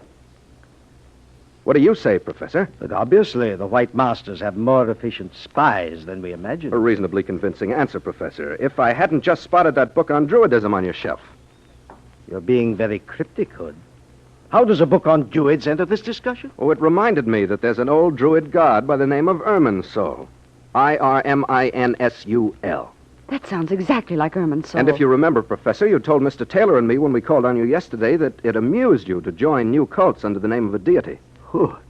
You can't possibly be suggesting... I'm suggesting that you joined the White Masters with the intention of studying it from the inside. Then, when you were fired from the university, you became bitter. You became violently antisocial. Oh, you're talking rubbish. Am I? You needed money, too, and you knew how profitable those rackets are. And who knew better than you the inner workings of them?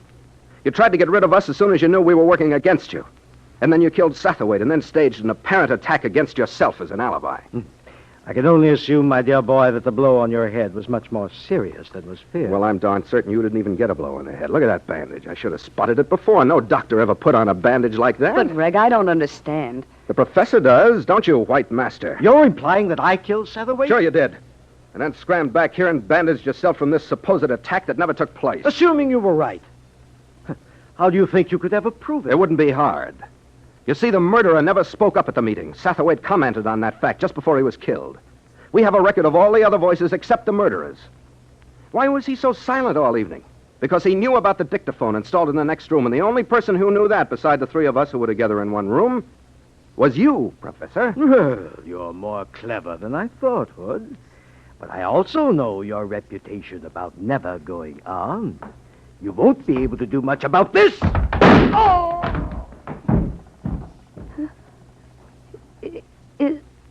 Is he dead? No. He's not dead. Where were you hiding a gun? I shot him through my handbag. Where'd you learn a trick like that? Since my father's death, I've learned to be quite handy with a revolver. I'll say. I'm very grateful. You know, you're a remarkable girl. You're quite a remarkable man, Gregory. Oh. Well, when we've delivered the professor to the powers that be, let's go back to that bar where I first met you yesterday. I think we've both earned a drink and an opportunity to discuss that full new life you were talking about.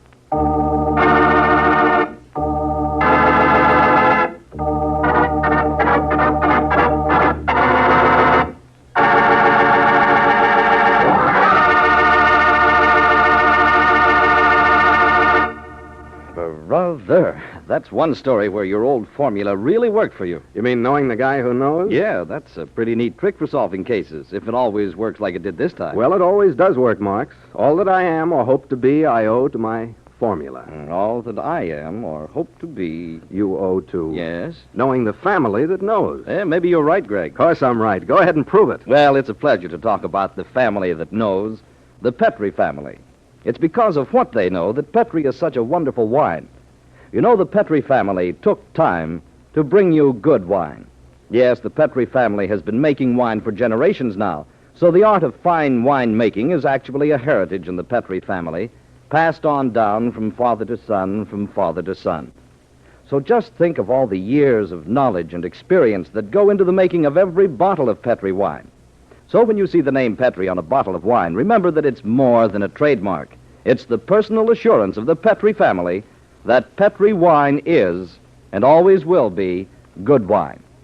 Well, Greg, which story from the casebook are you planning to tell us next week? Well, Marx, we have a story about a mistaken identity, a body in a rumble seat, and a beautiful girl who fell in love once too often. We call it not wise, but too well. See you next Monday, Marx.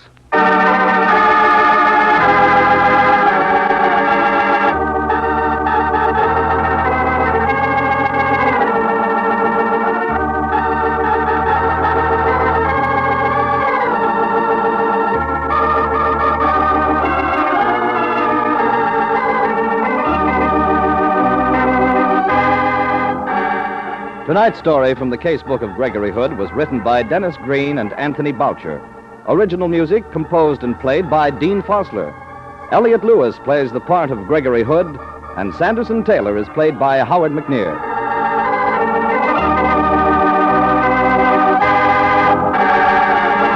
The Petri Wine Company of San Francisco, California, invite you to tune in again next week, same time, same station. The Casebook of Gregory Hood comes to you from our Hollywood studios.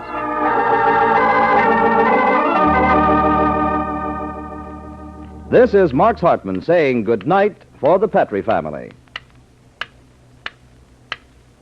For a solid hour of exciting mystery dramas, listen every Monday on most of these same mutual stations at 8 o'clock to Richard Davis, Private Investigator, followed immediately by the Casebook of Gregory Hood. This is the Mutual Darnley Broadcasting System.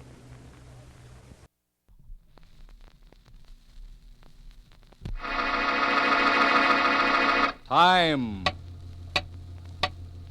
The Petri family, the family that took time to bring you good wine, presents The Casebook of Gregory Hood, starring Elliot Lewis, with our guest star, Gail Storm. In just a moment, you'll hear tonight's story, Fifth Avenue, with Gail Storm as Nida Miles. Say, do you know who's the best judge of wine in all this world? Well, as far as you're concerned, you are. That's right. What other person can decide what kind of wine you're going to like? So here's my suggestion. Try Petri wine. You know, Petri wine is the one and only wine for thousands of people. But the only way you can be sure it's the wine for you is to try it. Once you've done that, I'm pretty sure you'll agree that Petri wine is the wine to suit your own particular taste. And the reason it's so good is because the Petri family took time to bring you good wine. Many generations of knowledge, skill, and experience go into the making of every bottle of Petri wine. Only the finest of luscious, big, sun-ripened California grapes are used. And Petri wine is always made in the Petri family's own honored tradition. So Petri wine is a wonderful buy, a real wine value. Why don't you try a bottle of Petri wine tomorrow? Those 5 letters on the label, P-E-T-R-I, are your assurance of good wine. Petri wine.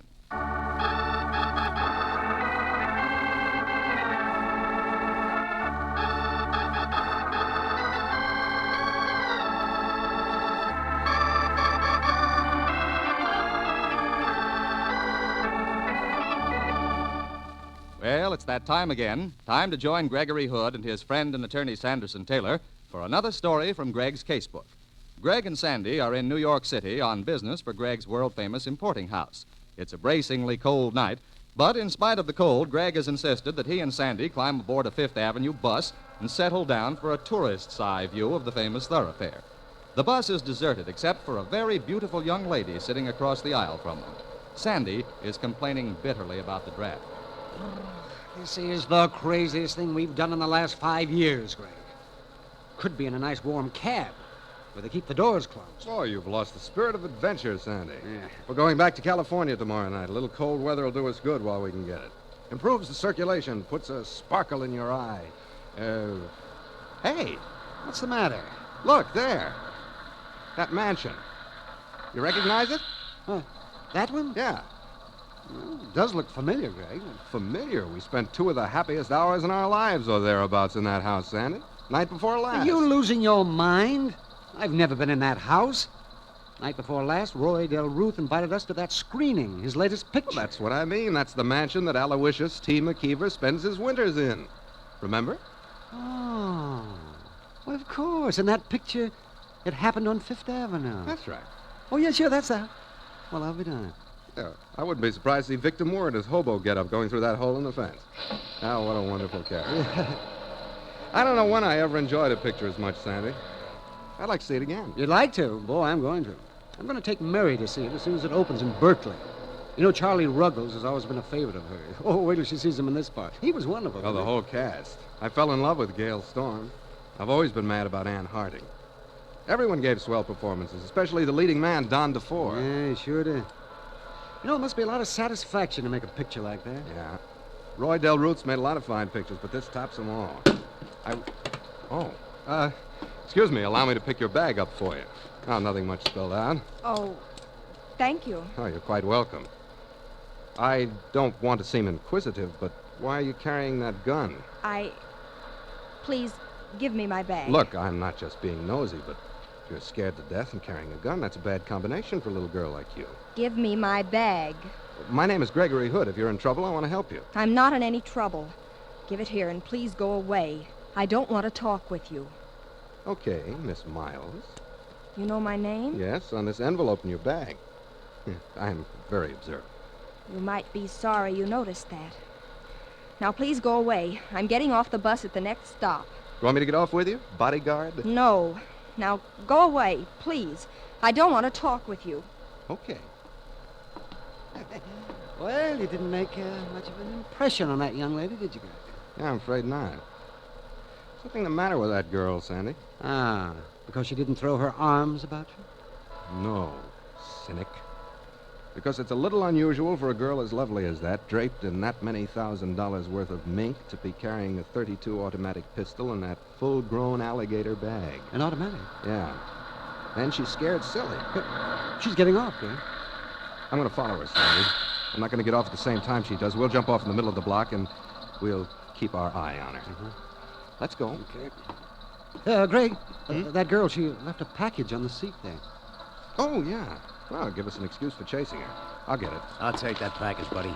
Oh, I'm sorry. I'm going to return it to the young lady who left it here just a minute ago. Give it here. Don't be a hero. Look out, Greg. Just hang on to that gun arm, Sandy. Give me that gun. I have to have that package. It belongs to me. Grab him, Sandy. Yeah. Oh, stop him, Sandy. Hey, wait until the bus stops. Get away. He got away, Greg. Yeah, I lost my balance when he let go of the gun. Come on, Sandy. I don't want to lose that girl. Let's get off this bus. What are you trying to do? Break your necks? Now, jump, Sandy. Come on. Hey, what's the matter with you two? Jumping off that moving bus, you crazy? What happened to the man who jumped off just ahead of us? He ran across the street against the light, the idiot. What's all this about? What's going on? Oh, look, officer, nothing's going on. A young lady left a package on the bus. I jumped off to return it to her, that's all. She got off at the corner back there. Small girl, brunette, mink coat. You notice her? You think I got nothing to do but watch who gets off the bus? She didn't jump. I didn't see her. Thank you. Come on, Sandy. You see her? No, I don't. Now she's gone, Greg. Well, I know her name. Come on, let's go back to the Waldorf, try to locate her. This package she left behind must be pretty important.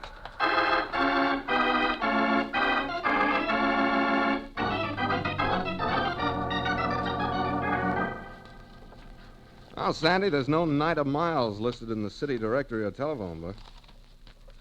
I guess the only thing to do is buy an ad in a paper and advertise the fact that we have that package. Yeah. What do you suppose is in it, Greg? What does it feel like?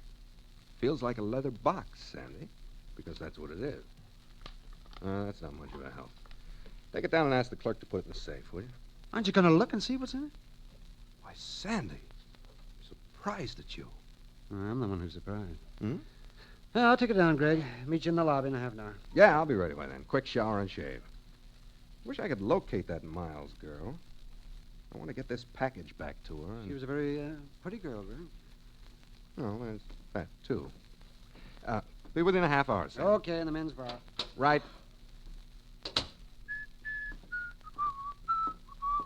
Nida. Hello, operator.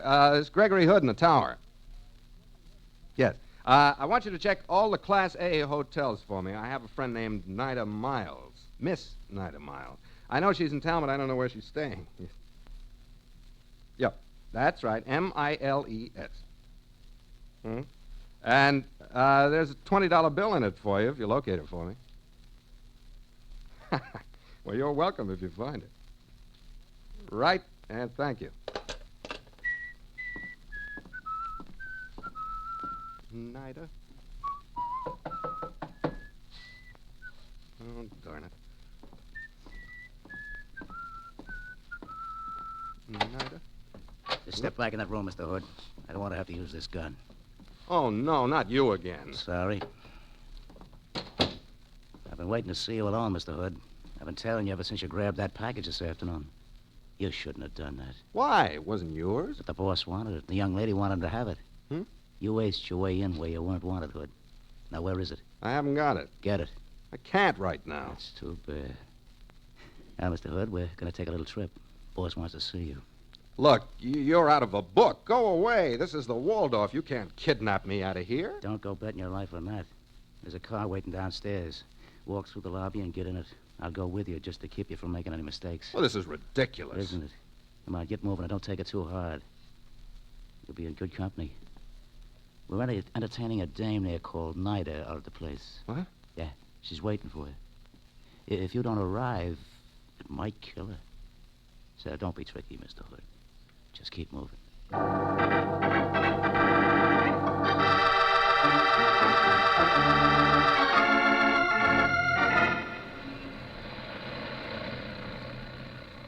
As soon as we get past this light here, Joe, twist it over to Lexington. Right. I want to put the blinders on Mr. Hood here. You're going to blindfold me, huh? Yeah. I hate to cover those pretty blue eyes of yours. Well, thank you. There's not much scenery on the road we're taking anyway. For the love of... I didn't do anything. The half-witted cab jockey behind me ran me. Come on, the light's changing. Take out of here. Yeah. Lock bumpers. I'll tell that This is pretty embarrassing, isn't it? Just keep your seat. No, I think I'll get out and help unlock you- bumpers. You wouldn't want to do any shooting in all this traffic. So long, Clancy. See you later, Lucky. Hey, Greg! Greg! Huh? Oh, Sandy. What happened, Greg? Where'd you come from? Well, I saw you leaving the hotel with that fella. Huh? Looked to me like he was holding a gun on you. So I grabbed a cab and followed you. How come you always do the right thing? I was in a little trouble, Sandy. Well, that's what I figured. So I gave my driver $20 to lock bumpers with the car you were in. Oh, see? sheer genius. Well, let's get back to the hotel and get my suite changed. I want privacy when I take a look at what's in that confounded package.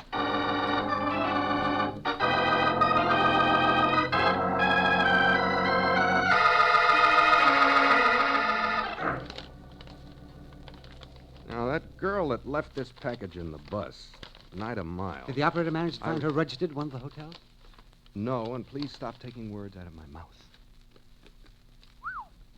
An alligator jewel case with a sterling silver coat of arms. Black pearls. Beautiful, Sandy. A fortune's worth of black pearls. It's the most beautiful strand I've ever seen. Now, what in the devil was that Miles babe carrying them around with her for on a bus? Well, even I can answer that. Hmm? She was making a rendezvous with somebody on the bus to pick them up after she left them on the seat. Sandy, well, you're getting to be a great deducer. This strand of pearls must be well known. The manager of our branch here would probably be able to tell me who they belong to. That's the next move. You think the pearls were stolen? I don't know what to think, but we're in it. We might as well find out what it's all about. Tell you what, get on the phone. Mm-hmm. Who is it? Mr. Hood? No? Yes, who is it?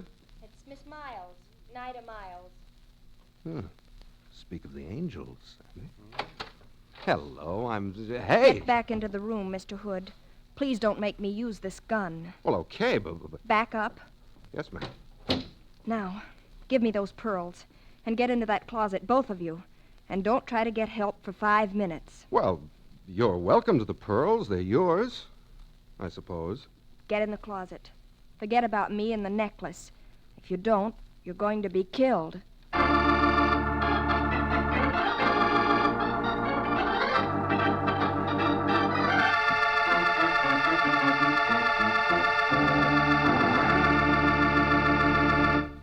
In just a moment, we'll continue with tonight's story from the Casebook of Gregory Hood. Presented by Petri, P-E-T-R-I, Petri Wine. You know, it's very true that sometimes you don't know what you're missing till you try it. And if you've never as yet tasted Petri wine, well, all I ask is just try it. For instance, the Petri wine that's wonderful to drink after dinner or any time you're just taking it easy is Petri California Port. Try having a glass of that wonderful Petri Port with your dessert tomorrow night. See how good it is with crisp, nutty cookies or a nice fresh layer cake or with a good, rich pudding.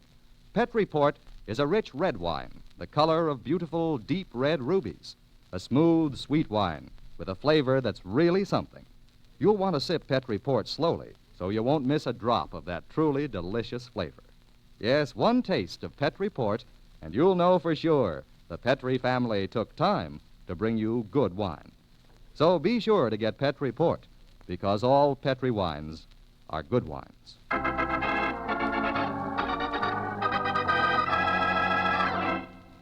Greg Hood and Sandy are riding on a Fifth Avenue bus in New York City when Greg notices that the young lady sitting opposite them has left a package on the seat.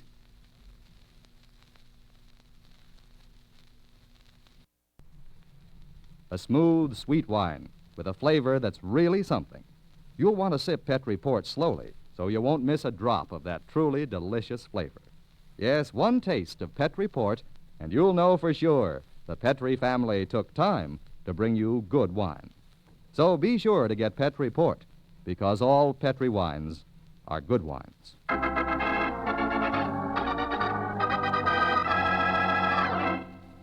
Greg Hood and Sandy are riding on a Fifth Avenue bus in New York City when Greg notices that the young lady sitting opposite them has left a package on the seat. He picks up the package intending to return it to her when a large gentleman attempts to get the package away from him. Greg manages to hang on to the package, is kidnapped, rescued by Sandy, and returns to the Waldorf to see what it contains. He opens it, finds a priceless string of black pearls, is admiring them when the girl from the bus comes in, gun in hand, locks Sandy and Greg in the closet of their room, and leaves with the warning to forget all about her and the pearls. Not Greg. Released from the closet, he goes to see the manager of the New York City branch of Hood and Company.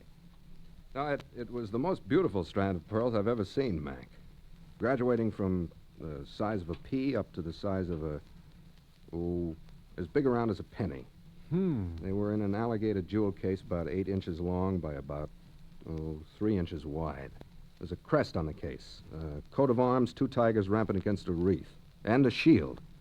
Some Latin words I don't remember. Here, it looked like this. I'll try to draw it. I know about the pearls, Gregory. Oh? I know the man who owned them. I've seen them many times. We restrung them for him several years ago. Oh, who is it? The gentleman who owns them is named Carruthers. Huh? Charles P. Carruthers. Has an apartment in Park Avenue. Fine gentleman, very old family. The pearls, as a matter of fact, have been in the family for several hundred years. Had been.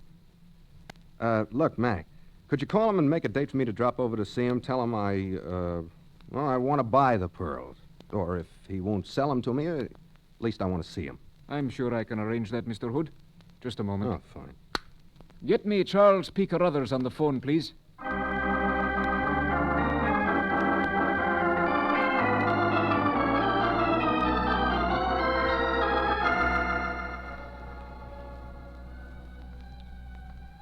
I hope you don't think this is just idle curiosity, Mr. Carruthers. Oh, indeed I don't, Mr. Hood. As a matter of fact, I'm quite flattered that a collector of your prominence would be so interested in my pearls. I admire the tone of your phonograph, too. Of course, there could be no question of my selling them. They've been in the family for hundreds of years. Oh, I can understand that. I would like to see them, though. Black pearls just happen to be one of my hobbies. Hood and Company have sort of specialized in them for a couple of generations. Yes, I know. I'll get them for you. Oh, thank you. I keep them here with me in this wall safe. I like to look at them sometimes, even when I'm here alone. No? I've had them out more than usual lately because of my approaching marriage. Oh, I didn't know about that. You getting married soon? Yes, in 2 weeks. To a very lovely girl. One who will wear these pearls as they should be worn, proudly. That's her picture there on the radio. Beautiful. You're a lucky man, Mr. Carruthers. Indeed I am, Mr. Hood. Here they are, the Carruthers pearls. Yes. I see. They are everything I expected, Mr. Carruthers. I wonder if I could borrow them for a few hours. I know the request is a bit unusual, but I'm leaving for the coast in the morning, and I would like to have them photographed before I leave. Well, Mr. Hood... I'm writing a book on famous jewels, the ownership of them, their history. Wouldn't be complete without a mention and an illustration of your pearls. Tomorrow morning, Mr. Hood. Well, look, you know me. If you don't, you can establish that I am not an imposter by checking with the New York police and Mr. McIntosh, my local manager. Well, I have to have these pearls for just a few hours.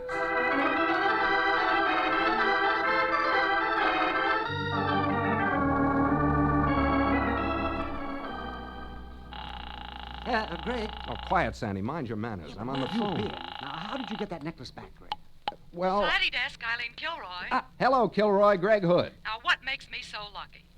What do you want to know now? Charles P. Carruthers of the Park Avenue Carrutherses is engaged to marry a girl named Nida Miles. Well, now, that's startling news. I had it in my column a month ago.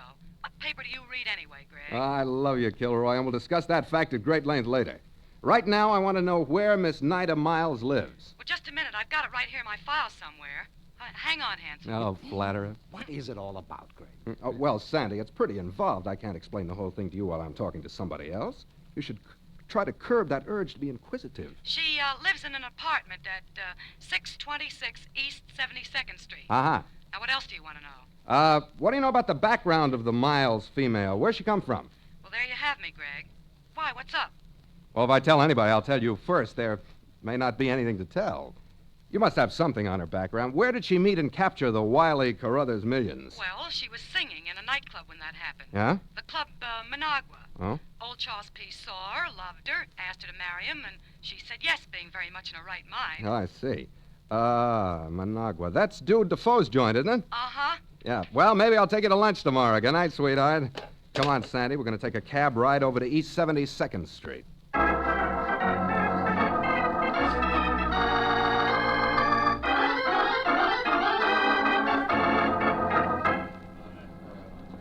Clerk? Yes? What apartment is occupied by Miss Nida Miles? Miss Miles just went out a minute ago. I'm surprised that she didn't pass you in the entrance. Oh, thanks. Well, where are we going now, Greg? I don't know, but I expect to find out. Come on. Dorman? Yes, sir? Did Miss Miles just take a cab away from here a minute ago? Yes, sir, she did. Would $10 help you to remember where she asked the driver to take her? No, let me see. I have a very important message for her. I have to locate her right away. All right, Pirate 20. Oh, yes, sir. She asked to be driven to the Club Managua. Oh, thank you very much, sir. That's okay. Is there any additional charge for whistling me up a cab? No, sir. I just hope we get there in time to do some good, Sandy. Yes. Of course, I haven't the slightest idea what you're talking about. Club Managua on 52nd. Can you make it in 5 minutes for $1 a minute? I can make it in 4 minutes for $2 a minute. It's a deal. Get us there fast.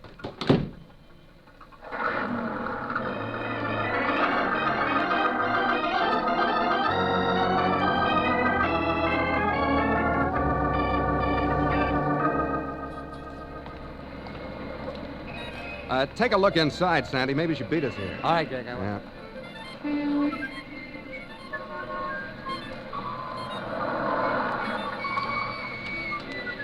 There you are, driver.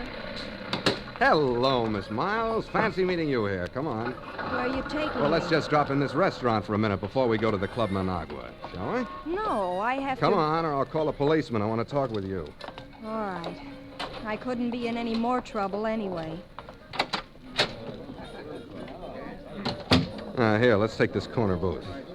Get in there. All right. Now, we talk. I'll bring you up to date. You're engaged to marry a lot of money to the Carruthers millions. Somebody's blackmailing you. Who is it? I can't tell you. I'll tell you. It's Dude Defoe, isn't it? What's he got on you, youngster?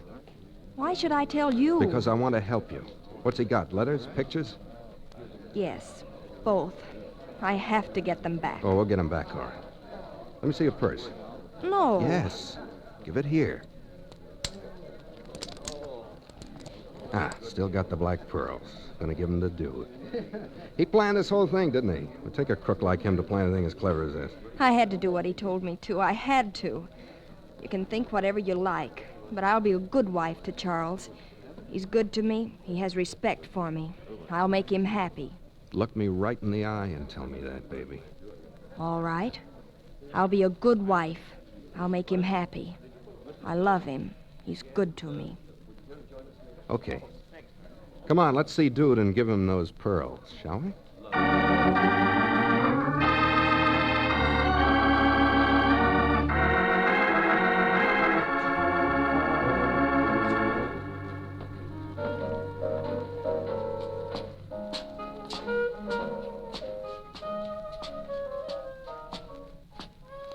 Uh-huh. This is his office, huh? All right, let me handle it. Oh, hello, Nida. Hello, Dude. Why'd you bring this guy with you for? I'll answer that. I'm here to see that she gets a square deal. Where are the letters and pictures? Where are the pearls? Give them to me, Nida. All right. Thank you. Let's have your material now, hot shot.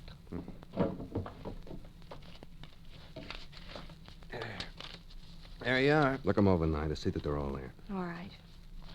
You look familiar. Huh? The name's Hood. Gregory Hood. I've got news for you, Dude. After we finish our little deal here tonight, if Miss Miles ever is bothered by you again, she gets in touch with me and you talk it over with the police. I stand pretty good with them, you know. Yeah, I know. I've heard about you, Hood. How come you're mixing into this caper? Dull evening. Oh. Just remember, next time you'll be dealing with me and not a scared little singer. They're all here, Mr. Hood. Okay. Here are your pearls, Dude. Okay. All buttoned up. That finishes it, Hood. Thanks, Nida. You're not welcome. But you can have them this time.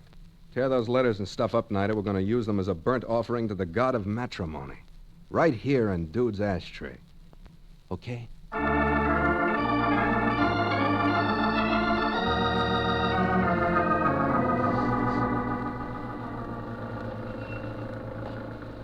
Well, Greg, now maybe you'll tell me why you gave those pearls to that blackmailer? I know sometimes I think Sandy, hold on. I'll make it simple. Dude Defoe knew about that black pearl necklace Charles P. Carruthers owned. He also had a fine stack of blackmail literature on the girl Carruthers was going to marry. So he had her get the pearls one day. He had a paste copy made up of the strand and a duplicate alligator case made. Oh, I see. Good. So, the next opportunity Nida had, she switched the phonies for the real pearls. She was supposed to leave the real ones in her seat on the bus where one of Dude's gorillas could pick them up. We interfered, and that started all of the, excitement. Well, it's a little clearer now, but... I'll take you all the way. I had in my pocket the phony pearls, which I borrowed from Carruthers, when I met Nida outside the Club Managua tonight. While we were in the restaurant, I switched them for the real pearls while Nida was looking into my eyes. Right now, I've got the real pearls in my pocket. Huh? Dude's got the phonies in his safe, and Nida has burned up all the evidence he had to blackmail her with. I return the real ones to Charles P. Carruthers in a few minutes, and everybody will live happily forever after. I hope. Yeah. I'd like to be there when Dude finds out he has his own pearls. Well, my goodness, Greg, well, as usual, everything has worked out all right, and you've managed to escape alive, but there's a law of averages, you know. Hey, it's 11:30. I have to get these pearls back to the owner, and we have a date to meet Roy Del Ruth and Gail Storm at 21 at midnight. I want to tell them my story about it happened on Fifth Avenue. No, I don't think I will. They'd never believe it. Why does everything happen to me, Sandy?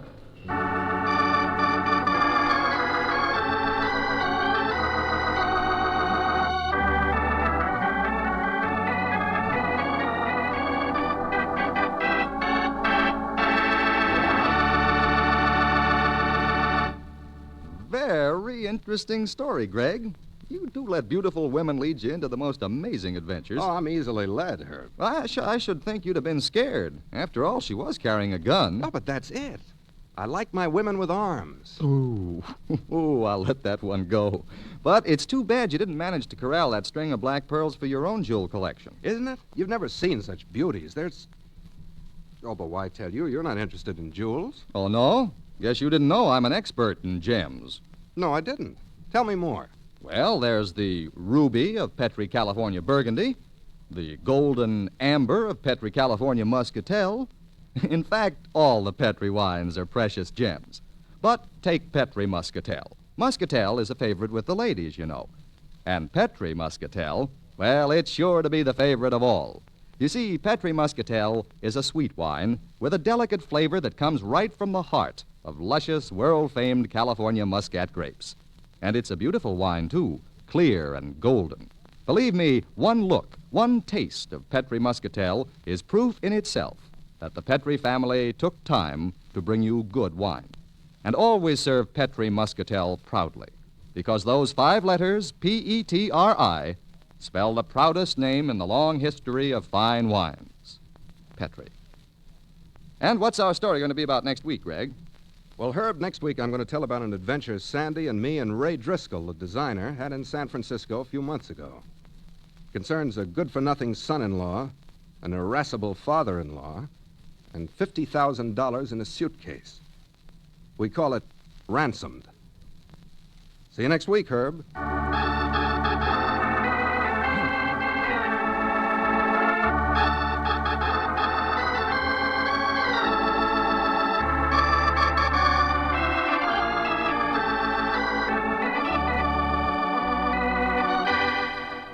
The Casebook of Gregory Hood is written by Ray Buffum. Original music composed and played by Dean Fossler. Elliot Lewis plays the part of Gregory Hood, and Sanderson Taylor is played by Howard McNear. Gail Storm was heard as Nida Miles. The Petri Wine Company of San Francisco, California, invites you to tune in again next week, same time, same station. The Casebook of Gregory Hood comes to you from our Hollywood studios.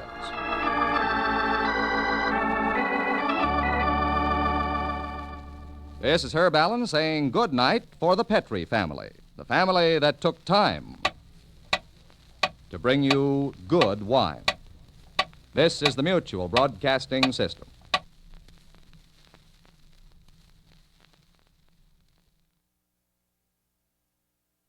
The Casebook of Gregory Hood, presented by the American Broadcasting Company.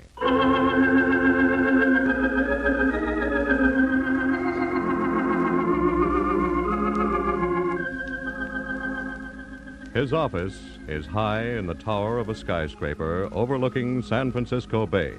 His name is Gregory Hood. By day, president of the Hood Importing Company. By night, criminologist and man about town. Tonight's story from out of his casebook, The Carnival of Death. Good evening, ladies and gentlemen. This is Gregory Hood. Let's understand this from the start. I'm not a playboy. But when a hot blonde who's due to inherit a cool million suddenly writes me, "Be sociable, Greg. Drop around for a drink." It's 3 to 1 I'll drop around. That's how I got involved with Leora Thorne. I was in my office with Sanderson Taylor, my attorney, nose to the grindstone, sticking to business, when along came Leora's invitation. Excuse me, Sandy, but this letter's been lying on my desk all day. Ah, perfume. Mm-hmm. Dear Greg, just because an old flame has got herself happily married, that's no reason to cross her off your books. How's about dropping around for a drink tomorrow afternoon? I want you to meet Bradley, my new husband. You'll like him. From quite a lady, Greg, judging by your smile. Remember Leora Littleton? She's now Leora Thorne. Oh, the one who's coming into old Colonel Littleton's money? $1 million next year. She wants me to drop over this afternoon. What for? Just for auld lang syne, I guess. Probably giving a big cocktail party. Has she still got that big estate on Shore Drive? Mm-hmm. Swimming pool and all the trimmings. Oh, take my advice and you'll stay put. I'm sort of curious to see Leora again. It's been a whole year. Now, Greg, don't get involved. Oh, nonsense. The gal's happily married. She says so. Haven't you ever noticed, Greg, that your ex-girlfriends never invite you to their homes unless there's trouble brewing? Oh, Sanderson, you're a cynic. I'll be back later to finish those contracts with you. Greg, I'm warning you.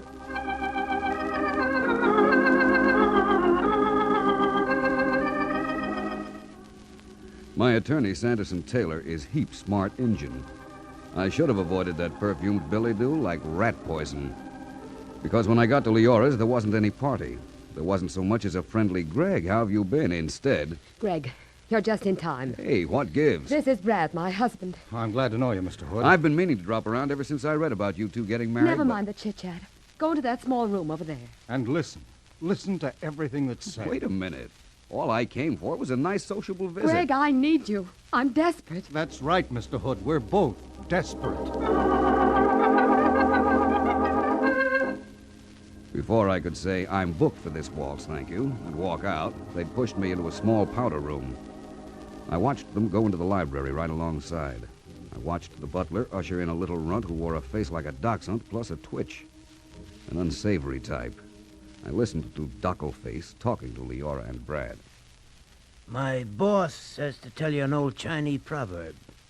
Confucius say, a Welsher gets it in the neck. I'm not Welshing. $3,000 worth. I don't owe him a penny. What about the IOU? The game was crooked. I only signed it to get out of the place. Better pay it, girlie, to stay out of a coffin. Say, look, whoever you are, have a heart. That crap game was rigged. My wife was cheated into losing all that money. Please, I need time. Tell your boss to give me time. A week from today, my boss says. What about a week from today? That's how long you get. Or else. Girlie, that chassis of yours won't look so pretty with a bullet in the upholstery.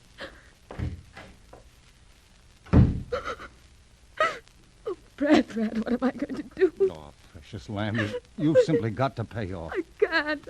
Oh, we'll sell your jewelry, rent this house, anything. Just so your life isn't in danger. No, please, precious lamb. Now, look, you two. You've roped me into this, so you'd better give me the lowdown. Greg, you heard that little man. Mm-hmm.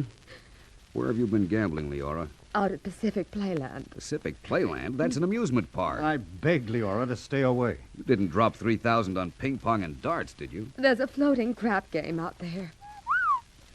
People never tell me these things. Who runs it? I don't know his name. They just call him the boss. A rigged dice game at a honky-tonk carnival. Leora, have you lost your senses? I can't explain it, Greg. Every now and then I get this itch to gamble. It just grabs hold of me and... Well, this time I got in too deep. I tried to stop her, Mr. Hood. Well, my advice is square up. I didn't like the looks of Jojo, the dog-faced messenger boy. I can't pay, Greg. What?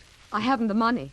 Leora Littleton, NG, on the credit? I don't come into the bulk of Grandfather's estate for another year. You know that.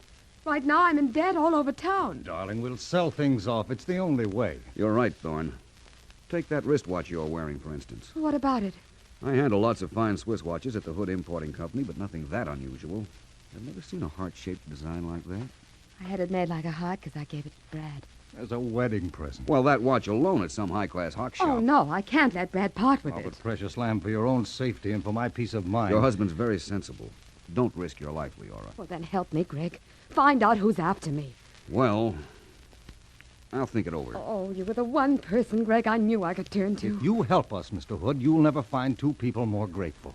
Well, I have to go now, but you'll be hearing from me, Leora. I'll show you to the door, Mr. Hood. This way. I'm so worried about her, Mr. Hood. Naturally. Oh, sometimes I wish Leora didn't have, well, all this. She's a swell kid. She just needs taking care of. I'm doing my best. You know, I think you are. I think you have a pretty level head on your shoulders. Thanks. Well, I'm so crazy about her. A lot of folks probably think I just married her for the money. Well, anybody can see that isn't the case. Well, chin up. Don't let Leora get too upset. Well, I'll try not. Good meeting you, Thorne. It was grand meeting you. And please, help us out of this mess.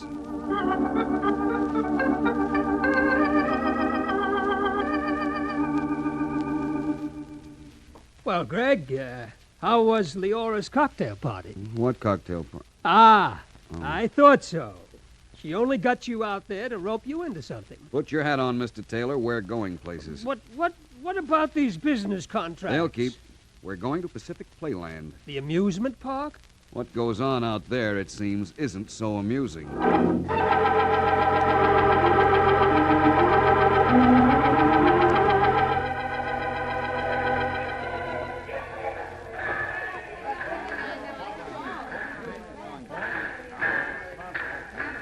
What did you find out, Greg? I've been pumping some of the concession owners. Do they know anything about a floating gambling game? They do. They're keeping mum. What about the man they call the boss? Couldn't learn a thing. Oh? What about the little man who threatened Leora? Dockleface? Yes, he works out here. They recognized my description of him. Who is he? Name's Benny Baker, known as Hot Licks Baker. Hot Licks? Used to be a trap drummer until he found an easier pitch. Well, he sounds like a charming character. They tell me he works at one of the concessions, some daredevil trapeze act, the incomparable Florette, whatever that is. Yes, it's over there. You see that neon sign? Well, hanging over that big tent. Well, come on, let's go visiting. 10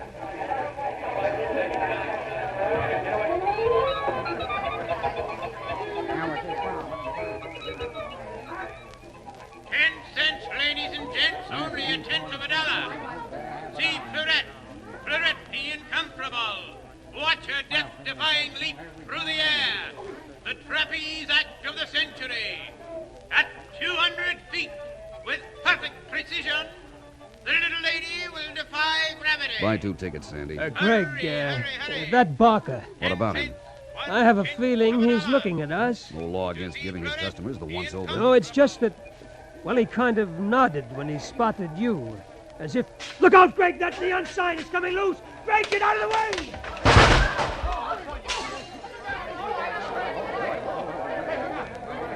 Are you all right, Greg? Me? Sure, Sandy. You. Lucky thing you pushed me. Oh, I had heart failure. You were standing right under it. You had heart failure. Yeah. Brother, I could feel the breeze as that sign went past me.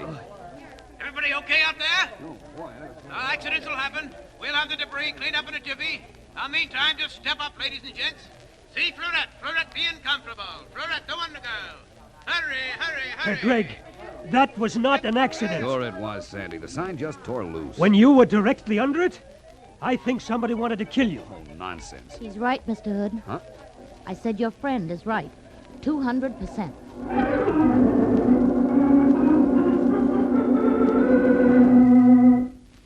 She was dressed in a kind of spangled costume, a carnival performer. She'd inched her way to us through the crowd. She pulled Sandy and me over onto one side and talked in quick whispers, as if there wasn't much time. He knows you're after him. Who does? The boss, the man I work for. Who is he? What's he look like? Where does he hang out? What's it worth to you, Mr. Hood? To find out who's threatening Leora Thorne. Suppose you tell us first who you are. What's a diff who I am? Make with the cash offer and you'll get what you really want to know. 50. Oh, chicken feed, Mr. Hood. 100. Come again. Double or nothing. Step in, folks. Big show's about to commence. You will see Florette the incomparable. Oh, that's my cue. I gotta go in the tent. Go, Florette. Yeah, for a crummy 65 a week. All right, you win, Florette. $200. Let's have it. Where can I find this man they call the boss? Well, he's always at the same place. You'll find... Oh, look, I ain't got time to talk now. Why not? Wait! Come back here! After my act. Meet me back at the tent in my dressing room.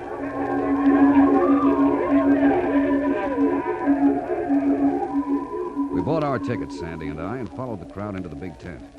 Pretty soon, the girl appeared and climbed a rope ladder, 100 feet up at least.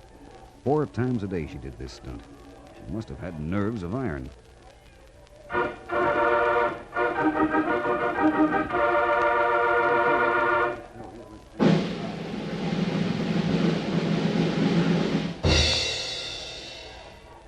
Ladies and gentlemen, without nets, without safety devices, Florette will now perform her triple somersault in midair. With perfect timing, you will see her move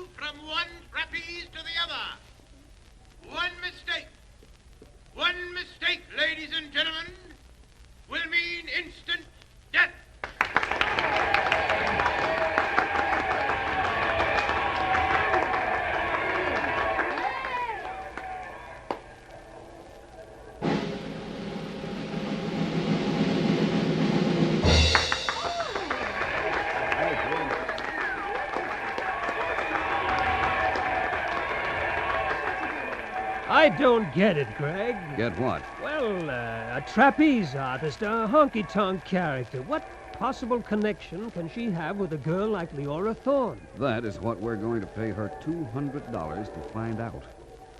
Are you ready, Miss Florette? All ready!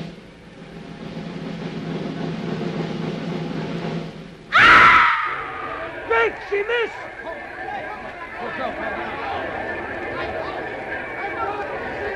They're taking her to the dressing room. She'll never live after that fall. Quick, let's get out of here, Sandy. Keep your seats, ladies and gentlemen, please. Keep your seats. It was an accident. An accident. Please keep your seats.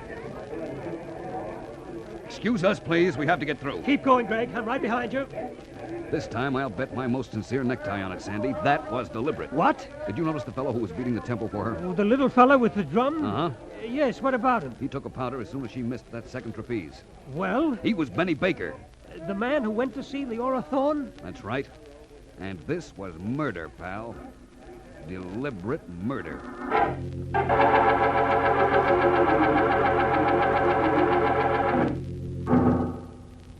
In her dressing room, the incomparable Florette was dying a death I wouldn't wish on my worst enemy.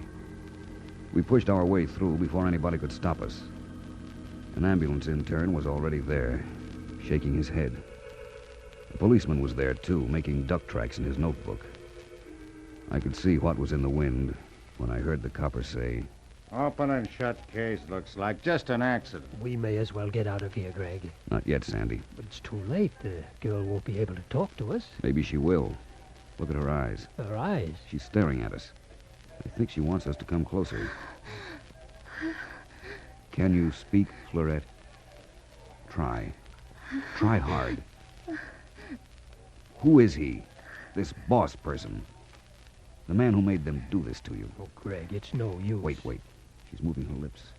The death ride. What's she saying? Something about death. Something about a death ride. Shh. Listen. Last boat on the death ride. Come on, Greg. She's dead.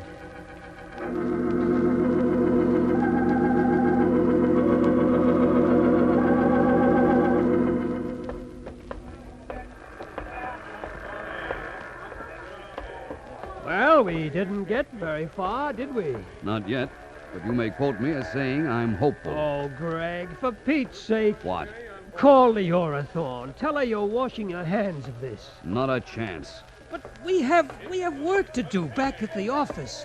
But this is ridiculous, traipsing around an amusement park. I'm going to find out who the gentleman known as the boss is.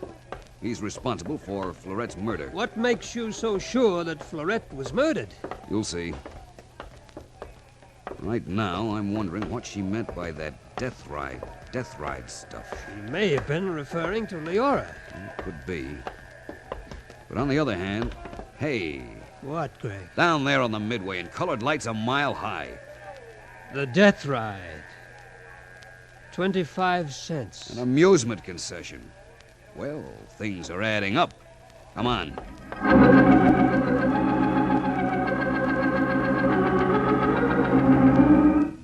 We ran down the midway, past the bingo joints and frozen custard stands. For only 2 bits, the death ride looked entertaining enough. It was a long tunnel filled with water. Flat-bottomed boats chained together took you on a dark and dismal voyage. But we didn't go on it. Not yet, we didn't. Because just as we got there... What's the matter? Did you see what I saw? Where? Over there, the ticket booth. He was buying a ticket on the death ride, then he spotted us and ducked. Who? Benny Baker. There he goes up that alley. Quick, Sandy, we can corner him. Head him off, Greg! I'm trying to. All right, slow up, Baker. Into the line. Okay. You're out of training, Hot Licks. It's the life you lead. What do you want? Hold him, Sandy. Let me alone. Quite a trick, Hot Licks. Who put you up to it? Up to what? Florette's belly flop. That was an accident. Slight correction, a murder. You're wacky. Listen, Benny, I know how trapeze artists work. They practice a certain beat till every muscle is adjusted to it. And when that beat is changed, even by a split second... So that's how he did it. That's how he did it, by changing the drum beat. A couple of Weissenheimers, huh? Well, try and pin something on me. We both heard that drum. So did 100 other people in that audience. You're cooked, Benny, unless you talk. Who put you up to it? Suppose I sing. What then? The deal? Yeah. I don't do business with rats, Benny. Here's what I do. Cut it out! I'm sick, I tell you, I'm sick. Who's the man that hires you? Start singing. All right, only stop. I figure he's a middle-aged guy, maybe. Kind of fat, maybe, judging by his voice. I never actually seen him. But he paid you to threaten Mr. and Mrs. Thorne and to take care of Florette. Yeah. Only I never actually seen him. Well, where is his gambling place located? He ain't the gambler. He ain't the guy Leora lost the money to. No? He's only using that, see? To pull some other racket on Mr. and Mrs. Thorne. Some other racket? What kind? Don't ask me. I just follow orders. Well, how, if you've never seen the man? The boss gives me orders on the phone. How does he pay you off? Well, he meets me now and then, but always in the darkness. In the darkness? Oh, Greg, he's lying to us. I ain't. I swear I ain't. Look, over there, where I'm pointing.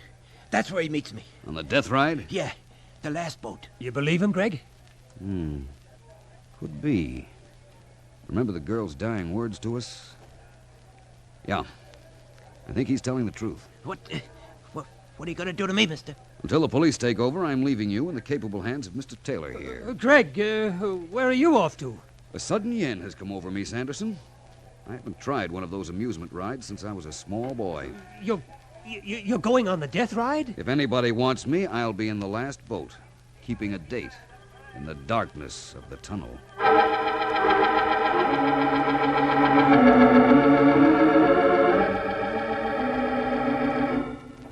I strayed over to the ticket booth and put down my quarter. It was past midnight now, and I was the only customer. I waited by the entrance gates. The string of tiny boats emerged from the tunnel, slowed up, disgorged a load of giggling bobby soxers. Then it was my turn. I asked the old geezer who was in charge, "Mind if I ride in the last one?" Ride anywhere as you please, mister. The death ride got underway, with yours truly as the only passenger. Suddenly, I felt lonely, as if I didn't have a friend in the world. The boats headed into the long, black tunnel. I couldn't see my hand 2 inches in front of my face. In the inky blackness, I lost all sense of direction. I felt stifled. Beads of perspiration collected on my forehead. But, so far, no fellow passenger. You know that feeling you get in a dark room? That a stranger is right alongside you? Well, suddenly I knew. I could sense him sitting behind me in that last boat. I waited for him to speak. But all I could hear was the water in that tunnel and his watch. The ticking of his watch. I remember how it echoed. Finally, when he talked, his voice was muffled. When I answered, I tried to sound like Mr. Benny Hotlick's Dockleface Baker.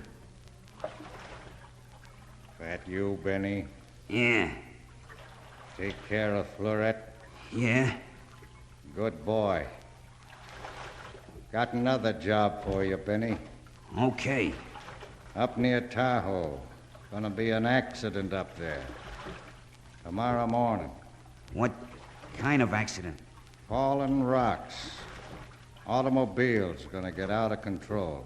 Will someone get killed? A girl. Suddenly, a shaft of light. There must have been a torn place in the canvas that lined the tunnel. Suddenly, he must have seen that I wasn't Benny because... Okay, one.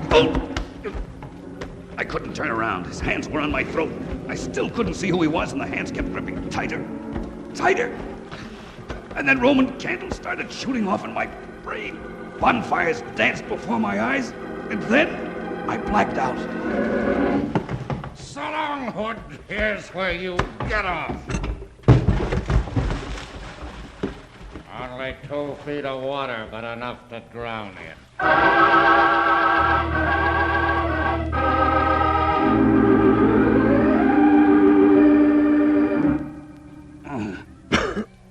Greg.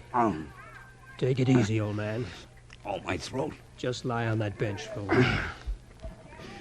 Where'd you find me, Sandy? On the death ride. Floating face down. Deserve a Carnegie Medal for life-saving. How come such perfect timing? Well, he got away. Baker? I was running after him. Just as we passed the death ride, I saw a passenger climbing out of the last boat. It wasn't you, and I got worried. That passenger. What did he look like? I didn't wait to see. I grabbed a flashlight from the old man and went sloshing into the tunnel to find you. I never saw that other passenger either. Too dark. That was the boss. Yes. Any idea of his identity? None. His hands suddenly... Sandy. Yes? I just remembered that fellow's hands, his left wrist. What? Never mind, it'll keep. We'd better get after Benny Baker. I've learned he's a professional killer with another job on tap for tomorrow morning. Oh, and I let him get away. Come on, we've got to stop him.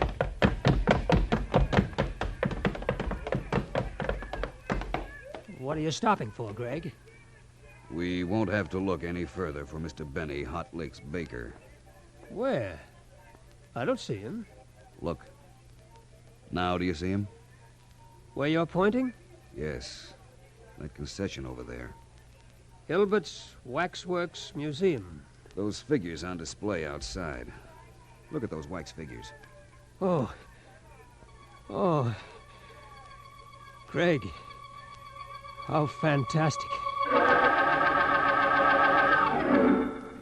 Fantastic was the word, all right. 3 of them standing upright and motionless. Napoleon, Mary, Queen of Scots, holding her head in her hands, and Jack the Ripper, all built of wax.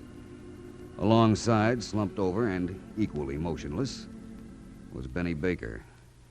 They made a lovely foursome. Oh, that green spotlight on them, you'd almost swear that Benny was a wax figure, too. Yeah, except for the bullet hole and the blood. Sandy, let's get back to the car.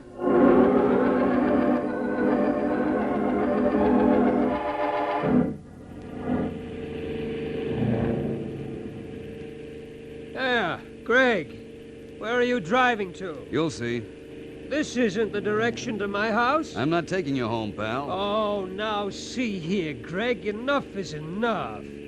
I've got a home and a comfy rest mattress waiting for me. Yes, and a wife who's probably ready to divorce me for staying out all night. Here we are. Leora Thorne's house.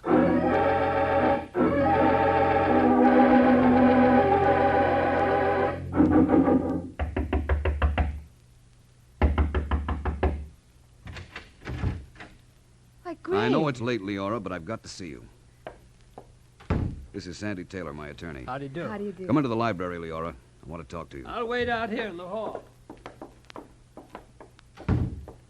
Yes, Greg? Are you, by any chance, planning an auto trip? Well, how did you know? A little birdie told me. In the morning, Brad and I are driving out of town for the weekend. Up to Lake Tahoe? Who told you? You're not going, Leora. But, Greg, Brad and I were The counting trip is on... off for a very simple reason. If you value your life. If I... Greg, what are you talking about? Why, hello, Mr. Hood. Oh, Brad, darling, you better come in and listen to this. Oh, I woke up as I heard you going downstairs, Precious. Greg insists that we call off our trip to Tahoe. Oh? Well, why's that, Mr. Hood? Falling rocks. What? There's to be an accident on that mountain road to Leora's lodge. Leora is scheduled to be a corpse. Greg!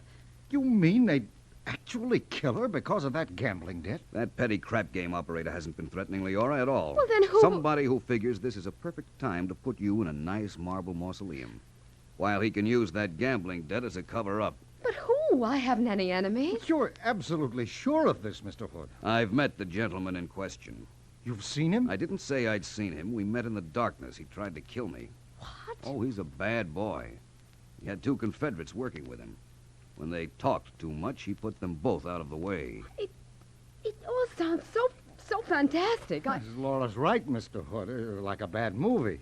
You don't care for melodramatic doings, eh, Thorne? Well, I guess I'm just not used to them. You like things to be calm and serene, eh? Well, yes, I guess you'd call me the matter-of-fact type. Mm-hmm. Tell me something, Thorne. Yes? Don't you ever get tired? Well, tired of what? Of playing cat and mouse, you filthy Greg, squirrel. you're out of your mind. He knows you love him now, Leora. He knows he's mentioned in your will. He also knows how changeable you are, and he'd rather be a rich widower than a poor ex-husband. What? Get out! I'm not listening, Brad. I'm just not listening. You used to work in carnivals in the old days, didn't you, Thorne? With Florette and Benny. You knew they could be hired for a price. Brad, don't let him say these things. That's right, Thorne. Don't let me say them. Okay, Hood. This is how you want it. Stand up. That gun. You too, precious lamb. You once told me you'd die for me. Here's your big chance. Oh, no. You see, he's right. You are too changeable, precious. You'll be getting tired of me one of these fine days, and we mustn't have that. What are you going to do? What are you going to do? Finish up what I started. Okay, Sandy, you can come in now. Watch out, Sandy! I'm okay. He's shot with wire. Drop that gun, Thorne. Drop it. You dirty! Drop it. Drop it. Grab it, Sandy. I've got him. All right, Thorne. You coming quietly to the police, or do we play more patty cake? I'll come. Quietly. I knew it was you ever since that excursion on the death ride. You knew? How? Say goodbye to your wife. Goodbye, precious lamb. Now take off the wristwatch and give it to her. I don't want it. But your love gift to him is what put me onto him. What?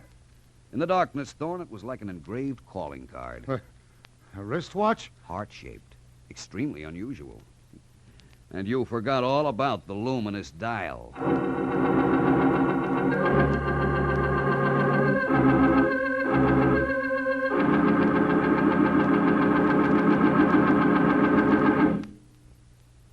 You have heard The Carnival of Death, an adventure from the Casebook of Gregory Hood, written this week by Jerome D. Ross, directed by Martin Andrews, and produced by Frank Cooper Associates. Listen again next week at the same time over this ABC station for the story of the Mutton Jade Buddha, another adventure from the Casebook of Gregory Hood.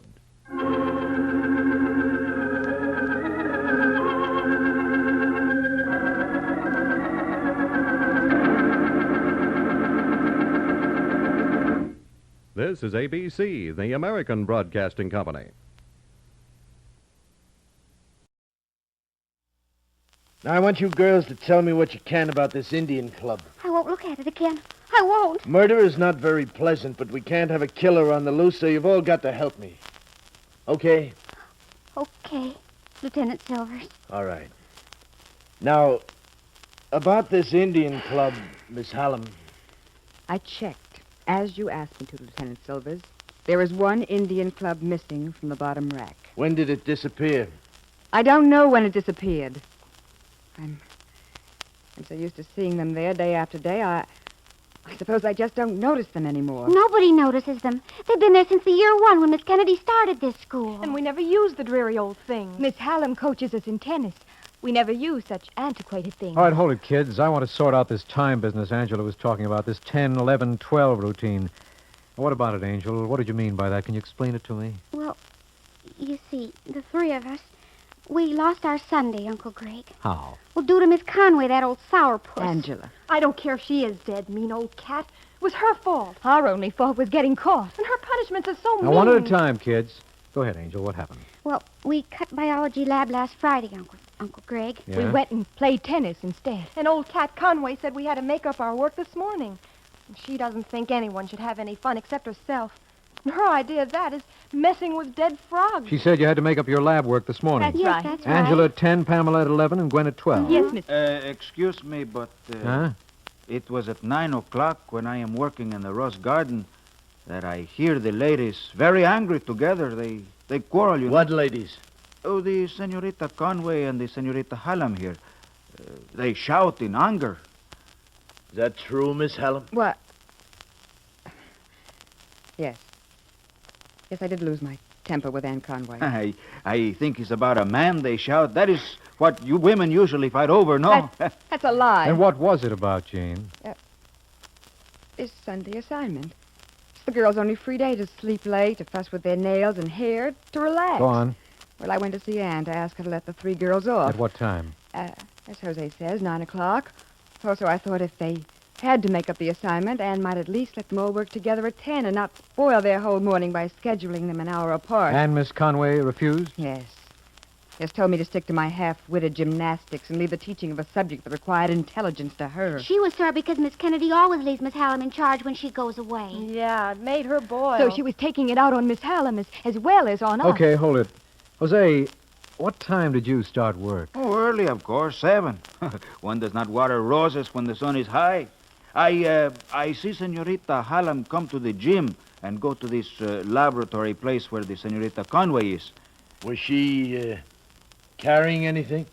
I do not notice. I am working. I only hear them quarrel. Jose, you're mean to try to get Miss Hallam into trouble. Angela, please. I tell only the truth, only what I hear. Why Miss Kennedy keeps you around? What anyone Pamela, be sees in- quiet. Yes, everyone, please keep quiet. Now, Miss Hallam, is the gym kept locked? Just at night. The girls keep their rackets and sneakers in their lockers, so I open it early Sunday morning, about 8, in case any of them want to play tennis before breakfast, which is late on Sunday.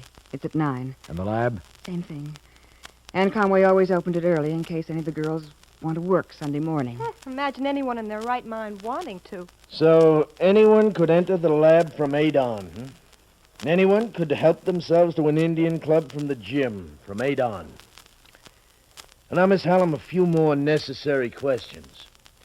After you left the gym...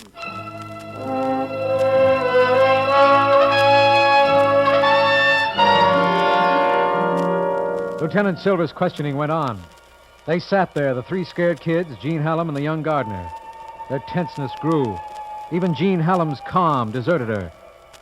Only the handsome Mexican gardener seemed indifferent. But his dark eyes were wary as they slid from Angela to Pamela to Gwen to Gene and then back to Lieutenant Silvers. That lad was hiding something, of that I was sure. And Silver's questions weren't getting the right answers. I interrupted and asked Lieutenant Silvers to come outside on the terrace. I had something I wanted to tell him. You see, I had a hunch. Just a hunch.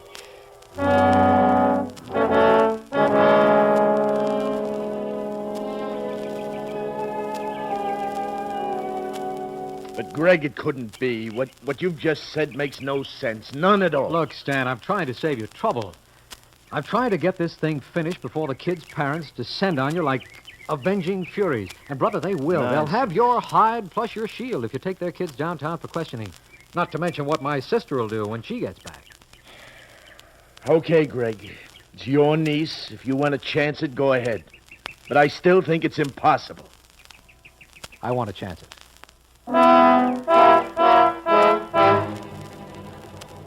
Although Lieutenant Silvers had agreed to let me try it, he was far from convinced. So I went back over my reasons. To be quite honest, I was also trying to prove it to myself, for it seemed, as Silvers had said, it couldn't be. Still following my hunch, I called Angela out on the terrace and told her what I wanted her to do. At first, the kid dug in her heels and refused point blank. I don't want to, Uncle Greg. I've got a reason. What reason, baby? Well, I can't tell you. You mean blood oath and all that? Yes.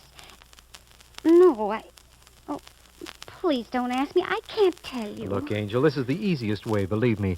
I'll admit I'm only guessing, but I think I'm on the right track. Pamela and Gwen and I, well, it's a matter of honor. Oh, please, Uncle Greg, please, I can't tell you anymore. All right.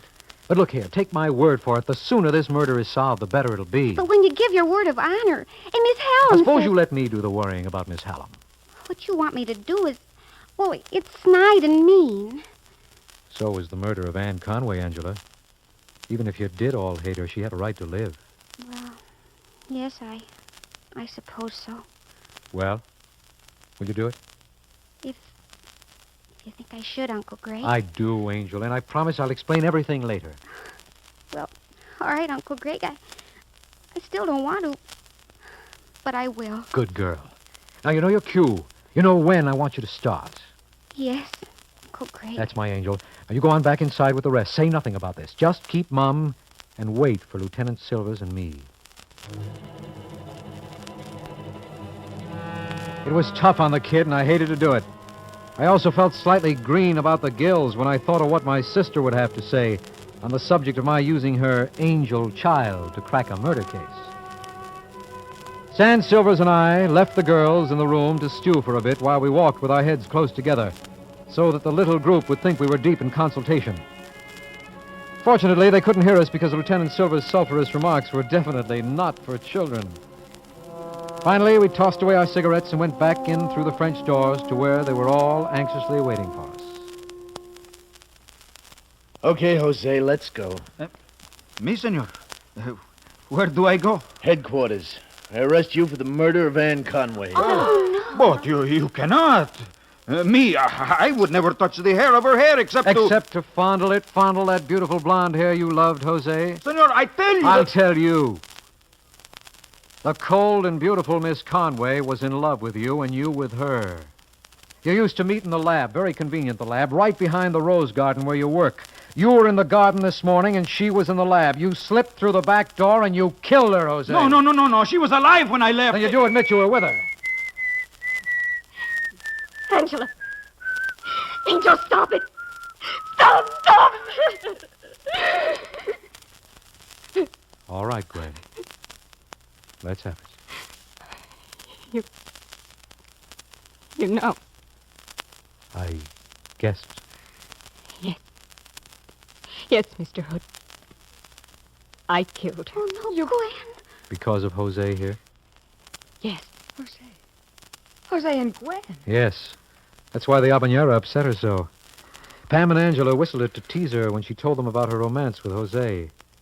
Remember that day at lunch? They whistled it then because Vince's handsome, dark young grandson reminded them of Jose. Carmen, who loved Jose. Angel, you told. And we swore to Gwen we wouldn't say anything about Jose. I just whistled it because Uncle Greg said it would help. I didn't know, Gwenny. It's all right, Angel. It's quite all right. Tell me when you did this, Gwen. At 9:30. You went to the lab then? Why? Like Miss Hallam. To ask her if we couldn't make up the assignment together so that we'd get in some tennis before lunch. And? She was in Jose's arms. He was making love to her, just like he did to me. Then? I don't quite know. I wanted to die. I ran down toward the gym thinking maybe Miss Hallam could... Gwenny, had I only been there. And then I saw the Indian clubs. So I snatched one and went back. Yes? I don't know what I meant to do. I couldn't think. And when you got to the lab? I ran up the walk. They heard me, I guess, and when I went in, Jose was slipping out the back door. And she was pinning up her hair. I see. Even then, I didn't mean to kill her. Just to frighten her. But she laughed at me. When you told her Jose was in love with you? He was. We were going to be married. We were going to be married when I was 19 and got my grandmother's money. We were going back to Mexico City and buy a place there and raise the best roses in the world. Yes, Gwenny. But she laughed at me. She said Jose wanted a woman, not a child. So I hit her. And I couldn't stop. Gwen, I'm sorry, kid, but you'll have to come with me. Don't touch me. Don't anyone touch me. You won't arrest me. You won't. Gwen, come back here. Come back. Kid can certainly run. I can't keep up. Wait a minute, Stan. Let's try to head her off. Oh, no, it's too late. She's taking my car. What happens now? Well, she can't get far. I've told the man at the gate to let nobody through. You're crazy. Look again. She's already through. What? Look, let's go back inside. We'll have the police pick her up before she can head into town. Yeah, but she's not heading for town. She's gone the other way. Holy smoke. Come on, Silvers, into my car. We'll have to follow her, but fast. I think I know where she's going.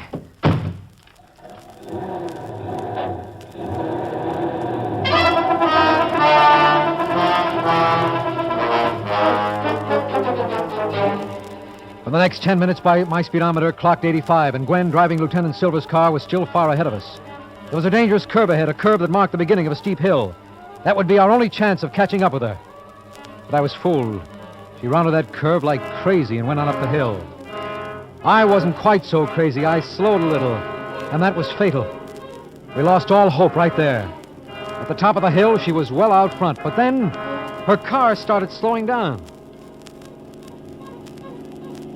Hey, look, she's stopping. She's got to stop. That's the end of the road. What's ahead? A cliff that drops right into the bay. Well, then we've got her. I knew she couldn't get far. I'm afraid she'll get farther than we think. Here we are. Yeah. Hey, the car is empty. No place where she can hide around here. It's too late, Stan. She did what I thought she'd do when I saw her head this way. She's gone over the cliff. Here endeth the chronicle. Now you know why I'm inclined to agree with Samuel Butler. Youth is like spring. An overpraised season. Delightful if it happens to be a favored one, but in practice more remarkable for biting east winds than gentle breezes. And that's why I say you can keep your sentimental quotations about youth, and I'll take Samuel Butler's bitter one, because I must forever carry with me the memory of Gwen, the memory of a lovely child to whom youth was an overpraised season.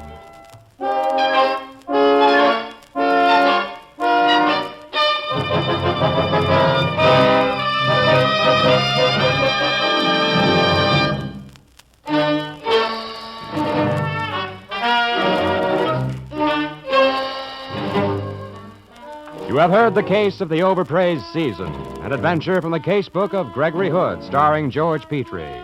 The program was directed by Roy LaPlante and produced by Cy Fisher. Heard on tonight's program were Julie Bennett as Gwen and Bill Zuckert as Lieutenant Silvers. The music was composed by Ralph Norman. Script written by Sue Taylor White. This was a Frank Cooper Associates presentation.